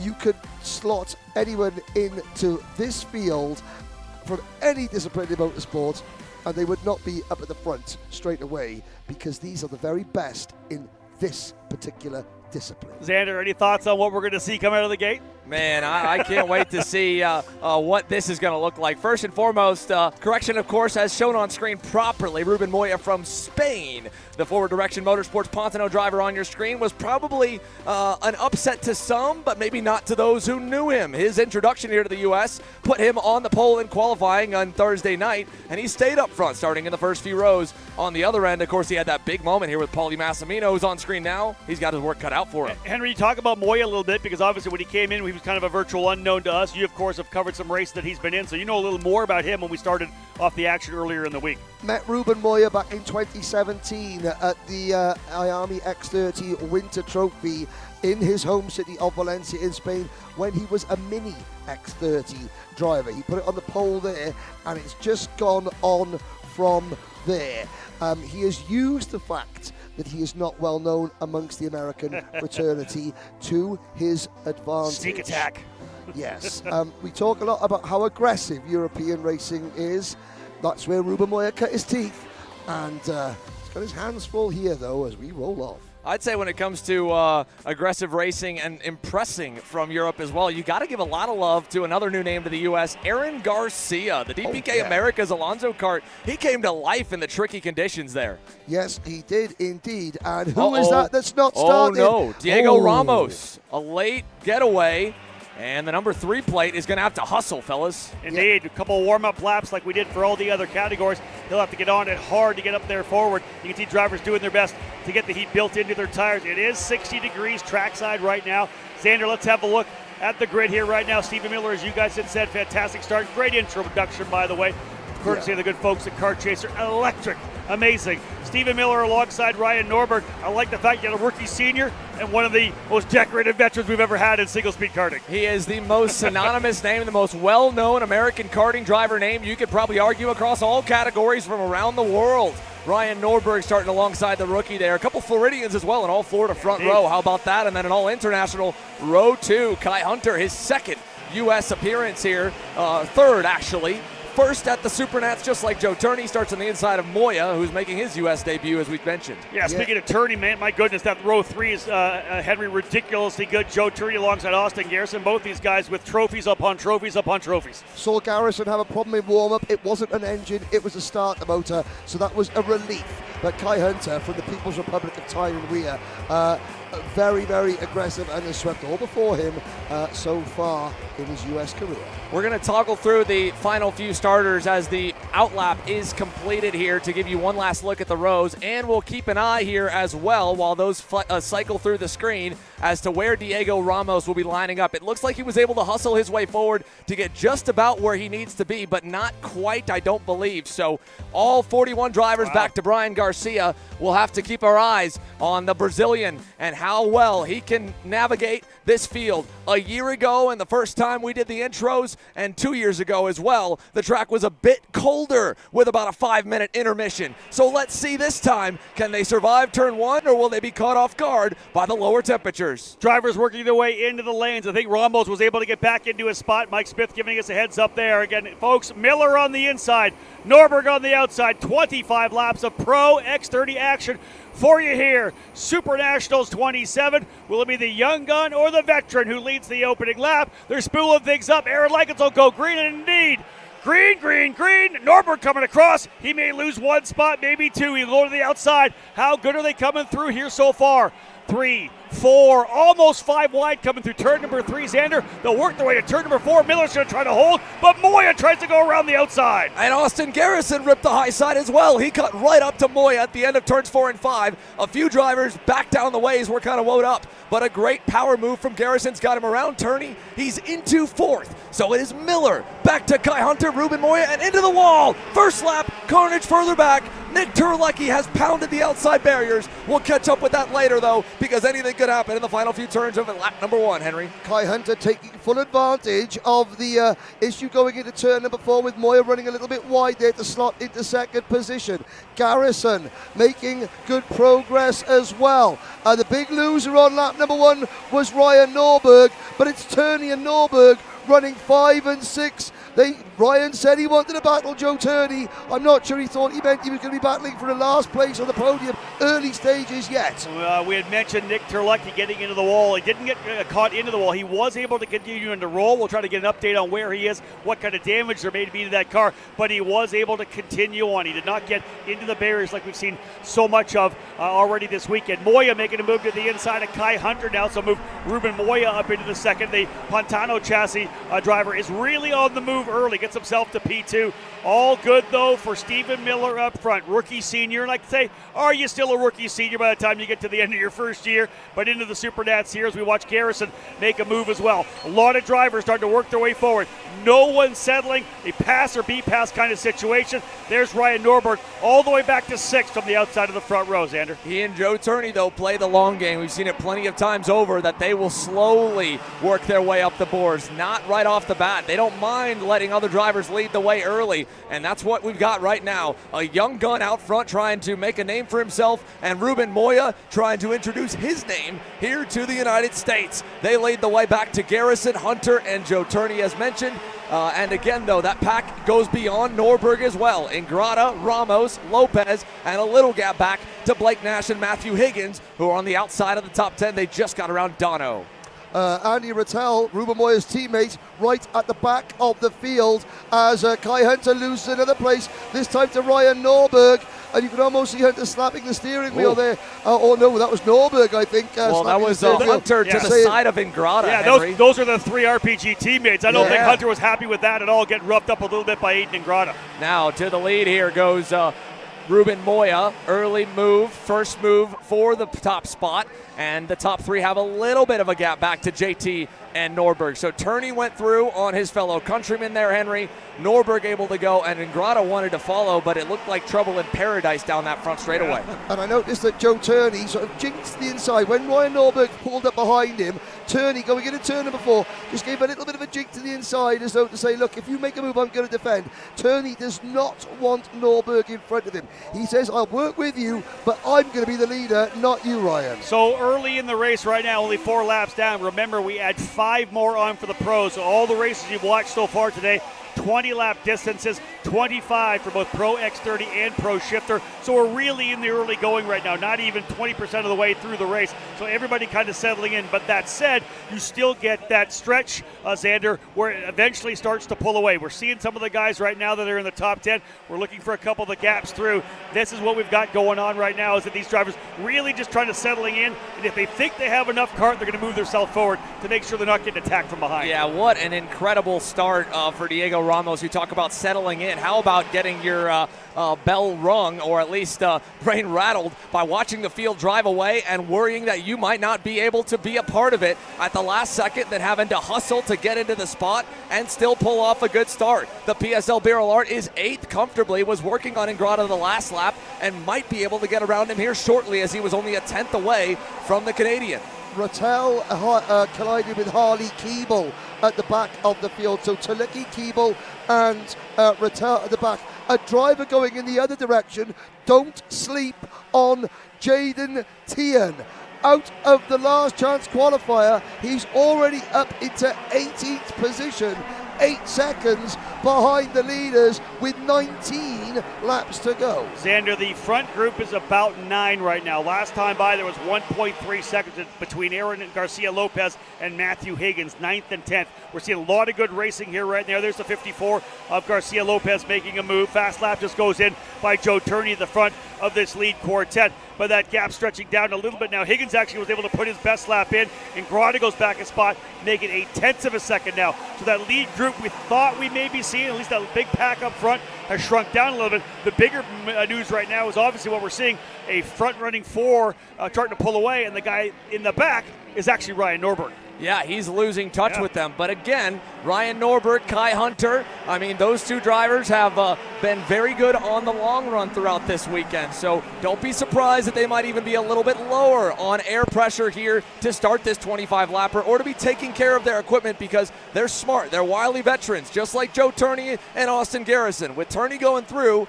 to 3rd, his strategy, of course, staying ahead of the battles that could let the leader get away, like he was able to get away himself in KA. But for Norberg and Hunter, I would imagine they're taking looks over their shoulder, realizing it's a second back to Ramos. They can chill. They can take care of their tires and let the boys up front battle and wear their stuff out, Henry. Yeah, the fact that the 2 RPG karts have both faded up in the start tells me the entire team have gone one way on tyre pressures, with an eye on those extra 5 laps at the end. And I'm sure we're going to see Norberg and Hunter come back into play. But I'm so impressed with Stephen Miller. He's a pro rookie. He's not driving like a pro rookie at all. He's driving like one of the veterans cars that are lining up behind him in second place. And Moya leading comfortably, unflustered. If they didn't know his name at the start of the week, they know his name now. Top 15 drivers now separated by only about 6 seconds right now. You go back another 5 seconds to the next group, so really top 15 starting to stretch away. That's Alessandro Di Tullio in 15th spot. It's 5.5 back. Then you got to go a full 4 seconds back to Jaden Pean, as we talked about. He's having a good run, but he's 4 seconds back of even the 15th player. So indeed the front-running drivers are looking good here right now, but there's not a lot of gap until you get deeper into the field. Everybody's still, to a certain extent, nose to tail in this front 6 here.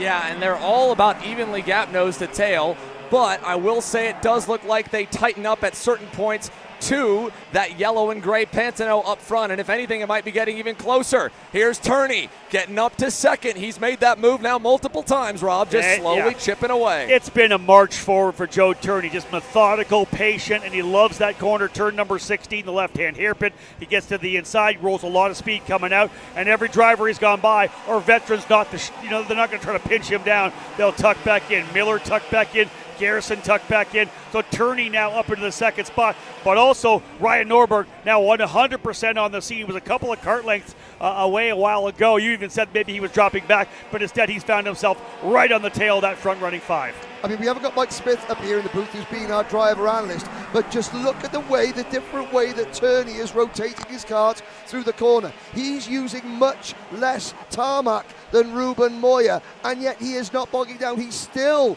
gaining ground as Garrison moves to third. Turney's kart looks absolutely superb at this point. It's only a matter of time before he's in the lead, in my opinion. Austin Garrison watched and was involved in the fight for second last year, guys, as they all let Dono get away, and I think he's trying to keep his sights on the 58 and not let JT get too far up the road, so he had to go there on Stephen Miller. And now let's see, does Turney pull the trigger? He looks there, but it wasn't quite enough, and that one botched attempt, Rob, backs them up again. Yeah, I like the move. I like the look. You got to stay in Moya's head, right? You can't just sit right behind and think, hey, I've got your back. No, I'm going to look to the inside. I've been making passes all the way up through. I'm going to lead here pretty soon, just so you know. But you wonder whether or not Turney would like to get the job done again. Thinks about the inside, but wow, a little mid-corner run. Did not go all the way to the outside for Moya. Yeah, he has a look over his shoulder, fully understanding the driver who is behind him right now. He knows the pedigree of Joe Turney. He knows he's in for a fight. We're only 11 laps in. There's still 14 laps to go, guys. This one's going to start to get a bit spicy because here we go. Moya's starting to get a little more defensive. Super surprising to me. Oh, a little issue there for Turney as he has trouble going through the corner. He tried to do the crossover. Garrison was not anticipating it, and they both misjudged and made contact. But again, trying to get creative as the yellow flags are displayed for something up the road there or in that triple apex, Henry. Yeah, there was a two-kart collision a lap ago. An RPG kart was on its roof. The driver just got ejected. It was Lucas de Longchamp. He got thrown out of the kart and landed on his feet.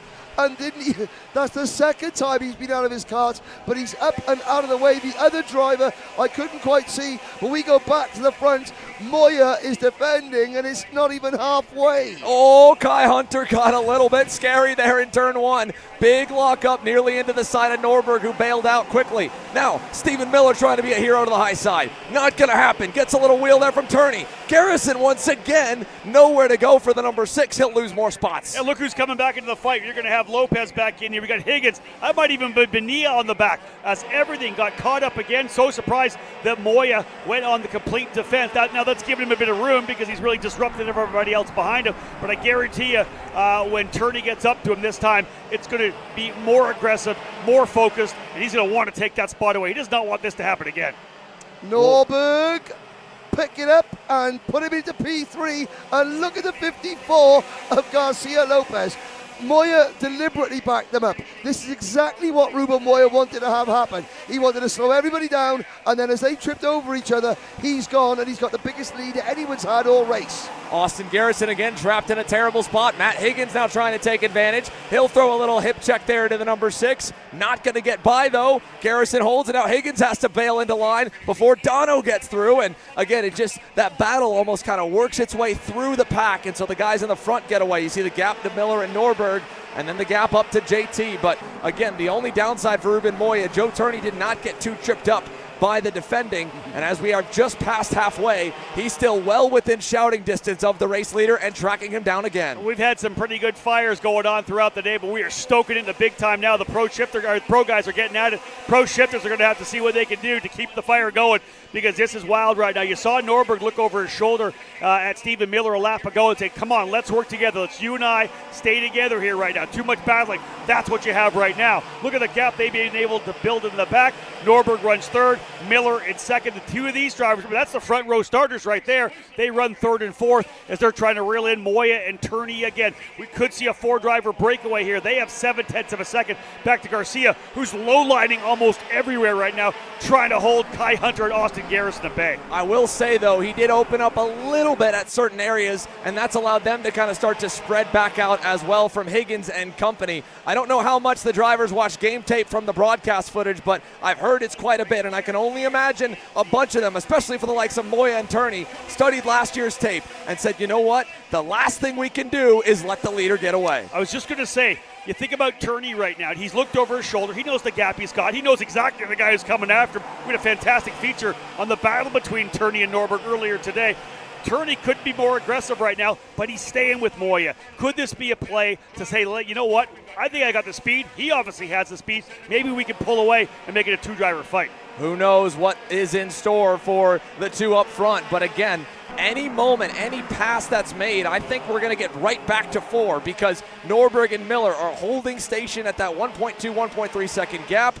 And as Joe locks in, now he looks inside with a deep send. Joe Turney to the lead at the end of lap 16, fellas. Henry, you said it was inevitable. He was going to make a pass sooner or later, but Moya's going to come right back at him. Not quite. Does have a look, but Turney now goes to the lead. That pass has allowed. Look at this purple cart coming through. Not that far back. Now for Ryan Norberg. Everything going good here right now up front with Turney and Moya 1-2.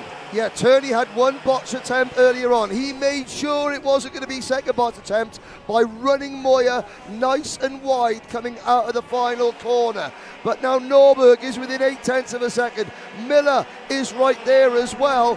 And if they start battling, you've got a whole group back to 15th place in a line being led by Kai Hunter at P5, who all continue to try and battle, but they could close in if these 4 start to scrap. But it looks like Turney may not give them a chance. I will say, though, Ryan Norberg, last time by, a full 10th better than Joe Turney. This is the battle that everybody wants to see. The best in the U.S. against the best in the world. And right now, Ruben Moya splits the duo with Stephen Miller right behind. 1, 2, 3, 4, here we are. When we get back to the line, it's going to be 18 laps done. 7 laps will remain, so we are definitely getting into go time right now. We saw that Turney had trouble getting by Moya. He did go on the defensive. That would most definitely allow Turney to pull away. When Norberg does get there, he's got to pull the trigger quickly. He cannot wait and try to set him up. He's got to get by Moya so he can start that chase. Look how far Turney's pulling out right now, and indeed Stephen Miller coming up there as well. We're going to see a fight, I believe, for second coming soon, because if Norberg's got anything, he's going to pull the trigger here so Turney doesn't get away. Norberg's got to go. Norberg's got to go, but he can't. He had a little look at the inside, runs a bit wide on exit of turn number 1. Moya, last time around, clipped the inside curb at turn number 11, and that unsettled the kart, and it gave Turney a couple of extra kart lengths. He's got to be careful, right? Again, that's the thing with the botch pass. You let the guy know that you're there, and he'll start defending. Ruben Moya has not been afraid to white line. Now, this is the main event. Is he going to decide to race for second, or does he still believe that he has a chance to get to Turney? That'll be the question here, and he's really in command of it all. If he goes defensive, probably even just once, Rob, this race could be once again in the hands of JT. Yeah, that's what I'm saying. If we go defensive and they're going to lock things down, these guys get a lap that's a half a second or more slower. Not only is it going to do that, it's going to hold Norberg back again. Norberg has to make quick work of Moya here if he wants to get the job done. Turney putting down good laps. 49.7 last time by, although Moya and Norberg just a touch quicker on that last lap. Again, we're looking to get into the 20 mark when they come around. Guys, 5 laps to go when they get back to the finish line. We are getting set up for a battle, but only if Norberg can get by Moya soon. He had a look there in the triple apex. Also further back, you've seen the delta go from 3 seconds to 5 seconds. It is a mad scrum for 5th on back. This is the only battle that will be for the win, or at least the only drivers involved in it. 1, 2, 3, 4, because Austin Garrison and Kai Hunter, they're at the front of a frenzy, Henry. Yes, indeed. A battle. We got Bonilla in 7, then Grata in 8, then Garcia Lopez and Higgins rounding out the top 10. But I got to say this, Joe Turney, we all saw it. He was a lap away from becoming world champion this year. Yes, he's won a race already today, but this is the big one. This is the pressure point, and this is the question now that Turney has to answer. He wants to prove to everybody who said he cracked the pressure of the World Championship that he didn't. He has got Moya, Norberg and Miller behind him, and the laps are ticking down.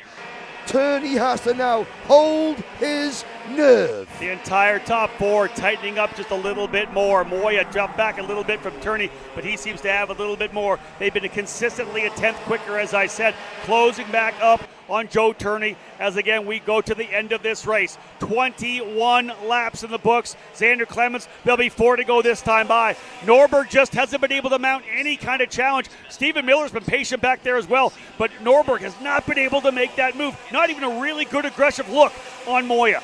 Well, I mean, where Ruben Moya has been able to get out of the corners a little better than Norberg and kind of get that launch away to keep the bubble, Turney has been doing the same to the 52, just a tick better on corner exit. The slipstream, the draft, has kind of kept them close, but I still feel like the 58's the best car, and you watch Moya, he is struggling, especially in that triple apex right-hander here in front of the turn 1 cams, and that's where the gap opens up, spends the rest of the lap running them back down.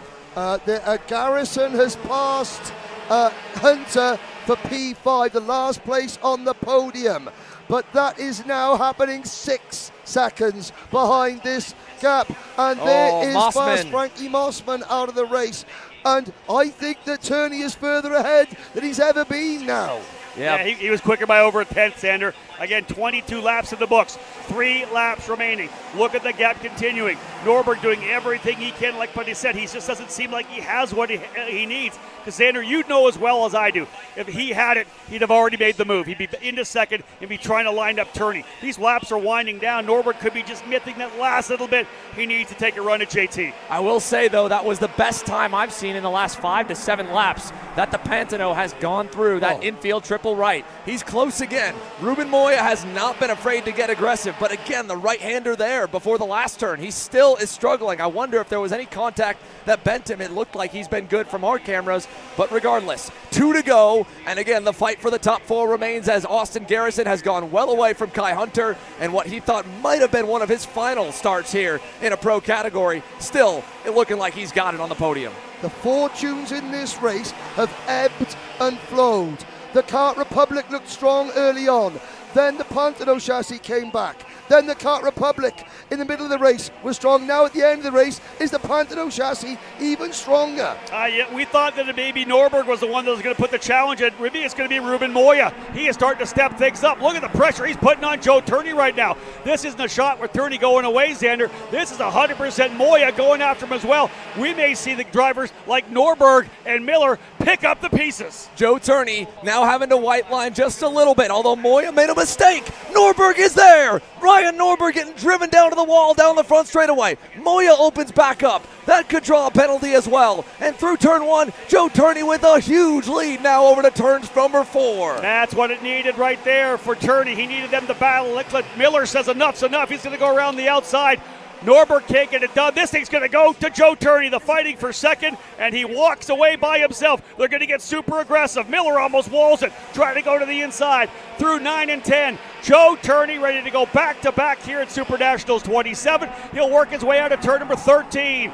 Great run here for Joe Turney. Did not put a wheel wrong through the final couple of corners.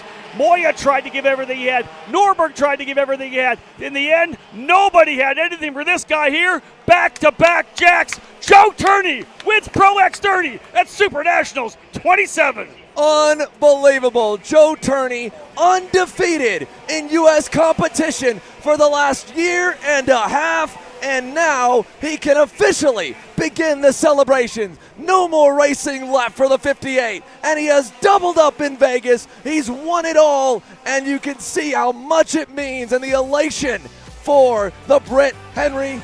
What a run. I have known that young man since he was 10 years old. And I've known his mum Siobhan and his dad.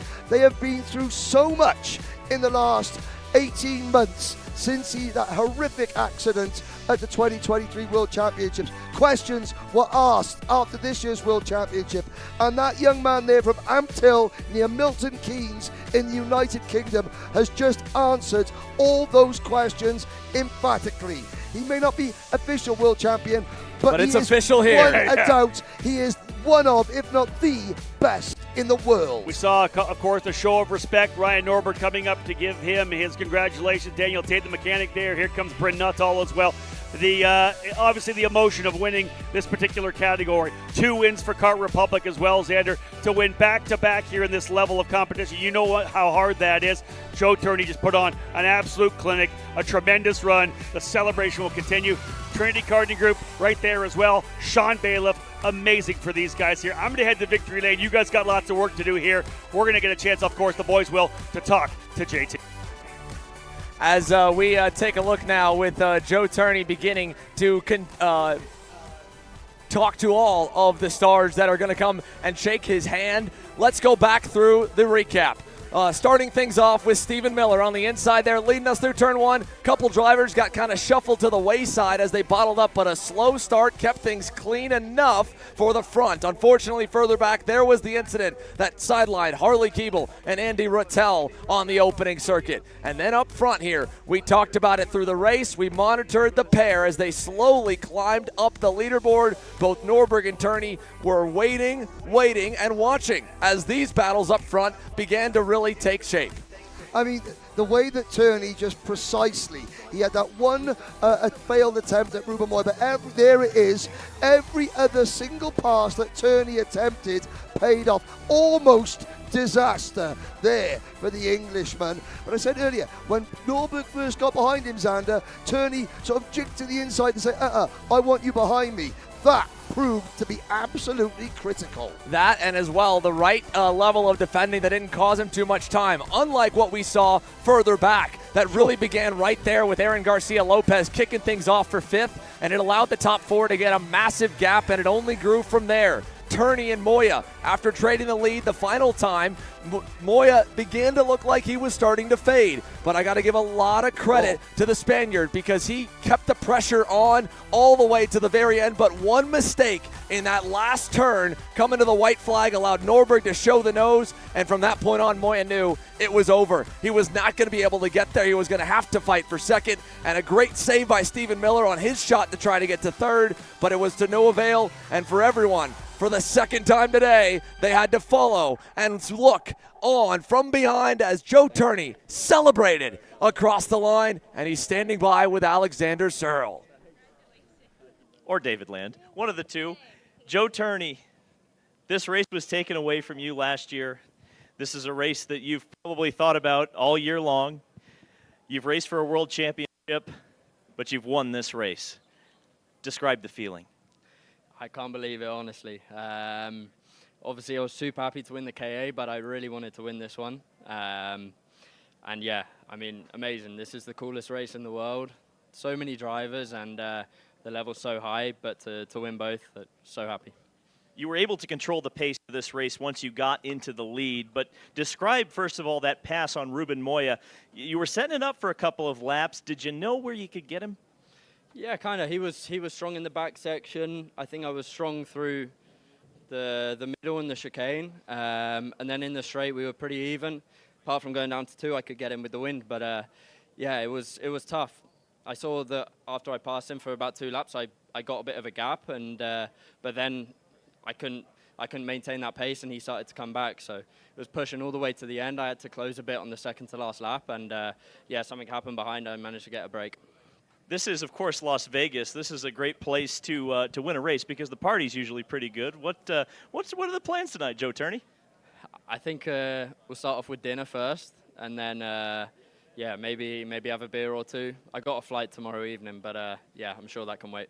Yeah, I think the party will probably go on for quite a while. Joe Turney, SuperNats champion in X30. We're going to head over here to Ryan Norberg.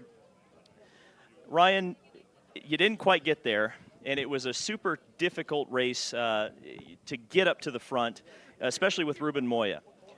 Describe kind of why you couldn't get around him. It's just stronger in different parts of the racetrack. The track's already, you know, it's a little more difficult to pass when everybody's, you know, kind of defending, and so they kind of hear you coming and they just, you know, move a kart length over. But we're just faster in different spots, and so it just was just like this accordion the whole time. And I had a couple opportunities, but he heard me come in and close, and Joe would make a couple mistakes, and so we, you know, kind of settle back out and just go back to the chase mentality. And then, you know, in the last lap there, yeah, I mean, they got together in the last corner, and so we were coming down the straightaway. I tried to back out just to, you know, let's go and try to chase Joe down and see it like last couple corners, but it's, I mean, I don't know if I'd believe the guy behind me as well. So yeah, I don't blame him. But yeah, I mean, it was a good race. Joe was fast. You know, we just needed to yeah, not race so much, and we could have been there. You know, when you and I talked at Winter Series, well, it feels so long ago, you mentioned that you were looking forward to being able to duel with Joe Turney again. This one went to Joe Turney again, but I think you're probably pretty happy to be able to race with him once again, right? Yeah, I mean, I like when everybody comes over here. I mean, it shows how strong the series is. SKUSA does a great job in holding a world-class event, and they bring world-class drivers, and I think that's what's important. And yeah, it definitely, you know, I like when everybody's here. You know, whether it's Joe or whoever, you know, let's bring them to the U.S. Ryan Norberg, never one to shy away from a challenge. Let's bring in Ruben Moya here. He is indeed a Spaniard. Good to see you, Ruben. Second place. Fantastic weekend for you, pole position, and looked for a moment there like you were going to take your first SuperNats victory. What stopped you today? Yeah, we have had a really good pace all the week. We have had some problem with the test tires. Like, we don't know what happened. We put a test tire. We were really slow, like 1 second off the pace. That's why I was in the slow group. So it was a little bit strange to develop the chassis as well. We couldn't, because always we were testing some things. We had the shit tires on, so yeah. Then we tried something for the final. I think it was quite good. We were quite fast, but I was like lacking a little bit of space. Always also in the heats from like after lap 8, 10. So yeah, I missed a little bit of pace. Then I came back, but it was too late. That kart was pretty wide at times. You are a pretty good defensive driver. What makes you so good at holding people back? Because, I mean, the pressure that you were under was intense. Because I'm racing for almost 16 years. No, almost no. I'm racing for 16 years already. So I don't know how many races, in very good races. I mean, 16 years racing worldwide, I think, means a lot of races, so a lot of experience. Do you want to come back next year? Yeah, I hope if the Pantano guys bring me again, I will, of course, come on. All right, that's Ruben Moya. Let's bring in Stephen Miller, the pole sitter here today. Stephen, what happened? Not much. I got passed early on in the race, and I got into a little wreck, and my kart was really badly bent. It was about like that down the straightaway, so I took my time. I managed to keep up with Norberg, and at the end, everyone was battling. I couldn't really do much. My kart was bent, like I said, but I did the best I could, and I'm really happy with what I did. That's a heroic drive for you to be able to hang on to that thing. You did have a lunge on that last lap. Did you think that outside was going to stick? That was kind of a dirt track move there. Yeah, I mean, it could have worked, but it didn't.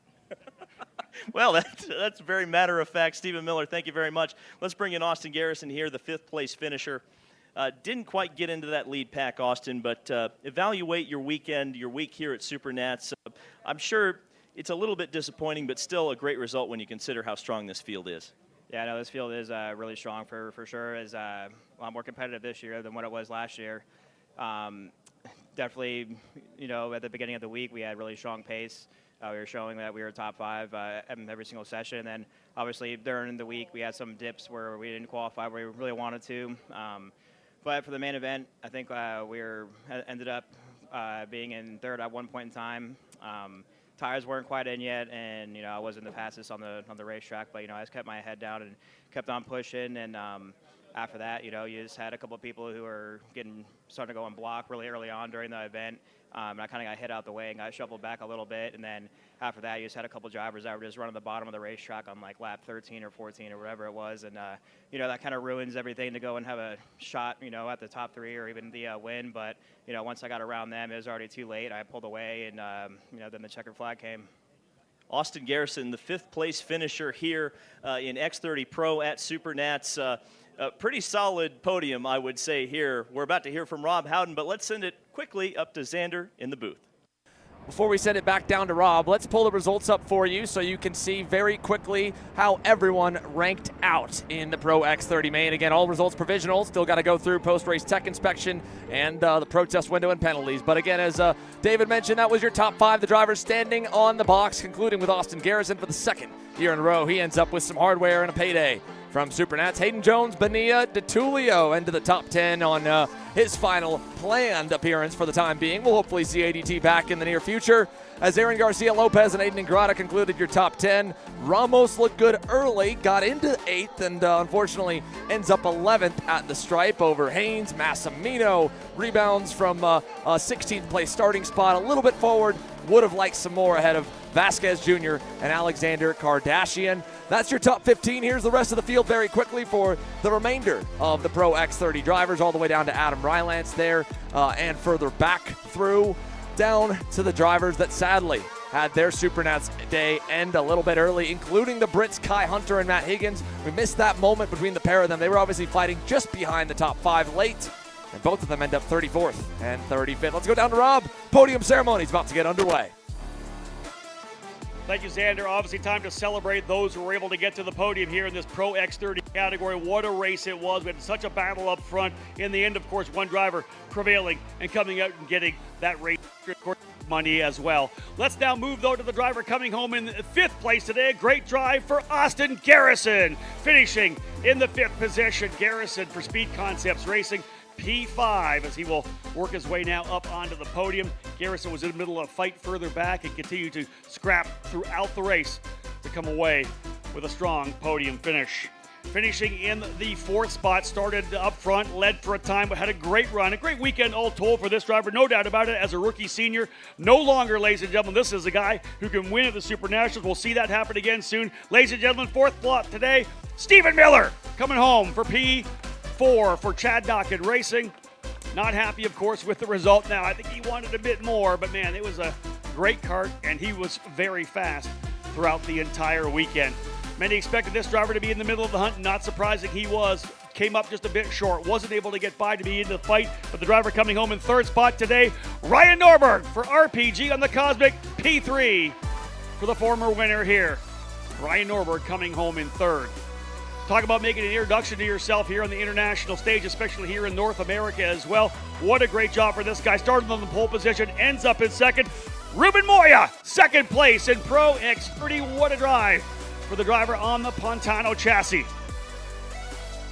One more spot on the podium, the big dollars waiting. Here's the stat, folks. 21 years of single speed racing, 21 different winners. We've never had a repeat winner. This guy could do it maybe next year. 2 on the day. Ladies and gentlemen, put your hands together for the winner in Pro X30, Joe Turney!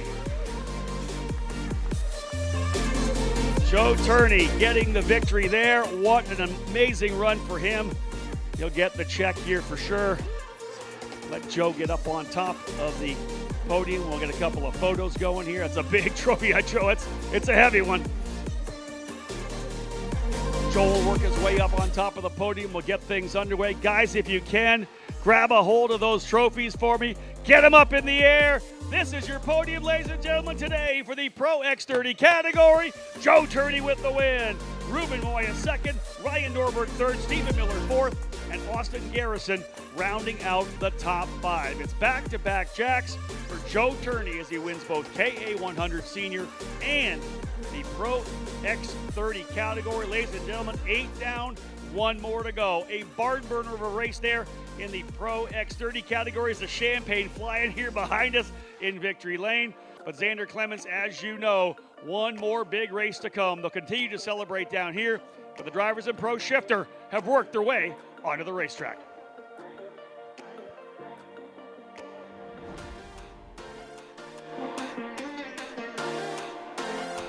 Thank you, Rob, as we watch the Pro X30 drivers begin to maybe try to dry off a little bit after the champagne showers finally can begin for the single speed guys. We've got to clean that stage up because we still have one more race on the ticket. Let's take a quick word, a final word from our partners here for this weekend's telecast. And on the other side of the break, you'll meet your grid and get to watch 25 laps of the headline division. Pro Shifter, $10,000 on the line when we return. To be the best, you have to learn from the best. Racecraft Driver Development by multi-time karting champion Austin Garrison is here to help you elevate your game behind the wheel.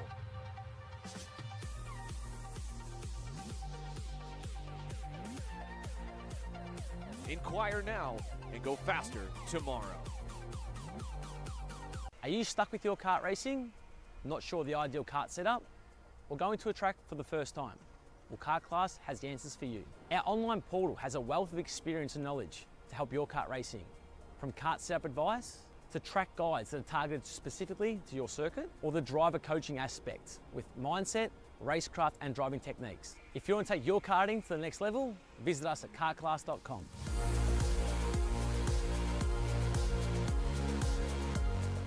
Looking for a team with a diverse calendar? How about a team that offers both full support and teaches you and your kid how to do all the work yourself? For us at Drive Your Line Kart Sport, fostering growth on and off the track in a family environment is what we do. Well, that and bringing home some hardware. Contact us today online at dylkartsport.com.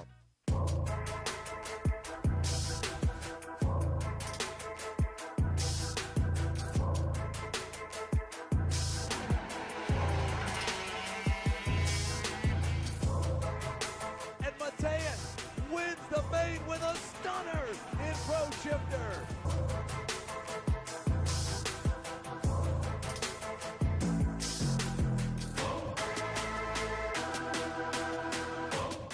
The foundation of your racing endeavor is the kart.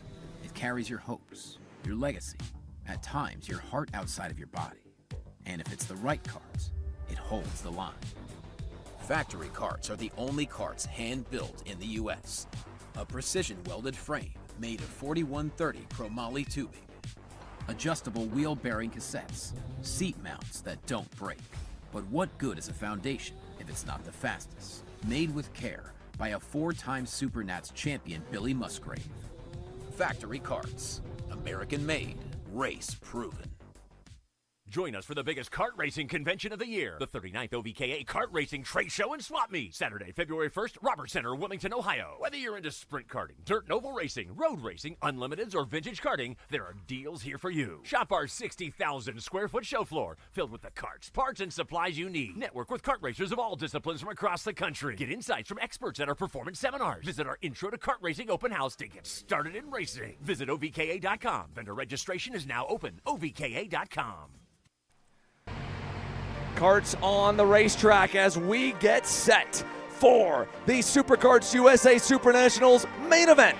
25 laps for Pro Shifter. The karts are lined on the front straightaway. And ladies and gentlemen, it's time to meet your 41 starters for this weekend's main event. Beginning with the man that will start shotgun on the field for 41st. Winning on the dice roll with a solid performance rolling on the SuperKarts USA SuperNationals dice table.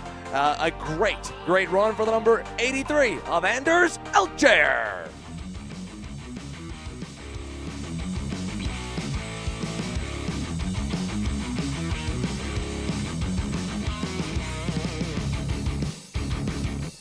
Moving now to your top 40 starters here that were able to race their way through, beginning with row number 20. Last driver in off the last chance qualifier will be out of Florida, driving for Maranello, Vincenzo Saraceno. And to the inside, fellow Maranello USA driver number 32, Justin White. Moving to row number 19. Last year he had to get in on the dice roll because he was the first man out. This year he raced his way in. The number 36 of Federico Paiero will start on the outside in 38th. And on the inside of him, young Ethan Boer. Moving now to row number 18. From one GFC driver rolling 37th. The next one also into the show. Driving the number 89 black and white machine, starting 36, Connor Wick. And to the inside, starting 35th, the number 92 Ital Kart, Quarantine Russo. Now to the top 34 drivers that race their way through the heat races on points to transfer. Beginning with the 34th place starter on the outside of row 17, the number 72 from Australia, Sam Dicker. And starting on the inside in 33rd, driving the number 5, Talon Yackel.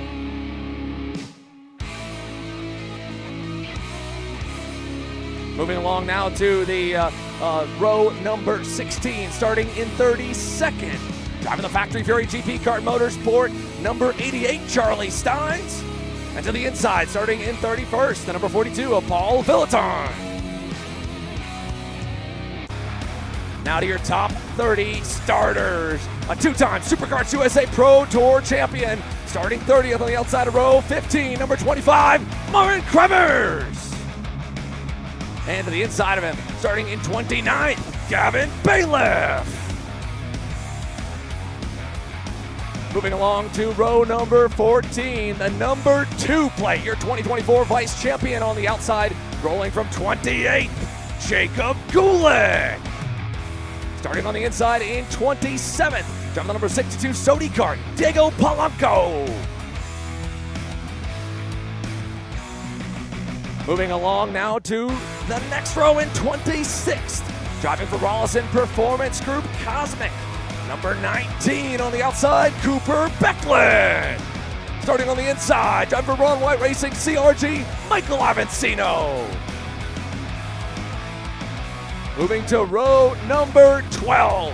Starting on the outside in 24th, it's the Kiwi Kid. Driving for PSL Karting Factory Bureau Art, Jay Irwin. Starting to the inside, driving for GFC, number 28, Keon Tandon. Moving to row number 11. The number 7 rolls from P22. Starting on the outside from California, Hunter Pickett. And starting on the inside, a former SuperNationals winner, veteran Jordan Lennox Lamb. Moving to the top 10 rows here, starting in 20th. The number 3 plate is moving. He was fastest more up today. Starting on the outside, drive for Magic Kart, AJ Myers. And starting on the inside of AJ in 19th, the living legend, the ageless wonder, number 97, Davide Foray. Moving to row number 9, starting on the outside, national number 4 plate, driving for GFC out of Auburn, Washington, Kyle Wick. Starting to the inside, he stood on the podium here last year, starting 17th, number 95, Remo Ruscetti. Moving to row number 8. Starting on the outside, number 77 for Ital Kart Factory Racing Team, Nicholas Taylor. And starting the inside for an all Ital Kart front row from 15th, former SuperNats champion, Bas Lubbers. Moving to row number 7, making his debut with Factory Karts on the outside, starting in 14th, driving the number 54, Niels Troger. Starting on the inside, in 13th, the number 43 PSL Karting Bureau Art of Jasper Schoberg. And your final row outside the top 10, starting 12th on the outside, and the number 98 Ital Kart Factory Racing Team machine, Daniel Vasile. And starting in 11th, driving the number 21 PSL Karting Factory Bureau Art, Matteo Vigano. Vigano, of course, one of many SuperNationals champions here in this field. And as we clear the stage, ladies and gentlemen, it's about that time to meet your top 10 starters for the Pro Shifter main event.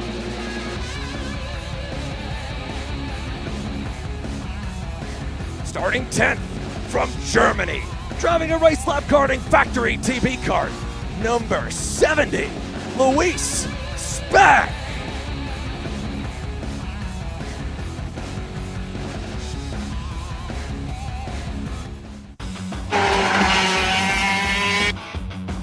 Starting 9th from Sao Paulo, Brazil, driving a PSL Karting Factory Barrel Art, your 2024 SKUSA Pro Tour champion, number 1, Mateus Morgado.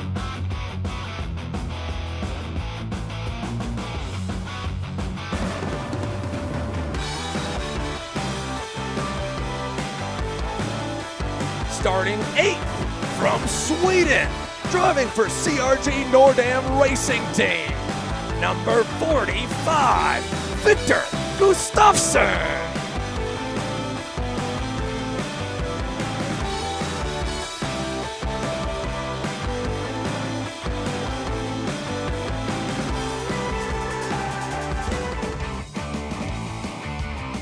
Starting 7th from Girona, Spain, driving a PSL karting factory barrel art, a former SuperNationals champion, number 99, Pedro Hiltbrand.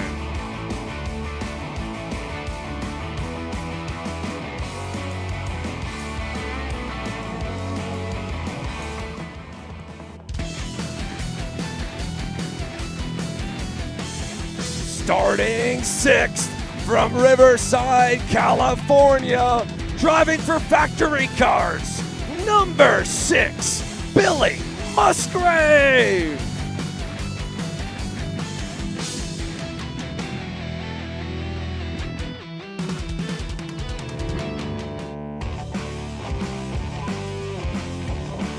Starting 5th from Germany, driving for SRP Factory Racing Maranello, USA, number 74, David Trefilov.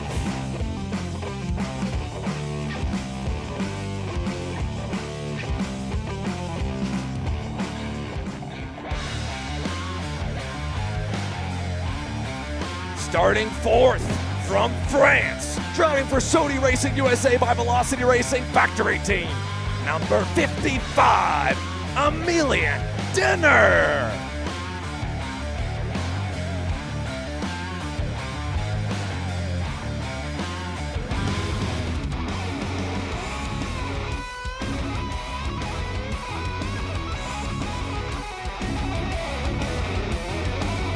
Starting 3rd from Milan, Italy, driving a PSL karting factory barrel art, number 26, Christian Bertuca.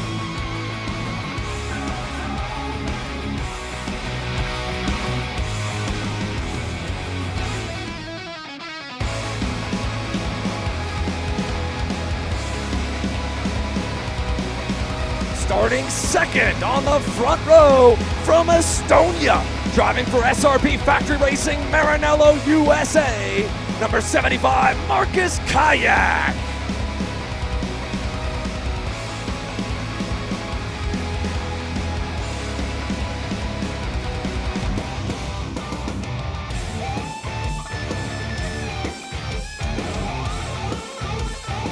And starting on the pole from the Netherlands, driving for Sony Racing USA by Velocity Racing Factory Team, number 44, Senna Van Walstein.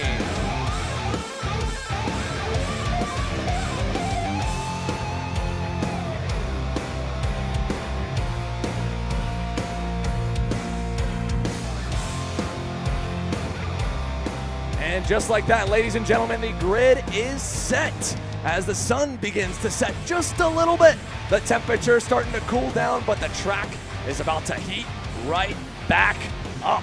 550 plus in attendance on the driver list alone, fellas. And now the best 41 of them all are ready to take the green and bring the action here from Las Vegas. Rob, I know it's a SuperKarts USA core division. It is the division here for the SKUSA SuperNationals. Yeah, no doubt about that. You go back all the way in the history to 1997, 1998, 1999. Those early days were nothing but shifter kart racing. Drivers seeing that, of course, the sun working its way to the horizon. One driver making an adjustment to likely a clear visor. Many of them doing exactly the same thing. You're not sure what time we were going to come into it by the time we get rolling here. Billy Musgrave as well. But again, back in those early days, Xander, 100%, it was shifter kart racing, right? It was 60cc novice, 80cc junior and senior, a couple levels of 100cc competition, or rather 125cc competition. This is the pure, real DNA of SuperKarts USA, and these guys are going to put an absolute show on for us to cap off number 27. What a cool aspect here, getting to see all these guys up close, working on the helmets to get ready to go. The last few moments before the helmets go on, we get to see right in through the visor, even after they go on, before they go after $10,000 at SuperNats Glory. Hey, listen, this goes back again to the early days as well, when we used to go late into the nights with heat races out at the Las Vegas Karting Center. Nothing like shifter kart racing under the lights. Yeah, I love it when we're out here, beautiful sun. I know it's going to get a little colder here. That's going to throw a wrench in the plans, but there's nothing like shifter kart racing under the lights to show you the real speed and the real action. Can't wait for it. How about it for Cannibal Christian Bertuca, the 2024 KZ2 World Champion, rolling from P3. Of course, he's got to find his way past the KZ Vice World Champion, Senna Van Walstein, who has been perfect all week long, Mike. Yeah, he's been the guy to beat the entire time, and he's been able to either be at the front or get to the front no matter what, and has set the tone, you know, and it's with that SODI kart really looking good through the corners, be able to get off the corners. Everybody's kind of looking at him and making sure that they've got a little something, trying to tune on it to make sure they're there. How about at the end this of 25 something laps. we're going to have right here, Well, Mike? hey, and we're talking about momentum too. I mean, look, Joe Turney earlier, right? He said he got the KA deal.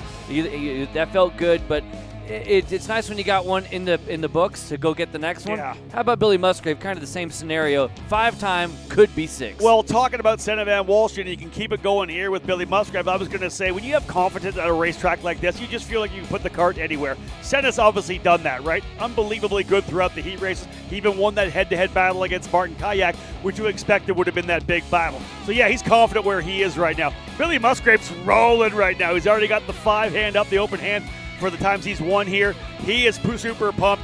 Got a chance to run that shifter already, right? He's comfortable with the way the kart is. They'll make some changes here. Billy looking to step things up to see if he can't get number 6. How magical would that be? He's won so much, we didn't even have time to update our graphic from 4-time to 5-time. Could he make it 6 and become another repeat winner on the day, joining the likes of Turney and company? Or will Marcus Kayak take what was the bridesmaid role, the vice champion the last time he raced in Las Vegas, to the top step of the podium, Mike? And how good has Kayak been when the lights go down? Kayak has been right at the sharp end all week long. As soon as this thing gets so dark and it gets cold out here, Kayak seems to have a little extra in the tank. Well, let's see if Luis Lawrence Speck can do the same. All the way from Germany, the TB kart driver for the second year in a row starts just inside the top 10. He had a good run under the lights last night in Heat 3 as well, Rob. Sander, what do you think about the wrench this throws in a little bit? A little more, a little tweak potentially for the mechanics. Were we going to be early enough because we were a little bit late into the schedule? Probably could have started a bit earlier. Now we're fully under the lights. What changes are going to get made? Well, I will say the one good part of it all is even though they're going on to sticker tires, this is roughly the time they ran their third heat yesterday. So if anything, they might actually have a little more accurate data to go off of when it comes to trying to set their karts up for the conditions. Here's a great look at the number 1 plate of Mateus Morgado, who has been, a globetrotter, says it very minimally. He'll be rolling again right behind Senna Van Walstein, Christian Bertuca, and the rest of the top 10 starters just on the inside of it. But they're all chasing that man right there as we get set to line them up and lead them off here. There it is. It's time to fire engines for Pro Shifter, fellas. And here we are, just getting set, and the crowd is taking to their feet. Yeah, like I always say, folks, you hear it many times before, whether it's monster truck, whatever it is, you buy the whole seat, you only use the edge. There are people going to be standing up for this entire time. Every piece of grandstand is going to be found. Everywhere you can watch from, that's where people are going to be. No one is going to miss this race. This is a show. Pro Shifter ready to roll for, again, $10,000 to win. It's a massive prize, $10,000, and of course, SuperNationals glory, being able to put your name amongst the other 26 edition winners. 25 laps separate us from finding out who amongst these 41 will be the one to do that exactly here, Mike. Exactly that, and I'm just looking at the different manufacturers on the front. You got a front row of Maranello and Sodi, and then another Sodi, and then we got Burrell's in there and more Maranellos, and then a factory kart driver and a Ital kart driver in there right at the sharp end. And how about this right here, Xander? A little onboard action with Billy Musgrave. Probably a good guy to pick not the front row, and so we get to watch a little action right out of the gate. And not a slow kart whatsoever. He's been moving forward through the heats from that qualifying effort. He's starting a lot better, having a great Vegas compared to where he was 1 year ago. And a huge thank you to him and the entire Factory Karts team for allowing us to ride along, because not everyone likes to open their guts and show the secrets, but well, Billy Musgrave, he loves it. He loves showing off the All-American badass work, and he rolls for P6 on number 8. We'll get to ride with him. Yeah, another look here at the grid. Xander gave you the full grid here. You can pick up your driver where he's going to be starting. Well, say this again. 5 extra laps on the main events for the pro categories. Those last 5 were the best 5, I think, in the Pro X30. So I'm excited to get to the end to see if it all plays out. Or do we see a winner pull away? We'll see. All we know for sure. 25 laps of racing for you. The lights are on. Sun, it's on its way down. This is going to be a barn burner way to end the 27th running of the SuperNationals. No better way to do it than to have the drivers banging through the gears under the lights in Las Vegas. But look at this. We've got trouble already just behind the graphics. Niels Troger having an issue on the outlap. He was able to quickly bump start and get back going again. But this is going to be the big talking point, is how much heat you can put in the tires. They were viciously doing it last night in the cold conditions, the night before in the wet and cold conditions. So they've got some experience at this time of day. Can they get through the first corner? I know Emilian Denner would love to get through it this year. Yeah, indeed, exactly that. We've also got a bit more grip than we did at the beginning of yesterday, too, because you think about it, we've had a full day of new skins. Yeah. Now, the pros are going to go out here, and while it is going cooler, everybody's been trying to lay down as much of the black stuff as possible. It's a little bit better there. I'm not going to say it's grippy, but it's better than it was. Yeah, and I'm looking forward to seeing that. We talked about the fact that we just had 25 laps of Pro X30 racing. They laid whatever rubber they can lay down, they did it for us. And, of course, now the pro shifters are going to take full advantage of this track. Ideally, the best it's been throughout the weekend. Go ahead. I was going to say the exception to that rule, inside row for the start. Yes, it has not been easy for the inside lane, especially as the conditions got colder. And you look at all the rubber that gets laid down on the outside. Well, again, it will be a little bit tricky for our pole man, Senna Van Walstein, to try and pull off that whole shot here in the main. But he's got 25 laps if it goes sideways to get back up there, and 25 laps for some of the big names buried in the field, like Jacob Gulick, who ran in the top 5 all last year, a former SuperNats champion, Jordan Lennox, and of course, as well, Marin Kremers from P30.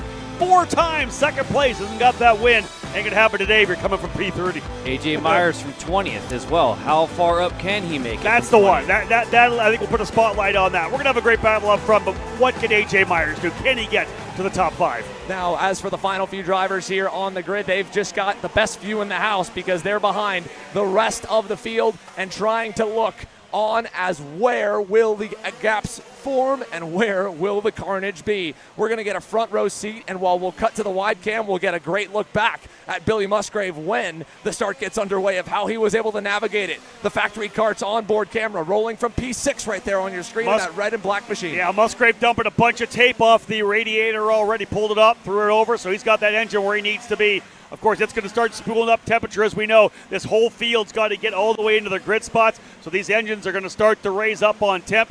Musgrave getting rid of the tape. We are looking forward to going green flag racing. Neil Strickland, who has had, of course, his big hand in on this track design. He is happy with the way it's been. He's going to take that step back. That means we're going to get set to go here pretty soon. Strickland's going to give him the call to make sure the visors are down. Field set. We'll go to Aaron Likens. Ladies and gentlemen, for the last time in SuperNats 27, we are green, green, green. And a big move to the inside. What a fantastic start from the outside for Kajak. Contact further back through 2-3 drivers together. That is one of the GFCs. Kyle Weck on top of Remo Ruscetti off the bat as there's more contact in turn 5. Around goes the 21. One of the PSL karting Beerlards. One of the Red Army drivers is already out of this one as Billy Musgrave goes head-to-head with one of the Marinellos. That's David Trefilov cycling by there in the Triple Apex. But his kayak, he gets the jump on Senna Van Walstein. Then Emilian Denner there in third, and a little gap to Trefilov and Musgrave, who completes the top 5 currently. And away we go. The opening lap in the getting rolled out here right now. Everybody kind of digging the best they can. Great start, as we had said before, for Kajak, as he really raced it down hard, really pitched down on Senna Van Walstein when they came into turn number 1. Forced the issue in a big way, and again, the outside starting, a better place to start once again. Senna Van Walstein slots into second. Denner goes to third. Trefilov fourth. Musgrave and Gustafsson in the, 5th and 6th positions, indeed. Right behind them, Bertucka, Vasile, Hildbrand, and Svoberg, your top 10 in the opening lap. You talked about Gary Carlton back in the day, able to kind of jump out to a big lead and then kind of hang out right there. Can Kajak do the exact same thing right now? Now looking at it here, here's his teammate under heavy fire. David Trefilov able to get by Musgrave on that opening lap, but he has not broken away, and there's Gustafsson. How about A.J. Myers, P12? P12 on the opening lap from 20th. We wonder if he gets to the top 5. 12th is big. If he goes on the move here right now, it may be more. There he is just a little further back there. Unbelievable as we ride as well. On board with Billy Musgrave. That was crucial. Absolutely crucial for him. The tires aren't even up to temp or up to pressure. Right now as they head down to turn number 5, Musgrave a little bit shaky there under braking. Great angle as he continues to hunt. David Trefilov right now for position number 4 on the racetrack. Gustafsson, Vasile, Bertucka with a terrible start from 3rd to go all the way back to 8th here in the opening couple of stages. With Hildbrand and Morgado, his teammates lined up, but Myers picked off another one even by the loop that time. 11th across the line for the Magic Man. He is fired up. He was fastest in warm-up, and he's digging towards the top 10. And Zanny, let's hit it one more time. The outside starting group got a better run. A great jump for Kajak. He was able to get off the line, a much cleaner line. He gets able to come across the bow from right to left on Van Walstein. That's what gave him the lead. That's why he's got a 1.3 second advantage right now. Kajak nicely out front, but a good fight further back here. As that is Gustafsson going at it hard, trying to get around the inside. Listen, another run here. Oh, way wide there for Trefilov. Trefilov wide, Musgrave narrow, and Daniel Vasile able to get by Victor Gustafsson. So the Italkart factory racing driver up and into 6th now in the number 98.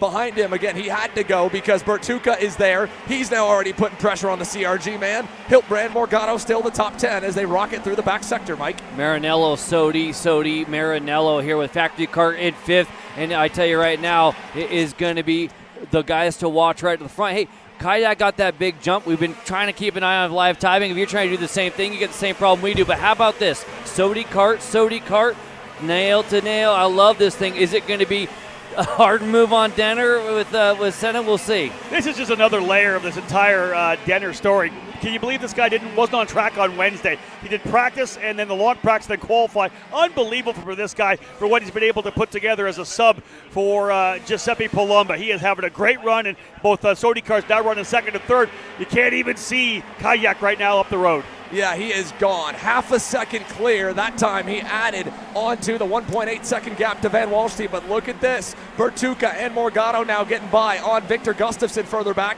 And closing into that group there is the Magic Man. The blue, white, and orange is now on the cusp of the top 10. Wow, this is amazing to me. You said it, Mike. I think that was key. Crucial to get something big on the opening lap. There was a couple of incidents we know over in turn number 4, right? He was able to get a couple spots there. You know how aggressive A.J. Myers can be. Oh, again. This is Musgrave now going at it with Vasile. I believe he's been able to get by. So we move Vasile up into 5th. Musgrave goes back to 6th. But for Myers to be able to get that much of a jump, that's just adding fuel to his fire. You know how stoked he is to try to go forward. Yeah, because you don't know how far you're going to be able to get or what your chances are. And then when you get done having that many spots out of the gate, you're like, wait a second. Yeah. This is a different game now. So he's definitely got a little bit of a fire lit under him. And now he's going to go to work. The next driver in line, Hildbrand. How about the SuperKarts USA Pro Tour champion? Mateus Morgado has gone ahead of a couple already. P8 for the number 1 plate, now P7 by Bertucka. Next up on the chopping block will be the man that he closed his championship out, running right behind in Newcastle, Rob, Billy Musgrave. Yeah, we'll see what Musgrave can do. He seems to be going backwards a little bit here early on. We've seen a couple of guys get by.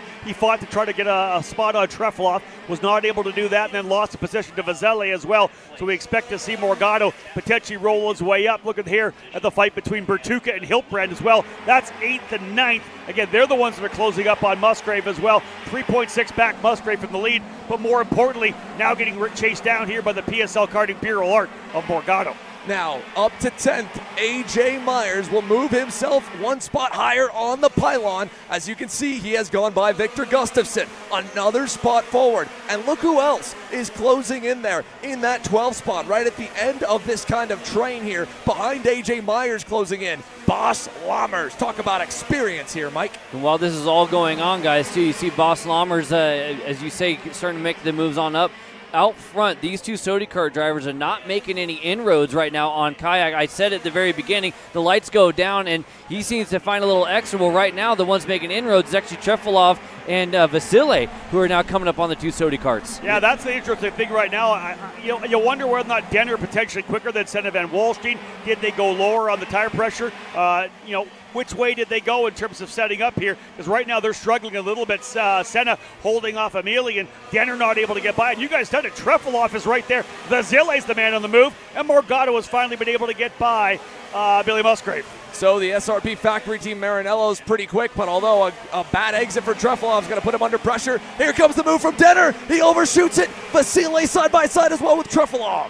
Wow, a lot of action here right now. Vasile's the only one that actually gained a spot, but Denner threw it in there to try to see if he could get Van Wallstein. Didn't quite work. The over-under, the crisscross brings them back. These two SuperKart drivers kind of laying it out here, right? Throwing a couple of haymakers early in. We're only working lap number 9. Yeah, a lot of time left, and this is good news for AJ Myers to get closer to the podium. Second on back is still all together. Marcus Kayak running away under the lights. The year that he ran P2 to Pedro Hiltbrand 2 years ago, he was on his heels the entire main, if we remember back. But the difference there was Hiltbrand was able to park the bus in the hairpins whenever Kayak got close, and he could never make the move. He knew that whole shot was key, and it has gifted him now a massive lead. You know, one thing about it, we watched a couple of categories of single speed classes. The draft was working, right? If you were out front, you could potentially get caught by a draft.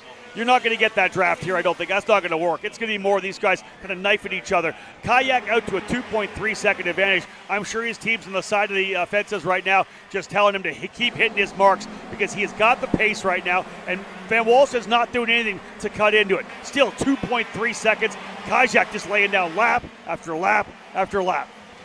Now, go ahead, Mike. No, I was going to say, just coming across the line here, and once again, is about the same. Van Wallstein is the exact same lap as we just look at the gap on the upper left-hand corner. You're not seeing any inroads there. Instead, it is Denner, Vasile, Trefilov, and now we might have a move. How about another shot? Denner to the inside. Crossover maneuver, not this time. Move Denner up to P2. Xander, what I love about that corner is you can make that move, and even if you go deep, you can let it rotate around to turn number 5, and you're going to beat them to the apex, the exit point as well. I really like the layout of that corner. It's been great all weekend. But now you got Morgado and Trefilov, I think, right in there as well. Vasile up there. Vasile's right there. Senna's got a lot of drivers nipping at the heels to try and move him further down and potentially even off the podium. This goes all the way back to 6 with Trefilov, Musgrave, then Bertuca, then Hiltbrand, and then the Magic Man himself, who again was fastest in the colder conditions this morning.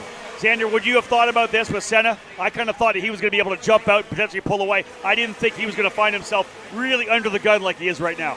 Just looking up at the top left, guys, with the pass. There's going to be another one right here. A crossover. We've seen that one more time.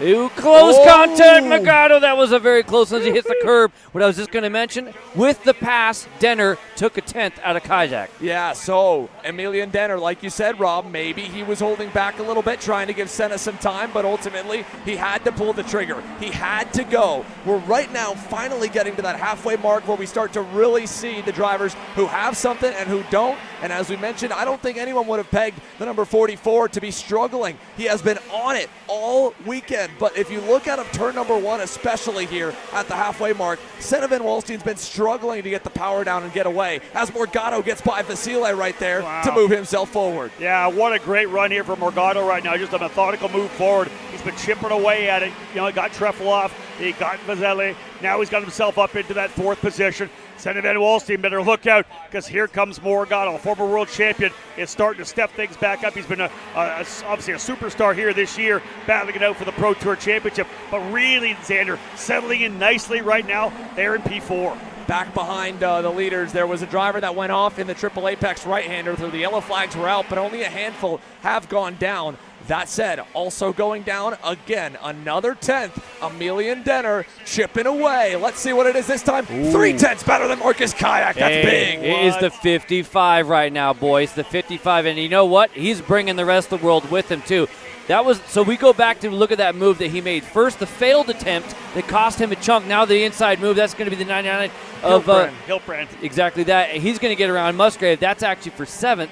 It's a little bit further back, but up that failed move cost a bunch of time, and now he's back out front and taking big chunks out. Still a lot of time to go. We watch Billy Musgraves on board here now behind another SuperNationals champion in Pedro Hiltbrand. The 5-timer not quite having what he looks like he needs to make it 6 here in the middle stages of this main event, but never say never. The top 10 are down within 5 seconds. AJ Myers posted on his Instagram story today, said, did you believe in miracles? From P20 on the grid to 10th within 4.4 seconds, and the leaders are closing in and colliding. Morgado side by side with Van Wallstein as they drag race to turn 4, Rob, and a hip check.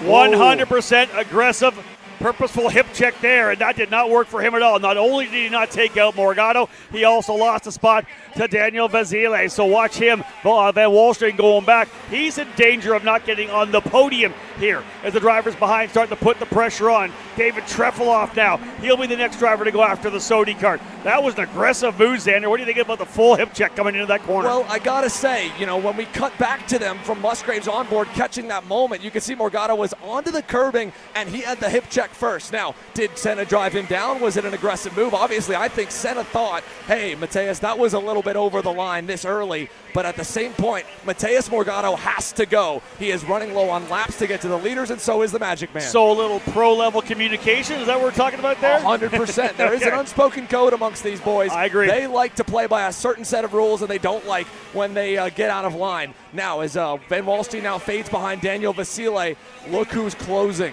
Mike, Pedro Hiltbrand in the 99. These two are not good friends off the racetrack. Well, not only that, I think the worst thing that could happen to Denner's chances here is going to be that number 1 Morgado, as he has already bridged the gap. These races happen in stages right now. People are coming and going, and right now the number 1 is making it happen. Maybe the fastest car on course. Last time by, a little bit of an eke out for Denner, but it's been kind of even here between Kajak and Denner. Morgado, the one on the move. Watch this right here. Yeah, well, let's see if it happens in this corner. I was going to say, you don't get to get pushes, you get passes to the inside. Book it. There he goes. Morgado goes in the position. More fighting further back, but Morgado makes the move. Xander called it. He goes to the inside. Oh, a little contact there as well. But again, Morgado goes to P2. They're all stacked up. Hiltbrand now behind David Trefilov on the Maranello. He's sandwiched between Hiltbrand and Van Wallstein. That's not the place I would love to be at all between those two drivers. Behind him, Musgrave, Bertuca, AJ Myers side by side, Van Wallstein on the inside. He turns Trefilov. David Trefilov goes around in the double right. He keeps it going. Now, Hiltbrand over Musgrave to Van Wallstein, and right behind is Bertuca. Yeah, I was going to say, how is that going to work out, Ray? They were kind of on the inside there, going back and forth.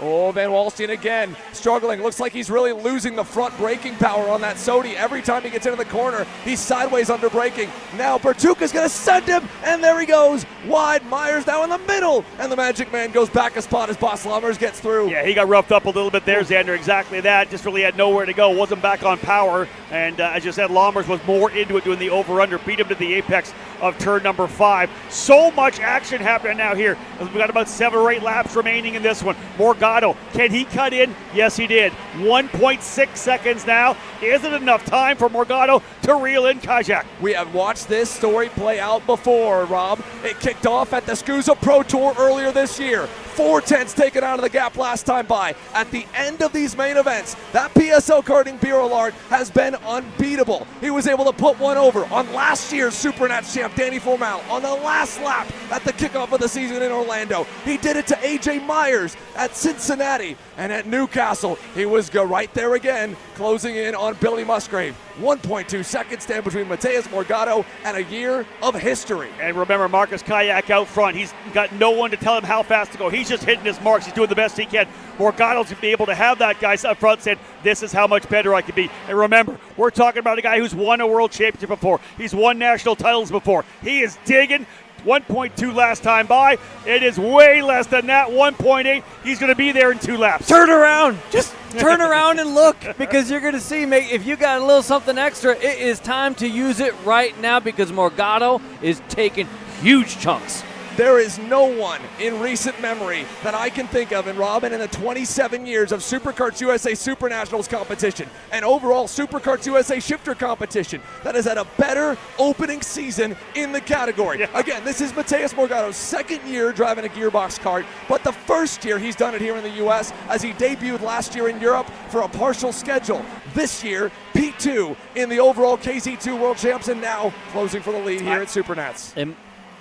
Morgado's not the only quick one, too. Remember, the overall lead was 2+ seconds to everybody, and now Vasile, even within 2.1, they are all closing in, even Denner with inside 2. Look at Ronnie Sala and Dominic Lebrac, PSL Karting, Bureau Art Factory, watching their man go along. So here's the thing from David Cole. This would be the first ever win for Marinello in this class, but is it going to happen because the Burrell Art is on top? He is on fire right now. Morgado, as we said, you're talking about racing against a guy who has been a world champion before. The pedigree is there. He's one of the best in the sport. And right now he is making it all happen here as the laps are winding down. Working lap number 21, guys. Just a couple more to go. Look at how that Burrell gets through the corner. Right now you watch the Kayak go through there, and the back end's kind of rotating through, kind of backsliding through there, but the Burrell goes through there and kind of slides and sticks.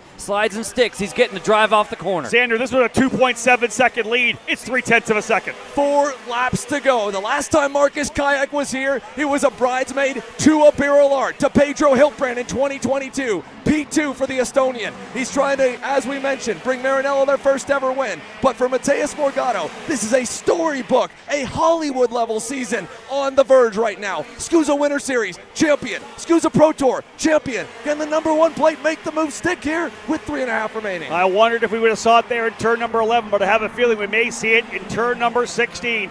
I think Morgado will go as soon as he gets there because he'll want to see if he can't pull away, at least give it one more shot. Coming out of the corner, is he close enough? No. There's the cover down the bottom. A little bit of an offensive run for Marcus Kayak, but do we get the big run down the straightaway? He is right with them. Morgado knows he's all by himself. Does he dive to the apex? Down to the bottom, side-by-side contact. They're in the barriers. They're both in the wall. They go to the inside. Morgado up over top of the curbing on the inside. Trefloff slammed the door, and that's going to put Emilian Denner into the lead. Hard contact. Vasile got by Denner. So Vasile by Denner. Still laps to go. It's going to come down to these two drivers. Hildebrand goes to third. Musgrave to fourth. Bertuca up to fifth. These two drivers now set to battle it out. Mayhem here at the end of Pro Shifter. And they are not alone. A second back to Pedro Hiltbrand. The All-American badass. Billy Musgrave's back in the top 5. AJ Myers is within striking distance from 20th. 2 laps to go this time by. Daniel Vasile. Can he go undefeated in Las Vegas in the month of November? Rock Vegas champion. SuperNats on the line. Denner right behind. Vasile had just gotten that job done. It was Denner leading just prior to that. So Vasile, the pass at the right time. You can see the heartbreak in this inset right there. Yeah, Marcus Kayak, the emotions going through. He had a chance to win this. He tried to cover off the bottom, the defensive run, up and over the curbing for Morgado. They clear each other out into the barriers. This opens the door right now as the laps are winding down. They'll see 1 to go when they get back to Aaron Likens. Vasile is the leader. Denner right there with him. Look at Hildebrand. So close together. This is why I love these extra races, Rob. This extra 20%, the final 5 laps, and the landscape of this Pro Shifter main event has absolutely been flipped on its head. 1 lap remaining for SuperNationals 27 out of the final turn. Daniel Vasile trying to bring a Kart back to the top, Rob. Wow, they won before in the early SuperNationals. I'm telling you, back in 98, 99. Denner's going to go to the inside, but the crossover side by side. There's, again, wheel to wheel coming out of turn number 3 over to turn number 4. Vasile on the inside. Denner's trying to cross. Here comes Hiltbrand as well. He may be able to get through. He does. Hiltbrand goes to second. Hiltbrand to P2. Vasile still holding on. He'll start to park it. Will Burrell still come away with a victory? Here they come out of turn number 10. Unbelievable. Pedro Hiltbrand trying to get 2 wins over the last 4 years. Pedro Hiltbrand, high, low. Vasile through the sweeper. Final time to the last 2 corners. 1 more shot at it here as they head to the line, Rob. And here we go, folks. SuperNationals 27, way down to the bottom 4. Vasile, can he get out of the corner? And indeed, Kart back on the podium in Pro Shifter. Daniel Vasile will win Pro Shifter. Unbelievable turn of events. Kart and Italian Motors wins again in Pro Shifter at the SuperNationals. And what in the world happened to Emilian Denner crossing the line that time, folks? As Vasile burns them down to the cheers of the crowd as the Kart boys erupt here. Check it out, the 98 giving us some donuts. Maureen Kremers right there on the 25 doing some as well. And you go back to the guy, listen, you know the Kart program is the Valiantes. That is the team. And you go back to those early SuperNationals, 3 in a row for Michael Valiante. He was on the cover of my first magazine, Shifter Kart Illustrated. 3 wins, Kart back in victory lane at the SKUSA SuperNationals. Daniel Vasile fired up. Maureen Krumers has been teammates with him over the last few years over in Europe in the Burrell Art Factory Racing team. And there's his Italkart teammates coming up to congratulate him. That's Remo Ruscetti. There's a look as well, crossing over, I believe that was 4A. There is Matteo Vigano as he now can congratulate Daniel Vasile to be another driver to join the club of SuperNats Pro Shifter Champs. I'm obviously going in the other direction down there. I want to wrap it up with you guys here. If I get a chance to come back, we'll see. This is what this is all about. I'm telling you. Again, let's just go right down to David Land right now, but this is what shifter kart racing's all about. This is what the SuperNationals has always been about. Under the lights, the best racing, the best finishes. David? Absolutely unbelievable. I don't have the words. I hope you do. Well, to be honest with you, I don't have the words either. It was, unexpected race, but what can I say? I'm very happy with the result. I'm very sorry for my teammate from Europe, Mateus. He was really but I think it's racing, and I'm sorry for him, but happy at the same time for the team because they did an incredible job to recover all this. When you came around that first corner and you saw the first two in the wall, you obviously felt a bit of shame for your teammate in Europe, but you had to be thinking, I'm going to win this race at that point, right? Yeah, honestly, yes. Again, I'm sorry for him. But in that moment I was a bit panicked because I didn't expect it. But it is what it is. Emilian Denner is one of the strongest drivers in the world. How did you hold him off? Well, honestly, I think I did some mistakes in the last laps, and that pushed me more towards the back, he could attack. But I'm happy also that he overbraked himself a bit in the first corner, and I could recover back the position, and that's how I hold him. Yeah, you also had to hold off Pedro Hildebrand. How was that? I didn't know it's him. Las Vegas, this is one of the biggest races in the world. You've won it. Has it sunk in yet? No, really it didn't. What's the celebration going to be like tonight? For sure, crazy. I can't say it any better than that, boys. Thank you, Dave. A SuperNationals main event for the ages. What an unbelievable cap off to this event. I've been saying it all week, Mike. This race, this year, it has just felt like something else. Another chapter in the history books has been written. And boy, is it a long one with a lot to break down. Let's go check it out here as the congratulations can begin for the Italkart Factory Racing Team, boys. First, let's go back to the big moment, the deciding moment, that ShopBakeAR.com replay. Hard impact into the wall. Marcus Kayak and the reigning Pro Tour champ, the #1 plate, Mateus Morgado, collide. Neither one given. That's what the SuperNats is, what it means to win this race. You throw it all on the line. And right there, just a crazy, crazy moment as Morgado ends up on two wheels, sparks flying. And thankfully, we were able to see that Marcus Kayak was okay. But the heartbreak and the emotion so close, just a couple of laps away from what could have been the biggest win of that young man's career. And Mateus Morgado, you could see the frustration there, and on the other end, well, it's a party for the boys in gray and red. What a performance Daniel Vasile has put on. Insane scenes here in Las Vegas. We got a lot to chat with, a lot of drivers to catch up with, of course. But let's look back at the results. All results, again, provisional. Not sure exactly what happened coming to the line because it looked like, again, Denner was still okay. Does Lewis have a battery? But he did not. Yeah, exactly. As you can see on this whole deal, right, like the lineup is a little bit off, and that's the interesting part of it because you don't know what happened at the very end. You see Vasile, Hiltbrand, Wallstein there, and then AJ Myers and Vertuka.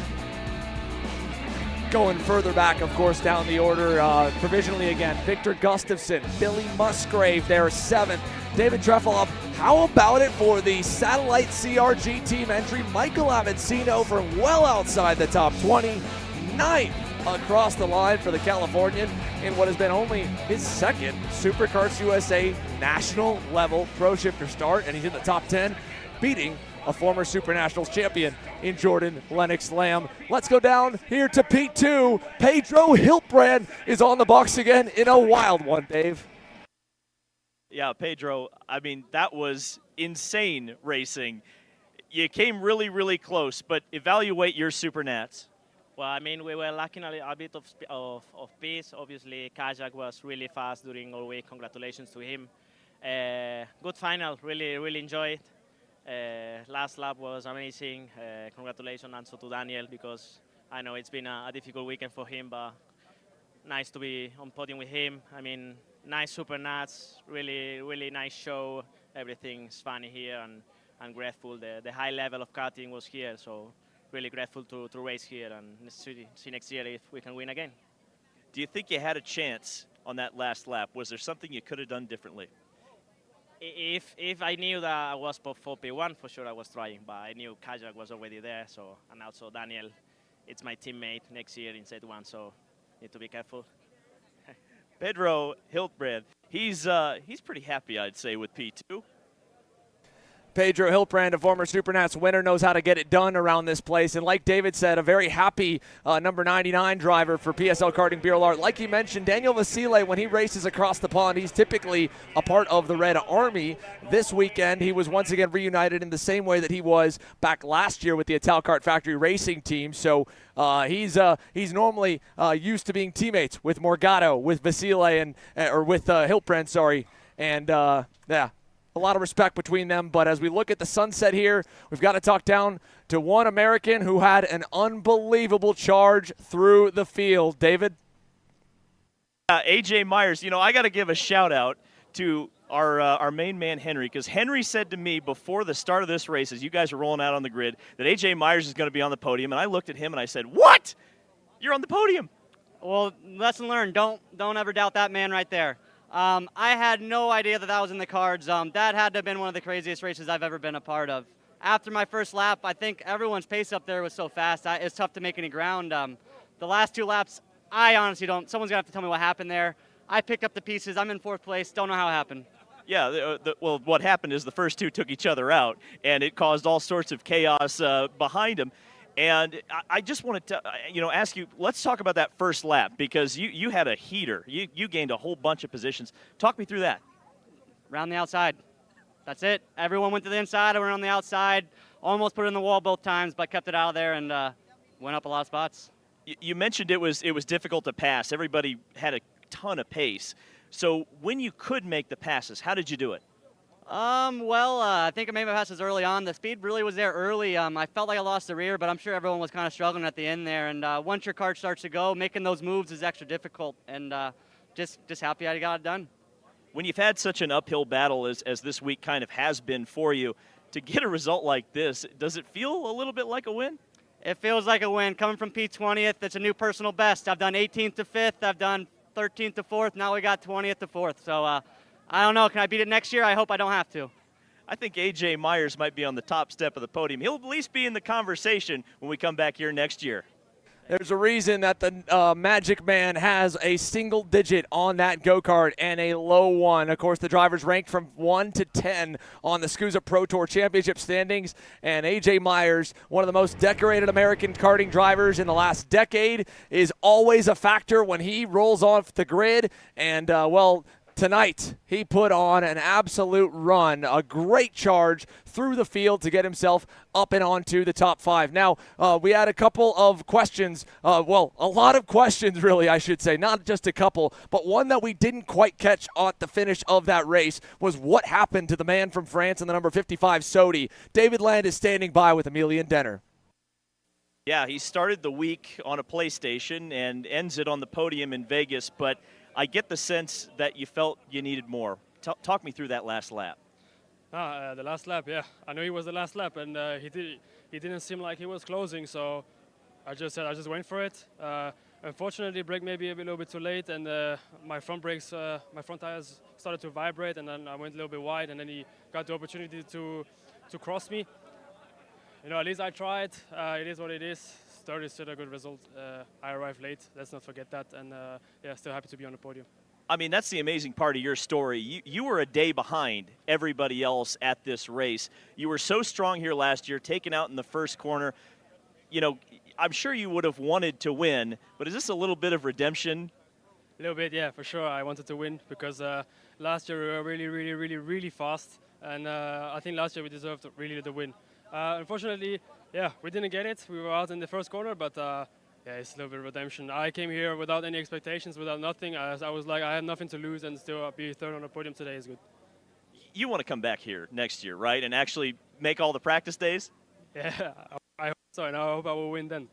Yeah, we better look out. If we give him full practice, he might run away with this thing and make it boring. Maybe we take a practice day away from him. Back up to you, boys.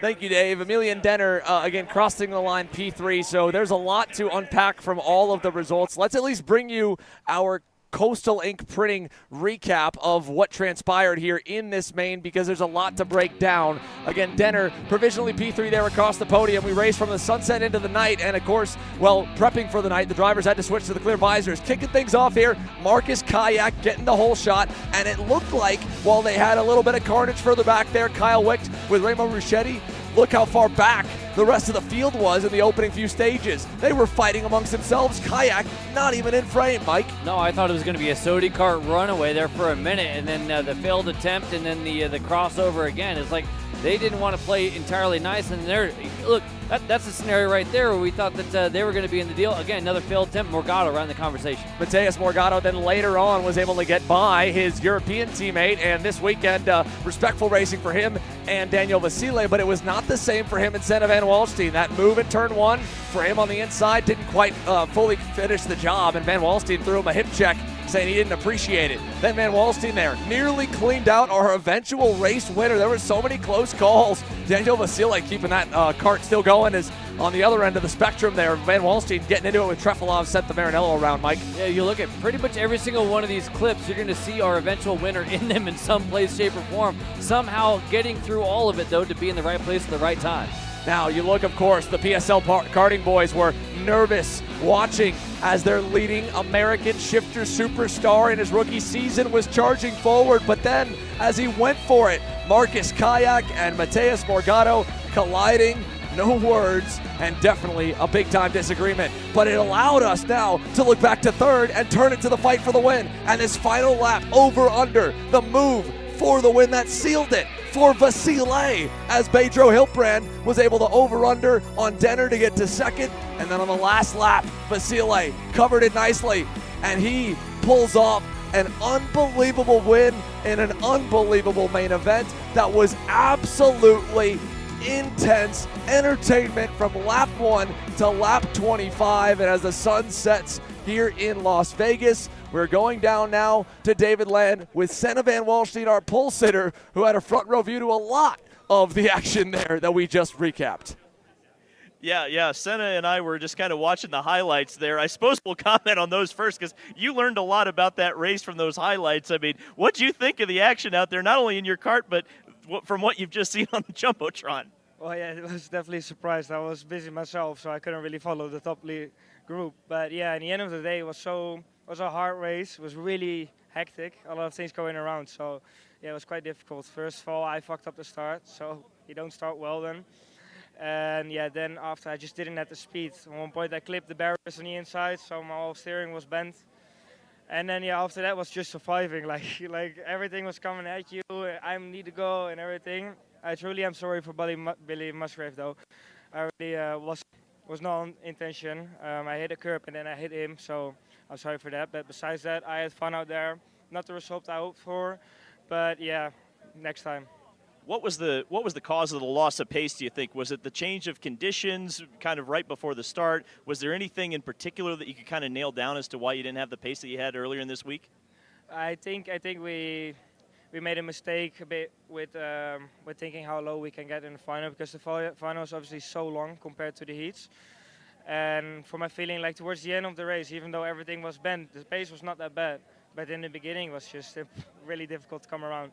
But in the end of the day, the mistakes are here to be made, and we learn from it and we go on. You've been all around the world. Rank the SuperNats amongst the karting great events that you've raced in. Yeah, it's completely different, to be honest. Here, it was really stressful out there, but no, I really enjoyed the week, the whole week, and everything around it. I really enjoyed. Yeah, it's completely different on the parking lot with the barriers and everything, so it's really difficult. But yeah, besides that, I really enjoyed the week. Coming back next year? I hope so. Senna Van Walstein, exciting race. He learned a lot more about how exciting it was thanks to our fantastic Kart Chaser coverage. Back up to you guys in the booth. A huge thank you to Coastal Link Custom Printing, the official sponsor of our recaps, and ShopAKR.com, powering Kart Chaser through the entire 2024 season and helping, along with, of course, the wonderful people at SuperKarts USA to bring us here to the level that we are at the SuperNationals, and here as well in person, bringing you the coverage to your living room. So we are so thankful to have all of the partners that have pulled that off, because that's what's made this event so much more entertaining from our view, because we get the front row view of every corner, of every lap, of every bit of the action. And as the sun begins to set here, and now we race, well, watch the racing back here into the night in Las Vegas, and the partying can begin for some. We still have one more podium to get underway, and Rob Howden is down at the scale line and preparing to bring you the official, or at least official through penalties and the scales, top 5 in that Pro Shifter final. Rob. Xander, thank you so much. Indeed, we are getting ready to go down here in Victory Lane. We have the results that I've received from SuperKarts USA officials. Of course, they've got to get through tech first, but again, these are the results that we will take here into the podium presentations. Trophies are here and set to go. Let's start out with the driver. What an unbelievable run. Ladies and gentlemen, from 20th all the way onto the podium. Put your hands together for AJ Myers. AJ Myers, where's AJ? Get out here, buddy. AJ Myers finishing in the 5th spot, 12th after the opening lap. He works his way up to 5th. What a drive for AJ. He'll come to the podium. Big smiles for AJ for sure. What a tremendous finish for him. Finishing in 4th spot. It's been a great weekend all told, but coming home 4th today, the SOTY Kart driver, Senna Van Walstein, in the 4th position. We'll bring the checks out here as well. We'll get working on those. Indeed, Senna, great runs through the heat races. Came up just a little short here in the mains, but still comes in to P4. Driver coming home in the 3rd spot. Guys, this guy wasn't even here on Wednesday. He subs in for a driver who wasn't able to get into the country. He ends up missing all of Wednesday. He ends up coming home in 3rd. Emilian Denner finishing 3rd spot. What a drive for Emilian. He will get his way up here. Denner, P3. Great job for a couple of SOTY Karts to get up there on the podium as well. And Emilian Denner, so impressive throughout this entire day. Again, the battle we saw happening, it got pretty exciting near the end. But again, coming home a former winner, finishing in 2nd spot, the Mural Art driver, Pedro Hiltbrand. 2nd place in Pro Shifter. And again, the $10,000 check of the money coming down the order as well, but $10,000 will be there for the race winner. Ladies and gentlemen, the first time we've seen the ITAL Kart chassis win the headline class. It's got a number of wins with Michael Valiente back in the day, the early days of this program. But I'll tell you right now, this was a huge victory as well. Kept digging in. Put your hands together for the winner, folks, in Pro Shifter, $10,000. Daniel Vazile! Unbelievable drive for Daniel. Gets his way up and, of course, was in the place to capitalize on the issues that happened on the racetrack. Vazile was there, but of course had to fight it out at the end to hold everyone off. He comes away with yet another victory. He's got at least 3 victories running earlier this year in one of the West Coast Winter Series, and he comes away with another big victory here. $10,000, of course, the champagne waiting. Tom's right there with the helmet as well. That's going to go in the collection. He'll put his name as part of this fantastic. Yeah, he's got bosses for sure. Well, guys, do me a favor, folks. Tom, heads up, get out of your way a little bit, because let's put these trophies in the air. Time to celebrate the drivers here in Pro Shifter.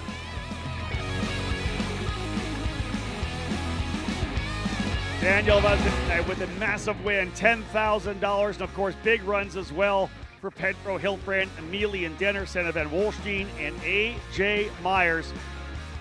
that wraps things up, of course, from here in Victory Lane. Lots to come, of course, still with Xander Clemens and Mike Smith.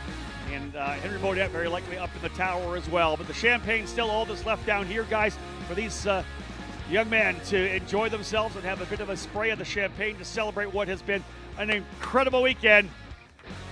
Daniel Vazilek continuing to enjoy it down here. The celebration continuing. I guarantee we'll go deep into the evening here in Las Vegas for the Italian Motors team and everybody involved in the ITAL Kart program. Basile with the massive win, taking full advantage of the opportunity to hand. The contact, of course, between Morgado and Hijack over in turn number 1 that sent them both through the barriers and has opened the door for others to step forward onto the podium. All told, just a tremendous weekend down here. We'll hang out and, of course, wait for that champagne to fly. Tom Kutcher, again, as usual, adding to his collection of the winners of this Pro Shifter category. And indeed, waiting to wrap things up. Okay, guys, drop down the trophies. Let's get the champagne and get to work. Get everything where you need it to be. Senna wants to get rid. Yeah, Senna, you can bail out. There comes the champagne quickly, and it's underway once again. Champagne flying. They'll go after him. Daniel Basile, ladies and gentlemen, one more time, your Pro Shifter winner at SuperNationals 27. Guys, back up to you in the booth. Unbelievable scenes here from the Las Vegas skyline and the night here at Las Vegas Motor Speedway, one of the biggest SuperNationals in history, one of the most incredible bookends to a SuperNats in history. It kicked things off, of course, this morning with opening ceremonies that led us in to a flurry of spectacular main events on a track layout that the drivers themselves voted for and selected, and all of you as well, the fans at home who let us know what you would like to see the stars of the SuperKarts USA SuperNationals do battle on, and boy did they do battle. It was insane, it was incredible, and the emotions flying high all around, and well, there was some moments, to say the least, from this one. A lot to break down, a lot to unpack for Henry Bodette, Mike Smith, Rob Howden, SuperKarts USA, all of us at Kart Chaser, and all of you watching along at home. Thank you for watching. We'll see you next year.